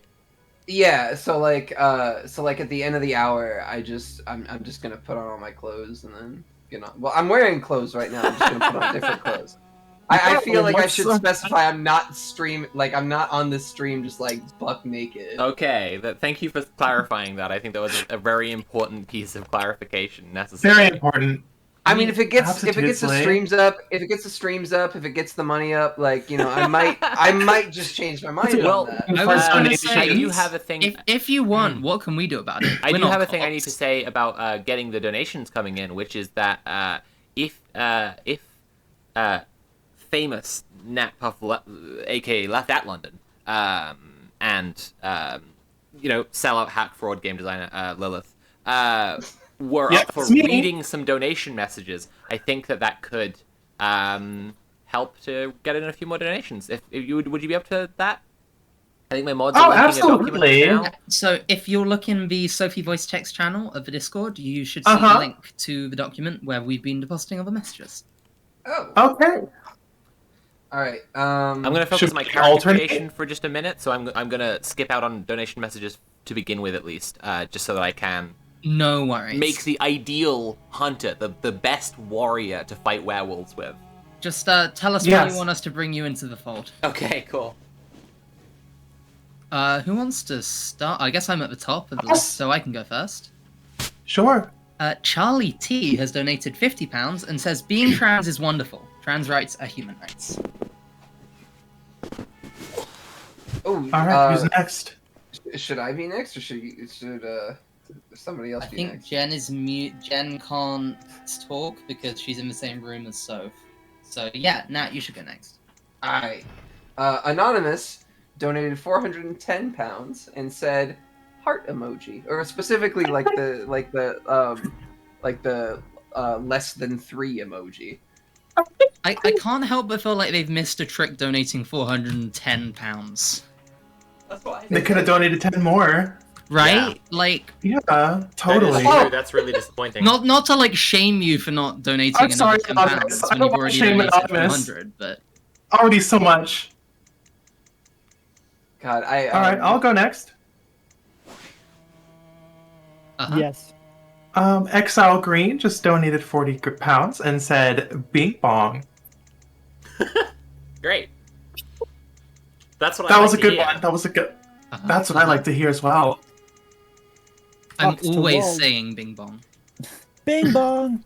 The Talks to Wall donated $200 saying LFG.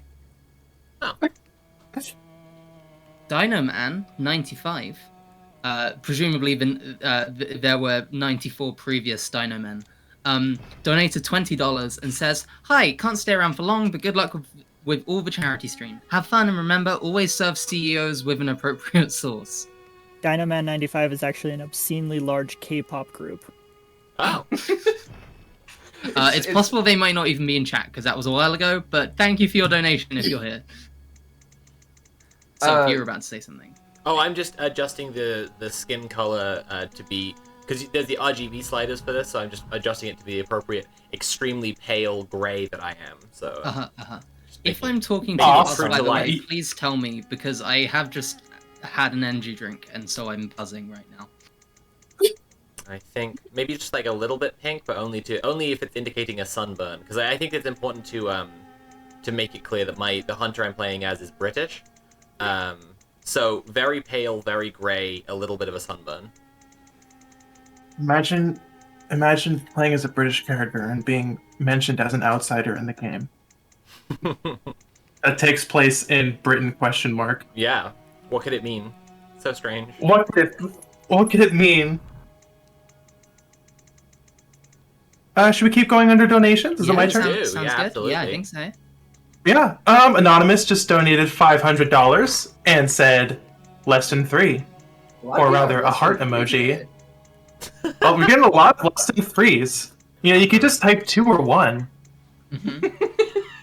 Or 0. Or negative. Yeah. You can put your favorite number and just put a negative in front of it, and that'll also be less than 3. We haven't even specified real numbers. Like, it could be anything, really. I love the idea that like 2.9 could be like code for like the heart emoji, just because it's also like it's just about less than 3. Aw. I'm gonna start doing that. Or I'm gonna forget about it like immediately after this stream and then never do it again. This is hell yeah. Van Forsman donated $100 saying, "Please get Ian Alexander on for Minecraft. They're so cute and transmask and know a lot about multiplayer." I actually got Ian's number if you want me to text him. Oh shit, really? I've been trying to like tweet at them, but because I'm a no one on Twitter, they haven't replied. Oh my god, we're pals. Like I literally just text them right now. What do you want me to say? If they want to come on to play some Minecraft, I guess. Say it's raising money for trans kids. Raising in the money US for trans and UK, kids, please. specifically. Yes. Which background are you gonna choose, Sophie? What time? I'm weighing it up. I was considering going Waste of Skin, just to like increase. Waste of Skin is the only way to go. What... Waste of Skin or nothing. So, what time would be good for them to come on and play some Minecraft? I mean, Minecraft. when they're available is the I would prioritize their availability, but also I'm going to switch over to Minecraft in a couple of hours. Cool. Do you think you can beat this game in a couple hours? Oh yeah, I'm going to complete it 5 times by then. So. Awesome. No, not at all. Not even slightly. Who's up next with the messages? They are texted. I haven't said a damn thing, so I could do it. Yeah, let's do that then. Yeah.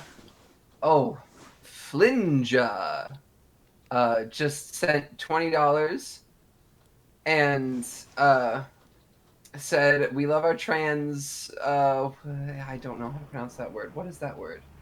I don't know. Way now? Way now? I'm gonna look at the origin of that word because I want to know what it is. It's Fano. Money's on Maori. Hey, it's Fano. Oh. It's pronounced something like Fano. My Maori pronunciation isn't great, and it basically means like family and like people in your community. Awesome. That's so sweit. Oh god. Well, one of our streamers, one of the 4 people streaming in the Red Planet hosts is Tim, who is in Aotearoa. So I wouldn't be surprised if we have quite a lot of New Zealand viewers. Gotcha. Aw. That's really sweet. Okay, I'm gonna... Zynix976 just donated $50 and said trans rights from Denmark Poster Auction. Very nice. Oh, that's an entry to the poster auction, so please can we remember we have one entry for $50. Yep, all of those, don't Cool, nice. Hazel Goldspink donated $487.54. That's hyper specific. Yeah, I was gonna say that's a very yeah. 487.54 is the new 69. What is the significance of this number? Heck yeah, nice. It was probably to get a round number. Oh, that's true. We all know that is greater than 3, though. Loop-de-Loop donated $50 and says, "Hey everyone, just wanted to drop by really quick to say thanks for doing this. The last charity stream for Gender GP made me realize I am trans, smiley face. So thanks for keeping up the positivity and keeping fighting. It's important work." I feel like it should be specified. I feel like it should be specified that smiley face. It was a colon D, not a colon bracket. Yeah, it's a colon D. They are ecstatic. Here's the smiley face with the bracket. They should be ecstatic about being trans. Yes. I am. I think you wanted to clarify that they were not saying "I am trans." They were saying "I am trans." Yeah. Yeah. That's exactly it. Where's Jess when we need her? She voices emoticons really well. Aww. Donette donated $20 and said, "I am sorry, I cannot donate more." Donators, stop saying that. Donate what you can comfortably do. If you want to, that's okay. We want to raise this money, but we are doing it. And if it will put you in any kind of danger, don't worry. We don't want to make you unsafe from you giving to charity. Exactly. Yeah. Okay. I'm sorry I cannot donate more. There is an election campaign going on where I am. The candidate I'm organizing with is pushing for pharmacare and universal mental health care that includes trans healthcare. Trans rights are human rights. Heck yeah, they are. I would find it funny if somebody started their donation message with "I'm sorry I couldn't donate less." Just like, damn you bastards. They were just like, "I would give nothing if I could, but you fuckers."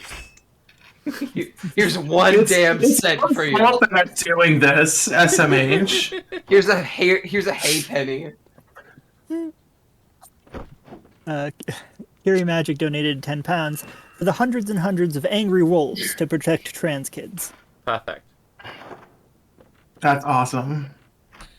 Danny the Glorious donated £10 and says, "Trans liberation now. Abolish all hierarchies."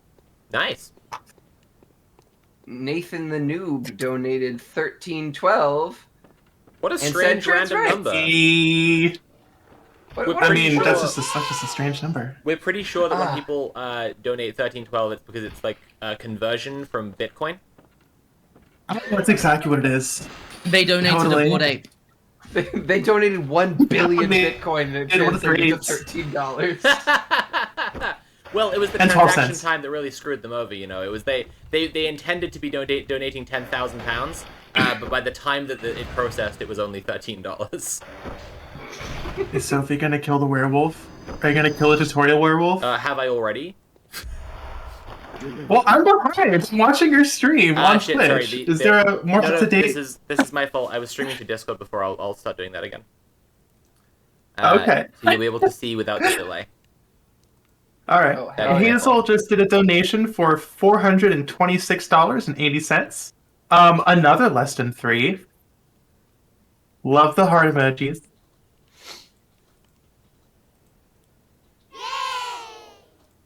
There you go. I'm very happy that Shall I do one? Mr. Fishy donated 10. No, sorry. Why am I saying that? Donated 13 pounds and 12 pence again from Bitcoin, and said trans rights, trans power. That one was probably ETH. That's true. Yeah. Yeah. Is that how you pronounce it? I've never bothered to say it out loud. It's an abbreviation of Ethereum, so yeah. Yeah, I guess you're right. Ethereum. ETH? Ethereum, yeah. It doesn't matter. Here's an amazing idea. It doesn't matter. It doesn't. We don't have to respect it. I'm going to continue to not consider it. Anarchist Apples donates $7 saying solidarity. Hell yeah. £7. Sorry. Big difference. Hazel donated £257.86, and also is coming in with a less than free. Yeah, all of these people who donating in Ethereum, you know. Yeah. Sir donated $20 and said, "Hell yes," with a lot of S's. Great. Yeah, it's italicized. I think that's worth mentioning. It's very important that the message was italicized. How do I say it italicized? Do I whisper it? Do I sing it like SZA? Like, what do I do? It's a very important discussion that's worth having. Just give me your best. Just speak in cursive. I don't know how you could say hell yes in cursive. Like, I'm trying to like hell yes. Hell yes. Just give me your best Alex Jones impression. That's what italic sounds like. Gotcha. Okay. Jamo donated $166 in bold. Oh. It's bolded because it's over $100. We wanted to, I think it was the. Yeah, that makes more sense. That explains it. Yeah. Falco donated $169.05. Nice. Spend that amount on stuff to feel more femme and decide to donate the same amount to help others trans people. Hell yeah. What a lovely thing Heck to do. Yeah. Hell yeah.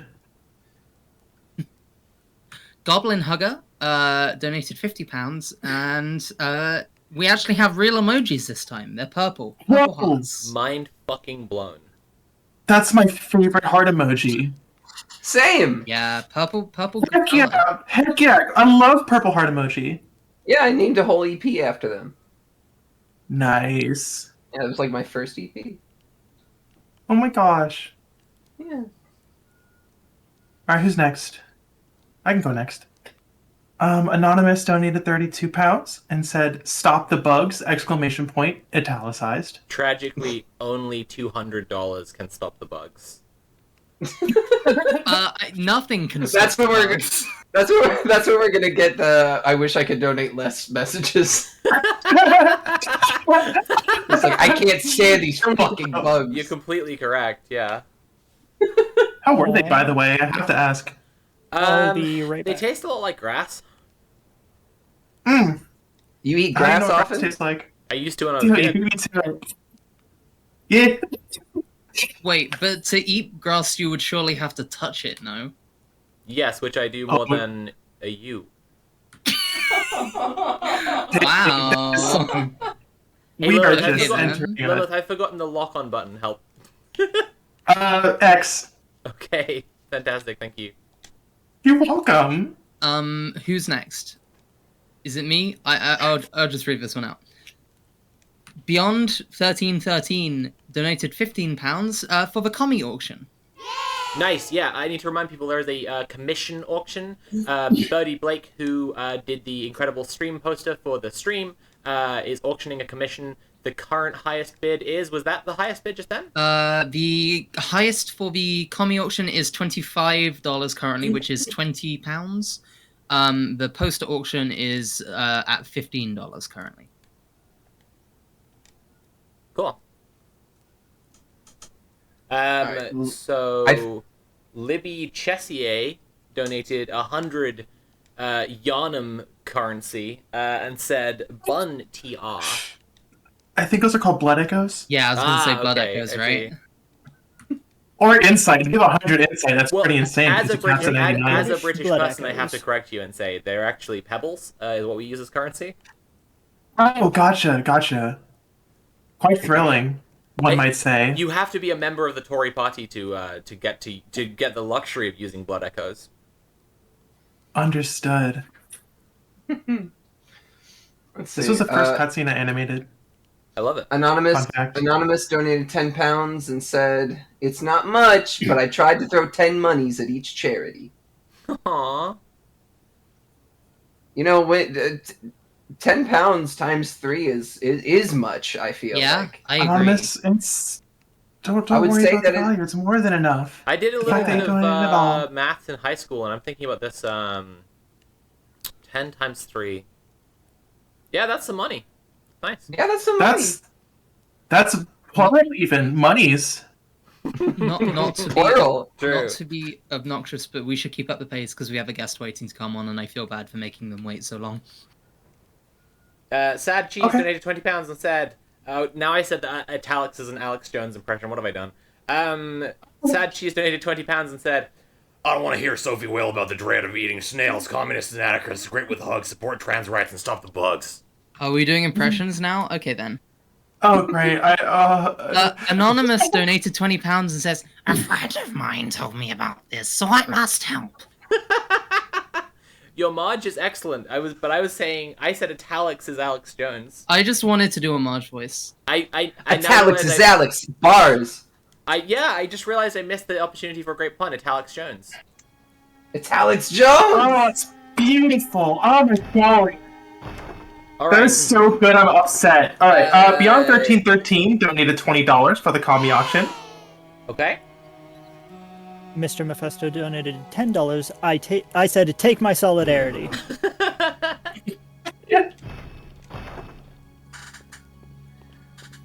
Is it me? It's back to the top of the list. So either Sophie Me? or Okay, sure. One happy chipmunk donated $30 and said, "Trans people are so incredible and amazing. We fucking rock commie auction," and I think that means they're the one That is the new highest, winning yeah. the commission. Beyond 1313 donated $15 for the poster auction. Sick. Oh, another one from Beyond 1313. This one is in bold and italicized, so Nuntanine donated $250. Incredible. Yeah, that was good. All right. Okay, I guess I'll keep that impression going because the next one's also bold and italicized. You're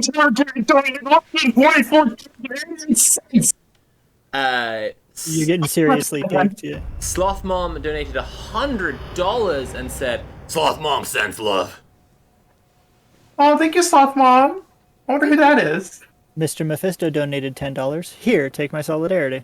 "Yeah." Heck yeah.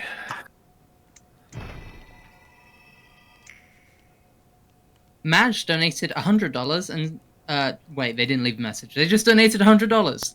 Good for them. Heck yeah. Box Full of Leaves donated $5. Going for it, they say. That was a joke. That was an in-joke at the time that was made. That was an in-joke. Okay. That was a Akira Chat's in-joke. Oh. Neat. Yeah. Oh, can I read this next one? An in-joke from a while Yes, of ago course on you a can. different stream. Yeah. Thank you. Cool. Nice. All right. Anonymous donated £20 and said, "Bloodborne PSX makes me smile and clap and cheer. Such a transgender game. I can confirm that. I'm Every so glad that character you in were the this one that game made is that. canonically transgender." Yeah. Nika Noise donated £10. Put this towards shave the beard. For those who aren't aware, our co-host DJ Mule over on the channel DJ Mule has a big glorious beard, and the maximum amount of money raised for either shave the beard or save the beard will win at the end of the weekend, and he might have to shave it a Oh, lot. Snapola. Yeah. Ooh. Anonymous, the Hacker Collective, donated £5 and said, "Here's to Trans Joy. Cheers." Emlyn Trans-joy. donated £5 and says, "Being trans made me happier and hotter." Brackets, no, really, someone kissed me in a club this week. May That's, gendered intelligence continue to help others experience trans joy forevermore. That's a true story. Being trans does make you hotter. It does. I can confirm significantly. Jenza, who is sitting like 7 feet away from me right there, donated £1 and said, "I'm sorry I couldn't donate less. The minimum is £1." Yes! Yes! We did it! I We think did Lilith it, should get folks. to do the next one. Justin. Oh, I'll wait, do no, the hang next on, that's one. not Bloodborne. It's close enough. FromSoft. Close enough. If you lock on, you hit people with a big stick. It's the same thing. Alright, Iotanon donated $10 and said, "Trans rights ye tarnished." Can I do this next one? I really want to pronounce this word. Please. Oh, Sure, yes. And it's the last one, so. Okay. You can do it. Jess or whatevs donated $5.12 and said, "Yig." Two commas. With two commas. YEAG, 2 commas. Incredible Yeah. stuff. Very good. I think we should all say Yag from now on. Yag. Yag. Yag. Yag. Can we get a Yag in I'm gonna chat? bring Ian in. We have to all say Yeg when he gets in. Awesome. Oh, is it Ian next? Yeah. It's My Ian favorite next. Ian Danskin. Hey, Yag. Yag. Yeg. God, Yeah. I've been trying to use the right stick. Yeah. I'm so frustrated. Oh, God. Oh, I'm sorry. Is the camera too clunky? No, it's fantastic. It's the good frustration. It's like Oh yeah, it's like absolutely clunky. The answer that was yes. No, that's what I'm saying. Like the frustration that you feel with a good FromSoft. I mean, you know, Bloodborne being the best one. Like eventually Yeah, of course. wears off, and this is so good because now I get to be frustrated all the fuck over again because I can't even use the right stick.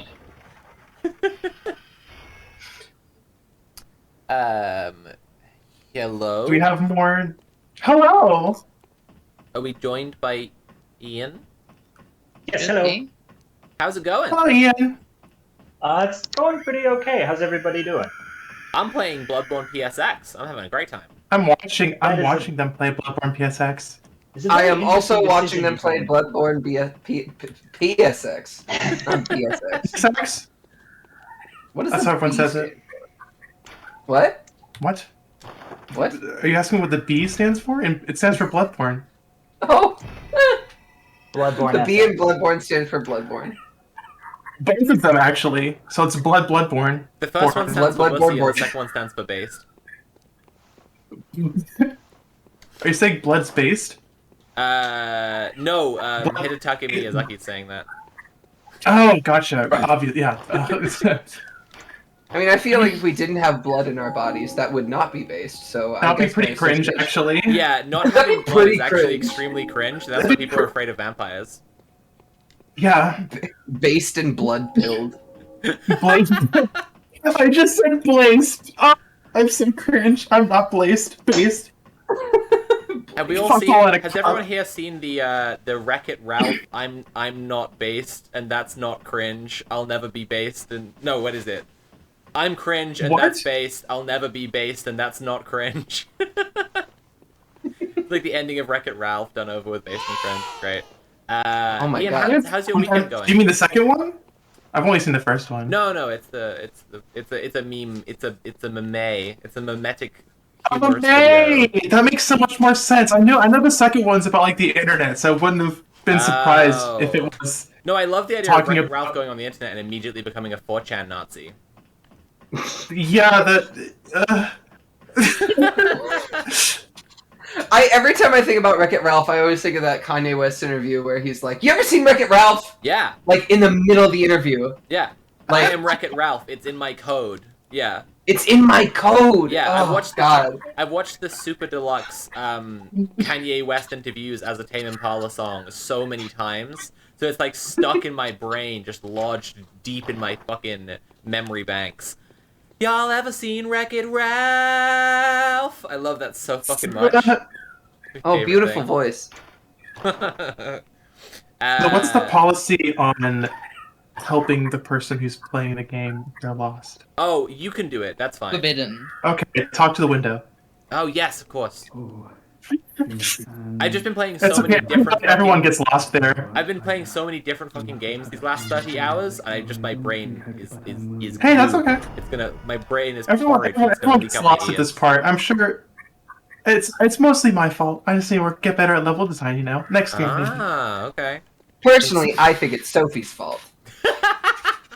Chat, donate £10 if you think that it's Sophie's fault. Donate 20 if you think that it's the game designer's fault. I feel like we brought in Ian and he's barely had a chance to speak. So what, Ian, how's your weekend going? Well, it's only Saturday, and it's not even that late, but it's pretty good. I have an office now, and it's a lot easier to do my job from my office. I'm in my office right now. Having an office is pretty cool. Damn. Office? God, I wish that were me. Yeah. Little home office. I'm trying to stream right now from my house, and there's like my neighbors are playing music very loudly outside. Mine are too. So it's you know, Wow, it's snap. it's less Is it than like ideal London? IMO. Are the last In ones in fairness, London? The window is right over a very major street with a very major intersection, and a lot of people drive by blasting reggaeton, so like it's not exactly a different experience. Well, I mean, check this out. We live next to a bridge, so there's that.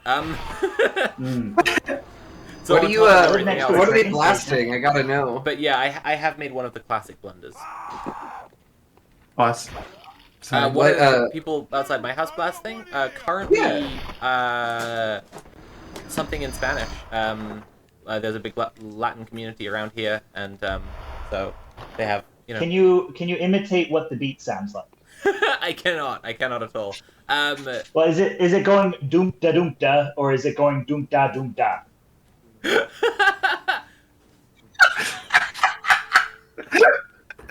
The two genres of one, music. maybe? I don't. Both of those were very poor imitations, but I couldn't do better, so I don't know what I'm saying. If there's ornamentations, it might be Dembo. If it's doom da, but it's like doompa dappa, that's more of a Dembo. Okay. Yeah. Holy, I'm learning so much about music today. Yeah, this is incredible. Yeah. Yag. I'm just imagining just like a music teacher with like those like rhythm sheets, just like pointing at each note and going like doom doom doom doom doompa doompa doompa doompa. You know what I'm talking about? Those like rhythm sheets with like the like quarter notes and the eighth notes on it. Yeah. But it's Doompa. Doompa. Wait, I've already forgot what. Yeah. There was like a Doompa Yeah. Diddly Dee or something. I don't remember.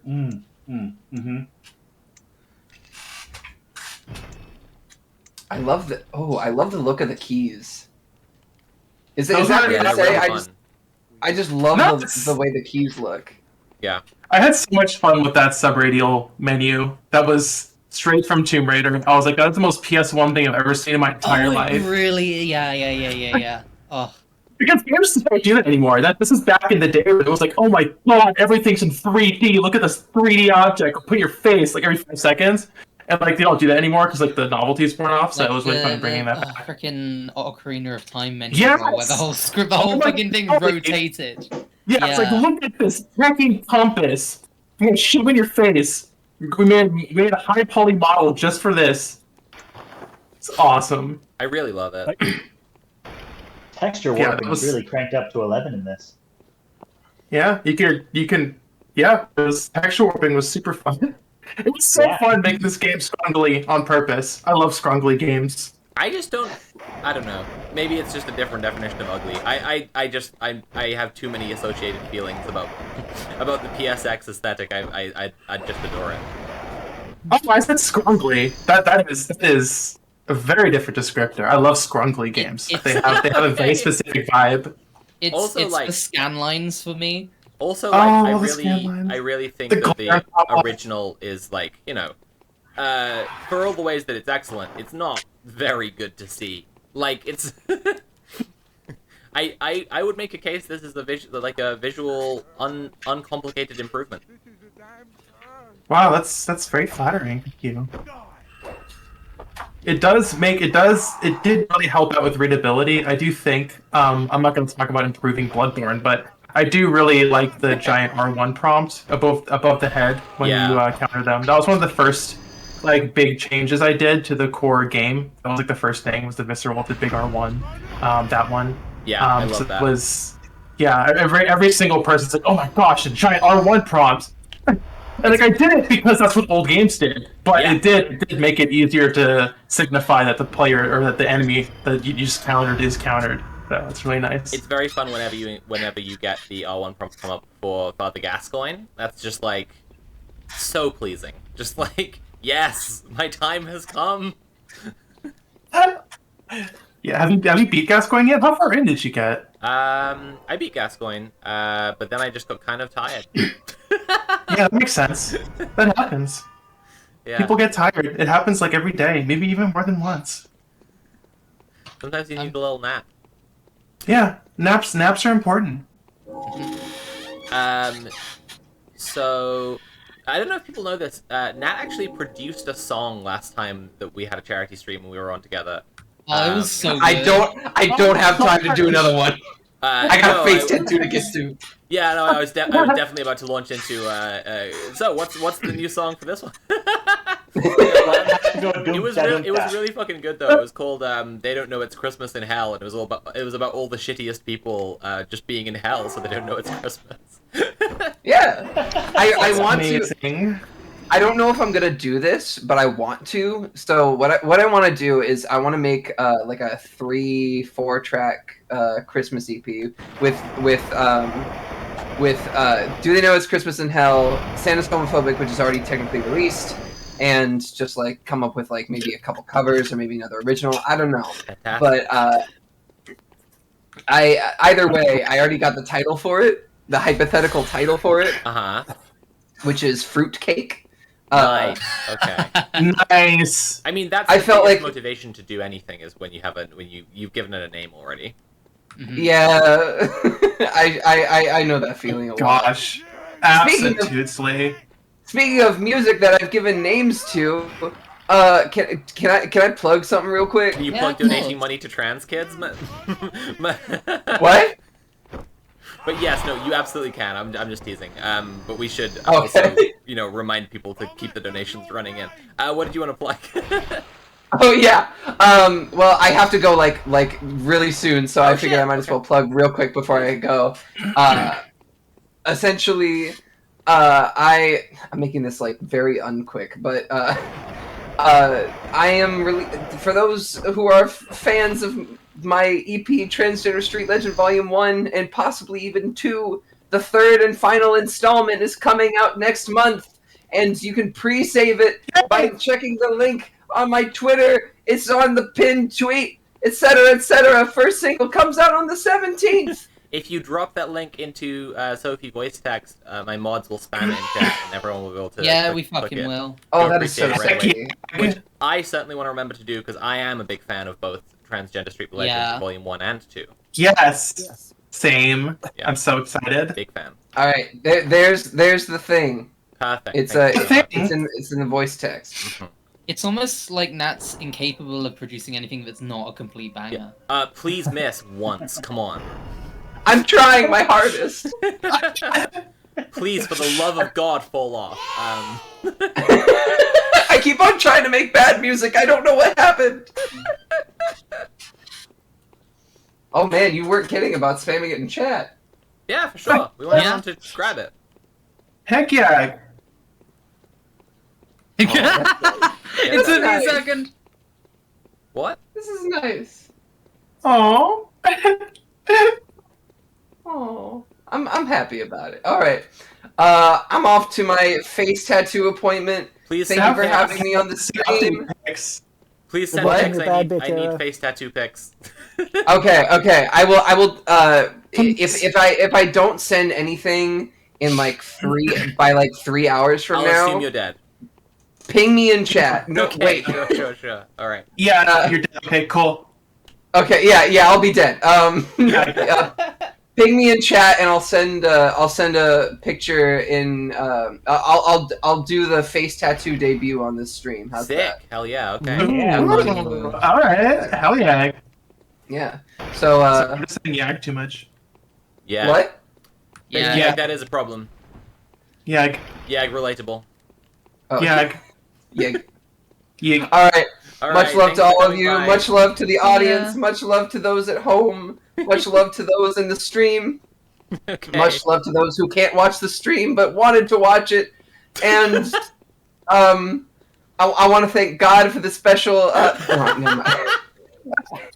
Anyway, thank you so much. That's Okay. it. All right. Audience. See ya. Bye. Yo, Ian. Yeah.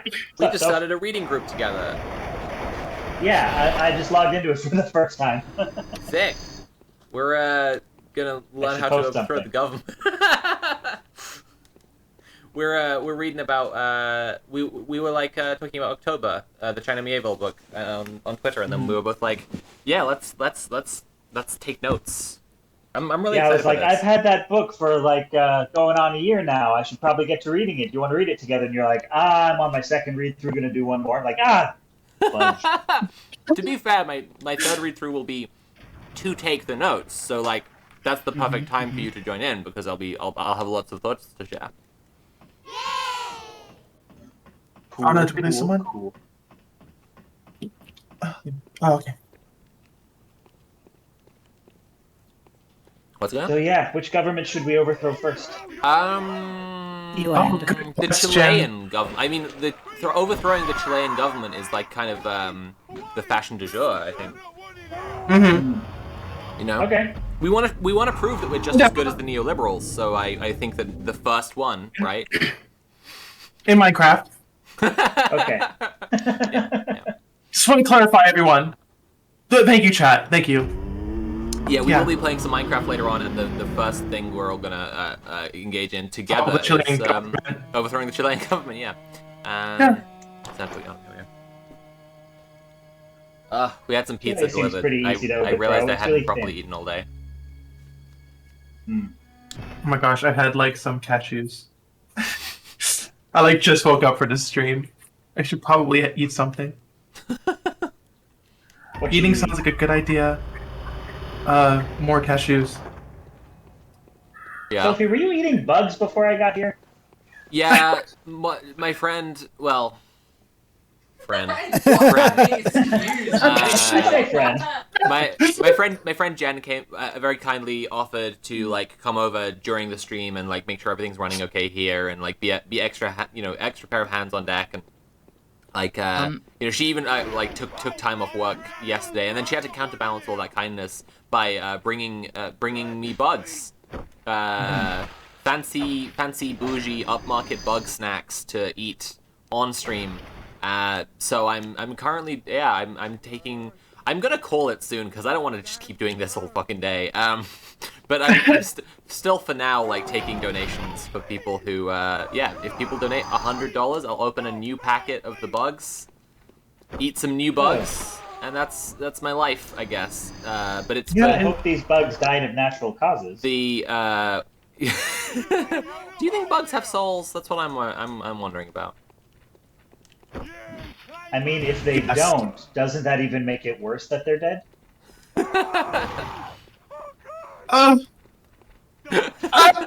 Because then they're definitely in hell. Where it's never Christmas. That's true. Yeah, good point. A couple of things. One, apparently Ian is slightly quiet, so if you either want to bring yourself up a little bit, or if Soph wants to turn you up on her end, whichever one of Ian, those your works. call. I can do it on my end if you want. Let me go to the thingy and do it. Okay. Second is we have some more guests waiting in the wings. Oh, that's fab. Well, let's have them in. I'll bring them in. So we have Conrad Zimmerman My and favorite boy. Stephanie Sterling. Oh my goodness! Oh, my favorite girl. gosh! Hey. So if you're probably gonna have to turn me up, I'm at max on my end. Okay, no worries. I will do that in a mo when I am not fighting werewolf men. I heard you can't pause this game. It's pretty cringe. Whoever programmed this is who doesn't know how to program game pausing technology. Frankly, whoever programmed this is transphobic for making me suffer through this on a stream for trans rights. It's cool. There are no more enemies around. Right? What am I doing? I am increasing the volume. I've heard that you blocked the person who programmed this. I did actually. Yeah, I actually banned them from my Twitch chat for being a hyper aggressive gamer. Yeah. Yeah, that was great. Now here I am. Look how far I've come. Ian, could you say something now? Something now. Great. Good volume. Wonderful. Thank you. I was projecting. It's years of theater training. Okay, well, you sound great.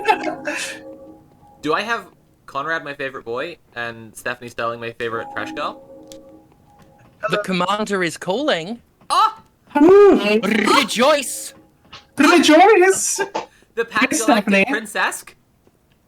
The Pan-Galactic Princess of Pansexual Pandemonium, the super heavyweight super villain, the poly-antagonist, the N-beta envy, the Estro General, your transfem they them paragon of non-binary finery on the run from the cis dimension, Commander Stephanie Sterling at your service. Holy shit. I love when you do the wrestling intro. It's my favorite thing, honestly. Incredible. Hi, I'm Conrad. Nice to meet you. I'm sorry you had to follow that, Conrad. No, there's no following that. There never is. Yeah, it's impossible. Hey, Conrad, how's it going? I'm doing all right. How about yourself? Did you get your phrenology skull yet? No, I'm not actually even supposed to know that it's coming. It's a birthday present in July, but I'm excited. Yeah. I think I told you this. I'm pretty sure I've told you this before, but I one time was at the Google, like a sort of Google co-working and event space when I was like still working in tech startups, and they had like a shelf that they like a bookshelf that they tried to like decorate, eclectically with various wacky bits and pieces that they had, and one of them was just a phrenology skull, and I'm just like, guys, this isn't like quirky fun. Yeah, no, there are certain places where one might be able to, in a context, explain its presence as being quirky fun, right? But not a business. There's no business where that's a good idea. Yeah. Context here. So, have you got room for one more? Probably not. I don't know. No, we probably can, but it will be a little bit crowded. He's kind of like a package deal with Conrad, I believe. Well, I think I know who you're referring to, in which case, absolutely. Yeah. I always have extra room for Austin Yoski. It's like, Austin is like dessert, you think you're full, and then, says Conrad's and then a your bit mom is loud. like, so you're too full to have Austin Yoski, and you're like, of course not. That's the nicest thing anyone's ever said about me. It's lucky it's the truth. Hey Austin, how's it going? It's so hot here, which is it's really hot here cowardly too, thing. and we can't open the windows because my neighbors are blasting music really loudly because they love to have street parties, which, to be clear, good for them. But as a content creator, I despise them so much. Yeah, that sucks. I mean, being from Florida, I always hear people be like, "Oh, it's so hot in New York right now," and I'm like, "You pusillanimous weakling, you have no idea." And now I'm also in the Northeast, and I'm like, "It's so hot, I'm sweaty." You've been here like a year. You have become I'm the so thing sweaty. you swore to destroy. I mean, that's why it's important to have empathy. You were supposed to destroy the Yankees, not join them. Sorry, I don't know why I laughed at that. Because it was a joke. What's Yeah, that's a pretty good joke. We just yucking it up here with some jokes. With some jokes and some AMAs. As how it's pronounced. Oh, I learned remember when today. people used to say that. Yeah. My mom says May May. Hell Like, yeah. unironically. Hell yeah. Hell yeah. Sorry. I'm sorry. Bloodborne's so good. I love Bloodborne. Bloodborne's a good game. It's probably my favorite game ever. That's a joke. It's my favorite game ever. I wonder if there's any evidence to point to that. I think it might be one of the best games ever. Like I have more fond it's the memories best. of other ones, but Wait, what happened to Oh Steph? yeah. what happened? Oh, we lost Steph. Oh no. Oh no. Oh no. Looks like they're back in the green room waiting area, so you can Oh, probably just yeah. bump them back in. Okay. Steph, you Welcome okay? back, Steph. What happened? Am I back? Yeah. Uh-huh. You're back. Hello. Rejoice! Awesome. I looked What at my happened? microphone and it stopped working. As is it inalienable right as a microphone? Yes, of course. Microphones don't deserve rights. They really, my ones don't. I'm actually borrowing my roommate's microphone. That's a way higher quality. We so can I just talk for a mo about how we're raising money for trans Yes. kids? Yes, please do. I don't even know why I'm here. Yeah, so we're raising money for trans kids in the US and the UK this whole weekend. It's not just this stream, it's 4 channels, 3 funds, 3 days. We're raising money for the Good Law Project, which is a legal non-profit in the UK who are fighting legal battles. There's a bunch of like high-level lawyers doing their lawyer stuff, but for trans rights, which is pretty fucking based. Step it up, Yorski.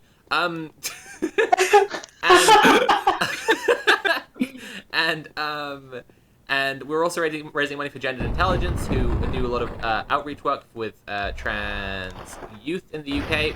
We had someone from Gendered Intelligence on earlier talking about all the cool stuff that they do. And also for the Council for Southern Equality, who are trying to make things better for LGBT people across the American South, which I think is, pretty worth doing. I don't know if you guys have heard this, but it's actually kind of bad there. Somewhat bad in the American South. Can vouch. For queers. I lived in Mississippi. I can personally for 12 vouch. years. Yeah. It's Yeah, not it's the best pretty- place to be queer. It's in my list of places to be queer, right? It's not gonna make top 3. Yeah. Slightly above the moon, presumably, but not much else. Yes. However, if you want a gun and a pancake, that's your place. Oh, it's so easy. There are deals where if you get a gun, you can get some pancakes for free. Oh yeah, open carry in the Denny's. The Like, I other was there ways. for that. It's terrifying. But I do, Oh my I god, do I'm so believe sorry I had to that go all through that people- stuff. But I do believe that all queer people in the American South do deserve both a gun and a pancake. So That's true. I mean, increasingly, like, I'm gonna I need feel a like gun. all queer people in general deserve a gun. Yeah. I mean, they can decline it, of course. Anyway, I wanted to I mean, mention that because we want donations to keep on rolling in. So please, chat, please donate. Every time you donate $1, I'll say YAG. We're also. It says YAG. I might have to put a moratorium on that because we have another guest, and I think we need to tag you out, Lilith. I'm very Okay. sorry. No, that's good. Alright. Oh, You are God. welcome to say YAG as much as you like in Twitch chat. In fact, I explicitly let's encourage you go. to do so. Oh, absolutely. But, alright, Who am time I for me gonna to go. flirt with now? Conrad, you're up. Is there anything you want to plug before you go? Yeah, sure. I'll just plug my Twitter. Should I link that in the I can Sophie take voice care of that chat? for you.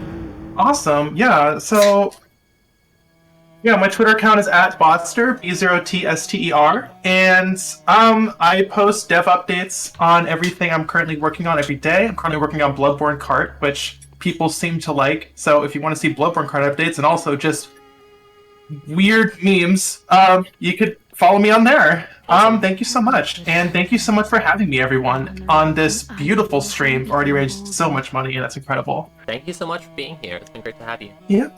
Bye. See ya. Thanks, yeah. Great, and so, joining us in Lilith's place, we have Mary. Mari. Mari. My bad. Oop. Mari, you there?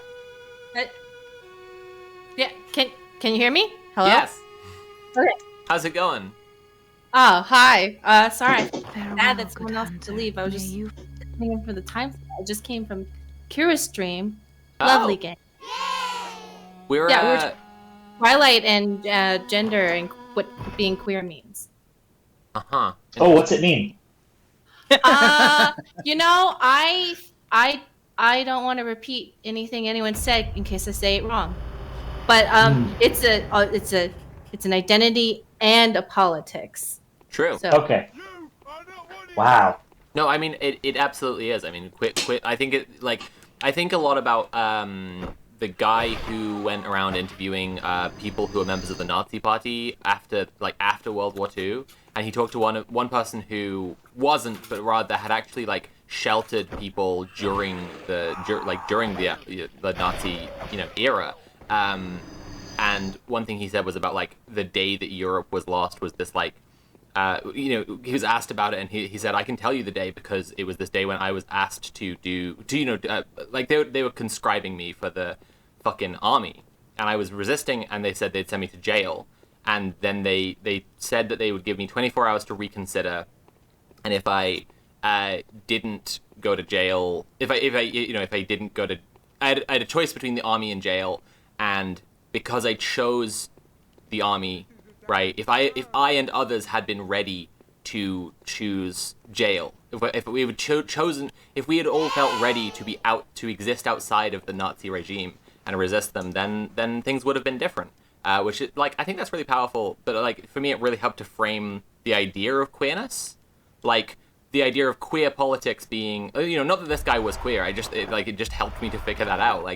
I thought that the idea that we fucking fascists want to normalize everything. They have an idea of what the normal is, and ultimately we are all presented with that choice. Some of us, it's a false choice because where fascists see it as a choice, it's actually just our basic existence in humanity, and we can't choose not to be us.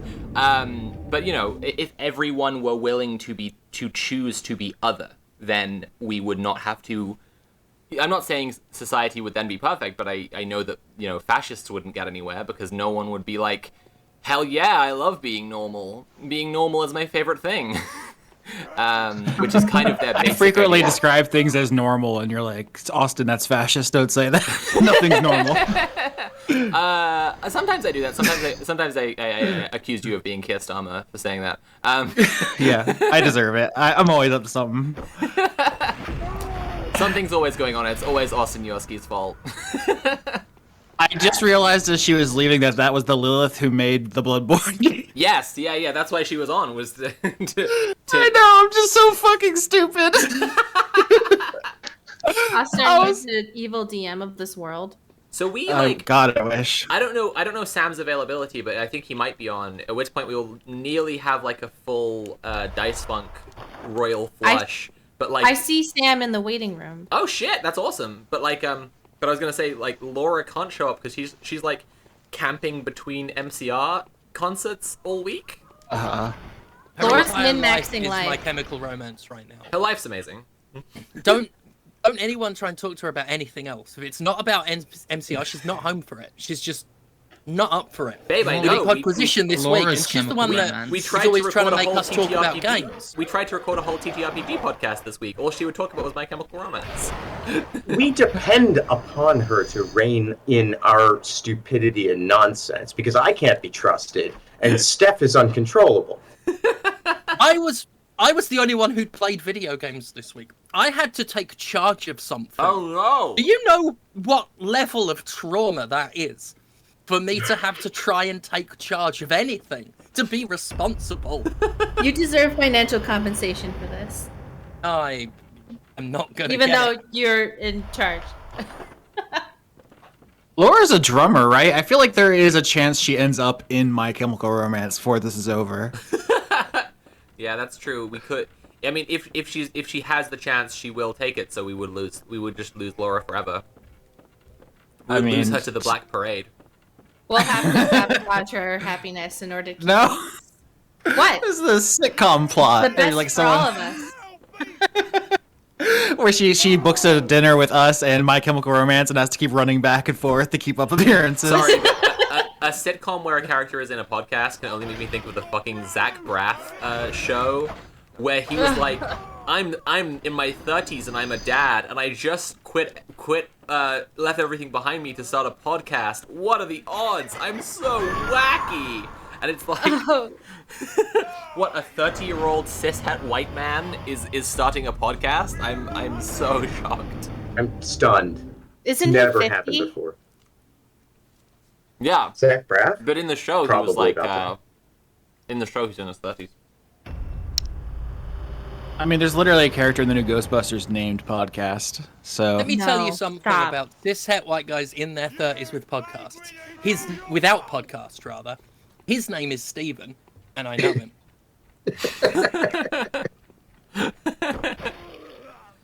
I'm a cis white guy in his 30s, and I don't have a podcast. You should get together with Steven. You want to be on my show? Well, I've promised my patrons 2 different podcasts. I just haven't made them yet. You've never thought that people need to know what my Oh, opinions so you're a are? grifter. That's a very good... Oh, people know my opinions. I just usually have to animate them. Yeah, I mean, that's what... Yeah, so to answer Mari's question, yes, Ian has absolutely been possessed by the ungodly urge to share his opinions unwarranted all the time. Just not successfully through a podcast. Ooh, yeah. When I first got into podcasting, I assumed no one cared about me. I was like, I'm just gonna talk about video games. No one needs to know about me, the person. But then we opened it up to questions, and all of them were personal. They're just like, "How big's your butt? Like, cool. What's your dad like?" And it's like, I mean, you have to listen to the podcast to find out. Which episode? Someone was really someone was really like, I like the way that this guy imitates a horny elf. I wonder how big his ass is. I'm talking. This is like 10 years ago when I got into video games, and I wasn't anybody. I was just a rando that that Channel Awesome accidentally let slip through the gates because they weren't paying attention. But yeah, it was very clear to me early on that people crave some kind of personal connection to their podcaster for reasons that are unclear to me, but I'm sure are neurologically explained somehow. I started podcasting due to rage and horniness. For different podcasts, but... Those are... A lot of great things have happened for those reasons. Yeah. I've kept them separate. I think if they came together, that might be too strong. Ian. Yeah, I don't know. A rage podcast and a horny podcast? Yeah, they're different. Oh, good. Ian, I think we need to swap you out, unfortunately. Oh, okay. That's okay. I'm not Is being there very anything helpful. you want to plug before you go? Oh, you can watch my channel, Innuendo Studios. I promise someday there'll be another video on it. And I promise it'll be good. I am in my office before this, was working on the next alt-right playbook, and now that I have a place that's a little bit quiet and a little bit private, it's actually going okay, which has not been the case for the last 2 years. So Congratulations! thank you. Yeah, that's awesome. So yeah, subscribe to Innuendo Studios, give money to Sophie and everybody here. Oh yeah. Thank you for coming on.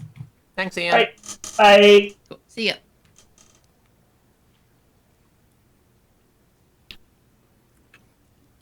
Give me money, and by me, give the Good Law Project money, please. And taking Ian's place, we have, I believe, another member of Dice Funk. Yeah, we nearly have the royal blood. We're assembling an Exodia. We're just missing the head.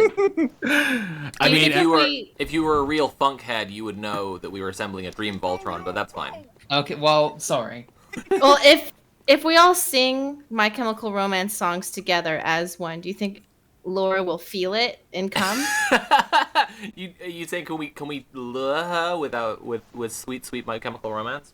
Like she can feel the psychic energies. I mean, I think that she will go on tour anywhere that My Chemical Romance is being sung. Absolutely. Exactly. So in order to get Laura, we have to get My Chemical Romance on the stream? Is that what you're saying? We just have to take this whole show on the road with My Chemical Romance now. I think if we open just for them. formed the best dang cover band there ever was, that might What be if we enough. what if we had to pretend to be My Chemical Romance to get Laura to come over? And we're just like, we're My Chemical Romance. It's fine. She could spot an imposter from a mile away. She knows their lyrics better than Gerard does. It's true. It's true. Right. We do the like the manager from Flight of the Conchords trick, and we're you know pretending to be My Chemical Romance, but then you show up and we're like, yeah, we're My Chemical Romance. I'm sorry, we're you should have read the fine print better. Actually, we're So Sam, are you gonna introduce yourself? What if I want to find you? How do I find you? Well, that's a very good question. Hey, what's up? I'm Sam. I run a YouTube channel called We're in Hell. My pronouns are he, him. I talk about sociology and trash culture stuff like bad reality shows and stuff like that. Find me on YouTube at We're in Hell, and on Twitter at We're in Hell YT. Yeah. And I'm just happy to be here. I'm at Geek Remix. I'm rebranding, and at Bone Dolls Twin, where I'm going to be a stand-up comic. Please don't throw tomatoes at me. Yeah. I feel like the meta has evolved. We're not talking about tomatoes are too hard to sneak in. Now it's like trying to get a phone in there to record you and then post it later to like dunk on you. Did you hear about that lady who did her stand-up in front of a movie theater with the broken screen? Oh my god, yeah. What's this? It was just like some viral thing where this lady was like, "Oh, the movie's broken. I'm gonna test my stand-up routine with these people." It was horrible. I couldn't open it. The reactions to the video was enough for me to never. That sounds like an absolute Nightmare. an actual fucking nightmare. I've been watching a bunch of Limmy recently, and I I'll realized have you he know has, that like, it a- went over quite well. My joke. that I've been watching a bunch of Limmy recently, and I realized he has like a bit he keeps on going back to for like what normal people are like when they try to do stand up, which is like a guy who basically starts complaining about the bin schedules immediately. Like gets up in front of the mic and is like, "Have you seen they've gone down from 2 weeks to 3 weeks, collecting it only 3 weeks now? Oh, am I right? It's annoying." It's just like so painful to watch. It's so good. Austin, you said that the meta has evolved for what, like violent heckling? For heckling, yeah, the heckling meta. Yeah, You don't keep up? I was gonna say this is. I think that it's following the pattern of what they call like first to second generational warfare. Like first there's like just people fucking getting in a field and stabbing each other, but like by like third or fourth generational warfare, it's all like psychological warfare to demoralize a population so they give up before you even start. That's the doing I CIA agree. trick. Free speech is under That's attack. why I've never taken the stage. So Yeah. Pretty soon, heckling will evolve to that thing that the CIA did, where they killed people, drained their blood, poked holes in their neck, and then left their bodies, so people thought vampires were attacking. Yeah, in the Philippines, that's a happened? real That's thing. Look it up. Yep. Oh my god. Did you hear about the new Alien drop? Did it happen recently? New alien dropped? Yeah. New kind of alien? Yeah. Okay. Yeah, there's new aliens that just dropped by the government. What was this? I'm not making that up. I'm serious. Did the There's bots new scoop them all up? Is it like sneakers? Or No, you the- have to... We just had like a Congress thing where a person from the military said, yes, like these are unidentified moving objects, and they're just like spheres, like moving real fast, and it's like Sick. footage of a guy in a plane going, "Oh my god, what was that?" You know? Uh-huh. Yeah, that happened a couple years ago when they started just being like, fuck it, we can't keep the lid on this anymore. I did see the headline, I didn't read the article, but it was just like, Air Force admits UFOs are constant. It was basically the headline. I mean, is that doesn't that just mean like unidentified flying objects? Like not Right, like yeah. yeah. Well, if you actually look at the footage, like I did, because I'm an intellectual, it's Yeah. a little like they're like little spheres that can go like they can hover and stop and move. They're like drones, but like really, really advanced, and they can go against the wind and stuff. And one of the things they were like, it could be us, but we don't want to admit it. And then I was like, oh, they're assassination drones. One of my favorite things was finding out the history of the guys who were running like real, literal, actual Area 51, and how they were these weird fucking dudes who like are genuinely responsible for a bunch of UFO sightings because they were actually testing spy planes, and that's like sort of declassified now and it's pretty well known. But they were also, because of getting promoted and being a bunch of like irresponsible dipshits, they are some of the guys directly responsible for the Cuban Missile Crisis. Oh no! So that's cool. Did you know that Disney accidentally designed a bomb in World War II? How? How do you accidentally is doing a lot of Okay, well, how about indirectly? Because what they had done is they handed their studios over to the government because they were like, we're going propaganda, boys. And you know how in cartoons they always have like these made up like weapons and they're like, wouldn't that be wacky? Well, then someone in the U.S. military was watching the propaganda cartoons and they're like, actually, that is a good idea. So what they did is they put a propeller on the back of a bomb to make it go faster than the speed of gravity in order to penetrate underground bunkers. So a cartoon bomb became real because the guy was like, that is kind of cool. Let's do it. Disney created the bunker buster? That's crazy. Yes. It's called the Disney bomb. Wow. Yeah. American business interests at work. That's what we're now familiar Warner with. Brothers had done it. That's what Just we're now imagine how familiar many with. holes on the Eastern Front there would have been, with covered up with leaves with a sign that says "Free Birdseed." Just imagine. The face of warfare will have changed forever. The happiest bomb on earth. That pipeline of like fictional imaginary weapons to real horrors is now known as the any sci-fi Elon Musk reads to Elon Musk's new venture pipeline. Yeah, that's the Torment Nexus. Yeah, the Torment. Yeah, exactly. Please don't. We've create invented the Torment Nexus. Yeah. From the groundbreaking sci-fi work, please don't invent the Torment Nexus. Yeah. Oh no. So how? This is your second day of streaming, or is it the madness setting in yet? Yes, I have. I've gained eyes on the inside, and I now can perceive more than any mortal. No, it's going pretty good. I mean, I'm genuinely really hyped about how much money we've raised. Like, you know, over $30,000, like between all the funds, is really fucking cool. I am also like quite impressed that like, you know, all the donors have done a pretty good job of like treating the funds as equal and like keeping them at a level pace throughout, which I think, you know, was something I was a little bit worried about. Like, you know, what if one charity is like completely left behind and no one thinks it's worthy? But I've got a numbers update. A numbers update, please about do. 20 minutes ago. Uh-huh. Grand total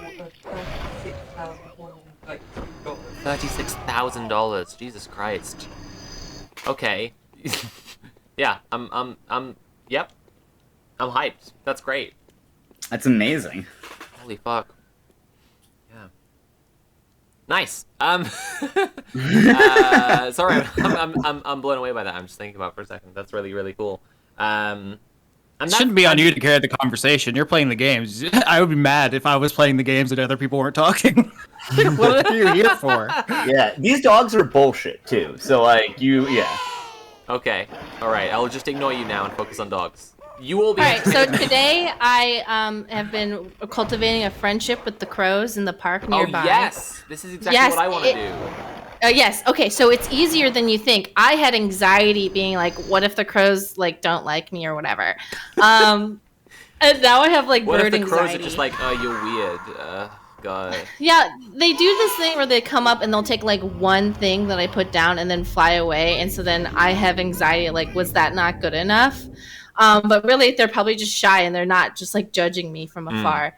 But like, what you got to do is you got to give food to the pigeons, and the pigeons will be like, "She's cool, like don't worry." And then the crows will come and be like, and the pigeons will be like, "It's fine. She like hasn't kicked us."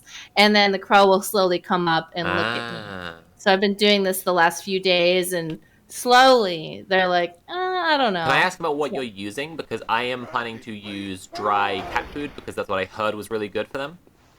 I've been trying to do things that are good for them too. I was using pine nuts because I thought if I used more expensive nuts, they would know somehow. I don't think they're following. Crows are very smart. I think they would. I think they would absolutely know, and you should follow your gut on that one. That you're correct. Crows follow the market on that. I was gonna say about me not talking and you all being entertaining for me. I realized this morning when I woke up how many people I've invited on from podcasts I like. I was joking about the Dice Funk Royal Flush, but I've also wound up getting on some people who are from podcasts I regularly listen to, and I only sort of thought about that when I was going to work out on stream this morning, and I was just going to do my regular morning routine of working out and listening to podcasts I like, and I was like, wait, no, those people will be on later. I can't do that. That would be weird as hell. Yeah, I just came here from editing my podcast, so it was Mari and Sophie's voice and Sam's voice, and now here you are. It's like a live episode of my show. Hell yeah. Although obviously, real heads know Conrad's been on, Steph has been on. It's a good time. Speaking of live episode of TTRPG playing, Austin, would you be down for playing a one shot of something with my friend Alex, who is a very good and funny and charming DM? No pressure being asked right, in the middle of this live stream. Way to get what you want. Yeah, this is the proposal logic. Do it in front of the Jumbotron. I think that you should big dog it and say no just to assert dominance. Conrad's like, wow, that's kind of shitty, and Steph's correctly identifying my strategy here. Oh, no, I've got a list of things I've been planning to ask Conrad to do, and I'm going to be dropping them liberally throughout this discussion. Steph, you're better. There are a lot of things I need shellacked. I'm down to do anything, pretty much. I feel like I have a reputation as being difficult to approach. People always say I'm intimidating, and I'm like, you can't even see me. I'm intimidating in real life, but you don't know that. Oh boy, if you saw... No, you're not intimidating. You're tall. You're not intimidating. That's very good. Oh. Oh, that is true. I did get very upset when I found out you were tall. Oh yeah, she was furious. It was simply because I didn't know that already, so I was a little freaked out. That's all. But anyway, just to do the details quickly, I think Alex wants to run some kind of really brief one or two page lasers and feelings hack for maybe 1 to 2 hours kind of thing. Sure. I think it'd be pretty fun. Anybody who needs me, I'm down for pretty much whatever. So. Nice. Yeah, well, maybe we shouldn't throw that too far. I don't want to get too many invitations, but I basically never. We're asking about your butt all the time. Yeah, that's basically what I've done to my reputation online. Is that people will ask me to do or answer things, and I just always do. And sometimes people abuse that. If you listen to the credits of my show, some people take liberties. Yeah. Anyway, so I've assembled the podcast. Now you all entertain me. Yeah. Okay, so getting back to the crows. Did you know that in the 1600s, coffee shops were being banned because they were too politically radical, and they were like, we have to go back to tea? Yeah, it was a huge thing. Yeah. Mm-hmm. Mari, have you read A Brief History of Vice by Robert Evans? Nothing political has ever happened with tea. Yeah, I know. It's too mild. It's not stressful enough to drink. Okay. Mari, did you know that when scientists do experiments on crows, they have to wear masks? Yes, I watched that documentary. Yeah. Oh, I didn't watch a documentary. I just I just know some crows about it somewhere. Yeah. Well, yeah, because every time I go out there, I'm like, all right, make sure my face is seen. This is me. I'm the one giving you pine nuts. Unless you don't like pine nuts, then that's not me. It's stupid. I don't know who would bring you those. Mari, what's your end game? What are you trying to achieve? Just Crow friendship? bodyguards, obviously. Well, crow bodyguards, but mostly friendship, because then what if the crow gets hurt trying to defend me from my enemies? But I'm just hoping that one day I can, this is probably not going to happen, but I'm trying to manifest that it will.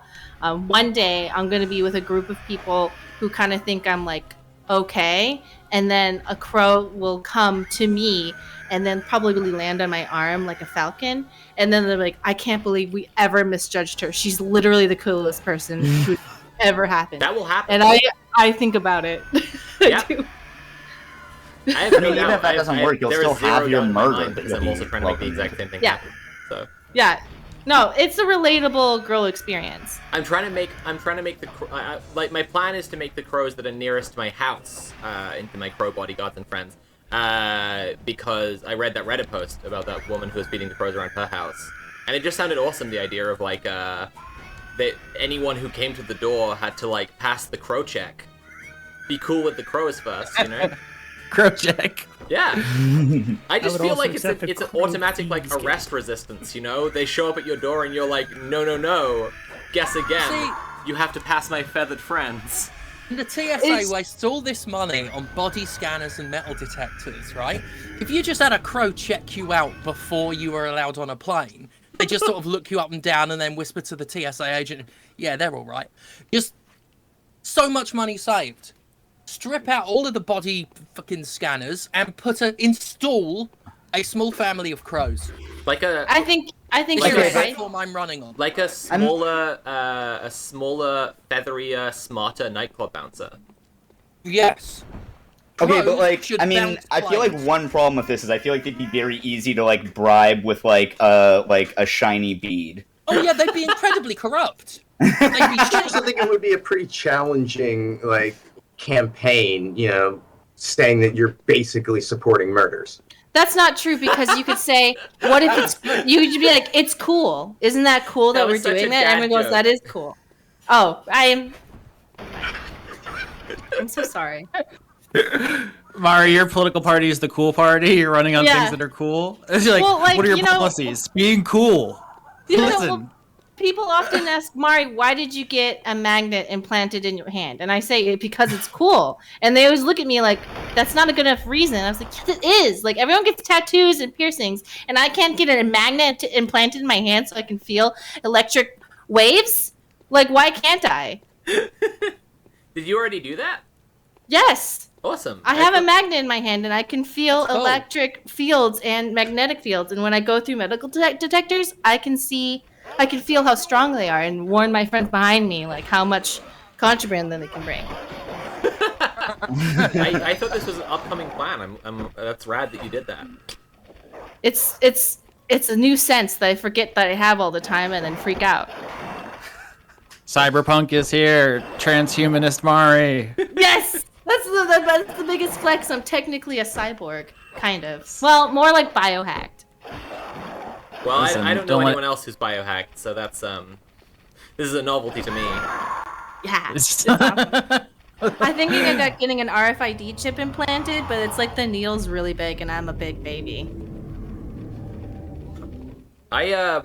In a world that contains Elon Musk, I would not get an RFID chip implanted. No. Yeah. It's... I wouldn't I even did- get one in my credit card. Like for years, I've had correspondence with the bank that no, I'll take the chip. That's fine. That's as far as I'm willing to go. I got my thank you. brain scanned in front of a Stan's Donuts the other day, and I didn't realize that. So he came in and he's like, "Put this on. It's a huge like EEG machine or whatever, and it connected with his phone." And he was like, "Okay, I want you to sit here with your eyes closed for 2 minutes." And then halfway through, I realized I was wearing a giant cybernetic crown in the middle of, like the main street of Chicago, like literally Professor in the X. middle. Yeah, Who's and I'm he? just sitting there with my eyes closed for 2 full minutes, not moving. And I was like, "But you've already committed to it. You've already looked weird. Just sit here with the weird crown on with your eyes closed in public. It's fine." And it was okay. Yeah, it was really fun. And I'm sorry, was the purpose of this? You say it was like at a donut shop? It was for Purpose to help fun. you- It's to Yeah, tell tell whether us she more about likes the donuts, donuts, 'cause okay? that's the bit Yeah, I'm- I was gonna be like, is this supposed to tell you what donut you want? And if so, why did it take 2 minutes? You could have just walked up. They're taking, Well, he was- they're taking like a genetic test to see which donut you want. Here, I'll send you screenshots of the thing because basically it was just like, I think it's cool. And he was like, "Okay, well, let's meet up and I'll scan your brain with some of my lab equipment," because he's actually a neuroscientist. And Yes, so I that- immediately trust anyone that approaches me on the street with something in their heads that says, I'm a neuroscientist. Yeah. You should. Who is this guy who did this? I've tried using this to pick up people before. Come meet me at the Here's the donut shop. I've got a screenshot. neuro crown.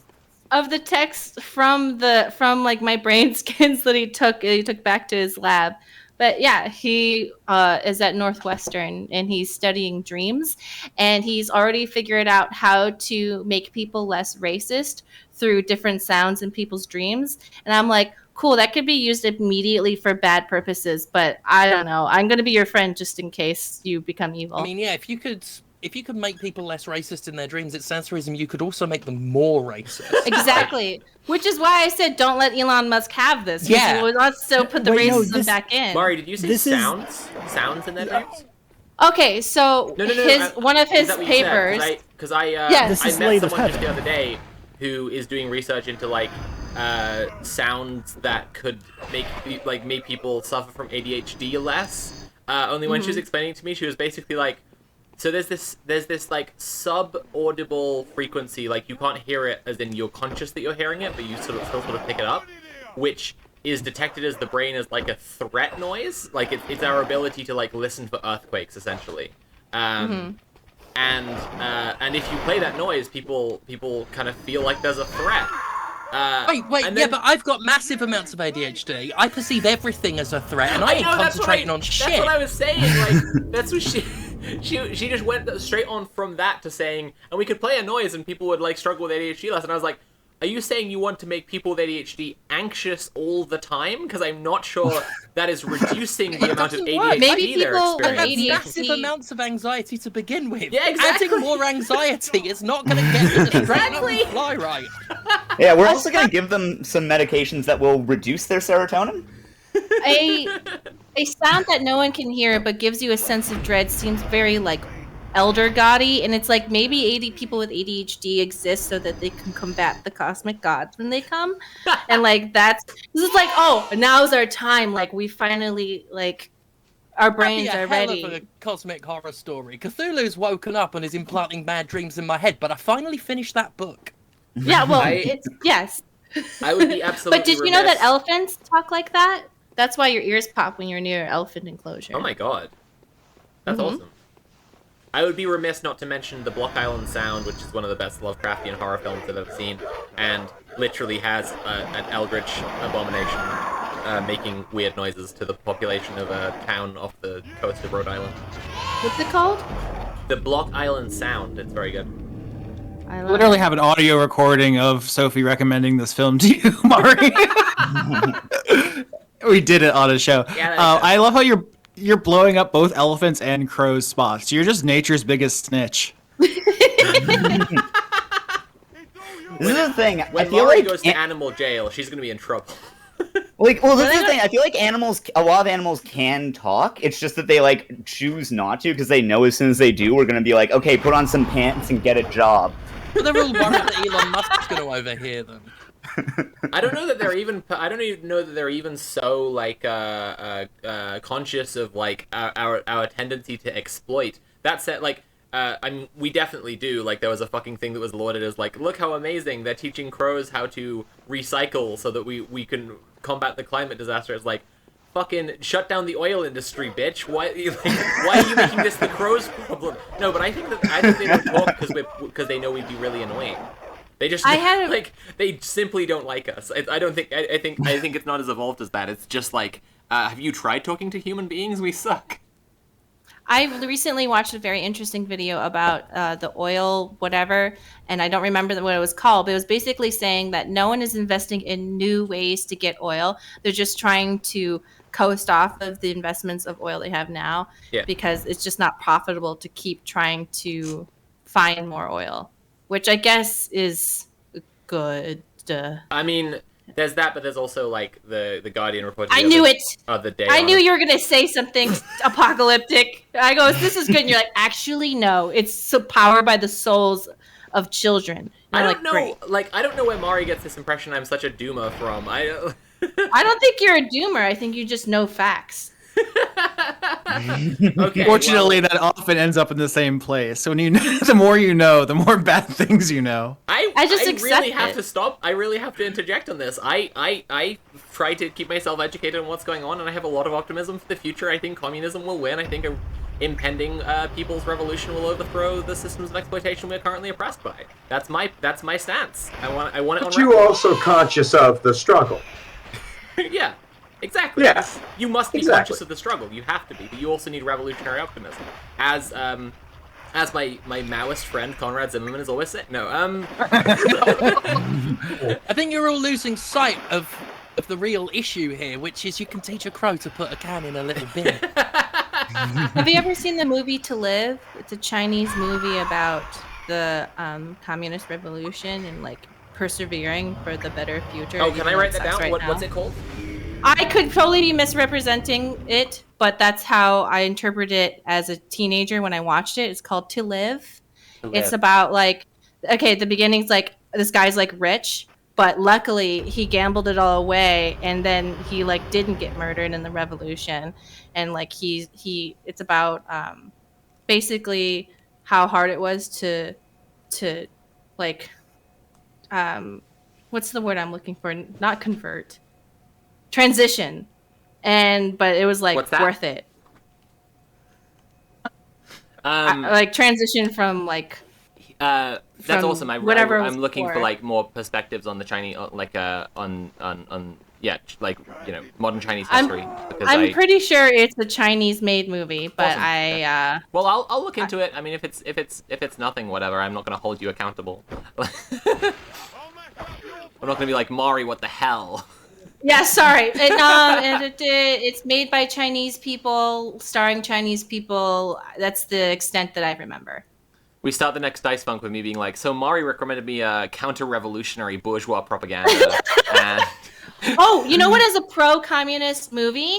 The movie Immortal Engines, which is literally about giant super cities in Europe eating each other, explicitly the London city, hunting down smaller cities. And everyone go, this isn't sustainable. Like, I just don't think that having giant mega cities hunting each other down and eating each other is sustainable. Yeah. And someone goes, you know, in the East, we don't do that. Beyond the Great Wall. We just sit if you're in, a like, fan real of that cities. movie, there's a really good book series you might like, which is far more communist, called Immortal Engines. There was a whole glut of those YA things that all got kind of tossed into like the Hunger Games knockoff bin, Right, but some of them are pretty good. I actually really do like Immortal Engines. I think it's legitimately really interesting, and like the kind of self-insert Bella Swan protagonist is like a hardcore murder person. It's sick.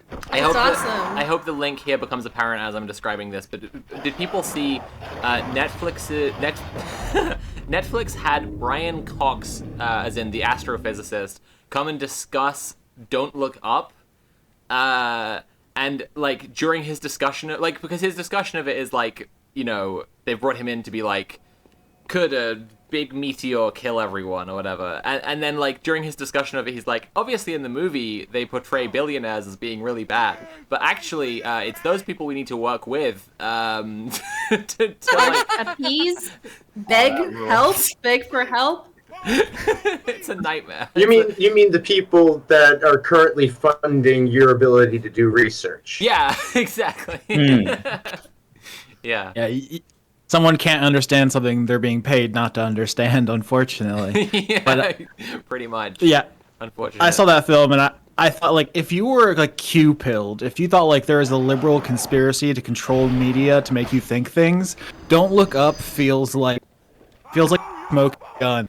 So They're yeah, trying to absolutely. I'm sure that the QAnon forums went nuts over it. I had the same feeling about so yeah, I had the same feeling about Brian Fuller's adaptation of Hannibal, the Hannibal TV show.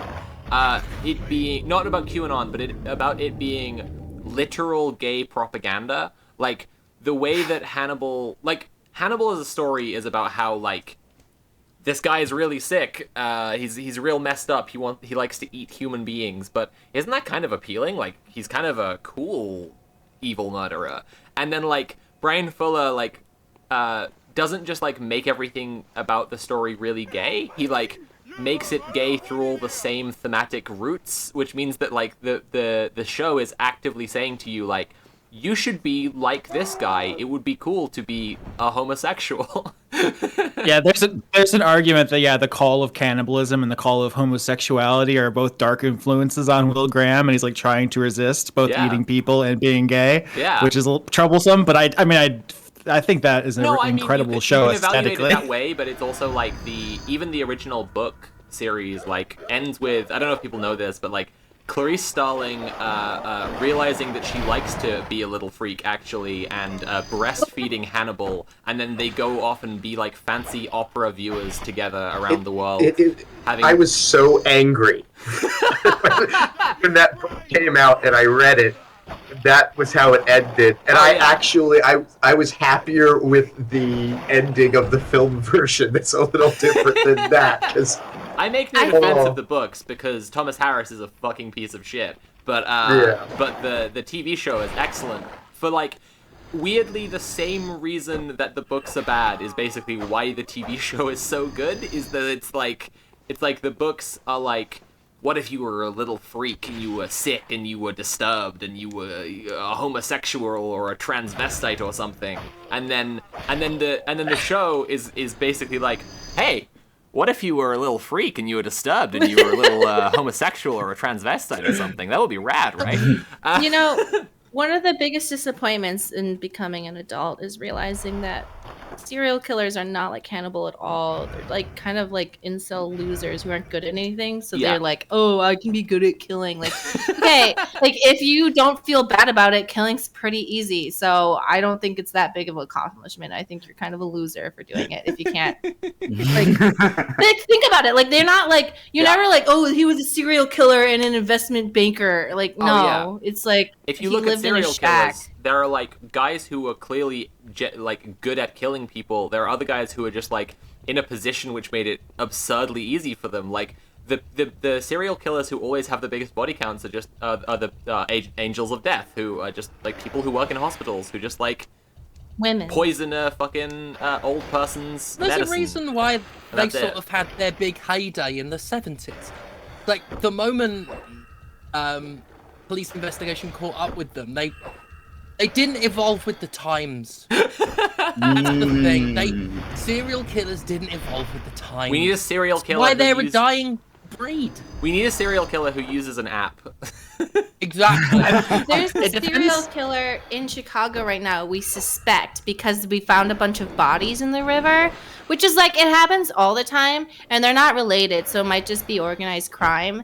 But I'm hoping it's just like a serial killer, but like everybody's like from different demographics, so like that's a very specific kind, so I'm thinking maybe they're smart.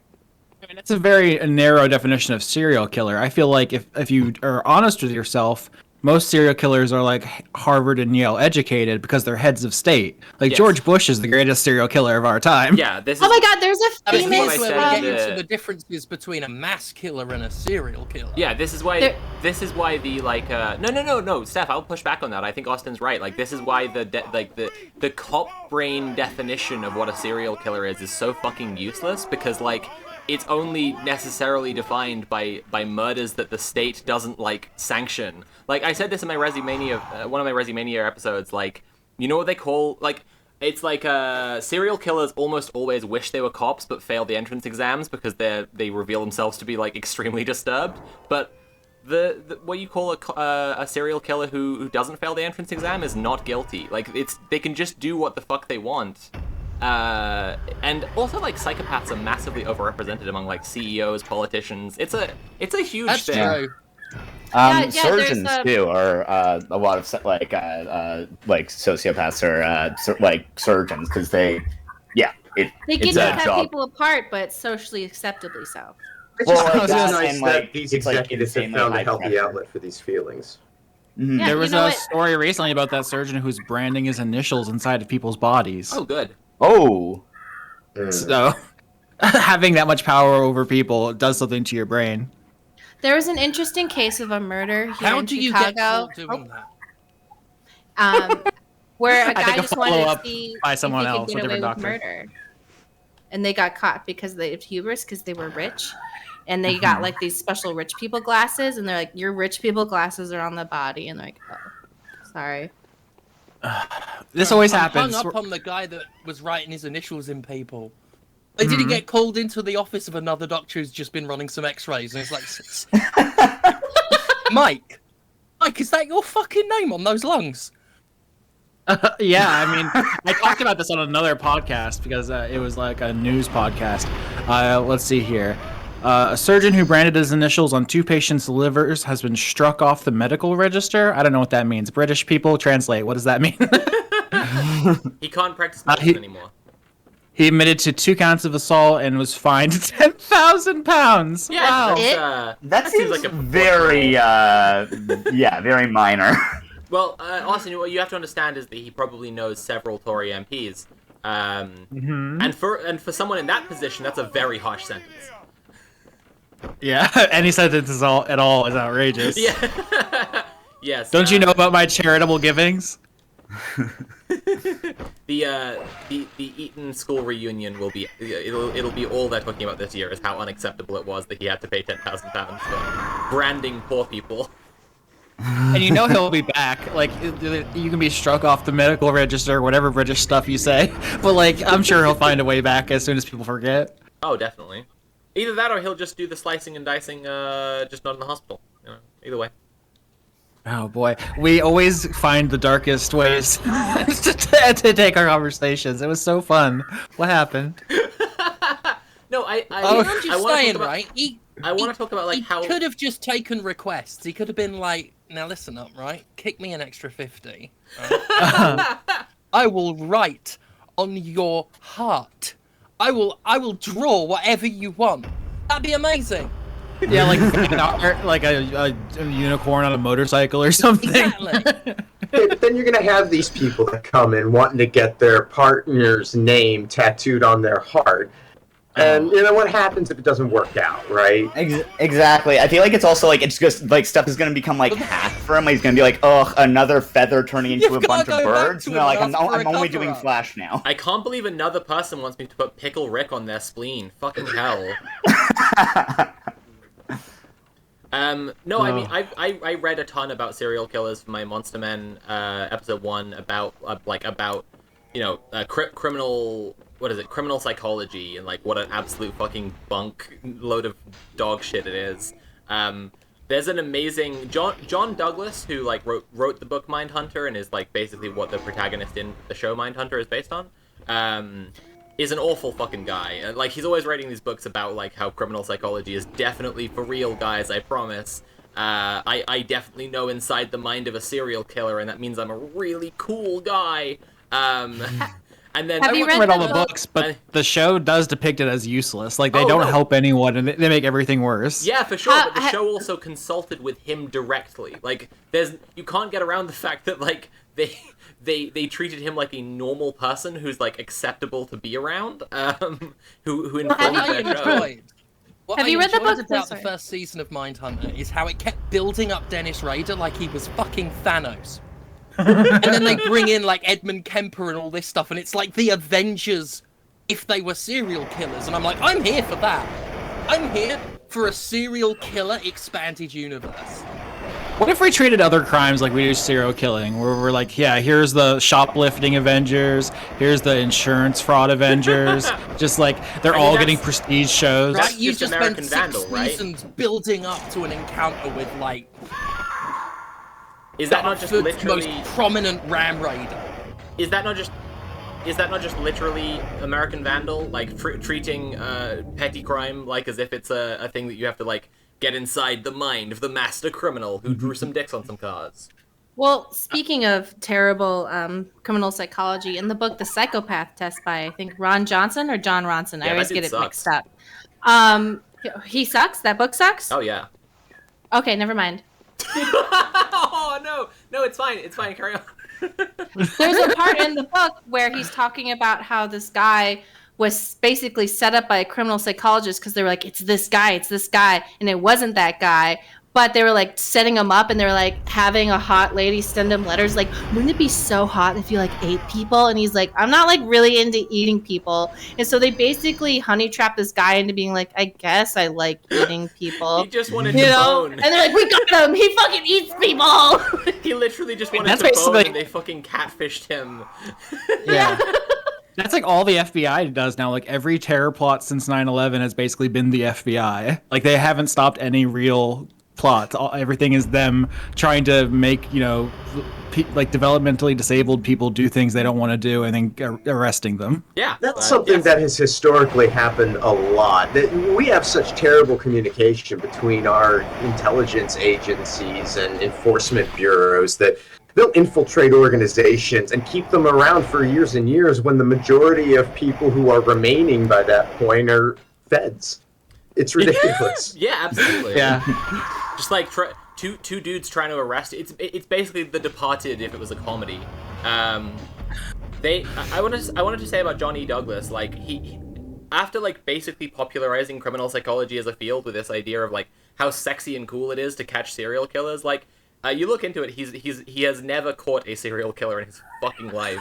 Let alone fucking BTK. Like the way that Mindhunter was building up Dennis Rader, and it's like, no, they didn't catch the like. He started making a bunch of really careless fucking mistakes, and John Douglas came back to like be tangentially involved when they basically already caught him. And then he wrote a whole book about how cool he was for catching BTK. The guy's such a fucking bellend. I mean, and that's like, just the Elon Musk method. Just show up late and claim credit. I mean, it's the kind of guy. The Elon Musk of cops. That's the title for John Douglas. There was the what they represented in season 2 of Mindhunter, like the Wayne Williams thing. Like this is what I mean about the critique that the show has is not strong enough, because like they showed the Wayne Williams case, but like Wayne Williams. I don't know that I believe he's innocent necessarily, but like some of the murders that Wayne Williams was accused of, which they insisted was definitely him because their very smart, definitely real science of criminal psychology says that serial killers always kill within their racial group, which, you know, the FBI also believing in racial groups as their, like, you know, as their, like, strict science is, you know, untroubling and nothing, no notes there. But, like, there was literally a fucking neo-Nazi who confessed to those murders, and they just didn't arrest him. They were just like, nah, don't worry about it. It's probably this black guy who killed the black kids. It's definitely not the neo-Nazi who confessed. Let's talk about something nicer. Anybody have any strong opinions about Taco Bell? We don't have Doja Taco Cat Bell brought here. back the burrito pizza. Really? Since when? She made a song in collaboration with Taco Bell. I guess like she had to with or something. She didn't seem jazzed about it, but she was like, "I'm going to use this power for good and bring back the burrito pizza." Wait. And now, Hang on. I can't you're believe that blowing my mind transition right works. now. Hell yes. You're blowing my mind. You mean to tell me that they call it the burrito pizza over there? I think it's like Mexican pizza or burrito pizza. Hold on. It's the Doja Mexican Cat pizza here. It's a Mexican brings pizza. Back... Oh, I called it a burrito pizza. Oh. I thought I was like learning that. some incredible wisdom here for a I second. think they should take a leaf out of my book and bring it back. I just said Mexican Taco pizza. Bell because a lot of video game podcasts I listen to always end up talking about like fast food to not talk about video games. A trick some of us on this call are very familiar with, but that seems to be something they come back to a lot. I don't know why. Do you think there's ever been a serial killer who worked in a Taco Bell? God damn you. Speaking of people doing promotional songs for fast food, did you all hear about Pusha T trying to take credit for the McDonald's "I'm Lovin' It" jingle? What? Oh. Oh shit! Okay. I came up with that. So we're all familiar with the ba-da-ba-ba-ba. Oh, like yeah, sure. that is officially, as far as McDonald's is concerned, was like made by various artists under NDA. Like they're not confirming anything, but rapper Pusha T says he did it and was paid peanuts. And so in revenge, he recorded a diss track. If it was from McDonald's. God damn you.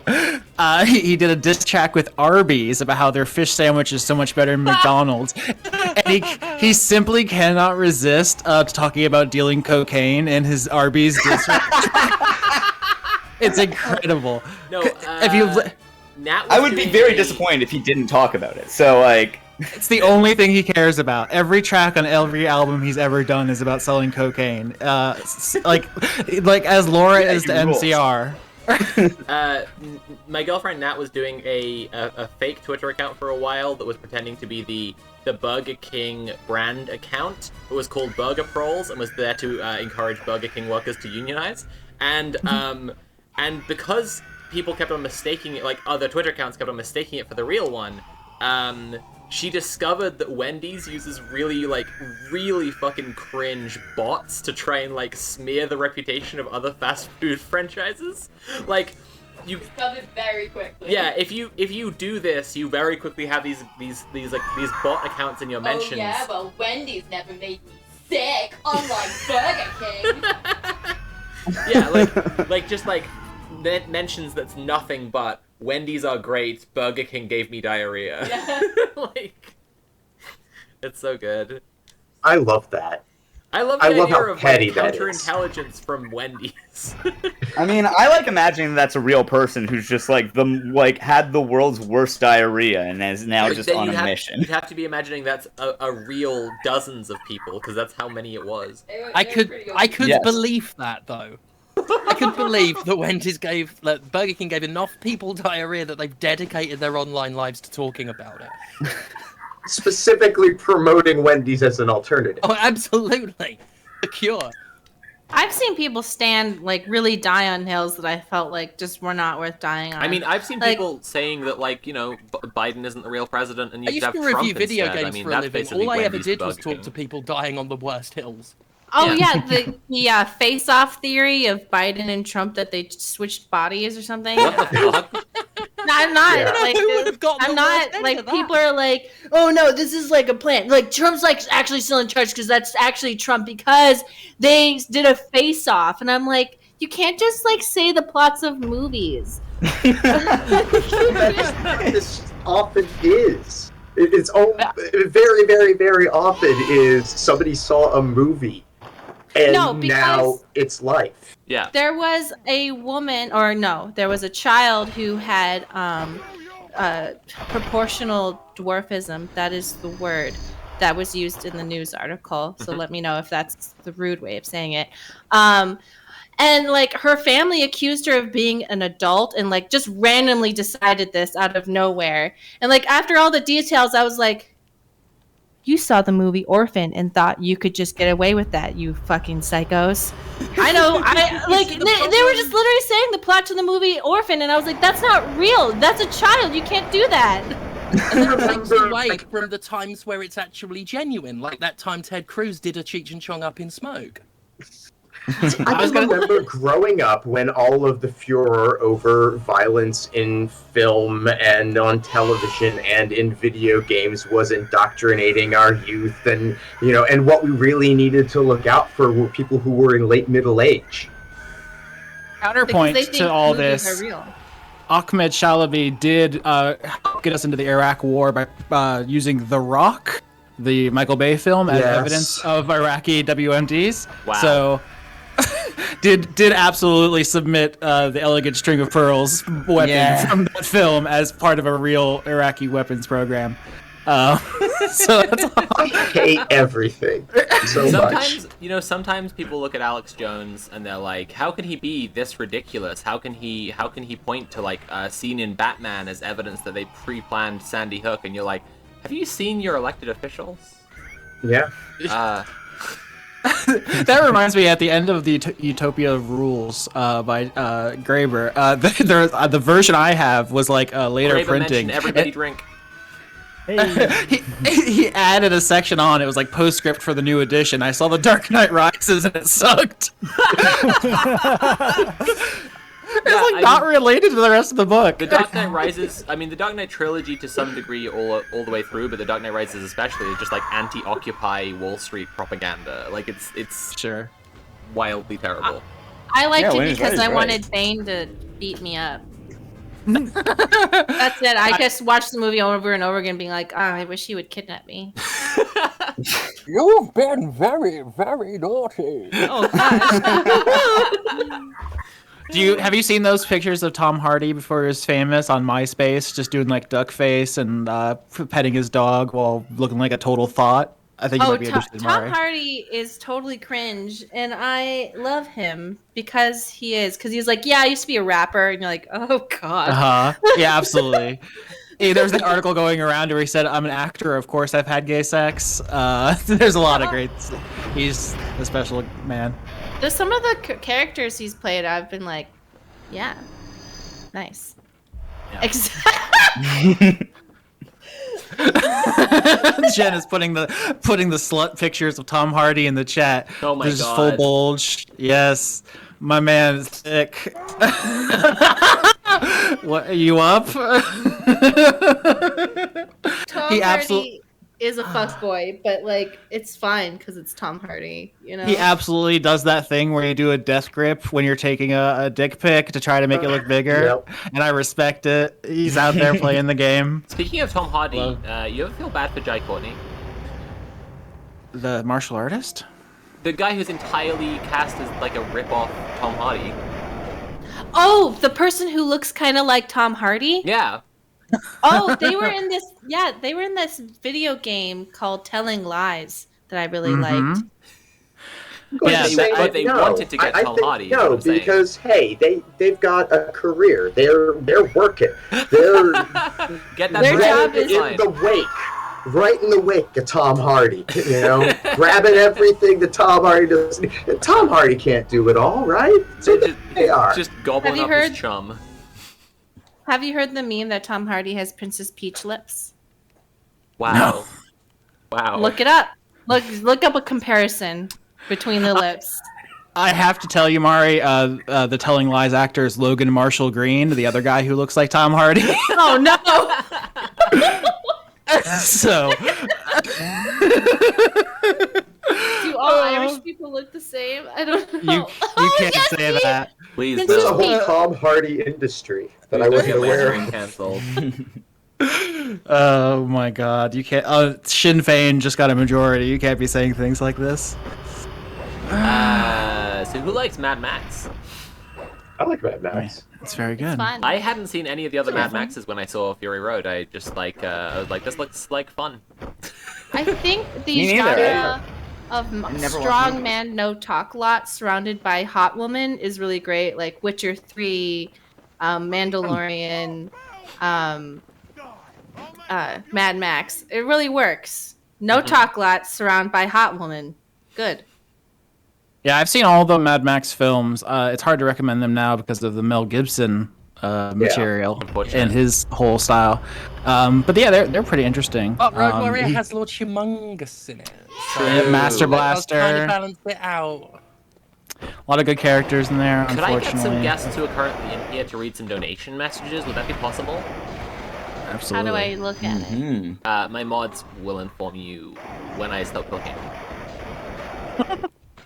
It didn't work. Why didn't it work? Mods, what's happening? I wasn't given the link for updating the thing. I don't. Okay, that was, there Joe will and be Nat a link doing it. shortly. You have 2 more minutes to talk about Lord Humongous first. To this day, I can't hear anyone say the phrase "walk away" without like Lord Humongous going off in my head. Just walk away. It will give you safe passage through the wasteland. Just walk away. Do you ever think about how wild it is that all of George Miller's films are in the same continuity, sort of, even though they don't directly go together? So, like, The Road Warrior and Fury Road, like, it's the same character but another time, and Babe Pig in the City, obviously, is the same timeline. Sure, yeah, definitely in there. Yeah. Happy Feet. Did you know No, that? and actually, he did Terror at 20,000 Feet for the Twilight Zone movie. There you go. So that's in there too. Conrad, did I tell you the story my friend told me about John Landis? The one about how he got 2 kids and an actor Decapitated by a helicopter? No. No. That's the classic. That's the one story about John Landis, him getting 1 actor and 2 children decapitated by a helicopter, and should be, always repeated when John Landis is mentioned. But no, this is a story about a friend of mine said that their friend was at film school, and John Landis came to give a talk, and the lecturer before John Landis came in was like, okay, this is a big deal for us. It's big, like, brand name recognition, fucking Hollywood director, Animal House, Blues Brothers. This guy, like, listen and you will learn a lot. But if any of you fuckers, to the students, right, like, before John Landis came in, like, if any of you mention it, you know what I'm talking about, you will be off this course so goddamn fast. And my friend's friend said, like, their friend turned to them and went, imagine having a son that embarrassing. Yeah, the petition for... That's amazing. Oh, I love that so much for Max. There was recently, like, I think Behind the Bastards just did... they just did a 2-parter on the Vic Morrow. Yeah, on John Landis death, decapitating Vic Morrow and 2 children with a helicopter. Yes. I liked how much of the 2-parter just had to be about Max Landis being a weird loser guy. They did dedicate a fair amount of time to that. I appreciated the segment where John Landis went to all of the funerals and gave speeches being propped up by members of his family and seeming more bereaved than anybody else there. This is just really hard for me that I decapitated your your children and that your one child. Okay, we are ready for those donuts to be read out. Just in list order, I'm going to pop out to the green room. The link to the donuts is in the stream channel Sophie voice text. So.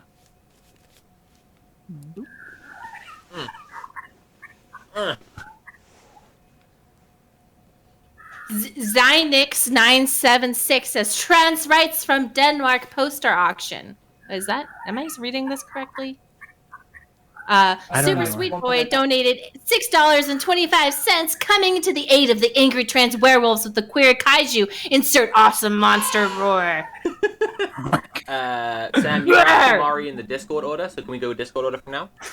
Okay. Okay.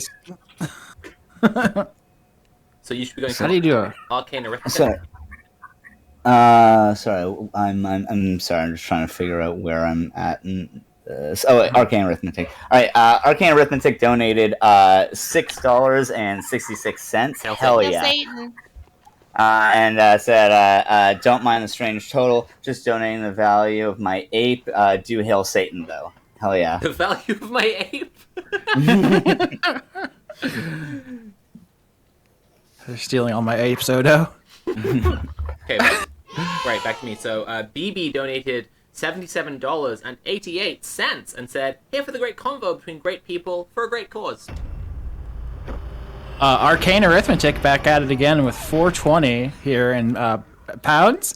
Don't mind the strange total, just donating a Dogecoin. Oh, so generous. A Dogecoin is like 10 cents, right? A Doge is not $4.20. Yeah, it's worth nothing. Well, for now, this but is just you wait. This is a recurring joke I make that when people donate $13.12, it's because it's a strange conversion rate from Bitcoin. I get it. Leon DeBell dropped 200 pounds.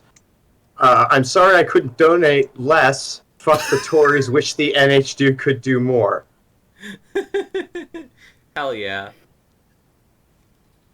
Is that me next? Yes. Yeah, okay. Where are we? Ashton donated £15, says, "Thanks for everything you do. Much love to all of you." I got a normal one.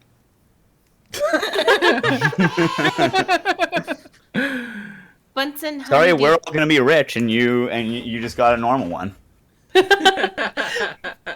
Funston Honeydew donated 100 squiggly line pounds. Please only eat bug if you want to. I take no pleasure in forcing you to have bug snacks in real life. Thank you for that, Mari. That was delightful, and I'm glad that Funston Honeydew said that. I opt to not eat a bug on this donation. No bug for me. Have you played Bug Snacks? No. It's a video You game. are what I just you eat. beat it. It's so good. It's so cute. The ending was everything, right? Yeah. Very good. I played that on January 6th. It was a feeling. Oh, jeez. I live streamed it. January 6th, a live stream, and I was like, we're going to play this game. It's going to be relaxing. Oh. It's not. That's like I graduated from university on the day Trump was elected, and went to a bar to celebrate with my friends, and we'd watch the election and get drunk and celebrate graduating, and just after he won Florida, just saw everyone in the bar just pick up smoking at the same time. I mentioned to Conrad the other day about I was reading the Pale Horse Rider, the biography of Bill Cooper, and the journalist who wrote that said that he was deep in Arizona, rural Arizona, Cooper Hill, where Bill Cooper died in his shootout with the cops, researching for his book when Trump was elected. So he was calling his friends from New York who were oh God, we're devastated, and they could hear in the background of the call, on his end, people cheering and celebrating, and they're where are you right now? What's going on? That's so brutal. That is very, very. But yes, that's what that place is like. 100% can confirm. Yeah. Anyway, we got another dono here from November dressed in May, who donated 1420 pounds and said, "Teeth Gang, solidarity from Norway, greater than or less than sign 3." Albatross said donated 121 pounds and 76 pence and said, "Plim plom." Lilith Walter donated 20 pounds, yig, and says yag. What's the difference between the euro and the pound, visually? Is there a different symbol? Because this looks like an E to me. I keep wanting to say euro. Yeah, What's the euro, the body of the E looks like a C, and then there's two lines through the middle of it. That easily Googleable. Don't know why I said it out loud. I think I'm reading this right. This is from Yag for 20 pounds, and it says "Save Beard." I don't know who that one is from. Maybe it's from Yag. Yeah, it's from Yag, sorry. Oh, was it? Okay. All right. Then. Got it. All right. That's because one of the other streams going on this weekend, DJ Mule, has a great big beard. Chatters, if you want Mule to shave the beard, make a donation with Shave the Beard. And if you want him to not shave the beard, donate with Save the Beard. And then we will total up the donations at the end. And he may shave or he may save the beard. We got an £100 from Dan, who says, "I've missed all the streaming this weekend as I'm house sitting, but here, a gift." This is from Bothered Boy at 62.37 pounds. Great bunch of people supporting a great cause. He does sound like that. I just wanted to fit in. Okay. Also, Shut Up Other Boy is a really good YouTuber. Sam, you want? Oh yes, I do. Sorry, I'm not on a lot of sleep. I'm gonna be honest with you. Okay, so I've got a donation here from a cat made entirely of urine, and I don't like the sound of that cat. I normally do like cats. Donated 20 pounds in honor of a container full of the principal appendages of a vascular plant stems specialized for photosynthesis. Also save the beard. A lot going on with that one. Box full of leaves? Yeah, that's a donation of the box full of leaves. Anyway. Rachel Spooky said donated $20 and said, "Trans, less than 3." Oh, Alley of the Trades Tran, $13.12. Trans rights. Another Bitcoin donation, yeah. Just Apples donated $2, saying, "Last donation I can do for now. Being trans is a blessing." Aw. And a heart. There's a Yeah, heart. they figured out how to do the heart instead of the less than 3. Someone's Yeah. got to share this technology. I used to think that the less than 3 was a butt and that people were sending me a butt emoji. And then you were disappointed when it was a heart. You're like, go back to the butts. It took me a long time, like years, to figure out, oh, this is not a butt. Because it felt similar in sentiment. And then I thought Somebody like opened the character map. the face with the 3 was a butt face. Steph, can you read the next one? I can. She donated $25, says, my sister gave me $25 for some frog cupcakes I made her, and now trans folks have sugar frog monies. Can I have $25 That's for making adorable. frog cupcakes? Sure. Frog Actually cupcakes. gives to trans fundraiser like a boss. Boss. Lexi plays fast as trans rights. Trans rights for $20.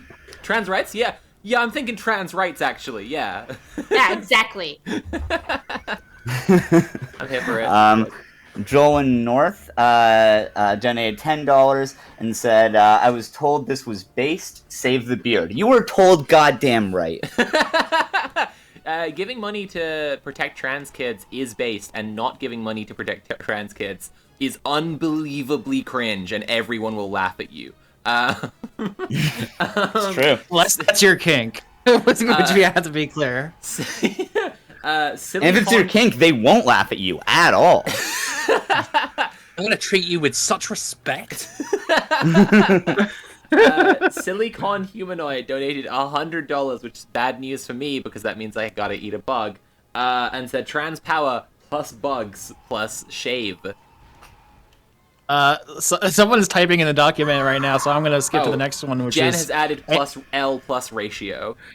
Okay. Ando says $50 says must protect our trans family, heart and or less than 3 and or butt. Thank you.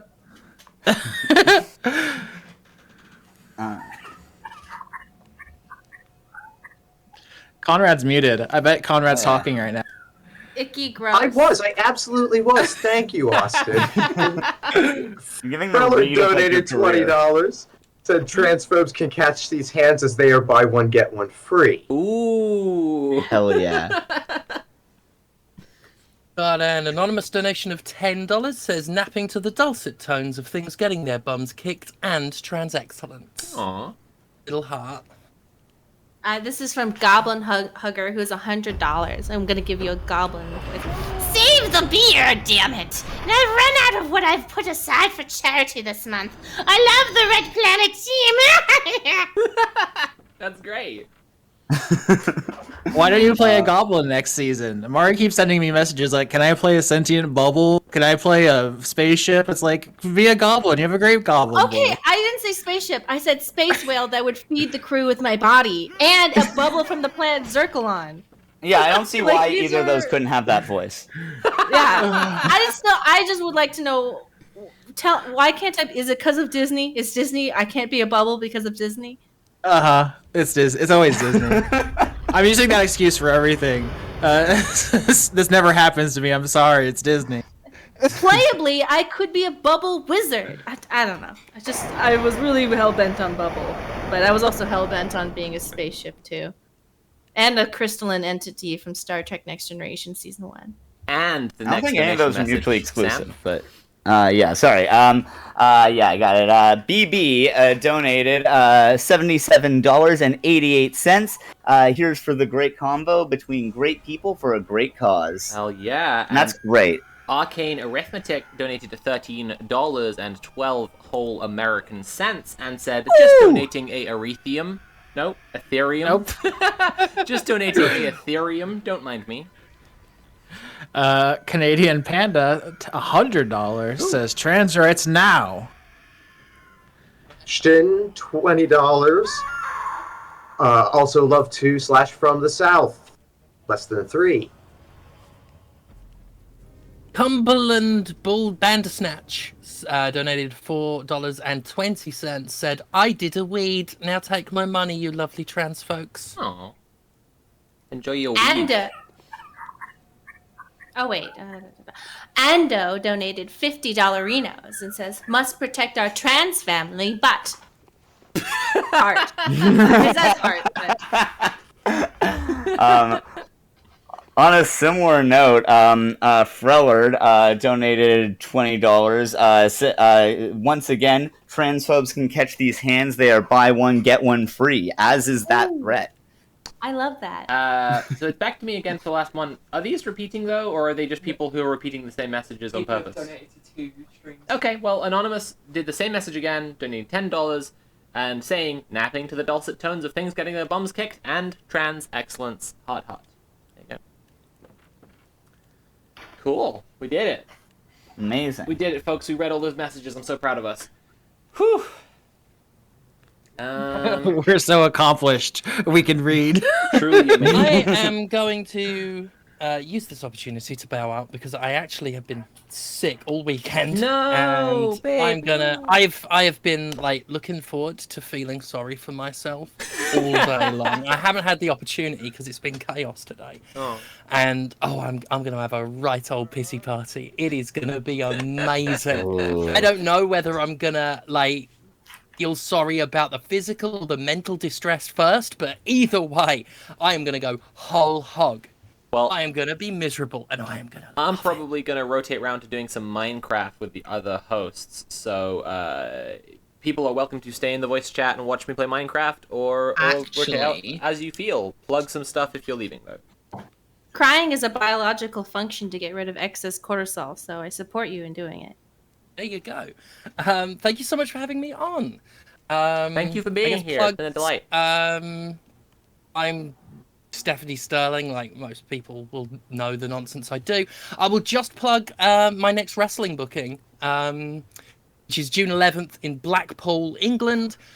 It is PCW's Pride of the Ring, the UK's first ever LGBTQ+ wrestling event.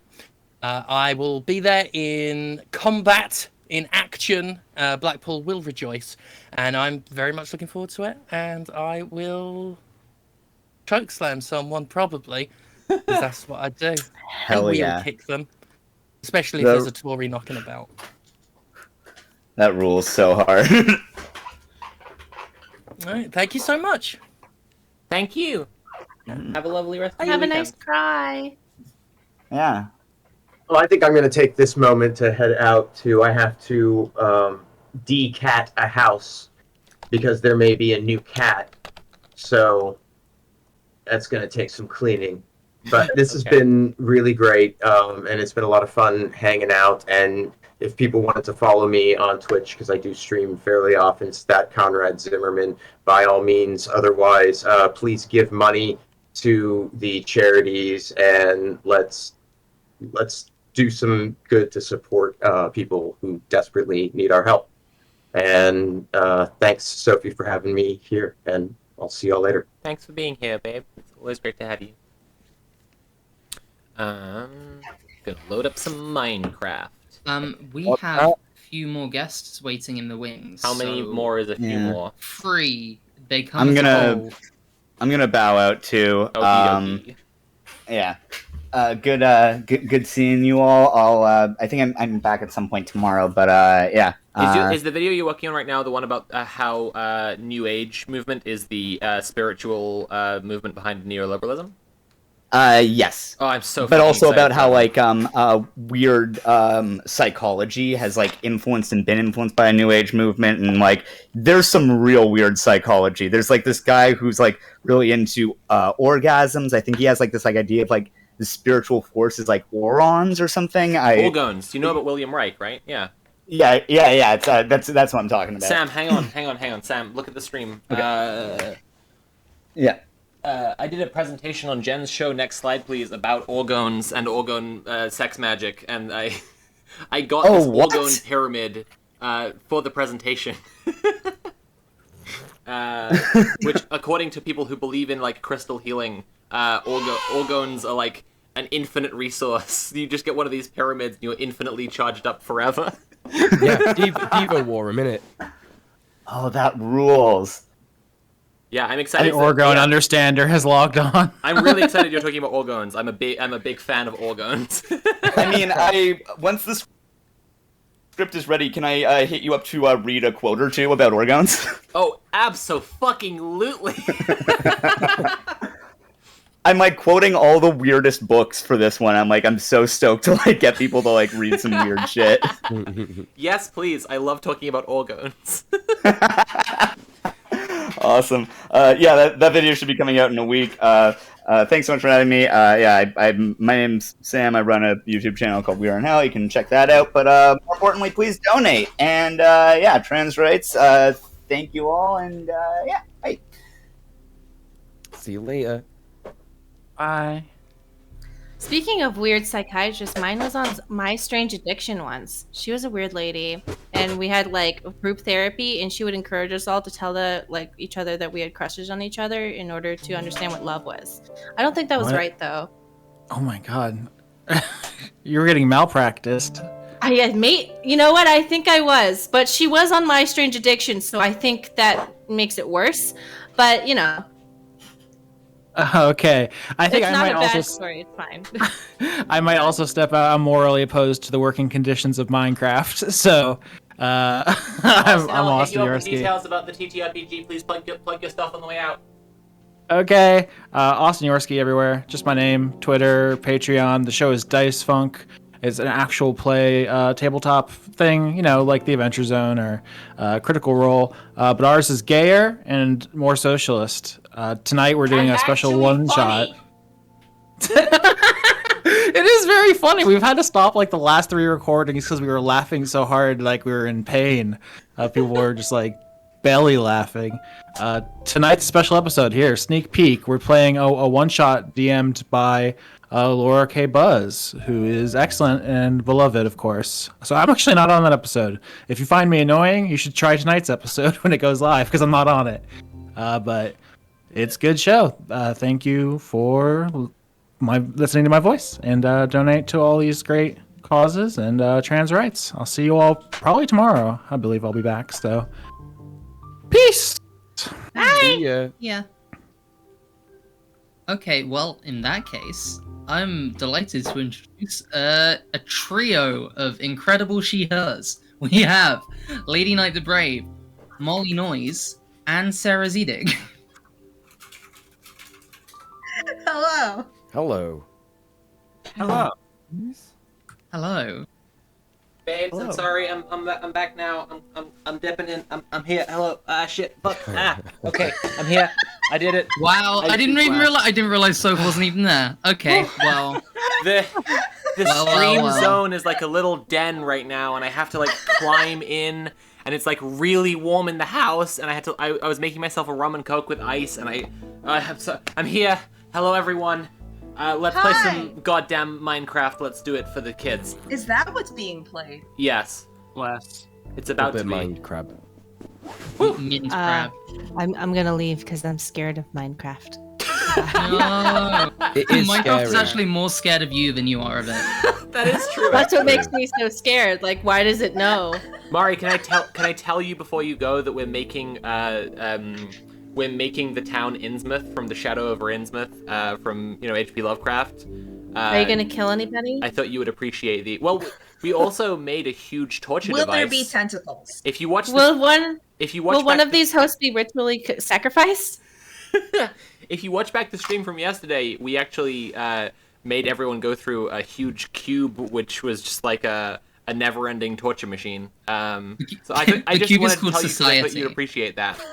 I do, and I think I'm gonna watch that in the background of what I'm doing. But on my last note out, I've been watching this show called The Yellow Jackets, which is about a bunch of teenage girls who get stuck in the Canadian wilderness. And here's the thing, it's from the get-go, they're like, they were cannibals, but who got eaten? There's a character in the show who's Asian, and her name is Mari, and I keep thinking, it's gonna be me. I'm gonna be the one who's eaten, because she's a side character and a minority, and I'm like so excited, like, when am I going to get eaten? Like, I'm in this show, like, I'm gonna get eaten ritually. It's gonna be amazing.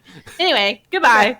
Mari, Eki Remix, or Bone Dolls Twin, whichever you want. Goodbye. Thanks for having me. See you, Mari. I hope you make $1 billion. I hope so too. Mule, you're in this chat now, right? I'm here for you, babe. Are Don't you worry about in it. the server? You are. I'm in the excellent. video game. Where are you? Let me teleport to you. Let me just come. I'm just knocking around. Let me just come right to your face. Here we go. Yeah. Bam. Oh, hello, love. Oh, you're you. You made your way I'm to me, Craft Skin and you. you're you. I am me. Hell Aw. yeah. Where are we? Oh, nice. We're just here. That's good. You want to see my hole? Yeah, let's go. Okay. Show me that hole. I want to see that hole. What guests do we have in chat Showing now? hole on stream. Very bold. We don't care. The Twitch terms of service, they're going out the window. So this is firstly, this is my panda paradise. Oh, yes. Oh, and you'll need this also. Just take that. Oh my god. Thank you. Oh, go back. It's just in there. Yeah. Do you have? Wow. You see? Did you pick it up? Turned myself into a pickle, Sophie. Was it the? It was the funniest shit I ever saw. It's the funniest shit I ever saw. This is Jen's resource pack. It turns sea cucumbers into pickle ricks. Oh, I didn't actually download that, but I've seen it on your screen. okay, There's a right, creeper. Watch out! Oh, my shit. god. Oh shit. Okay. It looks like it's on fire. Yeah, creepers. Not creepers, zombies and stuff. They Zombies. get on fire. All right. This is my panda Yeah. paradise. Bunch of pandas. That's basically just a bunch of adorable boys. Didn't you name a panda after me? I might have called one. No, I'm not sure actually. Because I donated to your stream, so I'm that would looking at happen, all so- of them to see. Gonna be extremely upset if. Well, here's the fucking problem: is Tim let one out, and it could have been that one. Oh no! When Tim We was have a looking on the panda stream loose. yesterday, he A fucking loose panda. he cut a hole in the fence and. Oh, Okay, there's one here Tim. called John, but I don't think that's you. That is mine. That is mine. Okay, cool. It wasn't named after me. I wanted you to call it John. That is Nice, mine. okay, cool. John got out. John got loose. Anyway, my hole is over here. I made a little Wow. base. Oh shit, I fell in. Oh, I like the baby pandas. They're cute. Oh, the baby Oh my pandas are great, God. yeah. I'm glad that you saved that sheep with a bow. I'm fucked. I'm absolutely fucked. Did you fall in? I'm in. It's I'm okay, in there's the a door hole. here, I'll show you. I'm in Sophie's big wet hole. Uh, Get me Oh out. my god! It's this way, you see it? Okay, cool. Oh yeah, look at this. Yeah, you swim can up get the out hole. the You swim rear up this little entrance. passage, yeah. Fantastic. And then you're in the panda paradise again. I actually we actually have warp commands. I'll show this on my stream right now. We have warp commands in here, and my one is labeled as Sophie's big wide wet hole. Anyway, do you want to try the cube? Because Tim and you know, I went into the cube accidentally of my own accord earlier on stream. I know that cube inside out, but I didn't try out the parkour paradise. Okay, all right, great. Let's go. You know what? I'll walk Let's to the do it. cube and I'll teleport you over there because there's a little. Brilliant. Let's fucking Cool. go. Guests. Hello, hi. Hi. Hello. How's it going? Hi. It's going great. Yeah. I got estrogen. I got monster. I got water. Oh, wait, that reminds The me. I three need to check chemical my compounds. estrogen. Thank you. The three chemical compounds a doll needs to live. Yeah. God. I've been awake for an hour. So it's good. Okay. Yeah. It's good to be awake for an hour. I've been personally Yeah. awake for like I know, live babe. for like what 10 hours? Jesus Christ! Oh my god! Oh my god! I feel Wow. like I just got up. But that's because I woke up tired, not because I'm full of energy now.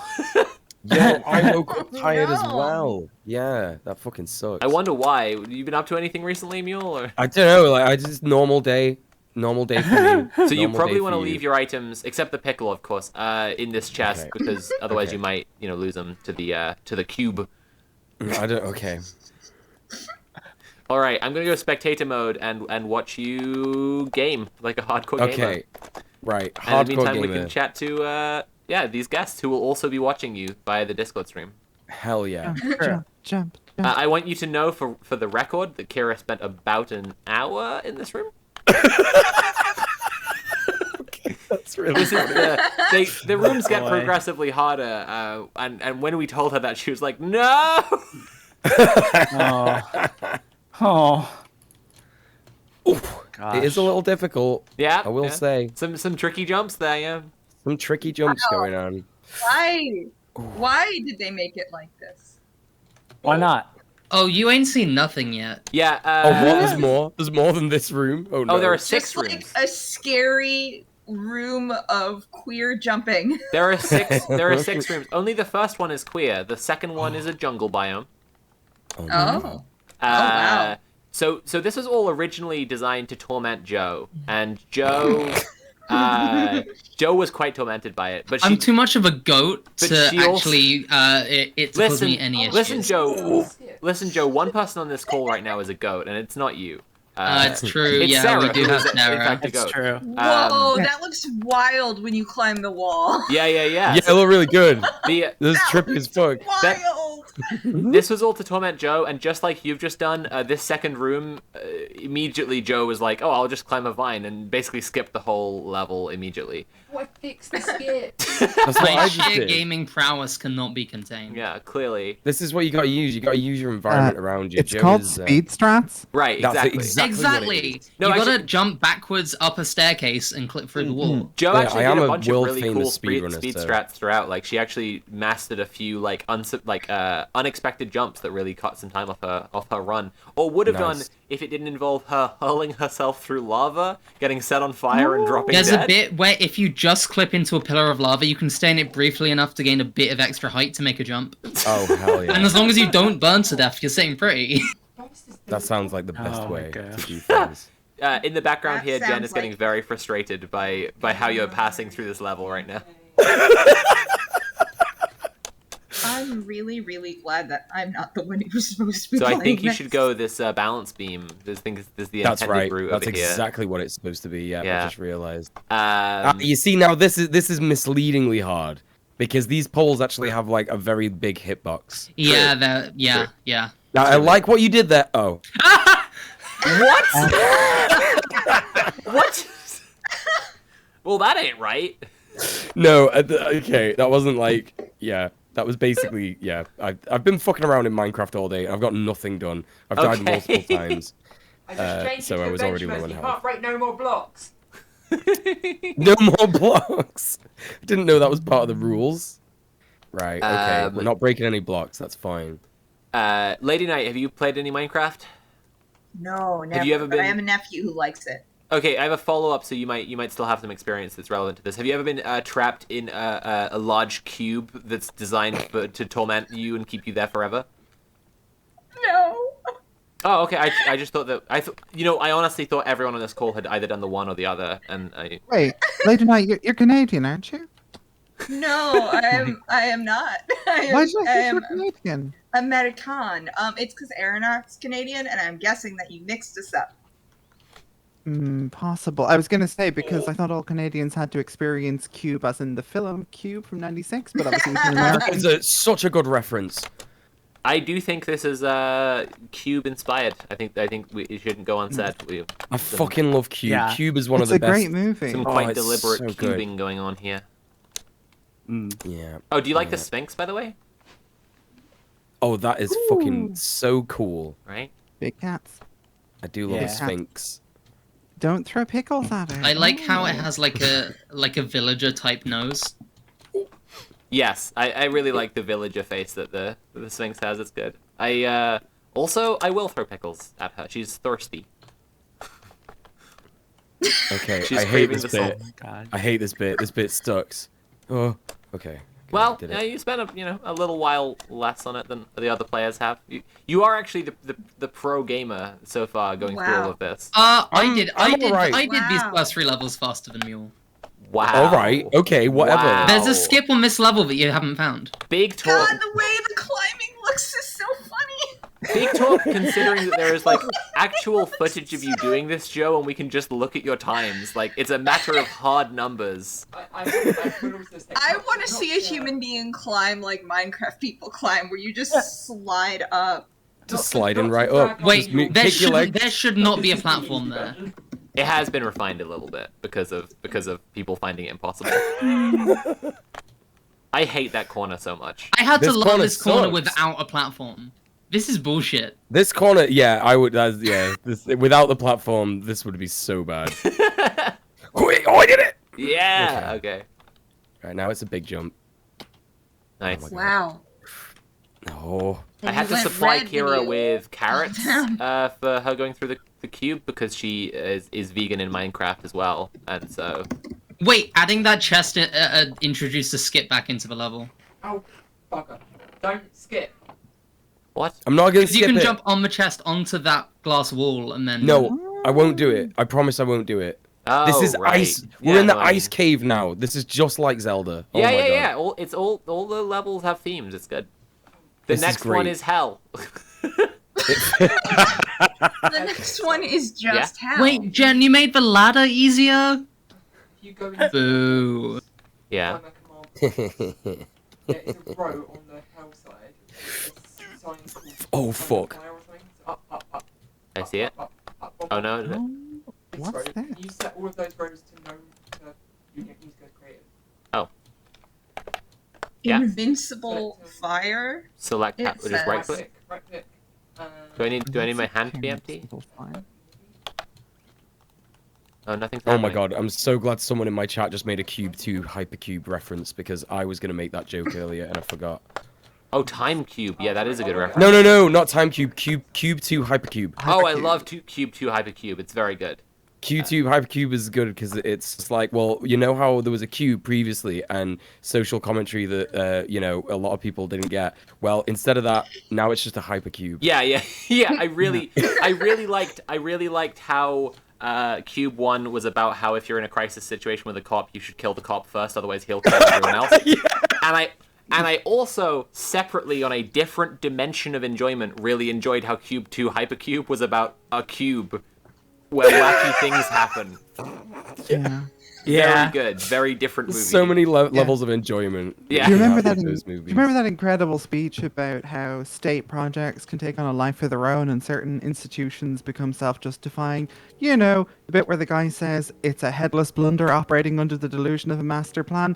Lose all that. It is a conspiracy, and it's a cube within a cube. It's just a cube. Yeah. Oh fuck, you're gonna have to summon me. What's outside the cube? Cube. This is beyond my depth, all of these cubes. There's too many So many You're being cubes. summoned. Summon me up. Now. Thank you. Great. Okay, let's retry that. And then there was Cube 3. There is a third cube. I think there's a Cube 0 actually. That's what it's called, I think. Cubes. It's a prequel. It's how they made the cube. I feel like So many cubes. I feel like it was like this was the inspiration for Saw because it is just like Saw, Oh God. but just a bunch nice. of a bunch of cubes, and they can kill you in lots of different ways. if Right, you're and not- then Yeah. what's the guy called who made Saw? Shit. Sawman. Thing Huang? Mr. Oh. Sawman. John Saw. Mr. Sawman. Mr. Sawman. What's his Man, name? you saw. Yes. Molly. Oh my God. James Wan. James Wan. Oh Right? yeah, James. Yeah, Wan, James Wan probably. I feel like James Wan saw Cube. I feel like 100%. he saw Cube and then he was Oh, like, yeah. "What if Cube was less good?"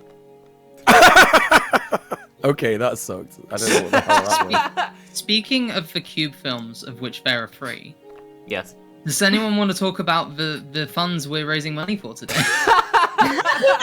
Smooth diary, Well, you very two can smooth. avoid mysterious kidnapping circumstances and end up in a hypercube with a cop by donating to these charities. That's not true. I'm not going on record saying that.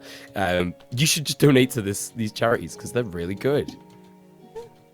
Yeah, I that's too correct. Please endorse donate. these charities. Everyone, please donate. It would be really cool to be able to. I know things are picking up now, and it'd be really cool to smash 15,000 for all the funds. I would really like that. No. Donate money. That was a noise that a human can make.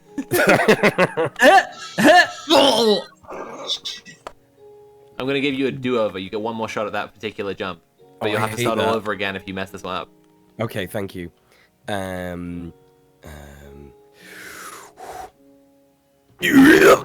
Hey. Okay, good. Okay, it's good. It's good. It's good. It's good. Everything's fine. No, it's not. It's not fine. Oh no! Oh baby, no.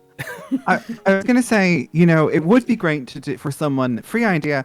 Do a video reviewing the Cube movies, and you have to at some point say, you know, a cube is like a prison, Oh my god. How handy that there's like several video essays in I here. think Somebody. I think the gag is like you get a voiceover who you pretend you're gonna quote something very serious from Michel Foucault, and then actually Yeah. you know what, Abby owes me a voiceover for my last project, so I'll get her to just like to voiceover going, "Hon hon, a cube is like a prison." And so I can introduce it like French theorist and social theorist and philosopher Michel Foucault once said in his seminal work, like. Oh, Excellent. that would be great. I would love That that. would be very good. Oh fuck! I keep forgetting to. Sprint Also, it I next saw. Were you all talking about the Kill James Bond podcast earlier? I like tuned No. in. Oh, maybe that was just chat. Good podcast though. Yeah, for I've sure heard it of is. it. I've heard we of stand, it. but like, no, I've never mentioned that on this entire stream. Sorry, I saw it in chat. I thought maybe it was. Knack, wait, where's Knack gone? Hey, can I do a really quick shout out? Please do. Is it to donate to trans kids? It is now. Everyone needs to. Yeah. So I actually probably should have announced this, but I wasn't awake. Because my sleep is always terrible. Anyone who buys albums, it's already happening. Obviously, I get like regular sales. Anyone who buys music, I will put all that money into the donations. Anyone who's already donated and wants an album, just message me on Twitter. I'll give you an album. And Molly's music is fucking well good. Thank you. So, Yeah. you know. Oh shit! You know this. I can push this shout out even better. If you want people are always asking me the tracks of Caleb Maupin and Peter Coffin and Alex Jones from my conspiracy video. Where can they get those? Can they buy those? I off you? will. I will put them up. So they're on YouTube right now, but they're not for download. I will put that up on SoundCloud. I'll do Okay. that right now.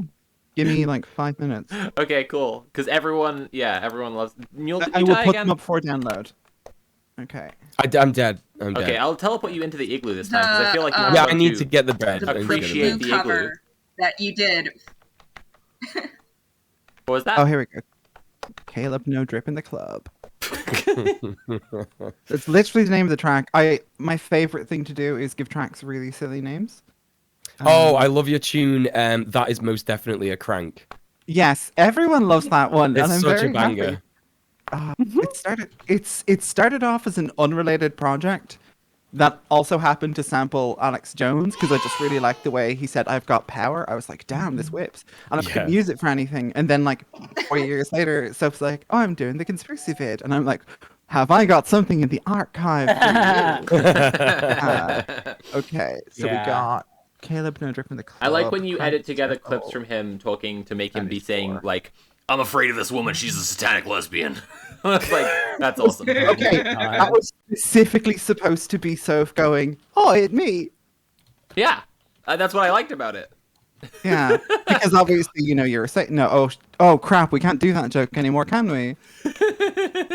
It's okay. We can still do it. They'll just put it in a little folder somewhere, file it away as crucial anti-imperialist information. Right. Yeah. Yeah. I mean, I'm Abby and I were particular- on stream yesterday saying "Hail Satan" together. That's probably in the Yeah. file now too. I'm particularly proud of I don't know what imperialism is because I was like, this child has not read Lenin. I am very annoyed. Oh boy, I'll this shit sounds like the Homestuck fandom. It This sucks. it felt petty the first time I heard it, but I can't deny laughing my silly little ass off over and over and over again. Like I don't know anything about imperialism. It's so funny. Yeah. Why is this? There we go. Okay, I'm getting Also, the. Molly's cover loaded. of Blue from Cowboy Bebop was very good. Oh hell Oh. yeah! That She did that for my Bebop video, and it was Your Bebop really video was pretty really and- good. Oh, Yeah, thank Bebop you. good. Just remember, Thank yeah, you.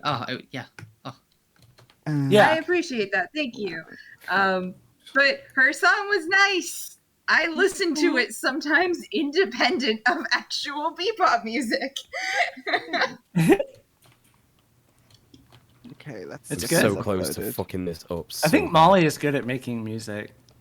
Yeah, I think that's, controversial the take. moral of the story is So- that Yeah. Molly's good. Mule, the bit you just cleared there. I can't remember if it was Joe or Mildred, but one of them got right to here, did that longer jump, the hardest was jump in Mildred. the room. Yeah, Mildred, and then just skidded right off the other end of that platform. That little gap you see right in front of you there, and she just fell right through. It was really heartbreaking. And died. And died, yeah. Which I think, Nice. just a cherry on top. Oh, and additionally, welcome to hell. This is fine. This is normal.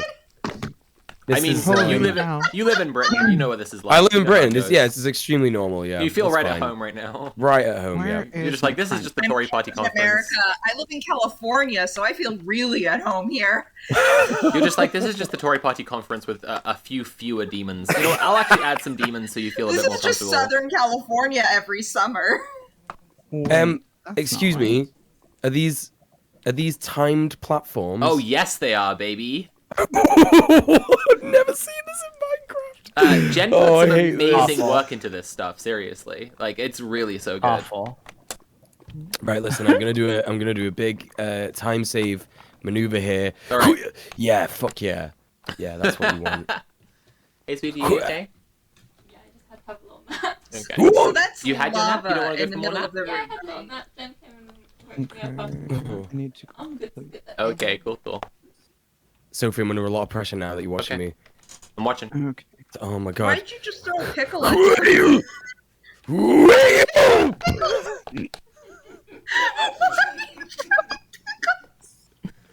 Why not? What's Funniest going on? thing I ever saw. She's got to throw pickles. It's because Pickle Rick. Right there. It's for trans rights, okay? Please, come on, everyone. I'm doing it for the dolls. Please, come on. Also, there's the big orange columns in the middle of the room. Is that lava? Oh yeah, of Yes. course. Oh. Okay. Oh. I just couldn't tell if they were moving columns or what. I've added more demons now, so that's good. I think now we Uh-oh. feel truly at home. And by demons, you mean Oh pickle. fuck. Oh no. Right, I'm gonna walk Oh very my slowly through goodness. this bit now, so I don't The catch next room fire. has some timed platforms, but is a lot easier. So this really is kind of the hardest platforming room. I have an idea This for is another jumping puzzle for a 7th platformer. level. I'm sorry, Joe. You can't have the ideas. You can only be Well- subjected to the ideas. Okay, I I'm a need to game remember that designer, one's a so winner. fuck you. Okay, I mean, do what you want. I'm just You know the stalagmites? the gray cones. Yes. Yeah, if you put them in a dispenser, it will drop them, and you could do it to like you have to jump across a gap that stalagmites are constantly being dropped down. Joe, did you say that you're a video game designer? I said I'm a game designer. I didn't say I'm a video Oh, game designer. Jen, that Well, thing's happened again name with the every fire. game. Okay, it's gone. That's all I say. Okay, Soph, these are on SoundCloud. Where do you want me to post them? Please drop a link in the Discord, and my mods will share it to chat. And anyone who now wants to purchase and download the remixes, the super fire remixes of I'm the not sure I conspiracy can sell them, but I'm gonna post a link to I don't know, like what's it called? I did Ko-Fi? post a link to your Bandcamp a little bit earlier. Sick. Okay. Yeah, give me a second. I'll drop the Ko-Fi. If people want to donate, that's great. Anything I make today is going to the charities, so that's that. Speaking of which, actually, I have a similar deal with all of my TTRPGs over on itch.io as well. I'm sorry, I can't stop laughing.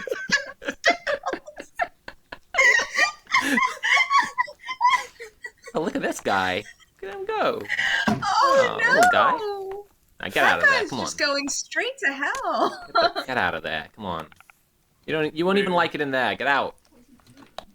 Maybe Dumbass. he wants to live in there. Get out of there. Maybe that's his new favorite. You won't place. even like it in there. It's not your thing. There we go. Where am I going? Oh my god, this fire that keeps. Why does it? Yeah, why does that keep I think happening? I need to spawn the. Oh Christ. Oh, Oh bloody no, hell. God. Oh no! Oh no! I may have created bed. an issue. The bed. Oh wait, the bed is immune to lava. No, that apparently. part That's seems to be fine. chill. We're okay there. No more water's coming down. Oh no! Oh no! All right, let's try and figure out what we're looking at here. Wall of lava over the door. I'm trapped. I can't do anything. Oh, why? No, what- you Is can't. there lava in here? Yes. So what's happening? It looks like it's a wall of lava. It's coming from the that roof, you so. made. Let me log in. I'm so sorry, Jen. God damn. Okay, everything's uploaded. Alright. Links. Get for the me out. mods. All Get me right. out. Okay. Well, I'm here to investigate, Sophie, to get me out. simulate, to Oh no! raise money for Sophie trans made it kids. worse. Oh no! I made it worse. Sophie, it's coming. Stop it. Do you think that Pickle Ricks might help? Yeah, chuck a couple of them in there. No, this is the solution. I'm pretty sure. Oh my god. How is he going to get in the room? Is the question at this Can't. point. Can't. I'm stuck here forever now. That's it. Okay. Yeah. Oh look! Right. Yay! Oh, it's fine now. All right. Yay! Oh no, it's not. No! it's not. No. No. Where's it coming from? It's everywhere. Everywhere. Everywhere. This is just like a curtain of lava now in front of the Yeah. entrance. I'm just stopping those completely, and then we can revisit in a minute. Okay. No Alright. more lava here, and then we'll restart the lava when it's safe. Yep. Sophie, you're on fire. Nah, I'm fine. Don't worry I about it. like seeing you poking out of the hole. Just looking so innocent and normal and I'm sorry about Walls. this, Janet. Well, you're the only person that sees me like that, so that's nice. oh. Innocent and normal is not the way that I think most people would describe me. Oh. Okay, I'm just gonna go away.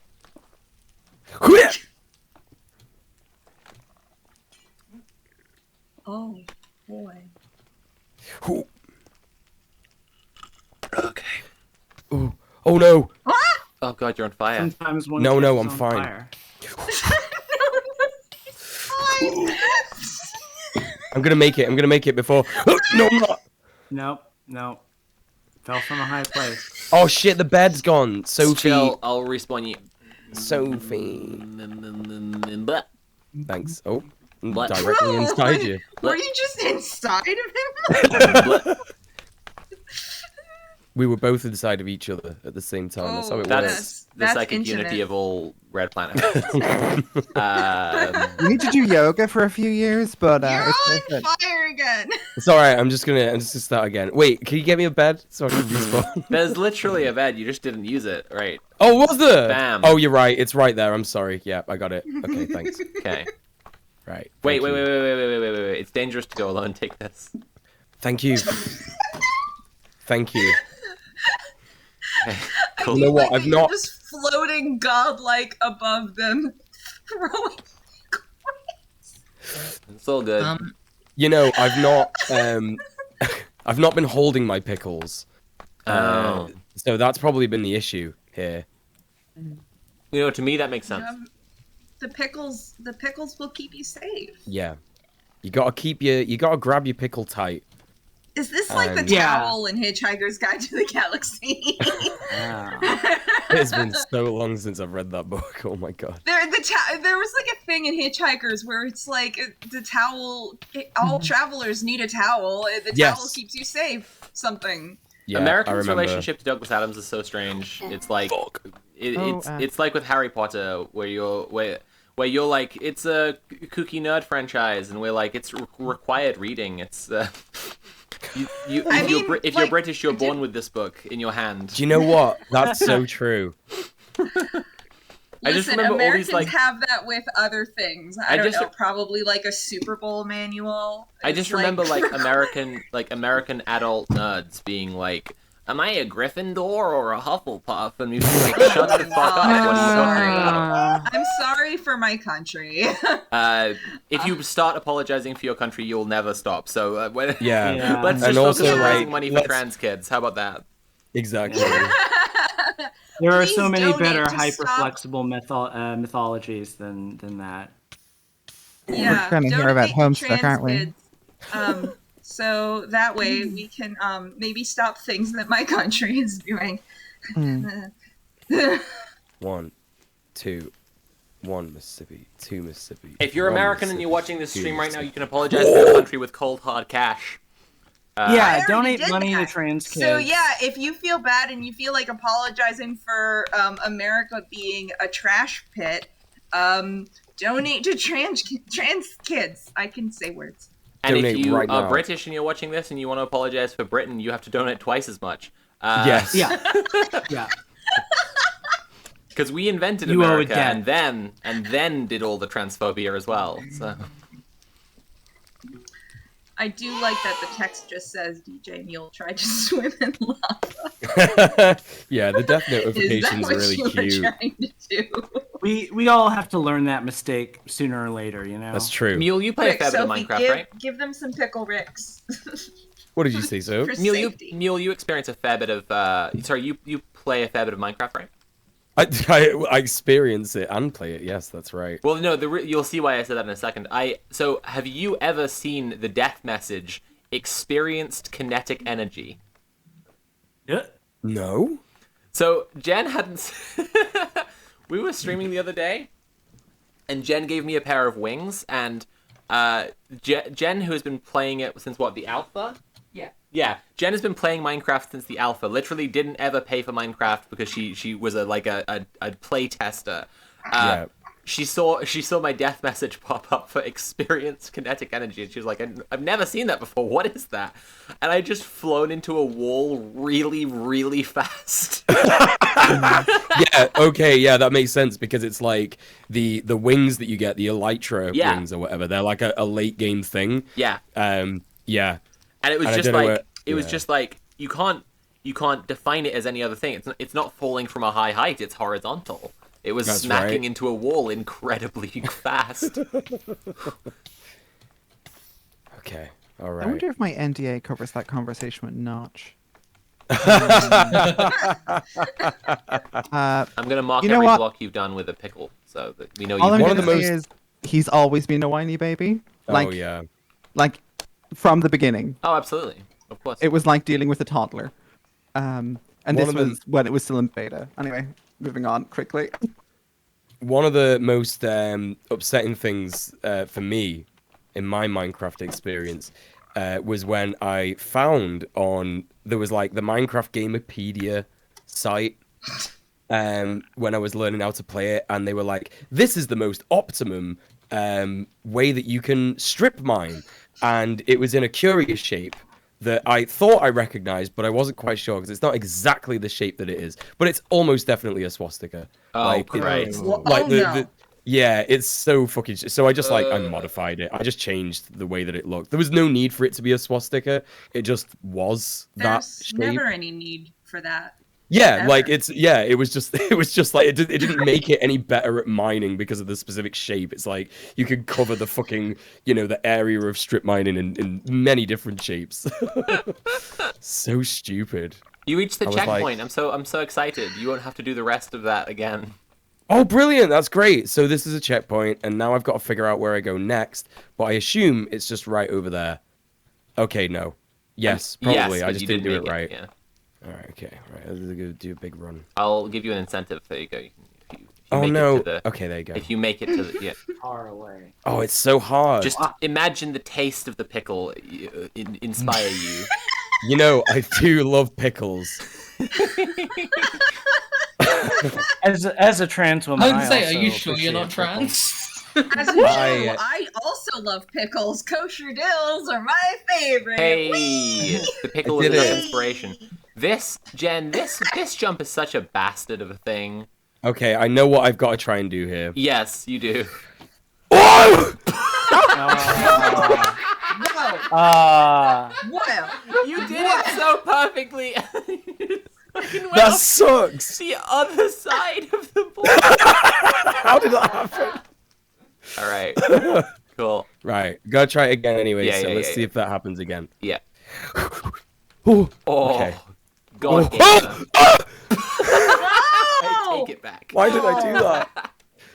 got way This too is nervous. just like watching me I'll just play a put- game. I just randomly freak out and die. I'll just point this out. The reason this wall here, I'll mark it with a pickle so you know what I'm talking about, is here, is because Joe's skip was to jump from where you're standing directly onto this platform by just What jumping the straight through the column of lava. Because they're cowards, they got rid of it. That is coward behavior, I gotta say. I gotta say. You're allowed to go demon mode every once in a while, you know? Like in my stream last night, we were talking about the difference between goblin mode and sicko mode. so like goblin mode, just for a quick rundown for everyone else watching. Goblin mode is when you do non-harmful, socially unacceptable things. I think that's the easiest definition, right? So like falling on the floor, eating truffles, screaming incoherently. Gotcha. I'm sorry, I just keep thinking it's when you're age. What? I'm What? Goblin mode is when you're a British author who doesn't realize some of her biases and includes a bunch of stereotypes, is what I believe Alana was saying. Well, no, the Okay, goblin okay. thing unfortunately predates her. It's I know, it's I a know. whole thing. So Hey, you completed the hell room. I did it! That was the Wow, fastest good anyone's job. done that, I think. Thanks. Okay. Congratulations. So what's sicko mode then? So sicko mode is when, so people were saying things to me in the chat last night, like so I was saying like, here's an example of goblin mode. Eating a packet of mozzarella, right? Yes. Raw mozzarella. Yes. Getting the mozzarella ball and just eating it, yeah. Biting Yeah. biting into it like an That's apple. just called being Yeah. Italian. Yeah, exactly. Right. Yeah. And then some people were like, "Oh, so you mean it's like going into the fridge at night and eating a raw sausage?" And I said no. No. Because that's how you die. You can hurt yourself doing that. That's not goblin mode. That's sicko mode. It's food poisoning mode. That's shit your own fucking guts out mode. Don't do that. That's isn't that like raw carnivore? I don't know what are these? Oh, what are these called Jordan now? Peterson. Yeah, Jordan Peterson mode, yeah. It's bucko mode. Oh no. Bucko mode. Bucko mode. Oh. Nice. I got Whoa. pwned. Lol, lol, lol, lol. God. Okay, I love this personal message. That's great. Oh no, I'm in the maze. Yes. Whoa. Yes. Wow. There's a fucking Enderman in here. Whoa. When did you put an Enderman in here? No, the Endermen just come in sometimes. Oh, I hate that. This is a bad addition. Oh Just don't my look. God. Just don't look. That was cool. I'm scared for you now. This is scary. It's spooky. I've been in here before, though. Don't worry. It's going to be fine. You see, there's a really good technique to getting out of mazes, and I learned it from, I can't remember where, but you basically just stick to, like, either the left or the right side. And if you stick to the right side and you end up coming back to the beginning again, then you will have to try the other side.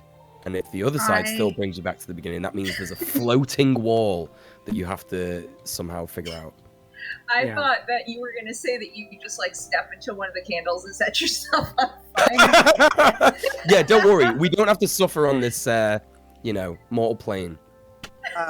Sorry, the correct trick to every maze is heavy ordnance. I will not be taking questions. I don't know what that means. Explosives artillery. fired from artillery. Yeah. Destructive weapons. I just took a glance Blowing in the it up. Discord and I saw that we have an ungodly number of guests in the green room. Is that people who are waiting to rotate through, or are we like what's going on? Some of them, yes, but because our current wave of guests were like brought on late because of donation messages, we're keeping you all on for a bit longer. Okay. Because we feel bad. That's life. And you Also, should. we like having you around. You're fun to chat Oh, with. that's And Jen also just said in the Minecraft chat, I know all the tricks, Mule. You can't be smart. And you're right. I've done this maze once before. There is a floating wall. I just can't remember what it is, so I have to go through it. I have to go through it the regular way first, anyway, to figure out where the fuck that is. Oh God. Why don't you just like break the walls? Can you? Because do it's that? obsidian. It's the hardest. You can't break it without a diamond pickaxe. I think you can. It just takes forever, right? No, I think it really has to be a diamond pickaxe. Oh fuck. Okay. Yeah. Yeah, Every time I totally see that does. damn pickle. You think Funniest shit I ever seen. Every Its time you think visage this is the mocks funniest me. shit I've ever seen. Yeah. And then you thank God for having such a high IQ that you can understand it. It's actually like those monsters from Doc 2. You forget it when you start. Object permanence doesn't work with it. It has an anti-mimetic property, so Yeah, that yeah. it erases I mean, itself from your I've awareness. just never watched is that what Rick they're and called? Morty. Yeah, they're Yeah, called the the Silence. Silence. Yeah. Yeah. I but hated that also- part of Doctor Yeah, Who. it fucking sucked. Well, yeah, no, it Okay, here's the thing. started good, They and were it really ended cool, dumb. but they were used so poorly. Yeah, it's almost like Stephen Moffat's a hack. Yeah, extreme hack. Wow, extreme. controversial Hey, opinion. who's excited for the fucking new cast? Oh my god! I'm pogging. Is there a new cast? All I've seen is pictures of people who have already been in Doctor Who before. No. So, I believe his name is Ncuti Gatwa. He's the kid from Sex Education. He's Eric a friend. from Sex Education. Yeah, I he's see. gonna be the doctor, and then the trans girl from Heartstopper. Jasmine, I can't remember her surname. Yeah, I do not remember that actress's name, but she's also going to be in it. I'm guessing Companion as a named companion. Rose. Oh my god, that's right. She's named Rose. Well, people, Wild. there's been like some on-set pictures. People are like fairly sure she might be like Donna's daughter, Ooh. Yeah. Nice. That'd be pretty cool. which is adorable. That'd be pretty cool.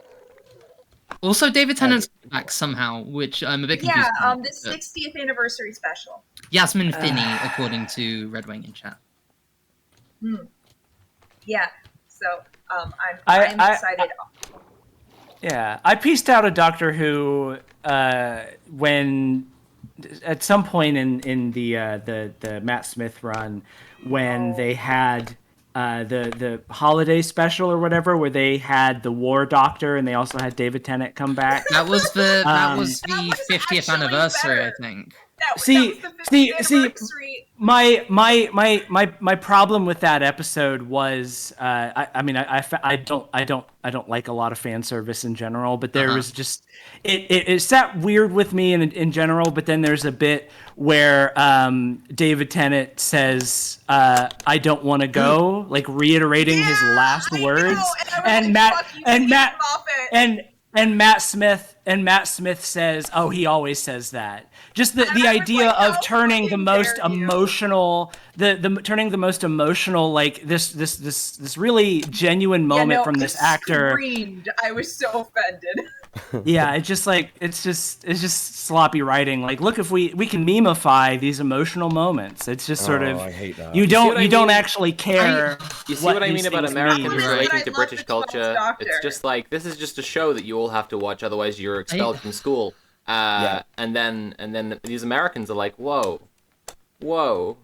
It's a shame because I liked like a lot of the 50th anniversary special, but you're right, that bit did really like That bit was kind of stupid spit in the face of the rest of it. I love the 12th Doctor against my better judgment. I'm going to catch up on Jodie Whittaker stuff so that way I can be up to date for the new Doctor. I did follow up with Jodie just because, like, she's great. The writing sucks. Yeah, That's pretty much how I felt about it. Yeah. I fell off like with Capaldi, and then I watched Neil Jodie just Whittaker's fell first off. season, which had some really strong episodes.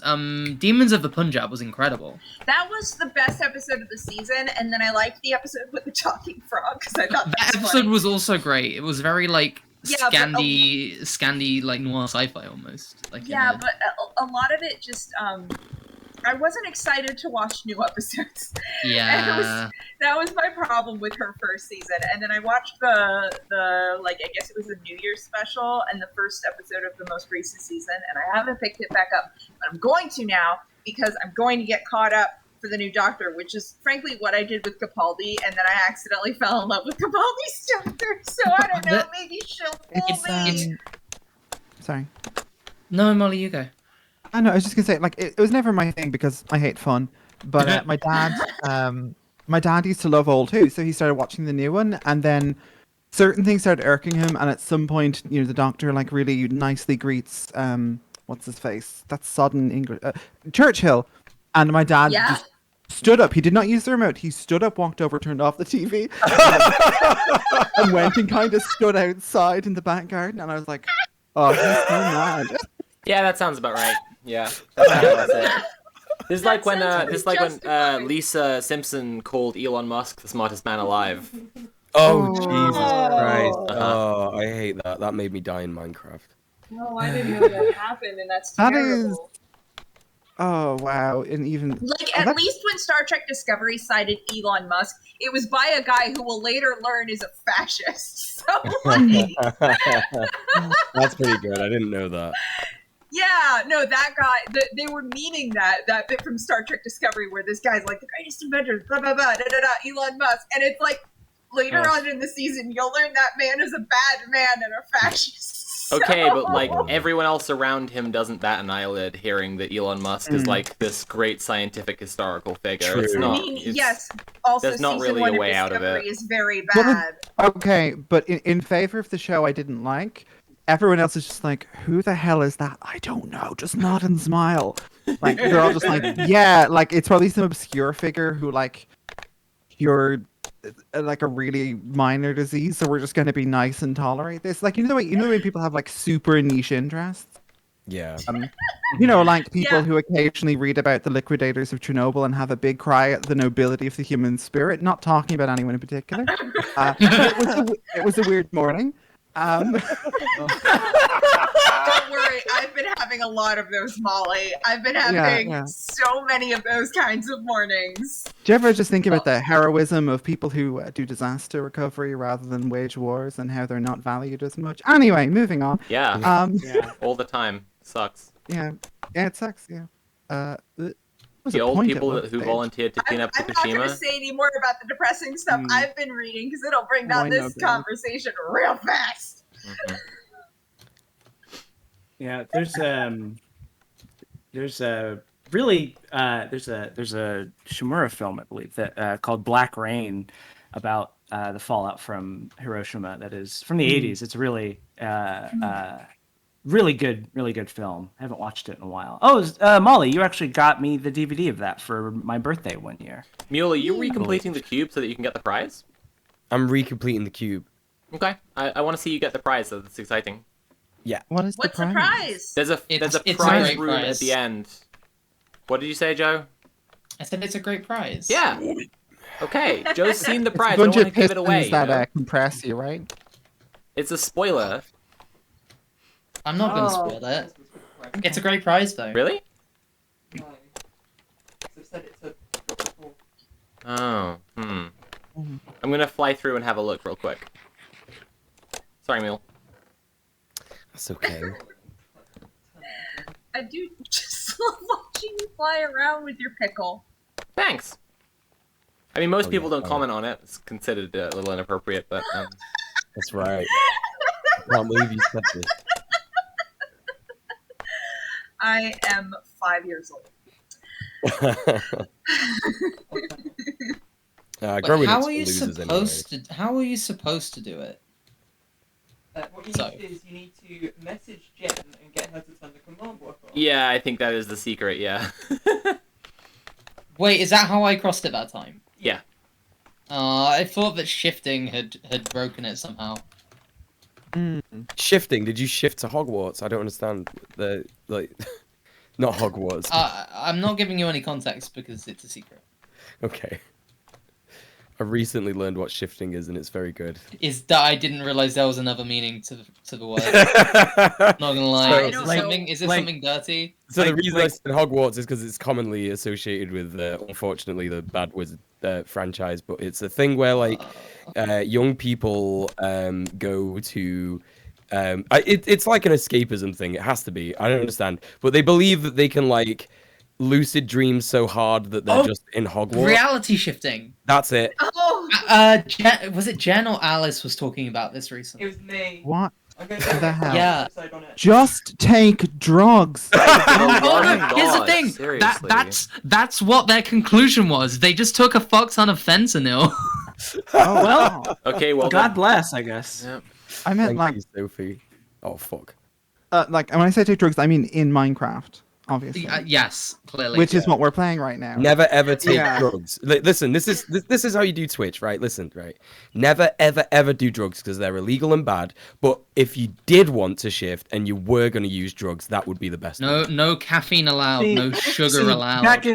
Back in my day, shifting meant being a werewolf, which was way cooler. That is actually much cooler than shifting. I dated a about werewolf in high shape school. Wow. I was a werewolf. Care to also. elaborate on That's that? different. Yeah, she was my girlfriend. We were she was a werewolf, and we ran Turned into a around. wolf? Sometimes I don't know.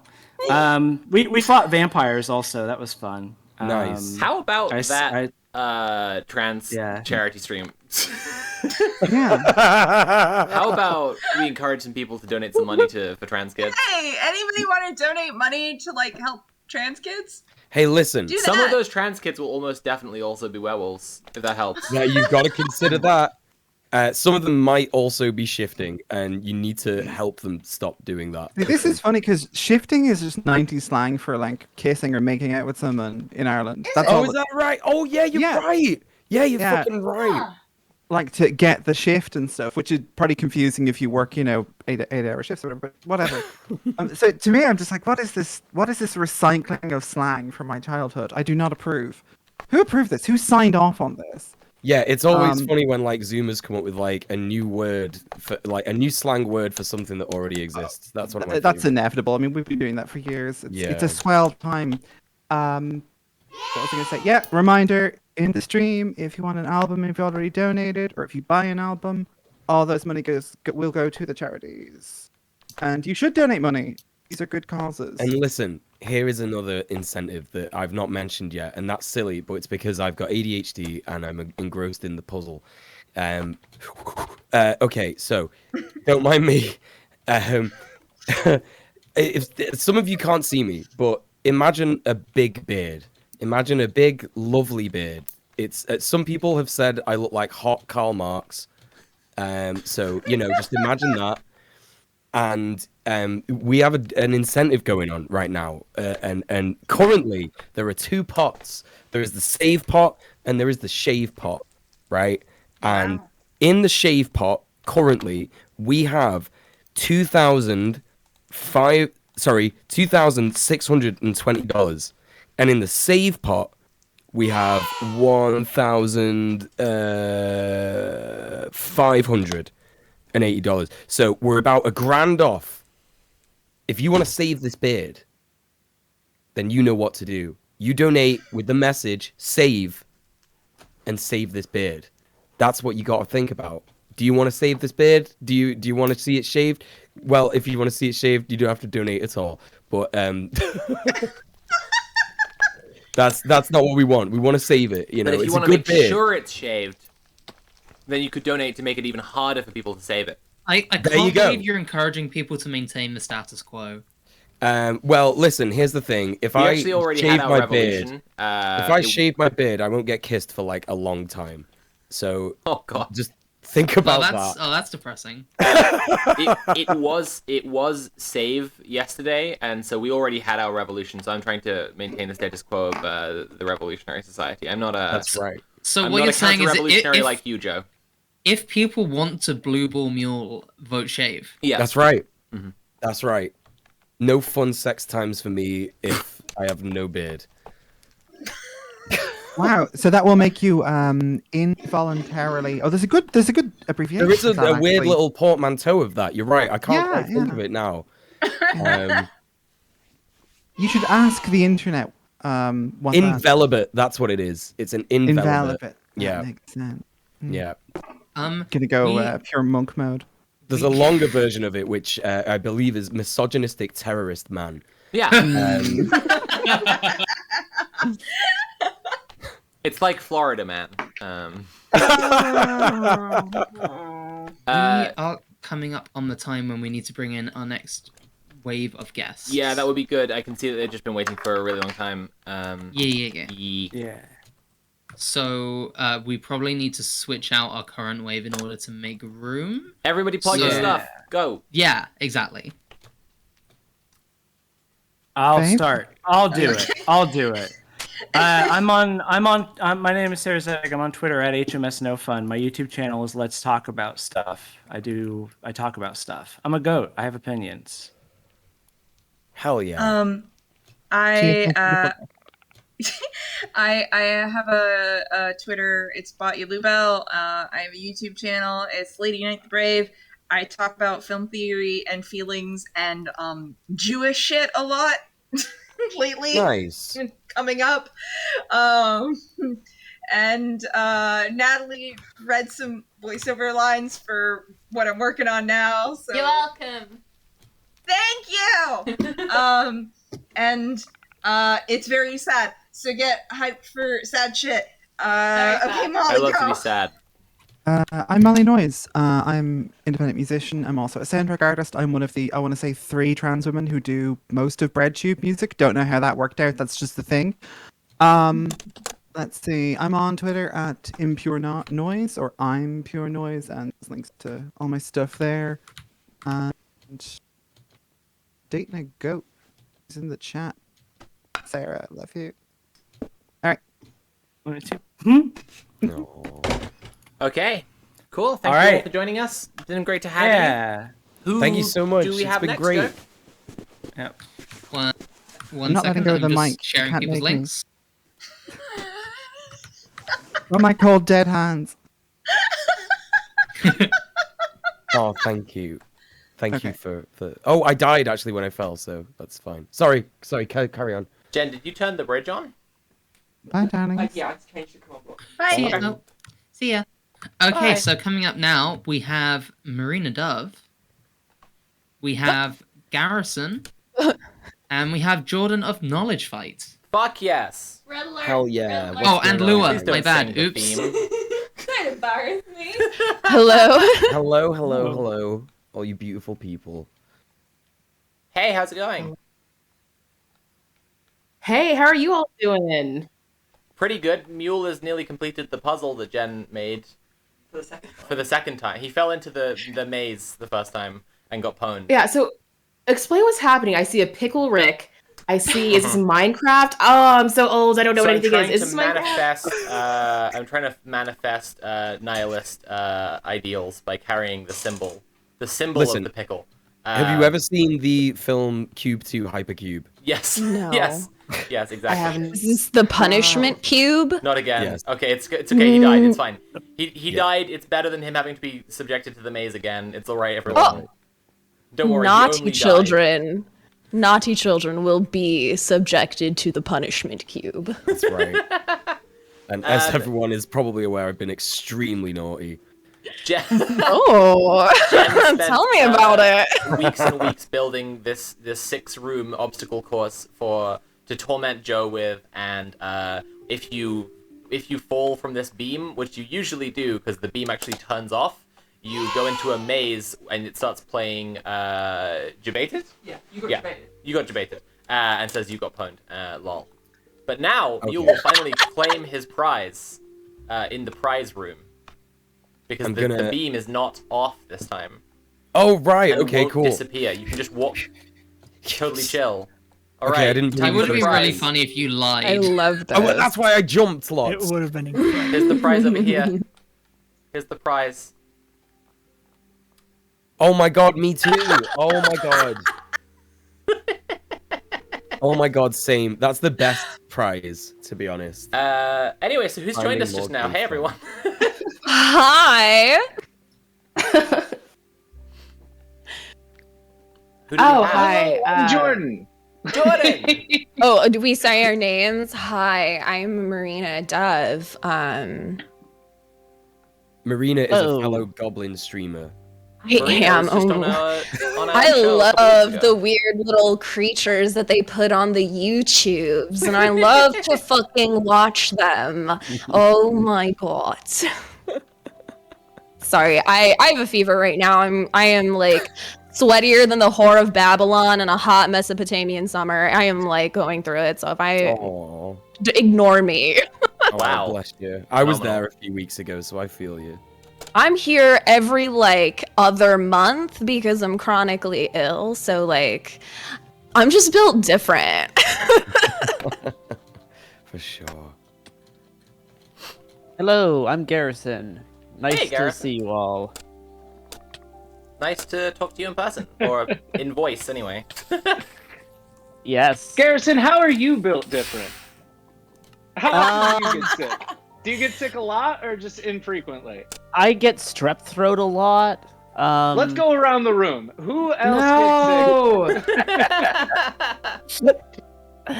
I got strep throat a lot. Wait, Garrison, do you get strep throat a lot, or do you get like just tonsillitis? Actual strep. Okay. I think I'm like a pandemic, I think I'm like a strep carrier now or something. At the start of the pandemic, like, everyone around me got COVID and I didn't. So, you know, I'm a carrier. That's how I'm built different. I'm an infiltrator agent designed to give everyone COVID as much as possible. Dang. how That's it my works. design That's flaw. CIA handler moment. That's right. Oh yeah. Also, I'm built different because there's a bunch of Marxist, self-proclaimed Marxist-Leninists who think that I'm a satanic CIA agent. Well, yeah. But you haven't really man. made it as a leftist unless you unless a bunch of crank pretend MLs think you're a satanic CIA. Let's just call them what they are: extreme nerds. You know, like extremely dorky nerds. Losers. Like, how are you a populist, but you are not popular? You have no bitches. Ratio See, when you L. say extreme nerds, all I think is like, you've got somebody with a pocket protector on a skateboard, Yep. You're on fucking the money, babe. riding up, A skateboard? and like, oh shit, I got this spreadsheet. Oh, on because it. they're You know, extreme. like that's what an extreme nerd is. Right. Yeah. No, you're kind of getting it. Imagine A someone who's a 1080 pivot nerd table. for America. Oh no, that's awful. Dang. So Why would you do that? Picture the guy you were just describing standing in front of a huge relief of Abraham Lincoln, designed to look as angry as possible. Preaching on All right, how, well now you're turning me on. preaching on how American patriotism is actually communism when you think about it. Okay, so No, the first person I imagined was a neo-Confederate. Uh-huh. And That's so basically right. it didn't change my Yeah. my So ultimate were you wrong? vision, I yeah. mean, Andy, you know who No. I'm talking about. So you Oh, know. of course, yes, yeah. Yeah, Oh, I that's thought we were Keanu talking about Reeves in a some- gray uniform, right? Yes, exactly. That's Come on now. That's what Come I was on. picturing. I'm gonna be here all the time. This is all I do. Working on your This is type all 5. I do. Everybody else has read a lot. I say things like, "Has there been a butt lately?" That's it. That's all I do. Well, has there? I mean, that is Who an has seen? important Has word. anyone seen like a good butt or like a great pair of tits lately? Yeah, actually. Yes. Yes. Okay. In the mirror Yeah. every day. Bam. Uh huh. Love this. We had to raise some money for How trans did I kids. How do you come feel on about a that? more chauvinist show than what I'm used to? Oh my god. It's only chauvinist if it's men making that joke. Yeah, I mean, I sell pictures of my hole on the internet, so I think I'm allowed to be like, "Hey, where the titties at?" Yeah, my That's Twitter fair. bio for the last year was like big tits to make up for the delay. So I'm same train really. Should we raise some money for trans kids? Should we talk about I think we should. trans charities or Hell something? yeah. Something like that. I don't know. I mean, we could just vibe really.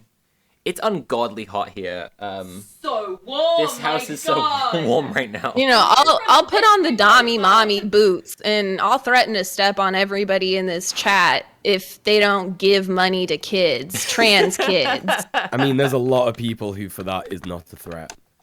I know. Yeah. So like, So take it either way you need It's to. an incentive. Either There you it's go. a promise or a threat. like I'm currently running a temperature right now. Like I said, just perspiring. But you know, if there are like 4 digits that come through to one of these charities, I'll show you my boot collection. I'm just saying. No. And this is what I can offer because I can't show you my boobs on Twitch. Jordan, you may appreciate this. On the wave of guests just before you, someone was selling a track of a remix of Alex Jones. Seeing as that's your Oh job, yeah, therefore your no, I professional was interest. listening. I was listening whenever you were. I was watching the stream a little bit ahead, and I was wondering if you guys were gonna play it. It was a little bit disappointing. Oh, we could. Play We could play it right now. I'll just Oh do my it. God. See, this is what I'm saying. Get it I'll just hop it right in. Let's do it. Let's do it. Yeah, no, this is the conspiracy bit I One of my friends, initially reached out to you over, and we have like cartoons of Alex Jones the whole way through. Now, where did it go? Is it in here? Is it in? It is. Oh my goodness. Okay. Will it play through my stream? Yeah. Okay. So if you're watching my Discord stream, you'll see it as well. This is. Oh, I didn't even know I could do that. I was watching it on Twitch like 2 seconds late. Welcome to I've been welcome to trying to guess Discord. people's facial expressions. We also have running water, telephones. I don't know what other technology you're not used to. Yeah, so here's Molly's Alex Jones thing. No, wait, hang, that's not the one. Is it called This Is Certainly a Crank? I This cannot is hear it. Definitely a crank. That's not the one. What's happening?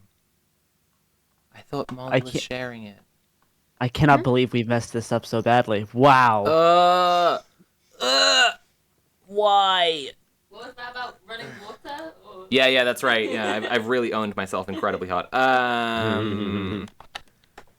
Only you can make this world seem bright. Here we go. Is that about it?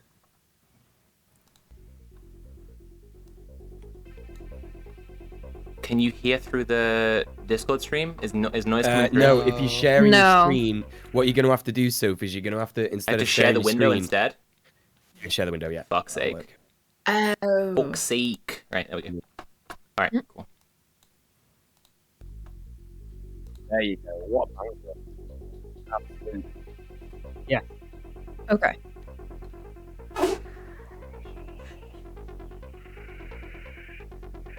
This is the perfect soundtrack to me trying to get out of this hell maze.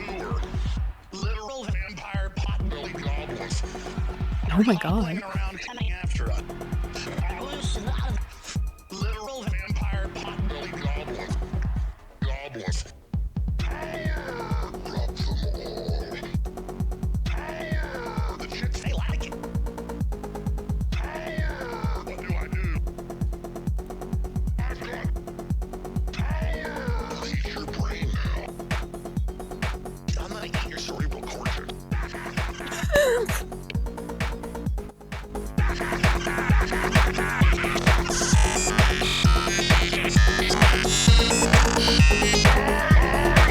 Literal vampire potbelly goblins. Goblins. Start begging for your mind. The chicks, they like it. Hi, I'm a demon. He is demonic. She's even possessed. I hate God. I hate your cerebral cortex. Chicks, they your brain. I'm sick of it. I'm tired of it right now. And handle the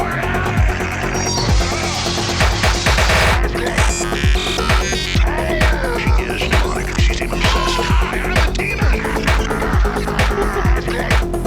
I love the high. Big mood. I'm sick of it. I'm tired of God. Say to the chicks, they like rain. Start begging for your mommy. The chicks, say to literal vampire demonic woman. This woman is dangerous. She is demonic. She's even possessed. A lesbian. Say to I'm sick. I'm sick. I'm sick. I'm sick.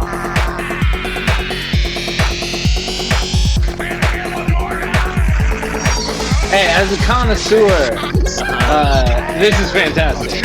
It is Believe me, it is better than it has any right to be. Slaps, yeah. Many beat boop tracks featuring Alex Jones. Yeah, I actually fantastic. heard you say on the podcast the other day, like, I've listened to too many of these, and that none of them are as good as DJ Danicki, and I believe that. But I knew you hadn't heard Molly Noise's one, so I...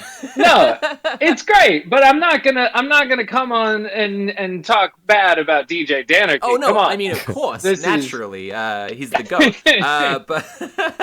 But if people want to check out that and the other tracks that Molly did for my video, which again the aforementioned conspiracy leftists in the other tracks, but you know they're less entertaining than our big round red wet boy Alex Jones. Yeah, they're all available on Molly Noise's Bandcamp. Anyway, You should have a look at your voice text chat. my voice text chat. All right, cool, we'll do. So we are. Oh my God, Left at London's face tattoo. Holy shit. Okay, Oh, I'll that's show this cool on the as stream. hell. She wanted us to stream reveal her new face tattoo, right? Yeah. Okay, cool. Oh, I'll that's quickly cool do as that. fuck. Anyway, It's we've really raised cute, over yeah. 11,000 that's for every each fund so far, and while we've got a new wave of guests in, I figured we may as well talk about the money we're raising, which is like the point, right? Yeah. Yeah, we're raising money for trans kids in the US and UK this weekend. 4 streams, 3 funds. This is Left at London's face tattoo. I don't know if this needs to be on screen while I'm talking about this. Yeah, we're doing we're raising money for gendered intelligence, the Good Law Project, and the Campaign for Southern Equality, because we want to do, a big transatlantic push back on the attacks on trans kids, because it's really fucked how people have been attacking trans kids. Leave them kids alone. What the hell? Yep. Oh geez, I was gonna remember the Texas governor's name and it's fallen out of my head. I've been going for Greg Abbott. Greg 13 Abbott. hours and I'm so goddamn tired and it's so hot. Greg in this Abbott! house. Gregory Abbott. Oh, was I late? Oh, I'm sorry. We all Greg got Abbott. it. Everyone else got it. That's fine. Everyone else can remember things for me. We all get gold stars. I'm so happy. Congratulations. Yeah, you do. Actually, you do get a gold star. Oh, jeez. It's so warm. I wish we could open a window. Do you think we can? I'm dying in this house. You got to open a window. Please Your do. health. I'm under the Stockholm studio lights as well. Oh, I know the feeling. I'm under 2 big poor lights. thing. It's rough. Anyway, how's everybody doing? This is when we should cut a commercial for like streamers who are left inside with a window closed for too long. You know, and She's it's like, okay. Her favorite She's listening to her music's favorite playing. tunes. She's got You her favorite Molly You Noise gotta album crack on. the window for your streamer. Okay, that's just. If you donate, we will crack a window to save my life. If you don't, they die. If you donate, we will put Greg Abbott in a hot car. That's where he belongs. With a hot Carl. All right. What? That may be beyond Britain. That is definitely beyond Britain. Sorry. I didn't know what that was. and as a Canadian, I'm allowed to say that. That's true, actually. You're like technically half British. I'm sorry. I am half British. Yeah. I'm extremely This is sorry. so sad. Yeah. I get the worst of both worlds. You still legally belong to Britain. It's very unfortunate, but we'll get rid of the monarchy soon. You'll be Damn, okay. that sucks. That's right. Yeah. So Every time why I isn't remember she? that Canada has to ask the Queen for permission for stuff, it makes me giggle so hard. Oh, Garrison. I mean, come on, you're a country. Just knock it off. Garrison, is it like Victoria Day or something like that right now, Canada? Yes, it is. Right. It is a Canadian long weekend. Yes, I was talking to Mildred from Thought Slime about this charity stream because she's been in and out of our Minecraft server the whole time, and I was telling her the dates for it, and she was like, "Oh, so is it a Victoria Day thing?" And I was like, "What's that?" and she was like, "Oh, I assumed you have. Do you not have that?" And I was like, "I've never heard that in my life." No, it's only Canada. Oh my god, that must irk She's just like, "But it's so named much. after Queen Victoria," and I was like, "Yeah, I mean." We don't give a fuck about her here, actually. Sorry. The Sorry that we interesting gave you thing this is- awful legacy. Is that technically the Queen of Canada is a separate entity than the Queen of Britain? Oh. Even though What? they're the same, even though they're the same person, technically they're separate entities. Okay. It's a really weird situation. Is it maritime law? So do you think when I'm our becoming queen an dies, expert on maritime law. when our queen dies, or I mean, a lot of people think she may already be dead and everything else is just puppetry. Will your one die as well, or is it like yes. is there a legal process to establish that? They're the same person. They just operate differently for like their legal monarchship, I guess. Actually, yeah, I was trying to promise before that I know it sucks. Like I was trying to promise before, like we're gonna get rid of the monarchy soon and you'll be fine.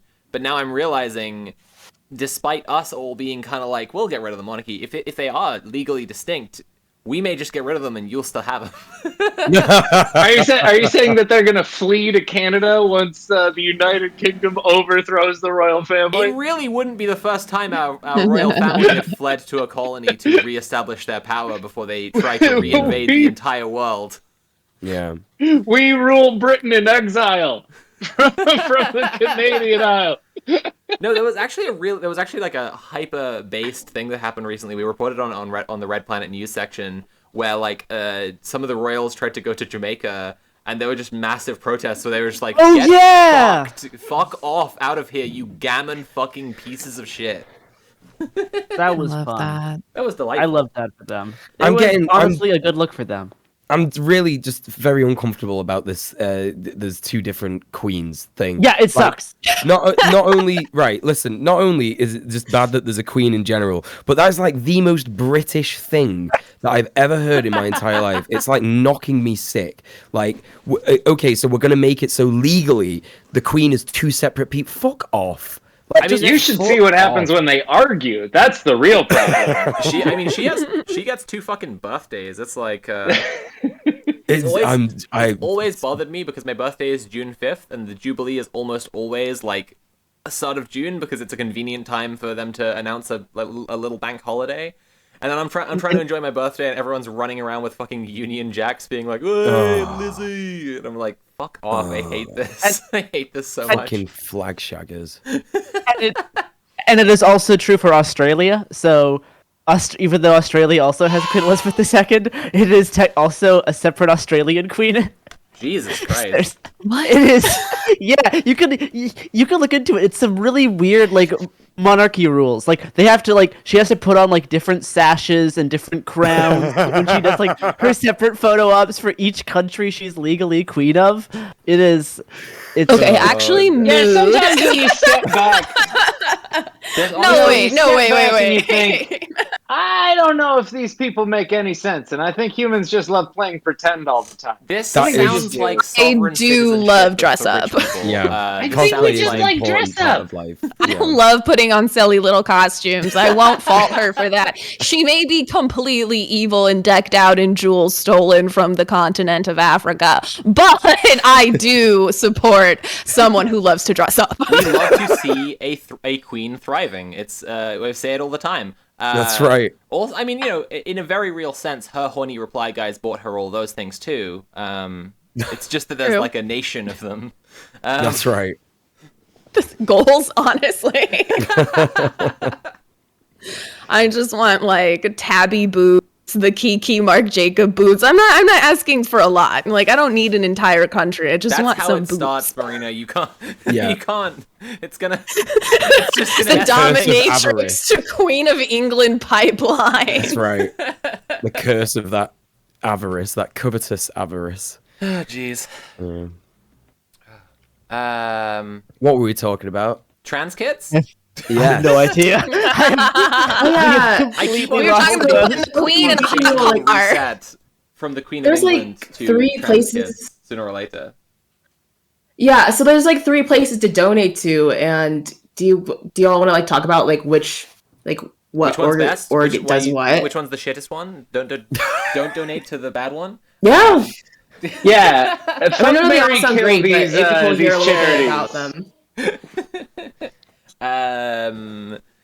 I've been saying this a couple of times over the weekend already, but like I've been really impressed at how well like the donors have managed to keep all the bars kind of level for all of them. Keep it kind of. It's never been like, oh shit, they really don't like this one. Yeah, that's really cool. Which to be has been honest, really yeah. nice. It's been good to be able to show like a, I mean, the point of the event, like a broad support for trans kids across the places that we're in. Sure. Okay. Well, Gendered Intelligence is a charity in the UK that works with trans youth. They do like youth groups, and they run summer camps, and they do like a training in the workplace so that people will be more accepting of trans people, and they generally like campaign for trans acceptance kind of socially. There's also like some policy campaigning that they do try and make things like more kind of materially equal. But I think what is probably the big selling point of like why you should give them your money is that they like run these events for trans kids, so that trans kids can be around other trans kids and trans adults and people who don't want to take away all of their basic rights. Which, you know, if you're a kid in a country where they're discussing the government people is trying like to you do on the that. news every single day to call you like a sex predator or whatever. It's kind of a relief, I guess, to get to go and hang out with some pals. I think personally, I don't know. It's a hot take. Must be really weird to live in a country like that. Yeah, You know? I That's cannot so- imagine. Like, I what bet you've got what no kind of idea like- what that's like. Gosh. Oh, Yeah. weird fantasy scenario. I mean, it's even weirder than that. I don't know if you can imagine this, but it's kind of my job to like tune in to the horrible shit that they're saying and pay close attention to it at all times, so that I can report on it. I don't know if anyone here Sounds can great imagine for your that. mental health. Yeah, it's so good. Trust me, it's such a good fucking time. And shall I talk about Good Law Project? You talk about the campaign for Southern Equality. How about that? The reason I offered the yeah, Good Law don't you Project dare talk about the other one. because I don't know that much about the campaign for Southern Equality. Okay, that's fine. That's fine. As you know, okay, so I'm not going to try and explain something I don't really know. I know that they're doing a lot of good work in Texas for trans kids, but I know more about the Good Law Project. I already knew a bit about the Good Law Project, but we actually spoke to, just like we spoke to someone from Gendered Intelligence earlier in the stream today, we spoke to someone from the Good Law Project today as well, who was there. Was this right, Soph? Like liaison? I think she like said she was their legal officer, which is kind of legal officer. I don't know. I was misled by the job title because like they are an org of lawyers, so I was like legal Yeah. officer. Wait, Yeah, But then she's actually not a lawyer, or I don't know actually if she like has legal credentials, but she was like it's not actually her job to like go to court and fight the court battles. No, but she did have some really good info for us about the Good Law Project and what kind of stuff they do to help trans kids and trans people in general. So, for example, they support a lot of LGBTQIA plus organizations that are taking the government to court for, obviously, demonizing trans people, being absolutely tyrannical, and preventing trans people from accessing healthcare. So they support mermaids. Mermaids have currently got something going on, and they're supporting mermaids. Mermaids are suing the Charities Commission.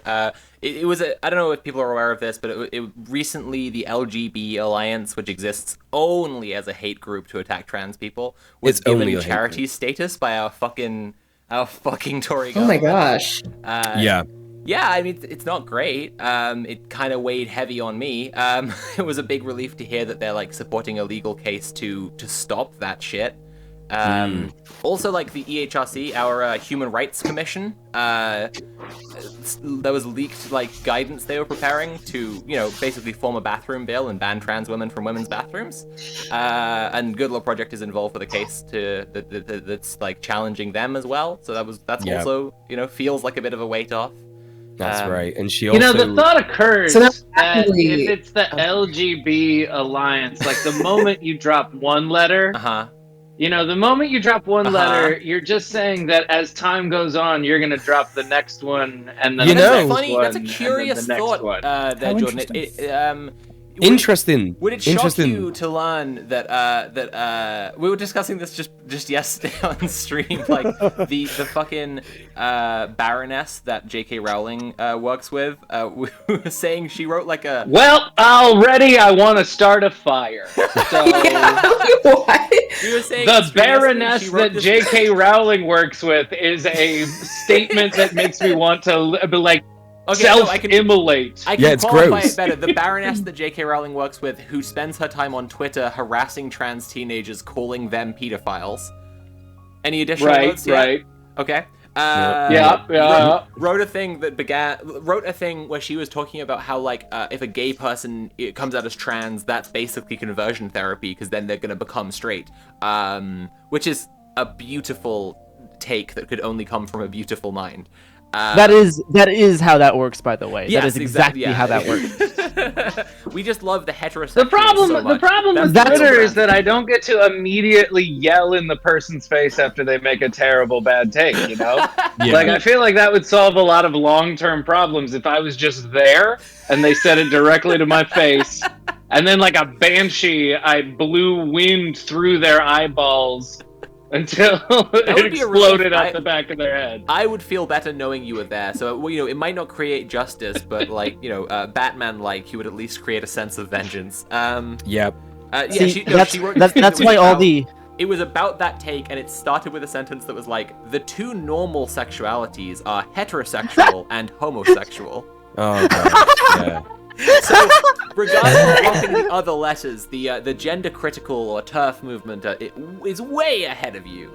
Yeah, and would it surprise you to know that in an unrelated court case, that one of the, I think, head members or founding, in fact, Alison Bailey created the LGBT the Alliance, founder, right? yeah, the founder of LGBT Alliance claimed that it was overwhelmingly the members were women and lesbian women, right? Lesbians. And You nearly said lemmings for a second. I did because I'm feeling like a lemming in this if maze. If you are a gay woman supporting the LGBT Alliance, lemmings is a pretty good term. That's right.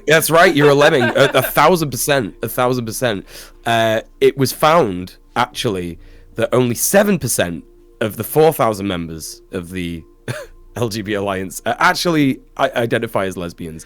So really? That's 280 lesbians in, you know, what they're calling a gay charity. So interesting there. No information on any other, you know, no information on the G or the B. Yeah. Actually, interestingly enough, and yeah, so that sucks. So the Good Law Project is doing a lot of good work supporting, you know, people who are holding these horrific organizations to account, and they also said to us earlier today, Becca also explained to us that it's very easy for them to get a lot of support for the other work that they do. If you don't know the Good Law Project, they hold the Tory government to account for a lot of different things that they're doing, a lot of, you know, horrific, illegal, you know, human rights erasing stuff that they're doing. But it's not as easy for them to get support for the court cases that they're doing involving trans people. So the money that we're raising here and the money that you choose to donate to the Good Law Project is specifically going to trans court cases, you know, defending trans people. And, you know, just bear that in mind, basically, when it comes to donating, because you might have heard of the Good Law Project and gone, oh, well, they do a lot of stuff, so why should I bother donating to them? No, this stuff is going directly to the court cases supporting trans people. I was actually shocked when that wound back into explaining why we should donate. I'd forgotten we